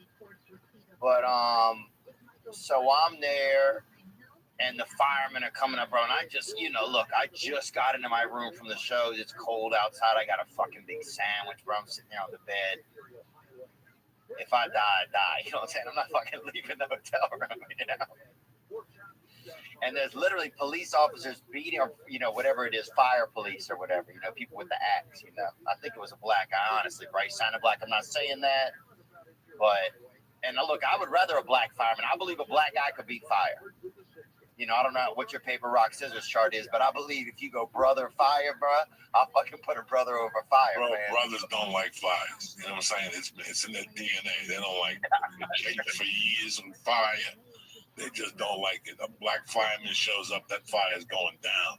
That's what I'm saying, bro. Everything is done. You know what I'm saying? Brothers don't like fire. Them brothers in Frankenstein, they never liked fire. People chased them motherfuckers for years with fire. Yeah, dude. So I knew when we'll be canceled by Wednesday. You know what I'm saying? What are we gonna do? Cancel me, son. They can't take nothing away from Nothing me, bro. they can't do already. What are you gonna do? That's it, baby. I hope they can. We'll start a new show called fucking Welcome to Cancel, baby. Welcome to Cancelville. Greetings from Cancelville. That's it. Fuck you, motherfuckers. Kick that mayonnaise, Lee, Yeah, fuck it. We'll show up with a fucking picture of Weinstein hanging on a rope behind us and shit. Fuck it. Somebody gave me a car deodorizer with Weinstein hanging. I don't know if I should put it in my car. I feel weird. I'm a Catholic. I can't have people hanging around bad espíritus. Yeah, that's a risky hanging around me. That's a risky move, man. But I remember they're beating on the door, bro. They think that, I don't know why. It's Kansas City is still a smaller kind of city, and so I don't know if they think the fire's in my room or whatever. But they're beating. Everybody else is evacuated from the hotel. You look out the window, and you can see the flames downstairs. On the first floor, and I'm on like the 12th floor. They got me out at one of those landmark hotels. You're outside of the city, and they're beating on the door, and I'm not going anywhere. And that's kind of when I realized, you know what? Like, I'm not going anywhere, I did my shows. I got a sandwich. I'm sitting here. I'm at the tallest fucking Hampton Inn in America. You know what I'm saying, bro? Like, I don't care if they burn this bitch down. I don't care if there's fire, if there's fucking brother with axes and fucking buckets of water at the door. I'm not going anywhere. And I think there was a little part of me in that night that was like, just like, this is it. This is where you're going to be, man. No matter kind of what happens. And I still felt like in my head at that time and in my spirit, I felt like I was capable, and I knew I was doing a good comedy show, but nobody else knew it yet. And that's kind of, but that's when I felt like I was committed, bro, when they're beating down the door, And the brother was cool, man. He actually came in. They finally, they came in because they jimmied the shit open or whatever eventually. I don't know if these guys also do pop a lock or whatever during the day, but this motherfucker, you know what I'm saying? He was in there in about 10 seconds, man. He was in there and he saw me and I said, hey, man, I just got back from work. If I'm really going to burn, double back around. And he said, I got you, fam. And it was, I don't know, it was just kind of cool. So that's when I knew I was in. When did I know my career was going to get better? Honestly, not till podcasting, man. Not till you guys, not till Fighter and the Kid, man. Until I went on those podcasts, I didn't really have anybody that cared. We believe that for years we got to LA and they told us we got to have a show.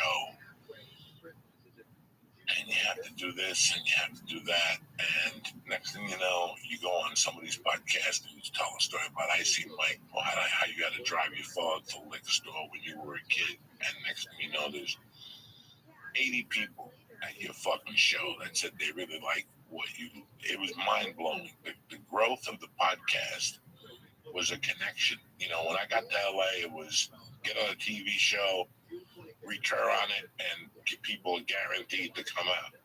Yeah. Tons of people on TV shows that can't sell tickets now. Podcast legitimized this. It made us put our money where our mouth is. It told, for me, it was telling a story about mugging a hooker and lighting a wig on fire. Oh, yeah. The next week I'm out there and I'm selling tickets. I had done Adam Sandler movies, Spider-Man 2. You know, I did everything I fucking could except go to Montreal. They never wanted me as a comic. So I went to the back door, and look, we ended up going through the back door because we were not from the Comedy Central cut. What the fuck are they today? They're all hiding for cover because for 20 years they provided services that 1 out of 5 comics were fucking the real killers. They were giving you fluff and whatever the fuck they wanted to give you. So they lost credibility when all of a sudden you and Ari and Bert and fucking Tom and all these comics that were unknown to the audience and now became known, Comedy Central lost face. They're over there jumping up and down with the three same comics. I have nothing against them. Nothing at all. I love Daniel Tosh. I miss going on the road because I would watch the Tosh one after the other, 2.0, whatever. Love that shit. But it wasn't just Tosh. There was half hour people. You know, fucking heard. Oh, something in a week. They had some guy in coma. They gave him a half fucking hour, dude. It was like 80. One later went because the battery was low on it. It was his half hour. Yeah, because it was gender. We don't fucking know if he we don't know that. And Comedy Central's forcing these comics down your throat. The special would air on Friday, Saturday, and Sunday. Then they'd move on, and that was it. Now, you know, when people come to see you, let me tell you the other problem was that let's say you were on a show that was like, think of what's the guy that was coming to the store that did America's Funniest Videos? Bob Saget. Bob Saget. Think of some guy like Bob Saget that was on a family show. Then you see Bob Saget talking, watch him. Talking about putting 2 fingers in your asshole and smelling your fingers. People were running out of those places because they expected to see the fatherly figure that was Bob Saget. Podcast changed that. Podcast let you know exactly who the fuck we were and where the fuck we were coming from. And if you don't want to come, you don't have to come. You know what's on my mind. Yeah. That gave you more of a personal touch that people that have TV shows now, I know for a fact, I don't want to drop any names, it's not for me to say, they can't sell tickets. Oh, yeah. Because that connection is not there. Now, if they would have done the TV show and a podcast throughout the week to contain that TV show on their own, not CBS run with the co-star and you got to talk, you know, but letting people let people know what's in your heart and soul, not what some fucking writers are writing for you. It would make a world of a difference now to an actor. When that show moves on, guess what? You're going to retain that audience. And they're going to follow you for years for Comic-Cons and shit like that. But that's what I'm trying to say. That podcast changed the game, especially for guys like you and me that have had a life. That have stories. Yeah, that had one of the things we wanted to talk about. Or also, sometimes it's just things you want to feel, things you want to have a concern about, you know? It's like I can talk to you, and if I need help with something, I can say it. Like, even as we're talking about Hollywood, man, sometimes I feel bad, not bad, but I get angry at Hollywood, but I don't want to be carrying that anger around because Hollywood's still a good, you know, it's just a business. You know, it's just their business, and sometimes it's an old model, but it's obviously a killer model, you know. You know, sometimes I have this chip on my shoulder about Hollywood, and I wish I didn't have it sometimes, you know, because it doesn't do anything. Then I'm just carrying this kind of angst, you know. But yeah, man, I'm grateful. I would never be mad at you for having a chip on your shoulder against Hollywood. I'm going to tell you why. One thing during this pandemic, it gave us all opportunity to think. It also gave us a chance to get opportunity to catch up on shit we haven't seen. You know, you get sick of what they're serving you on TV, so you start watching other things. You start watching movies that. Same thing with music. I started listening to music I hadn't listened to in 20 years. I have the albums. I just listen to different stuff on Spotify and YouTube when I'm on a computer. I watched the movies that stuck out the most when I watched this was Bronson's Death Wish, Steve McQueen's Getaway, which I watched the other night, and I watched How the West Was Won or something with Charles Bronson, which was a long-ass movie. And what I realized was I was a fan of that Hollywood. I was a fan of those men, how they conducted themselves. You know, when Marin called me and said that Artie Lang had fallen out for his episode against Sally Struthers. I had a bunch of shit to do that week, but I didn't really care. I canceled it and I did the episode because I wanted to talk to Sally Struthers about Steve McQueen and the Getaway.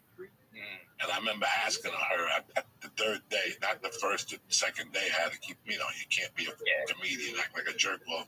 But the third day, your last day on the set, you could be a little bit of a jack off because you're not coming back tomorrow anyway. So I asked her, I go, how was Steve McQueen? And she goes, he was an animal. And I remembered why, because in that movie, she's yelling in the hallway. He just looks at her and fucking punches her right in the fucking face. Like, you couldn't get away. They give you 22 years now for doing that shit on film even. You can't do it on film, but that's the way I treated Hollywood. I went to Hollywood. I wasn't a formal actor. Neither were you. We did not go to Russia and learn for a year or to some accredited whatever. Oh, but I could act in some ways. I could act. No. I've been acting at school when a principal said, "You guys buying weed over here?" Oh yeah, you know me. For you know me. If you can use an agent's credit card, you could act. You know what I'm saying? Yeah. If you're gonna take my daughter out for a nice time, of course I am, sir. If you can walk with an Apple store and walk out of there with an iPad with Johnny Woo's credit card, that's acting. Everything else can suck my dick. Shakespeare theater and all that, you can suck my dick. Ain't nobody fucking watching you. But it's really funny how, those are the style of guys I like. Sinatra, which meant that they were going to be not bad guys on the set, but they weren't going to tolerate shit on the set. Outlaws. Do your fucking takes and let's move the fuck on. Right away, everybody wants to be Johnny fucking artist with the little lens, and they're seeing something. You're not seeing dick. And when we shoot the movie, they're going to show 10 seconds of this, and you spend 2 hours on this fucking thing. Difficult on the set. That's the word I'm saying. People think they're difficult. You know what? When I did comedy my original question for you was, when after 2006, when I saw you with Josh Wolf, when did you move to LA, and when did this realize that you were living your dream?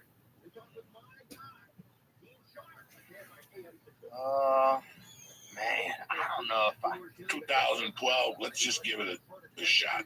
When did you move to LA? Yeah, I moved to LA in 2005, maybe 2004. Okay, so about 2010, 11, you already had your Netflix special.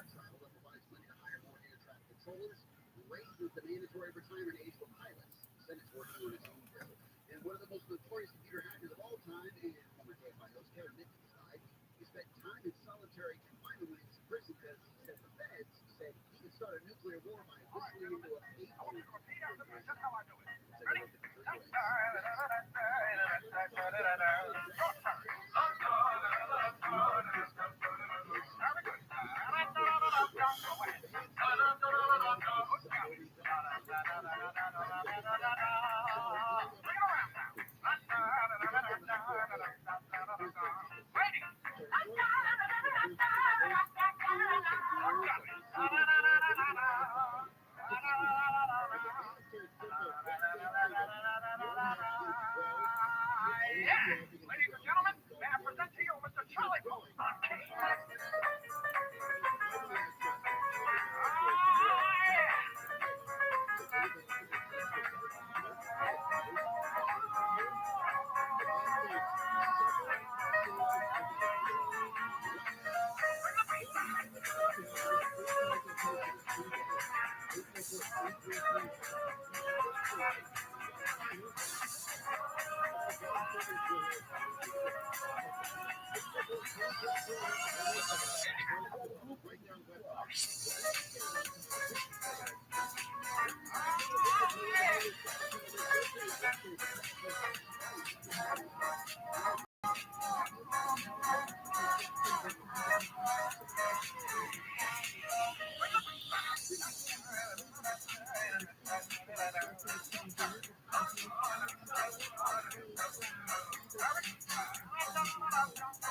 Conjugal visit steps. So what happened yesterday? We were supposed to go to the auto show. I waited for you. You never came. I'm sorry, I got really busy. How long did you wait? 5 minutes. That's it? That's She never showed up. I could have. I mean, last week we waited for that friend of Kramer's for like 40 minutes. Oh, we barely needed that. So the longer you know someone, the shorter you wait for them. That's the only way. You told George to be here. I told him to meet us here in 10 minutes. How long has it been? About 5.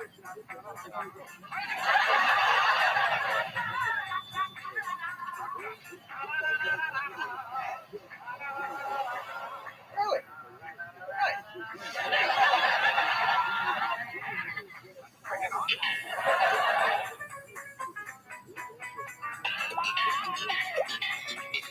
I noticed you found something about Jake.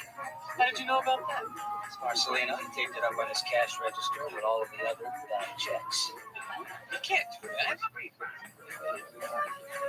Little tree, this is one of the best episodes there is. Jake's disgusting. Chicken should be ashamed of himself. Fantastic day. Fantastic. What happened?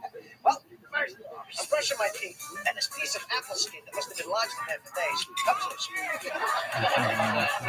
Yeah, not the foundation. You still doing that? Sometimes, once in a while. When you feel guilty?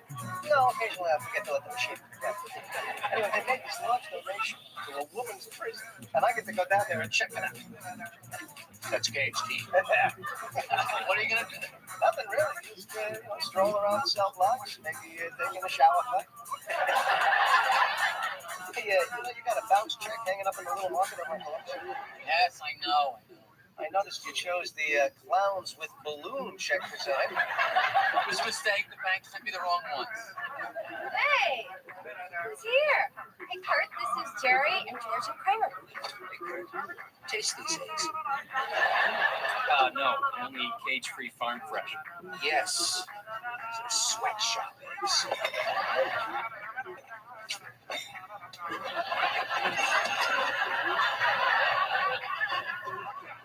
I gotta call the office on a week order for you.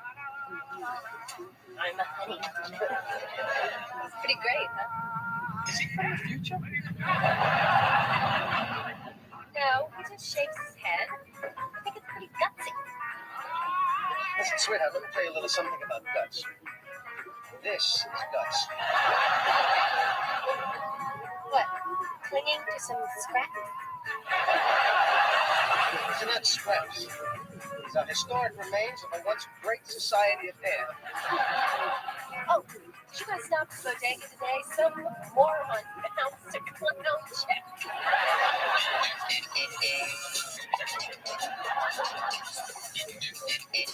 Again, I'm really sorry about the check, Marcelino. People seem to like it, huh? Look, let me just give you the 40 plus another 20 for your trouble. Okay.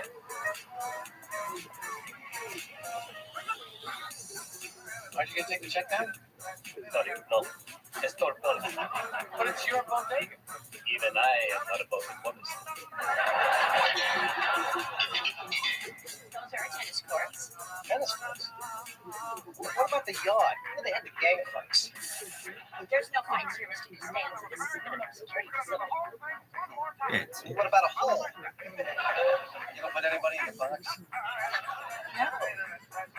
This prison stinks. And finally, the library, which has just been refurbished thanks to your generous donation. This is Celia Morgan, our librarian. Nice to meet you. I'll be in my office if you need me. Thanks, what? Bits. That's So, are you the head of the foundation? well, let's just say it wouldn't exist without me.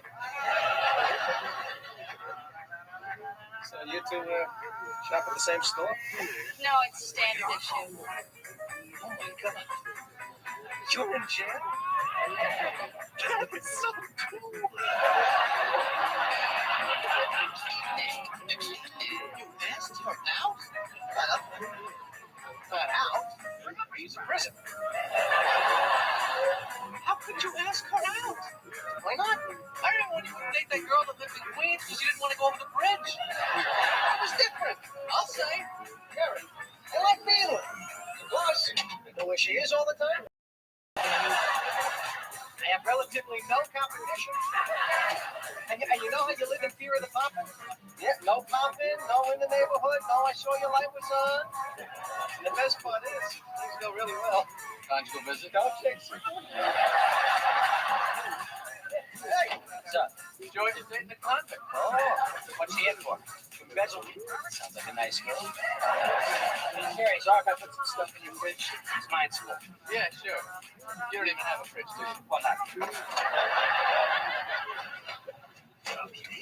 Wait a minute, what the hell is that? Well, it's chicken feed.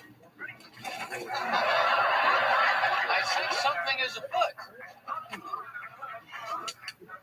Chicken. Allow me. Why? Cage-free, farm fresh eggs. Allow me. What, an idiot? Oh, here. I got it. Hey, driver's license. Oh my God. What? Your hair. It's so thick and lustrous. I mean, it was. Well, it still is. I shaved my head for my swim team. I just like the way it looks, so I kept it. Are you saying that I could be dating this hair? I mean, with you on it?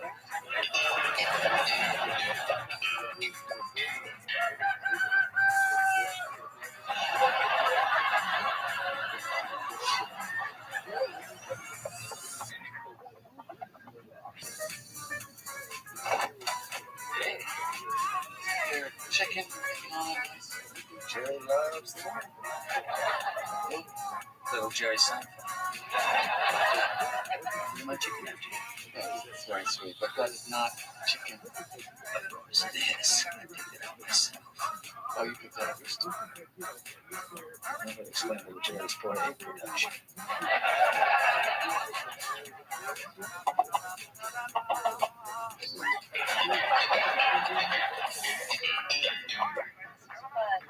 I had a great time. 5 minutes, Mr. Stenzel. Whole hour just flew by. Oh, thanks, buddy. Well, so I'll see you in 4 minutes. Yeah. Go out and have a ball with the guys. I'll be waiting right here for you.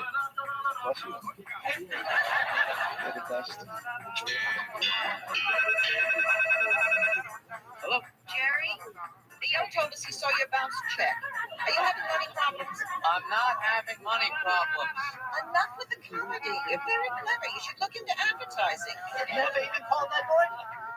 They were looking for someone. I'm not calling Ed Boydlick. I'm doing fine. That's it. I'm going to send you $50. You are not sending me $50. We're sending you $50. Or to give me an envelope. I swear to God, if you send me $50, you are going to be so sorry. I don't see envelopes. They're right in front of you. Oh, thanks. Show you.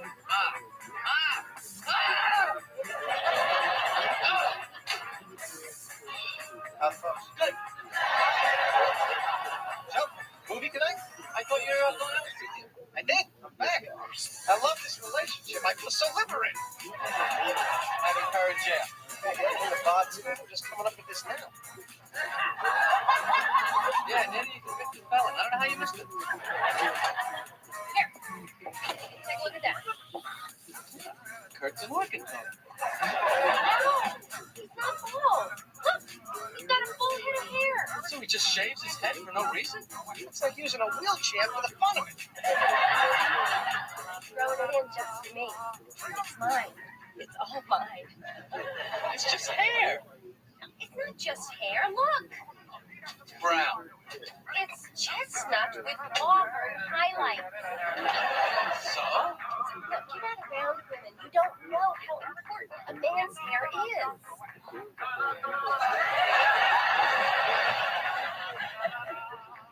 I'm sorry, George, but it's true. I know it.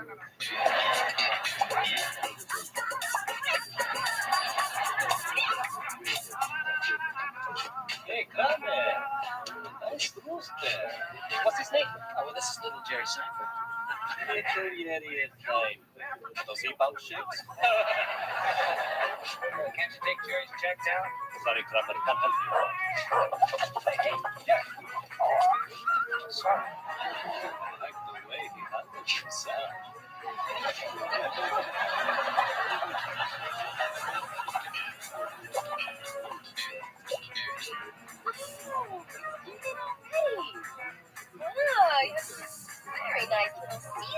here.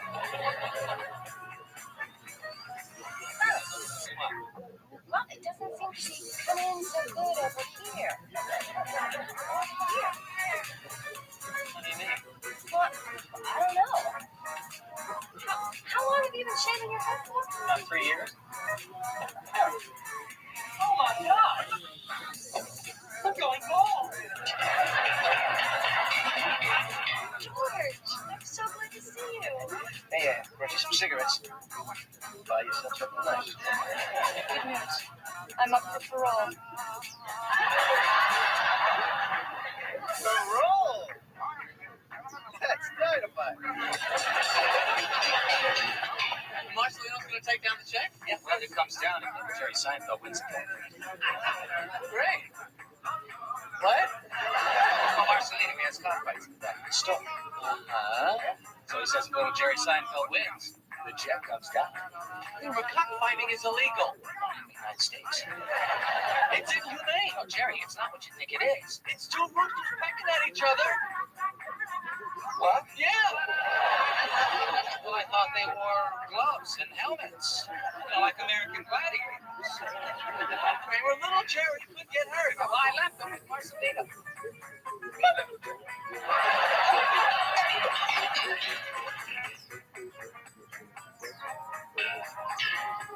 Hey, did you get little Jerry? Is he okay? Oh, well, he's more than okay. You let him fight? Well, I couldn't give him time to stop it, but you should have seen little Jerry. Upping his wings, strutting his stuff. He was pecking and weaving and bumping and talking trash. He didn't even have to touch him. The other rooster ran out of the ring. The whole fight lasted 2 seconds. How long did they use for that? 5 seconds. Marcelino says he's taking your check out today. Great. Celia said before, hey, little Jerry won his contract. What? Who? Listen, I want you to buy that, all right? I'm having a victory party for little Jerry. Okay. It's over, Joe. She's getting out. Oh, I'm so sorry. Been locked up for 2 years. I want to make up the lost time.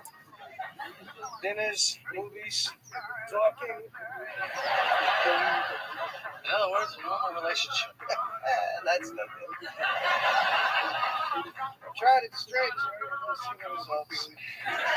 For me, sick is the only way to go. Well, she'll still be an ex-con. It's not the same. Hey, you two are meant to be together. But the cops will pick her up next time.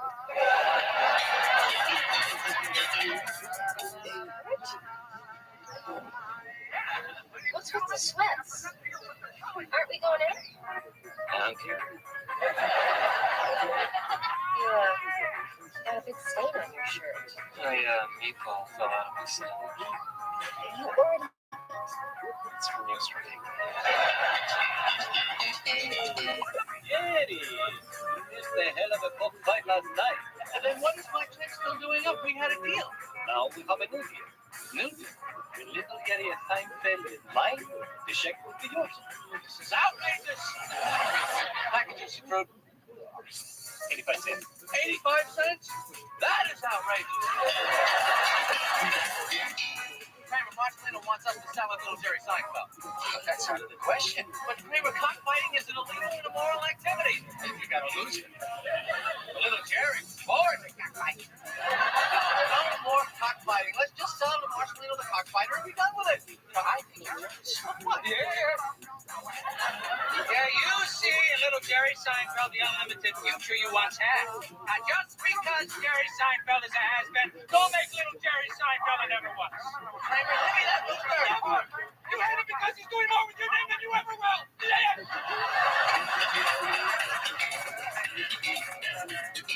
George, Celia has listed you as a character reference. Whatever you can tell us would certainly be helpful in her getting parole. Well, anything I can help. She's a wonderful girl. Very smart. Very crafty. Does she have any plans after she's released? Plans? schemes. She keeps talking about getting back together with her old friends, the gang, he likes to call them. Yeah, that's something. You can get on. Eddie. Tomorrow night's fight night. Where's my rooster? Kramer won't sell. Well, tell you what I'm gonna do. I'm gonna take down your check anyway. Oh, thank you, Marcelino. Well, perhaps someday you will do me a favor. And that day is today. Little Jerry Seinfeld must go down in the third round of tomorrow's main event. You want little Jerry to take a dive? It's loud. First of all, I don't think you can make a mooch to take a dive. Can't do. Second of all, Jerry Seinfeld, big or little, doesn't go down for anyone, anywhere, at any time. Oh, I'd appreciate it if you please leave. Big Jerry's making a big mistake, Jerry. Let's see about that. Wait, I'm coming up. We got a cockfight to win. Okay. Elaine said you would be the best person I can talk to. Yep. Classic horseshoe pattern. You've seen a lot of this. Oh, God. No, Kurt, wrong attitude. You should be happy. Happy? Why should I be happy? You've still got pretty good coverage. Once the enemy advances beyond this perimeter, then you won't be Kurt anymore. What will I be?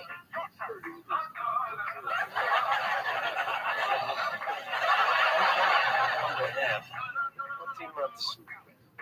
Maybe 10. Is there anything I can do? Yes. Live. Precious moments. This was the last year of your life. Because in many ways, it is.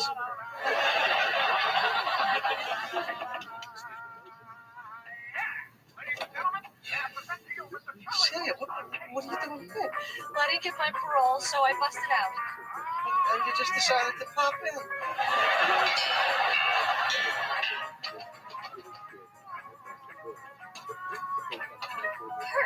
Elaine, will you marry me? Oh, yeah. It's looking good, huh, Jerry? Yeah. Hey, that's enough for today. Little Jerry is a lean, mean, pecking machine. What are you doing with that? I was gonna eat this sauce. Take a little hot tub, little Jerry. Hey, Kramer. Take care. Hey, what? Little Jerry ran from here to Newman in under 30 seconds. Is that good? I don't know. Celia broke out of prison.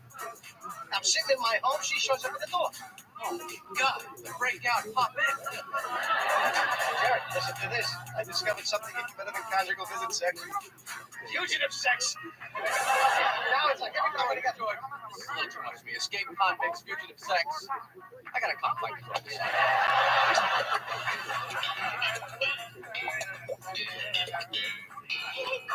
Oh, damn. I can't just marry you, wham, bam, boom. I mean, I need some fiancé time. I need some make my girlfriends jealous time. Plus, you want to get some money. Yeah, that too. Well, how much time? I don't know here. No. It has to be now. Did I see the ring again?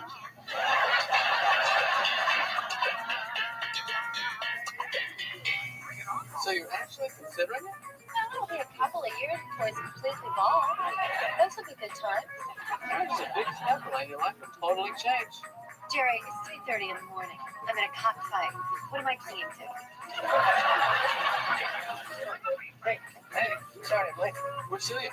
She didn't want to go. She's not really into sports. Hey, how's he doing? He's got a big sweat going. Oh, this kid is really express man's from the kids. Read this. Look at the size of his bird. Looks like a dog with a glove on his head. Hey, is George back in the cockfight yet? You know, I gotta thank him. He changed my life. No, must be a good fight. Not that good. Sorry to bother you, Mr. Costanza. Oh, well. Oh, man. Mr. Costanza, you're under arrest for aiding and abetting a known fugitive.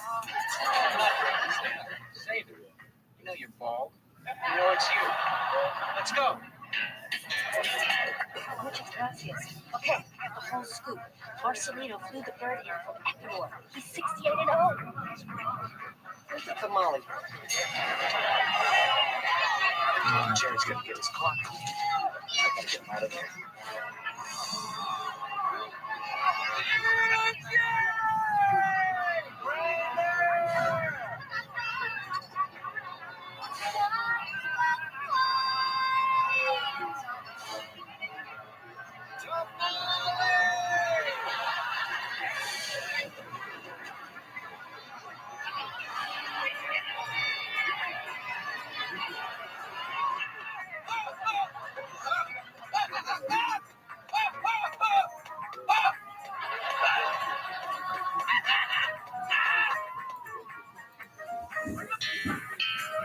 You can't try to get back to the cop. You're innocent. They thought I was George.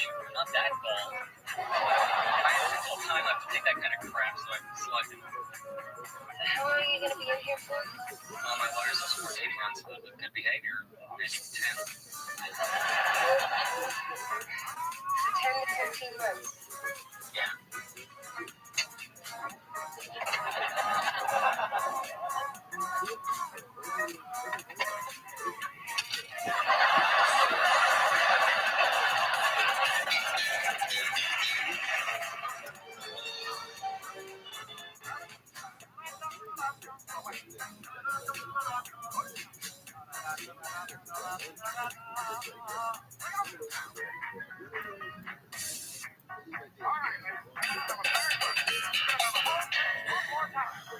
Well, that was all right.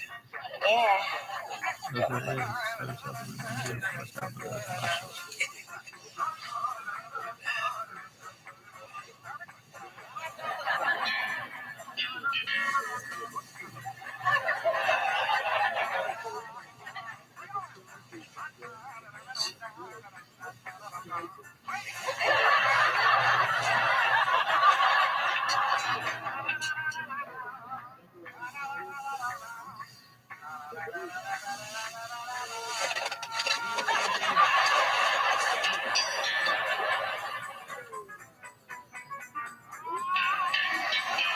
Jerry, we can only stay 4 days. Well, I'm upset, but we'll make the most of it. Helen, did you pack my travel gym? Yes. Oh, your father bought an exercise device off television. He does it every morning at 4. Only 25 minutes a day, and you can attach it to any doorknob. So I guess your travel miles are about to expire. Well, actually, Jerry, we wanted to talk to you about something. Am I finally getting a baby brother?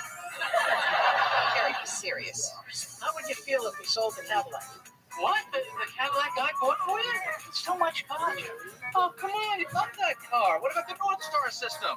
I don't think we even use it. Well, it's a gift, and I want you to keep it. We already sold it. Why did you tell me before you sold it? Because we had to buy it. We couldn't get a free flight until now. Well, we could, but we wanted the bulkhead. Oh. That Emily's wearing me out. Kramer. No, it's not the sex, Jerry. Hey, Seinfeld. Hey, Kramer. We're in the middle of a discussion here. Wow. Jerry's upset. We sold the Cadillac. Yeah, what'd you get for it? Jack Klompus gave us $6 grand. You sold my Cadillac to Jack Klompus? And we want you to have the money. I don't need the money. What are you talking about? You had a check bounce at the bodega. Oh, is that what this is all about? I bounced a check and you sold a Cadillac? Well, also, Jerry, we read an article in the Sun Sentinel. It says that stand-up comedy is not what it used to be, what with Def Jam and all. Now, that Def Jam is in force. Jerry, you know, I hear wonderful things about Bloomingdale's executive training program. Oh. You're giving this comedy thing your best shot. That's some good observations, but it's over. Now, this Bloomingdale thing could be the next wave.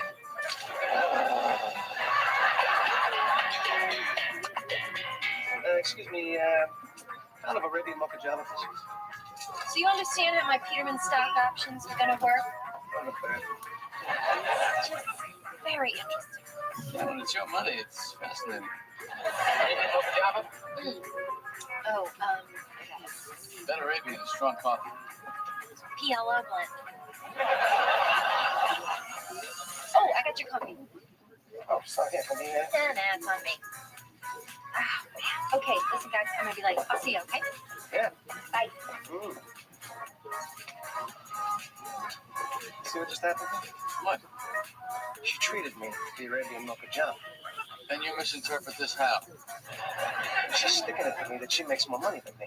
I'm sure she was just being nice, buying you the coffee. Not that. She's sticking it to me. You're crazy. Sticking it to me, Jerry. George. So you're buying the car back for your parents? I'm flying down to Florida tomorrow. Your parents will never let you do it. They lied to me about selling the car. I'll lie to them about buying it back. I think they can dump $6 grand on me. Think again. What kind of money you think your parents have? Excuse me? I bet they have more money than mine. Come on, your parents have money. You think? When did they ever spend any money? What are their living expenses? Where do they ever go on vacation? No. How much money do you think they have? $200 grand? You're saying I stand to inherit $300,000? Is that what you're saying? Of course, you may not see it for 20 years. 20 years, not long. Does your father still eat bacon and eggs every day? Fortunately, yes. How's your family history? My dad died at 7. Really? And baby. Yeah, come on in. Speak to me. After I have sex with you, I don't want her in the bed anymore. Yeah, because she's throwing off my whole sleeve. She's got the Jimmy legs. Jimmy legs. The Jimmy legs. So, maybe I should just be honest with her. Tell her after sex you just want her out of it? Well, I'd say it nicely. Well, I really like this one. I think that if I could just work out this Yeah, I gotta be honest with you. You might be more than just a couple of tweaks away from a healthy relationship. You're not exactly zeroing in yourself. All right, get out. I remember when I was young. We had so much fun. Holding hands down, skinny down. Had it all go wherever in the best of my own. And the biggest kick I ever got. Put you in a thing called the crocodile rock. While the other kids are rocking around the clock. We were hobbling and bobbing till the crocodile rock well. That's all the time, but let me see, just can't keep still. I never knew me a better time, and I guess I never will. Around mama, Saturday nights, she's the room, breakfast tight. The ground like a marijuana on the side.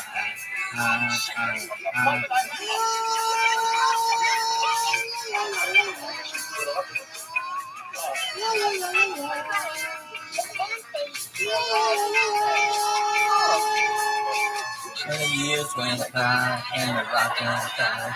Tuesday went and left me for some foreign guy. Long nights buried by the record machine. Reading down the Chevy. Okay, but you have a problem sharing the bed with me. I can't stop the legs. Without your solid sack time, I'm a zombie. Come on. Meet me halfway. You're not easy, Kramer.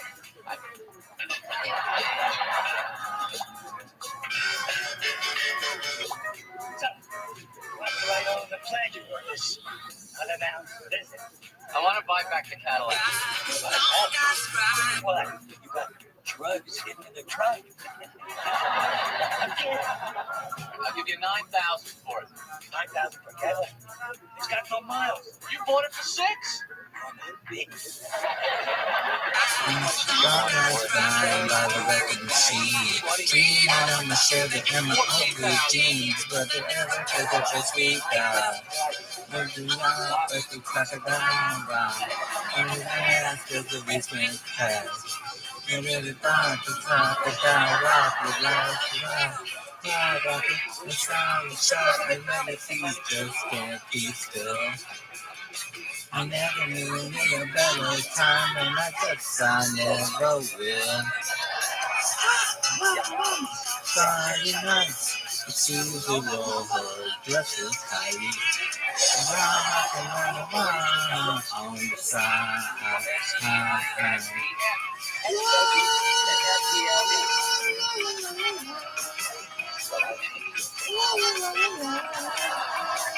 How'd you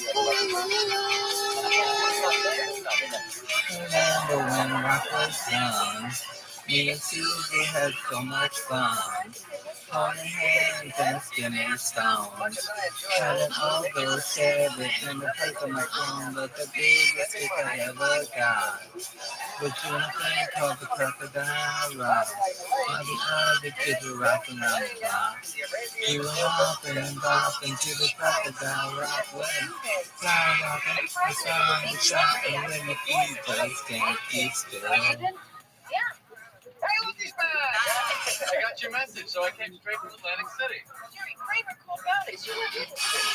Well, under my own name, I was registered under Slappy White. Look, Dad. Oh, look who's here. Hello, Dad. What are you doing here? We're having an upscale dinner. What? Well, after talking to you, we realized we may not have much time left. So we're blowing it all. Look, George, it's a Pierre Cardin. Me and Susie had so much fun. Holding hands and skimming stones. Had an old car serving in a place of my own, but the biggest kick I ever got. Was doing a thing called the crocodile rock. All the other kids were rocking around the clock. We were hopping and bopping to the crocodile rock. Well, fly rocking, the storm is shot, and when your feet just can't keep still. I never knew me a better time, and I guess I never will. My mama decided next to use the word, dress is tight. I'm rocking on the side.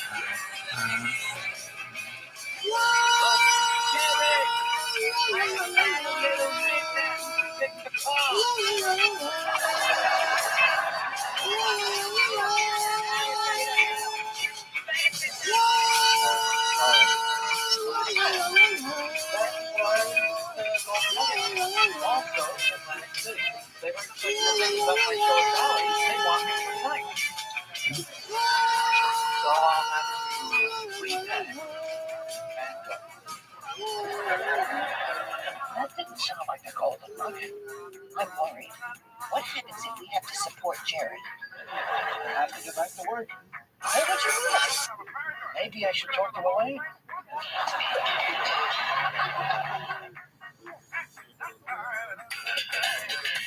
Well, Mr. Seinfeld, I'm not sure I understand why you want a job here. What's not to understand? Well, for one thing, you live in Florida. I'm very comfortable working out of the house. I have a phone. We have a Kinko's nearby. No, I think that my resume speaks for itself. Where is your resume? I don't have it. I'll mail you one. All right, Mr. Seinfeld, what kind of position did you have in mind? You sell clothes here, don't you? Yeah. Well, I sold raincoats in the garment center for 38 years.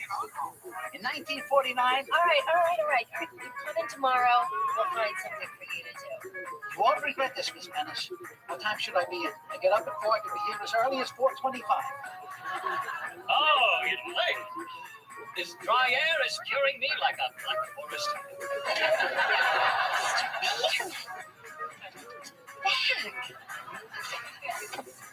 Who's Mr. Fancy?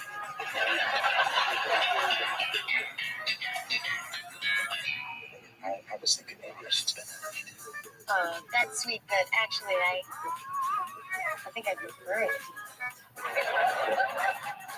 You were completely right. I sleep so much better when I'm alone. You scream in your sleep. There was a man who was trying to get into my apartment last night. He was checking the door after 25 minutes. Come on, it's probably the wind. It's a fearless cat. Listen, you gotta let me sleep here. I'll stay over here on my side and I'll stuff a sock in my mouth. Just go and sleep. Well, I do.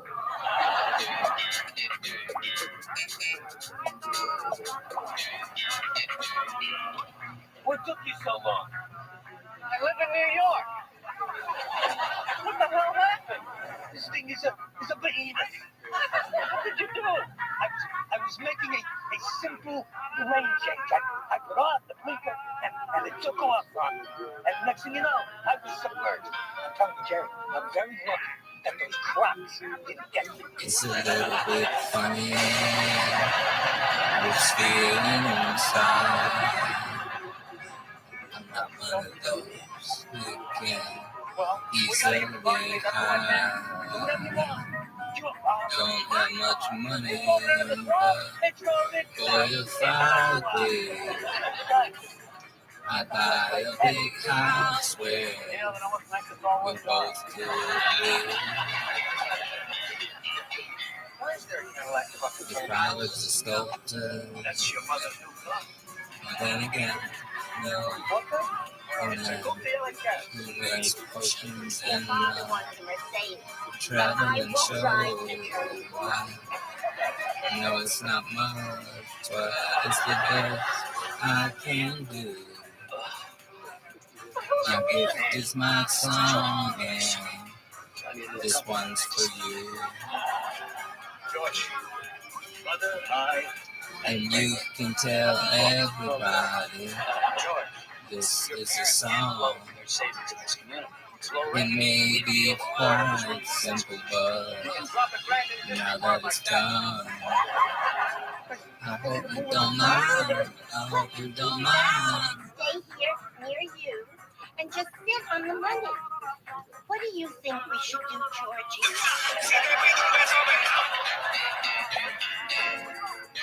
So anyway, effective immediately, Miss Bettis will return to her old position at her original salary, and I, of course, will return to mine. Kudos, Elaine, on a job done. A stock option. I think not. Now down to business. I can get this vision of a diaphanous rum-runner scoop.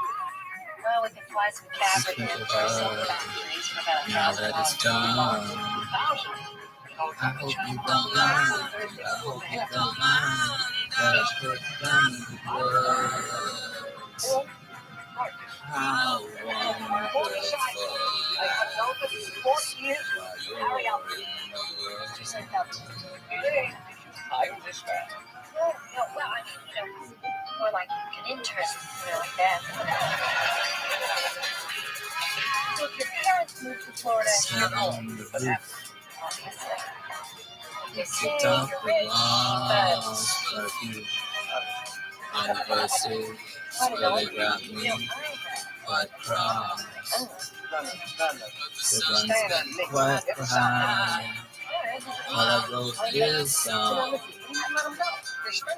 for people like you that Could you put a little thought keep into it this? turned Jerry's gone. You on. could humor me. He humors me.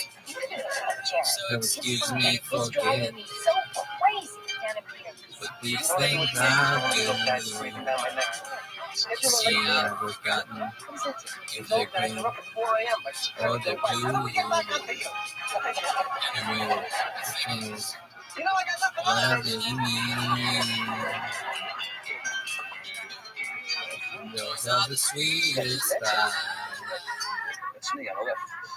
So you sleep in separate beds. 30 years ago, we came to an agreement. It's the only way I could get some rest. Still got the kidney house. You can get that in your arms like you wouldn't believe. Jerry is getting ready. Cleaned up the car. You made him a phone calls. I used to do. Well, I maxed out my credit cards. I don't have enough cash for a hotel room. So, See, I've forgotten if they're green or they're blue. Anyway, things, whatever you need. You didn't like the crack of the pen. Those are the sweetest vibes I've ever seen. I've got it. Then you can tell everybody this is the song. It may be quite simple, but now that it's done, I hope I don't mind. I hope you don't mind that I put down the words. I wonder Are you sure you're going to be on the why right you're trail? in the world. I hope you don't mind. I hope you don't mind that I put down the word. So I made an explosive on a I wonder I stopped that great rhino right. why you're in the world.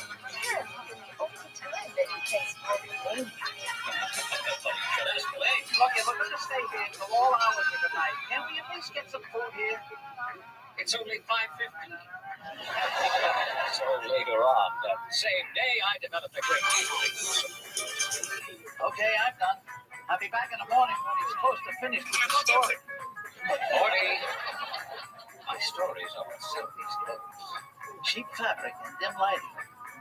That's how you make merchandise. You're up. I never knew what the hell I was peddling with those stupid cartoons and that paper book anyway.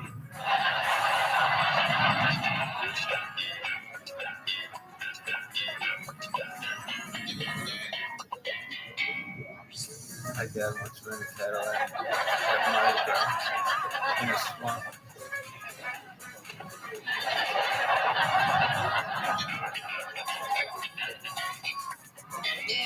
Why I let you talk me into that corned beef and schnitzers.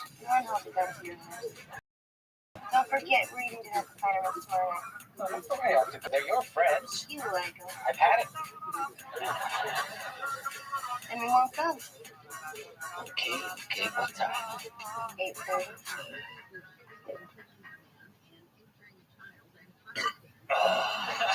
It's all right.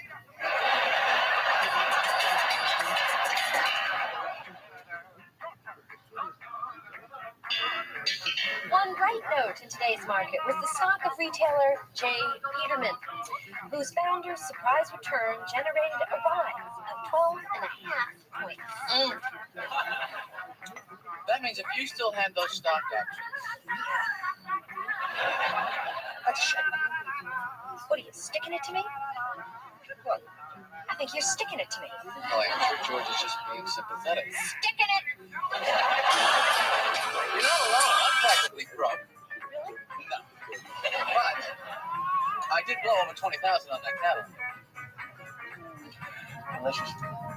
You seem happy. Hey, the folks are 1,200 miles away. I'm basking in the buffer zone. Not a piece of pie yet. Is that your favorite shop? Actually, I haven't heard from him yet. When are we going to tell Jerry? I don't want to worry him.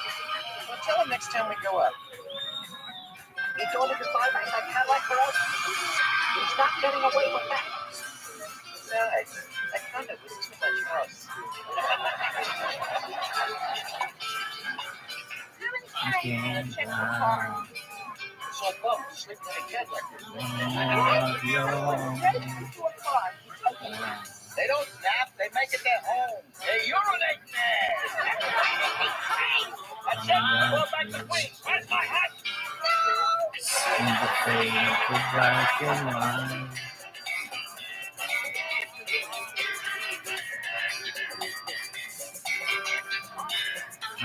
From time, in conscience gonna be.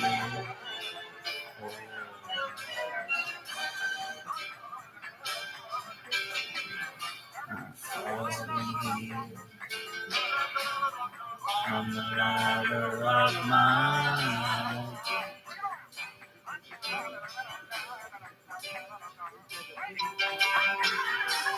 That's too late. Save myself from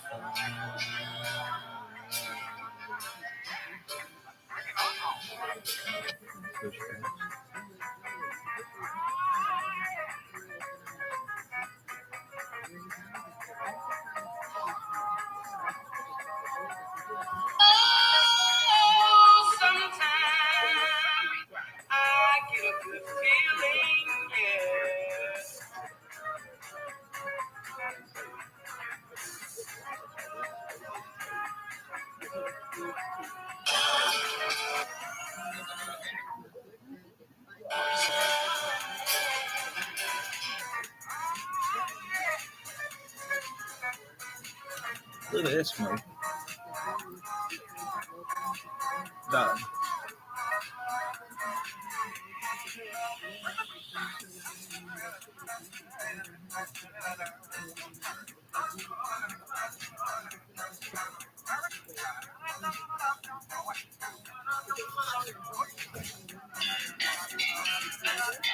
Well, the big man wants a new scoreboard. I'm the one who wants one. No one in the park is going to be able to see it from here. Well, you put a monitor on the skybox. Hey, George. It's saying the way around.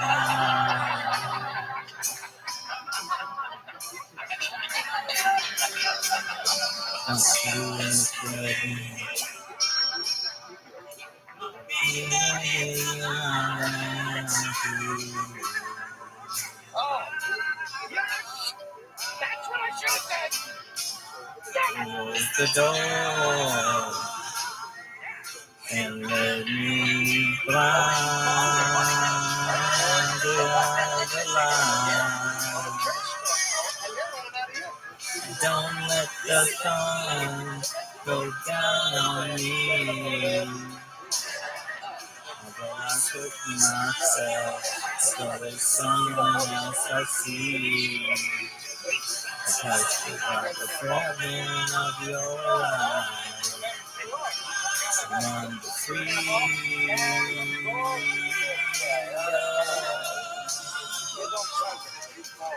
Losing everything. It's like the sun going down on me.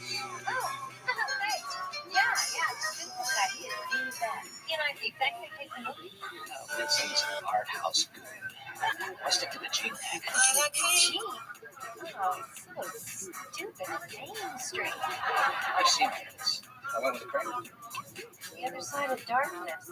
Huh, never heard of them. Yeah, that's straight. That makes me the premier.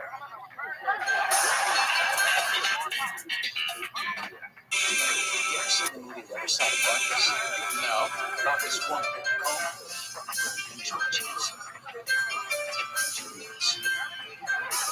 I thought my friend having just seen the movie The Other Side of Darkness and not wanting to be in a coma like that lady in the movie, hereby want Terry Seinfeld to remove my life support feeding machine, lung blower, etc., etc., etc.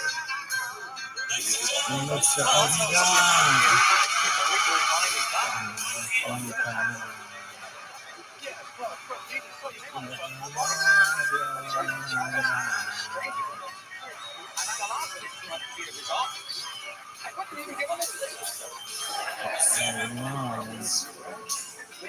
I wasn't going to get it, but this thing feels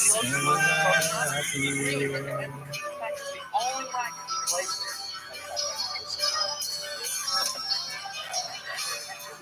To start me. But all you see Just because you think I'm being wrong, but because you think it's because I had you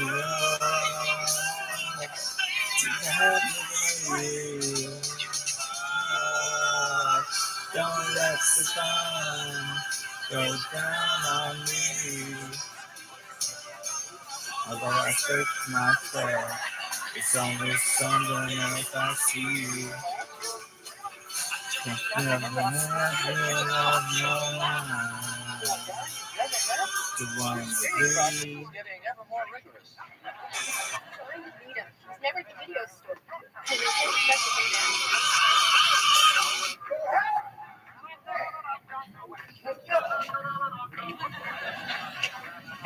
It's terrible. Hey, how come we played at this funny place instead of your George used up all my guest passes already. Thank you. Here you go. English? All right. Number 3. No. Like losing everything. It's like the sun going down on me. Because he said it's the only one in place. We could have played just slow the line.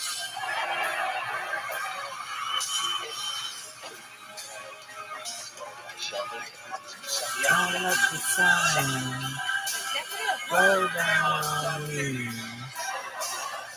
Oh, that's Christmas. Coming down on my see. Just when I'm proud of your you want to free.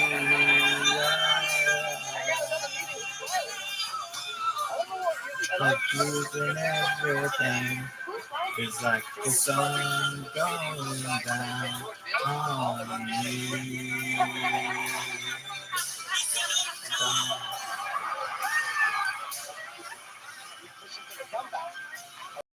Well, the church is going for it. They're running out of you.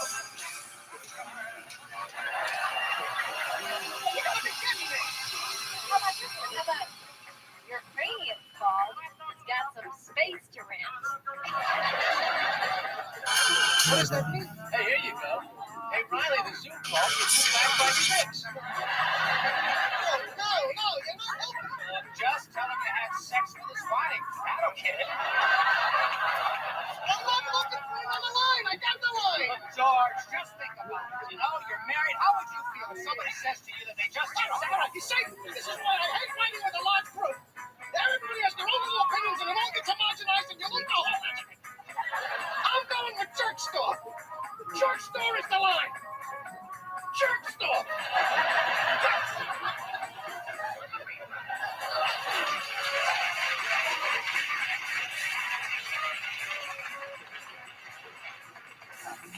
Take this out of the garbage? Yeah, it's still got some spring in the string. Jerry, this is a piece of junk. How are you going to be the executor of my living will? You can see, you can't let go. Trust me, Kramer, given the legal opportunity, I will kill you. I wish I could believe you. Hey, Elaine, you have some free time tomorrow afternoon. Me? Yeah, because you're perfect. You're a calculating, cold-hearted businessman. And when there's dirty work to be done, you don't mind stomping it with your books. Oh, come on. Situation number 4. You're breathing on your own. You're conscious with no muscular function. Well, would I be able to communicate? I don't see how. I don't like the sound of this one. Yeah, let's pull the cord. Yank it like you're starting a mower. Moving on. And then something Liver, kidneys, and gallbladder with no central nervous system. Well, I gotta have a central nervous system. Okay. One lung, blind, and eating through a tube. Nah, that's not my style. Boring. All right, you can eat. The machines do everything else. Stick. Yeah, stick. Because I could still go to the coffee shop. Hello, Milos.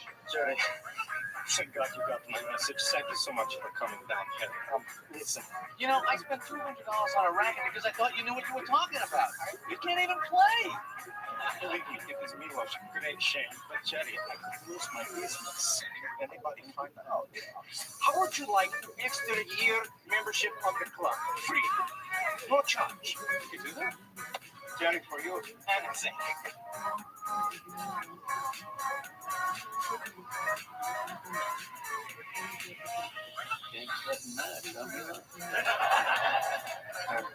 Jerry, I'm so sorry. They told me that it's not ways I can do it. Is there anything else I can do for you? Anything at all? I refund your money. You know what, Niels? I don't even care about the money. I just feel like I was taken by the worst tennis player. You make it. Tennis anyone?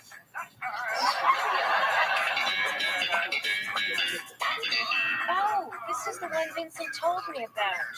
The pain in the urinate. An old woman experiences pain in urinating.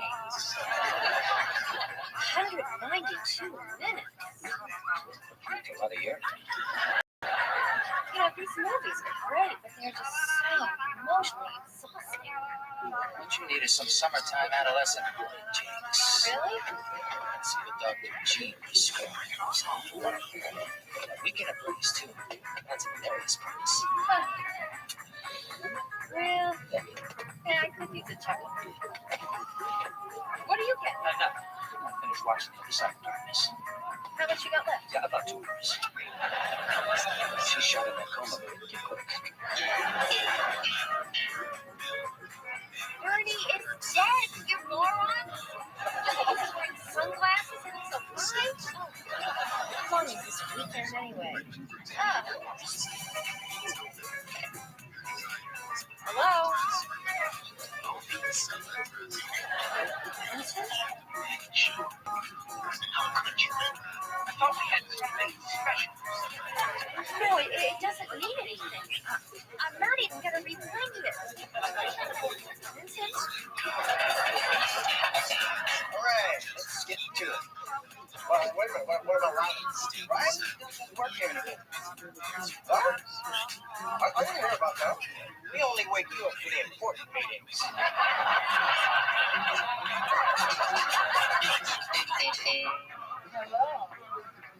Hello. Didn't I see you at the pro shop yesterday? I think so. I'm glad. Viewers gave me a good I hope you don't mind me bathing. Well, what should we do? Get up a cup of coffee? Or why don't I just go get a coffee? All right. Easier way. Doctor, how's your coma? Oh, exactly the same. Wait a minute. She's coming out of the coma. This is Aubrey. Can you hear me? Are you okay? I feel so rested and refreshed. Get me a toothbrush. So you play tennis? Enough about Jen. That's me. I love chatting. No, I can't do this. I can't go through with it. Not even for a minute. Oh, my husband. Your husband!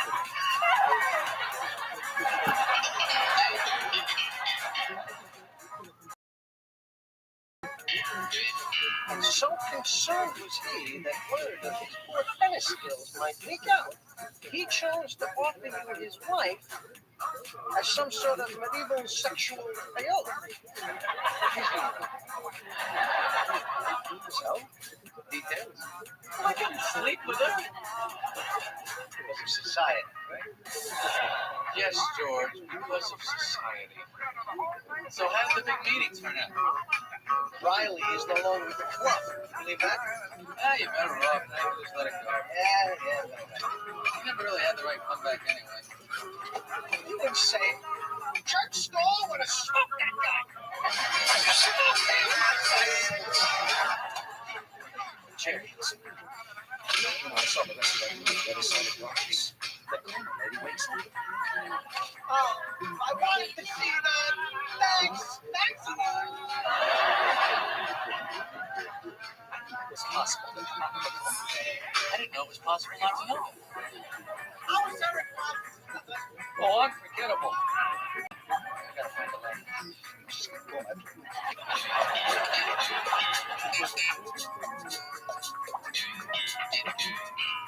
What?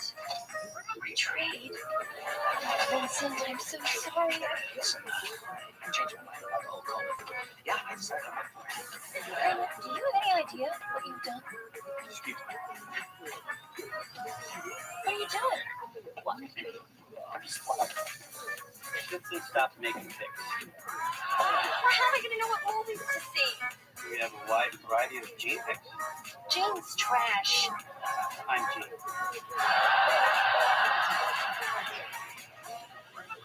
Hi. We Milos, I can assure you I had no intention of telling anyone about your unbelievably bad tennis playing. Thank you, but unfortunately, I have much larger problems to try. My wife, she has no respect for Milos anymore. I guess that's a risky run when you dabble in the flesh trade. Patty, she loves tennis as much like I do. Will you let me teach you in tennis? So it's the only way that I can show her that I'm still a man. Well, I'll do it as long as there's no other girls around. I mean, I gotta be a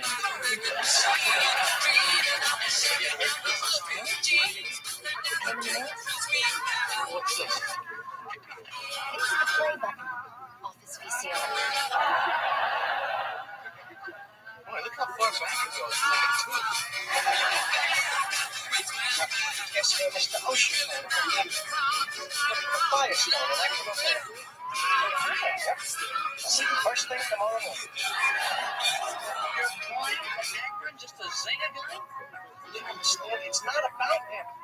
Number one is perfect as jokes.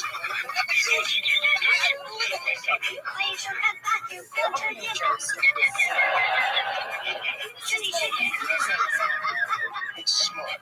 It's a smart line, and a smart crowd will appreciate it. And I'm not going to dumb it down for some bonehead. Not you.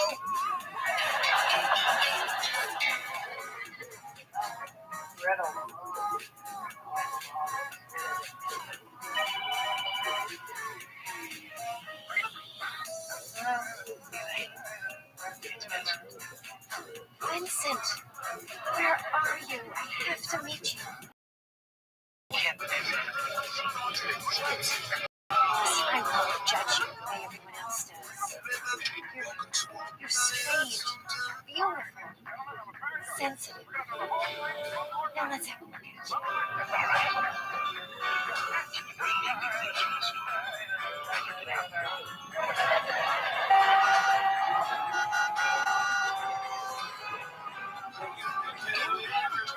Daisies.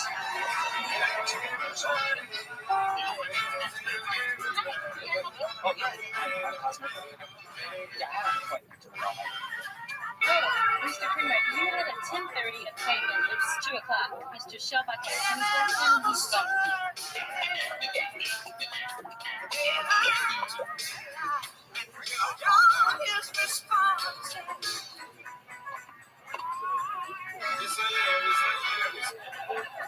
You're good.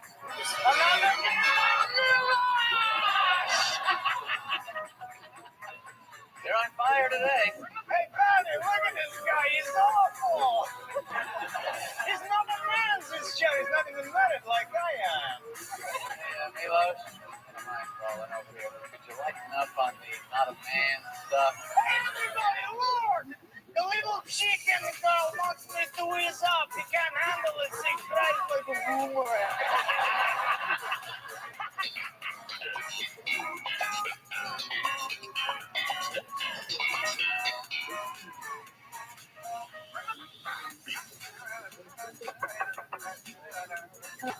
Vincent?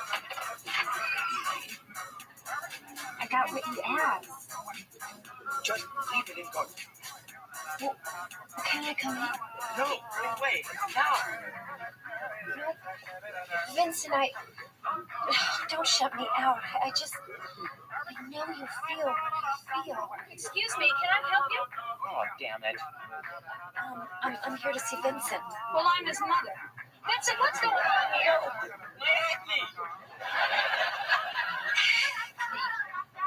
What do you have here? Vodka? Cigarettes? Fireworks? What kind of a sick woman brings this to a 15-year-old? I have the same taste in movies. Did he send you part of our VCR?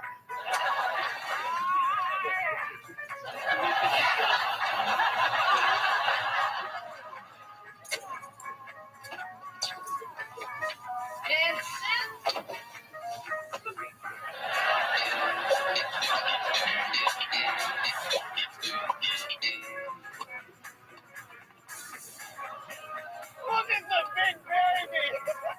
Hey, big baby, are you resting yourself? Maybe if it's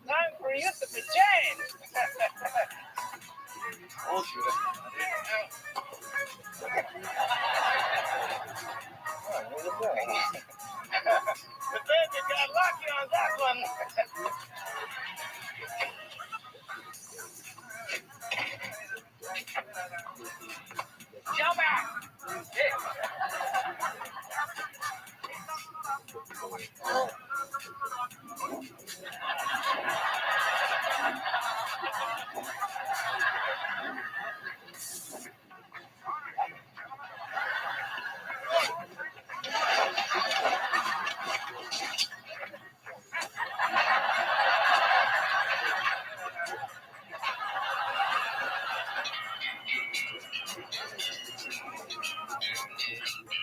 George, you're proposing a snow tire day at Yankee Stadium. Oh, they don't throw a field. I'm sure there's some shrimp. I brought it over. I have to say, this proposal doesn't make a whole lot of sense. Well, you never know. Let's see how many I can fit in my mouth. You know, George, if the ocean called, they're running out of shrimp. Oh, yeah, man.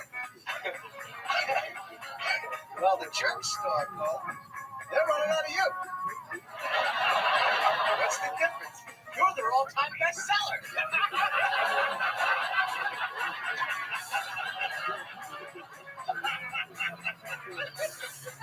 Yes, that's a good Well, one. I had sex with your wife.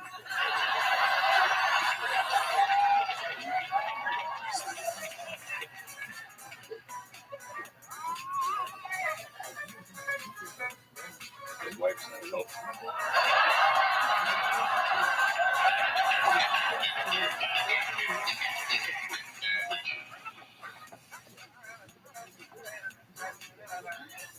How's he doing? He's been sleeping a lot. He's still groggy. I thought a movie might cheer him up. I got him a Jeep pick. What happened to Vincent? I'm kind of wrong to him. Outlet.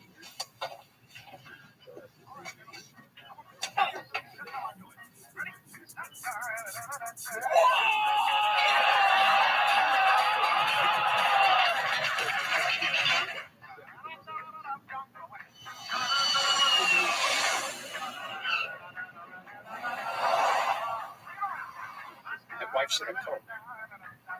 Yeah? Well, the life support machine called.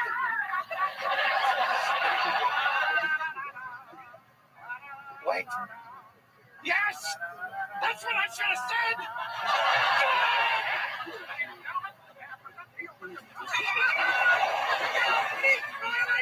You just screwed yourself!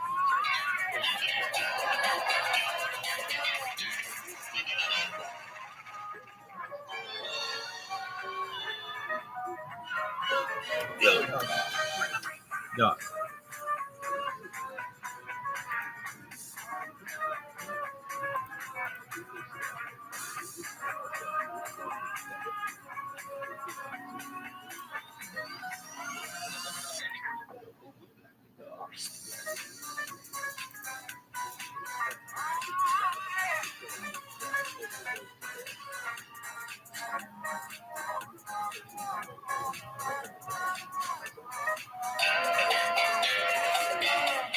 When was the last time I had a beer? Nixon. No, I mean a real thick beer. This was thick. No, I mean like a full, long beard like Smith Brothers cough drop. Faulkner. Who? Artemis and Faulkner. You made that up, right? Yeah. But it sounds like a president name, doesn't it? Yeah. Why presidents all have these bad names? Woodrow, Grover, Miller. The presidency attracts the badly named. Their ambitions based on personal insecurities. Classic male overcompensation. Are you wearing lips in those shoes?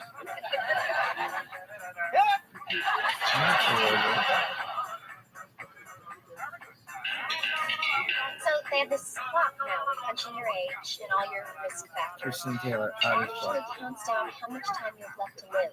So what's the great moment? You're on your deathbed, they're pounding on your chest, and you're going, 10, 9, 8. I told you this thing was good. It's Thursday. Day. I know. How about dessert? I suppose I have to get a cake. Why? Today's my birthday. What? Today? Really? Yep. Happy birthday to you. Happy birthday to you. Happy birthday. She went out with you on a first date, and it was her birthday. Yeah. And she picked the day. Is she socially awkward? No, she's great. She's attractive, fun. Well, then she decided to celebrate her birthday on the Monday after the weekend. Not Lincoln. Hey, Anybody up Lorenzo's Pizza? I'll pass. Enjoy. Pizza. Yeah, I can't. I gotta go down to the foundation. I'm interviewing high schools for the Susan Ross scholarship. Does it ever bother you that this organization is beating the bushes? Basically, give this money away to virtually anyone as long as they're not you. I'm fine with it. Fine, I say. Then I received a 740 on the English achievement test. Quick, what's your favorite animal? I don't know. Frog? Frog? Oh, frog is wrong. See here that you play the harp. Tell me, where do they have to tilt it? Can't you just build it on an angle? Save a lot of trouble. Well, the battery they have has been refined over thousands of years. See you at GPA. Go for it. You like it? See your president. For this restless warrior, just to be with you. And can you feel the love tonight? Just where we are. What country is it from again? It's that's why I want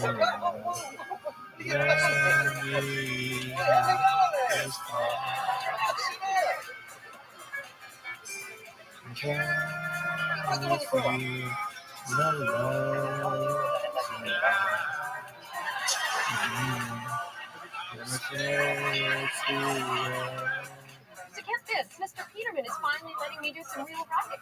He's got this book deal for his autobiography. He's gonna let me ghostwrite. Oh, that's great. When it comes out, I'll have to get someone to ghost read it. Hey, so there I am at Lorenzo's, loading up my slice of fixins, garlic and whatnot. When I see this guy over at the pizza box is giving me the sleep. So I give him the crook out of that. And I notice that he's not alone.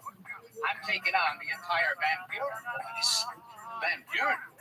There's a street gang named after President Martin Van Buren? Oh, yeah, and they're just as mean as he was. So I make a move to the door. They block. So I lunge for the gang. I grab the knob.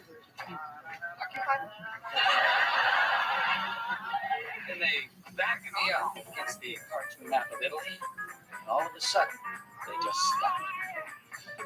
What happened? Because I'm still holding the garlic shaker. Like this. I'm only showing 8 fingers. Well, what does that mean? That's their secret sign. See, Van Buren, he was the 8th president. You know, there was a former Van People. Wow. How was the pizza? It's a little bit. Jerry, can you hold on a second? I'll check my messages. Oh, where's that kid? Hey! That's what you mean, Jerry. Oh, we've heard a lot about you. So sweet. You don't even know how she is. Coming off a bad breakup? No.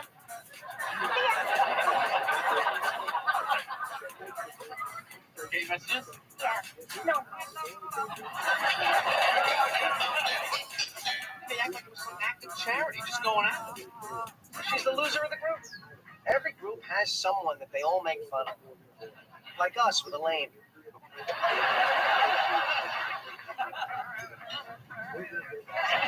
There's no way Ellen is the loser of that group. Are you looking deep down at the real person underneath? No, I'm being as superficial as I possibly can. I'll stick with it. Hey, I think I may have found someone for the scholarship. Yeah? I'm interviewing all these annoying little overachievers. And finally, this kid walks in, Stephen Corum, a regular guy, likes sports, watches TV. Is he smart? He knows how to read. He also knows that finishing an entire book doesn't prove anything. Look at this. He's into architecture. Hey, just like you pretend to be. Yes. The little guidance. Stephen Corrin is going to be everything I claim to be, only for real. It's my dream. I had a dream last night that a hamburger was eating me.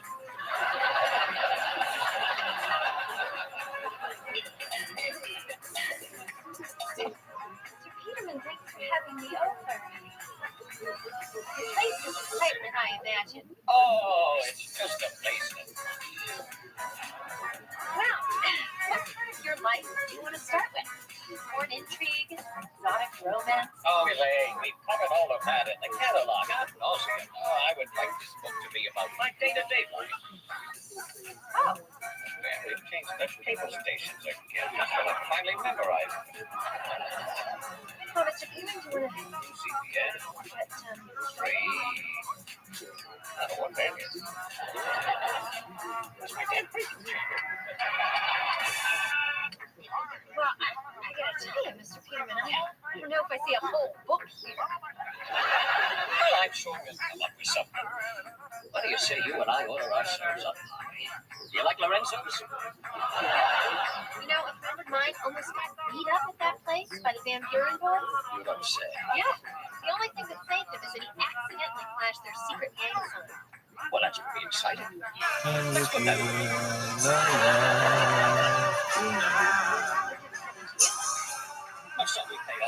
today to rest. No, I really don't think you can do that. I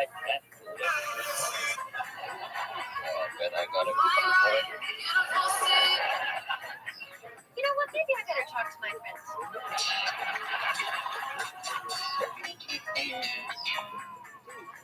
Same outfit you're wearing it. No, this is brand new. You like it? Actually, yeah.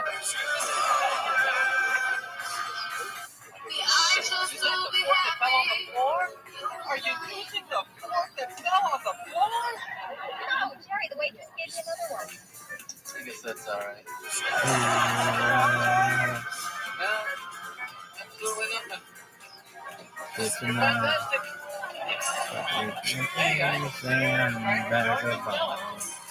Hey, Ladies and gentlemen, happy to introduce you to the first Susan Ross Scott. This is Stephen Corrin. GPA Solid 2.0. Right in that meaty part of the pyramid. Not showing off, not falling behind. George, the qualifications for this scholarship are supposed to be largely academic. Show the awareness, flaws, and biases of standardized tests. These are standardized tests. These are his grades. Besides, Steve Corrin has the highest class grade. He wants to be. Actually, maybe I can set myself up. It's higher. I think I'd really like to be a city planner.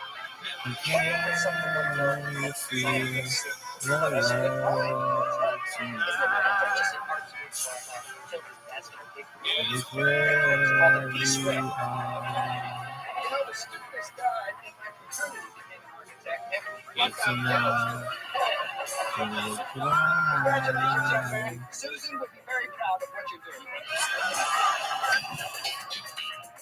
And they made it their sign because Van Buren, our 8th president, was the man they moved. Kramer, my friend, that is one flipping good yarn. And you know, if you like that one, I got more. Romance, comedy, adventure, erotica. No, Kramer, I don't think... How much would you take for the whole? Just get on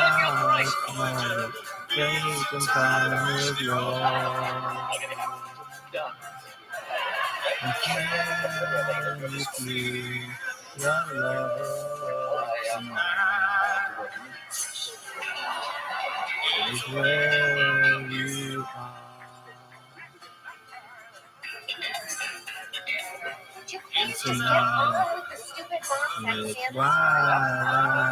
I realized I this far. Well, It's part of the story. It's not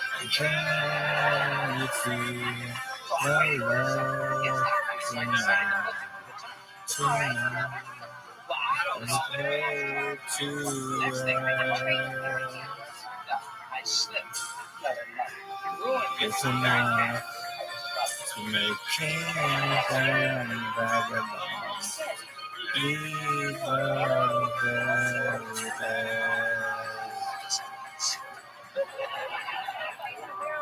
It's enough to make change and vagabond. Leave the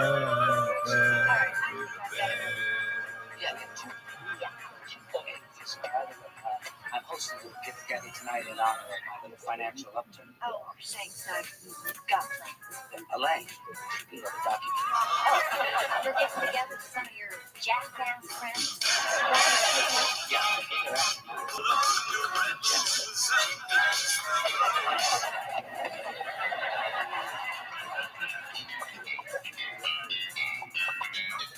Denying his scholarship just because he wants to be a city planner?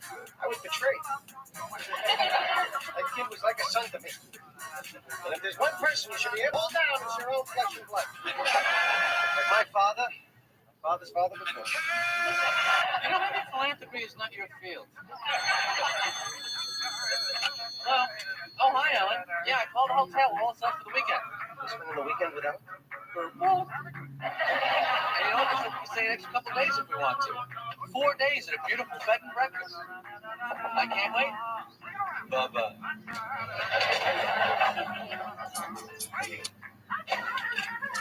What? What is this? No.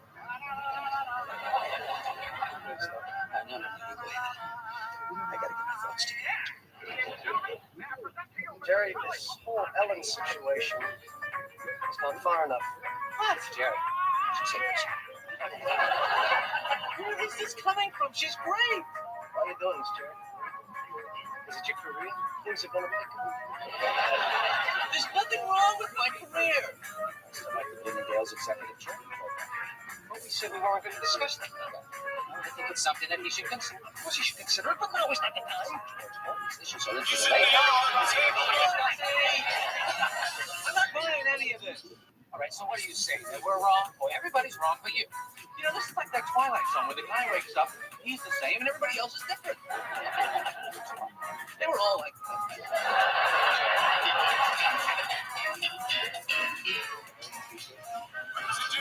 Where my scholarship is.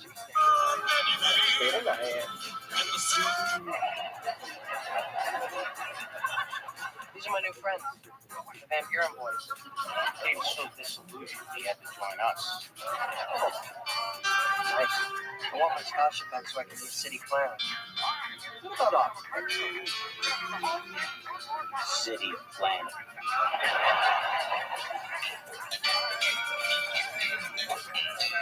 Put me down. That's, hey, I like Put me that's down. 3 months of sauce, huh? 3 months of sauce.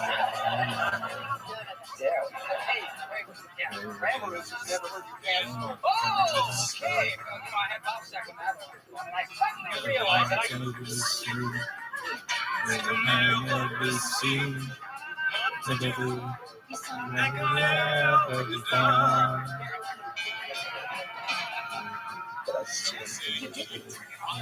He never said I was all good.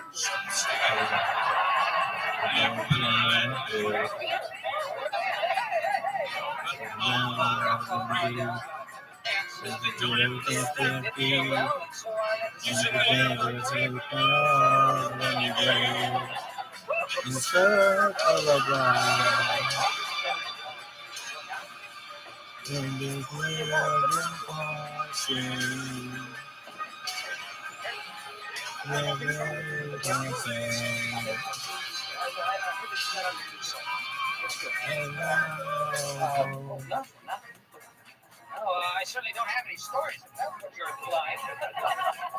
You know what those guys are going to do? Yeah, well, I mean, the Van Buren boys, they never hassle their own kind. Like a former member.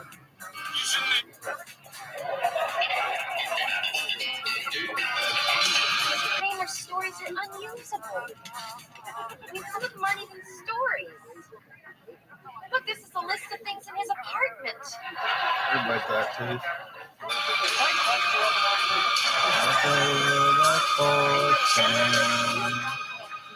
Well, just shoot him, change the music.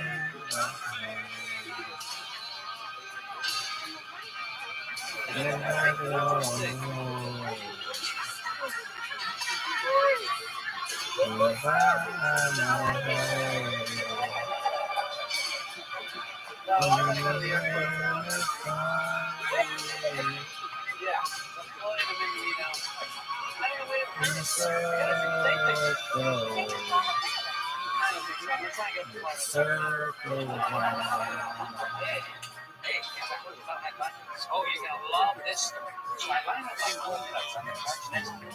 But as I'm standing up, they keep calling into my front back. Awful, you want to hear about this? What? Oh, I know there's a bunch of stories from there, but they all stink. Hey, Fox.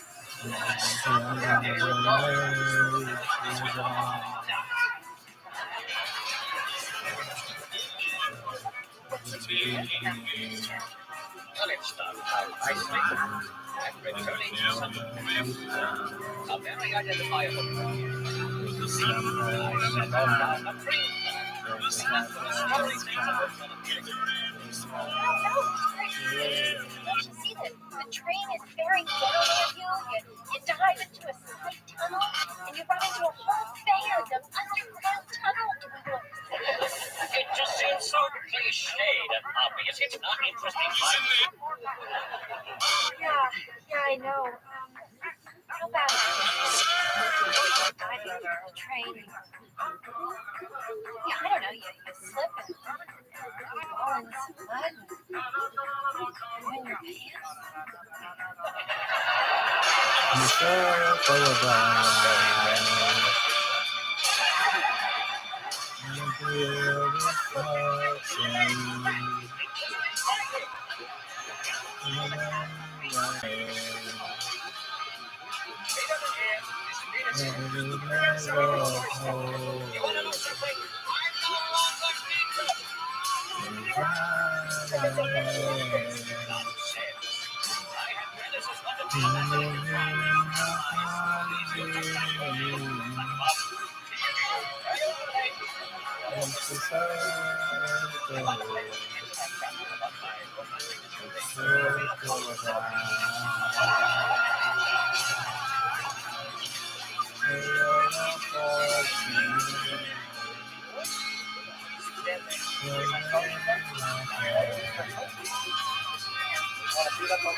Let's see who takes the flowers the next time he walks by.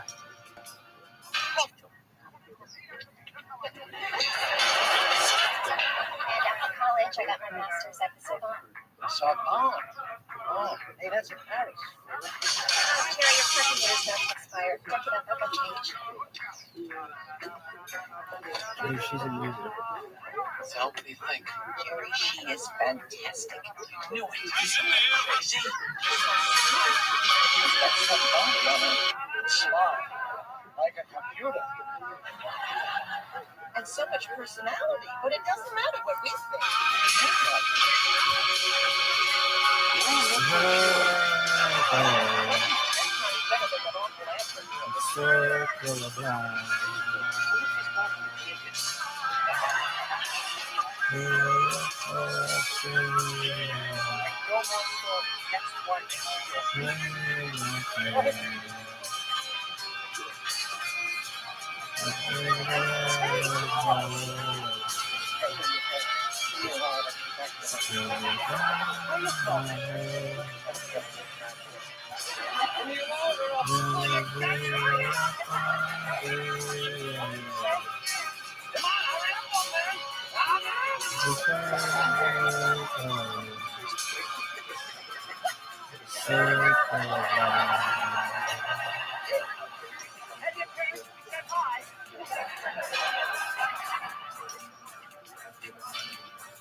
Circle of life.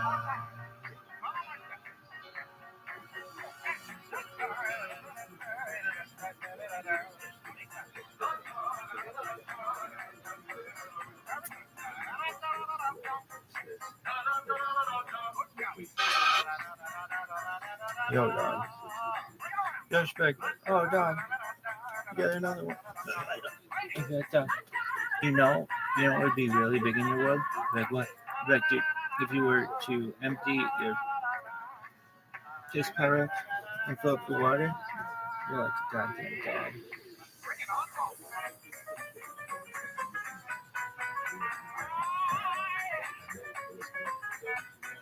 Look at these moves.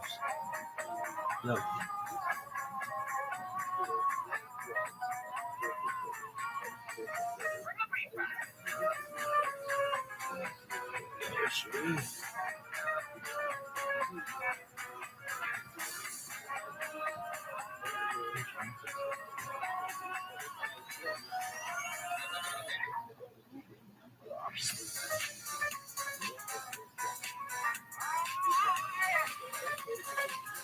Why does this stink like fireballs? I don't think anybody knows. Impossible. You know what would be big as well? You started with dude, okay, 3 things you gotta do. Wait for it, you gotta piss too.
Ladies and gentlemen, may I present to you Mr. Charlie Cook on King.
Here or in Japan? The Japanese are more enlightened than the see beyond the physical. Forget Japan. How much would you pay? I don't know. $1? I think I'm worth at least 300. Oh. I know. You're a gigolo. Yeah, well, you hired me. I'm to this one? Yes. You and every woman like you.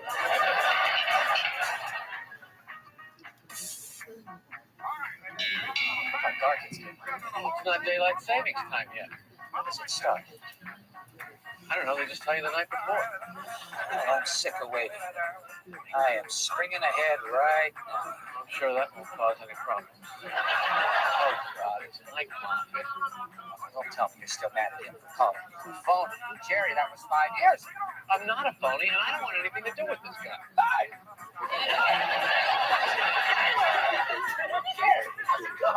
Fine, and I'm not just saying that. Guess what? I just started my own business. I'm a bookie. No openings in arson? Either of you guys want to place a bet? I'm your guy. No bets for me. I got a disease. I'm feeling a bit queasy myself. Maybe I'll see you in another 5 years. Jerry's still mad about that phony thing? It's all water near a bridge. Oh, what time you got? Oh, yes. It's 6. Well, I'm really late.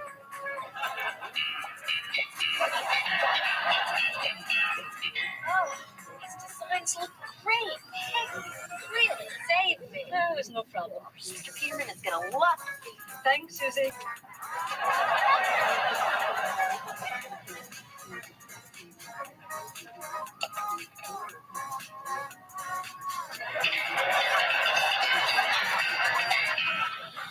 You won't believe this, but as I'm leaving, she calls me Susie. See you, Susie. Sharon, maybe. Yeah, the bulimic, chain-smoking stenographer from Staten Island. Who are you describing? I'll find out. Name Sharon? Rather not say. Hey, What's in the bag? new tuxedo for the pinstripe ball. Steinbrenner was throwing a huge party at Cabin on the Green. Kind of a Yankee prom? Not a prom. It's a ball. You taking Allison? Yes, of course I'm taking Allison. This woman was genetically engineered to go to a ball. Tall, blonde, live. Live? Live. Oh, live. Oh, you two have a great time there. It can't be worse than this. Where do you see the dress that she's got? It's backless. Eh? I'm finally going to make a great entrance. Backless. You gonna back her in?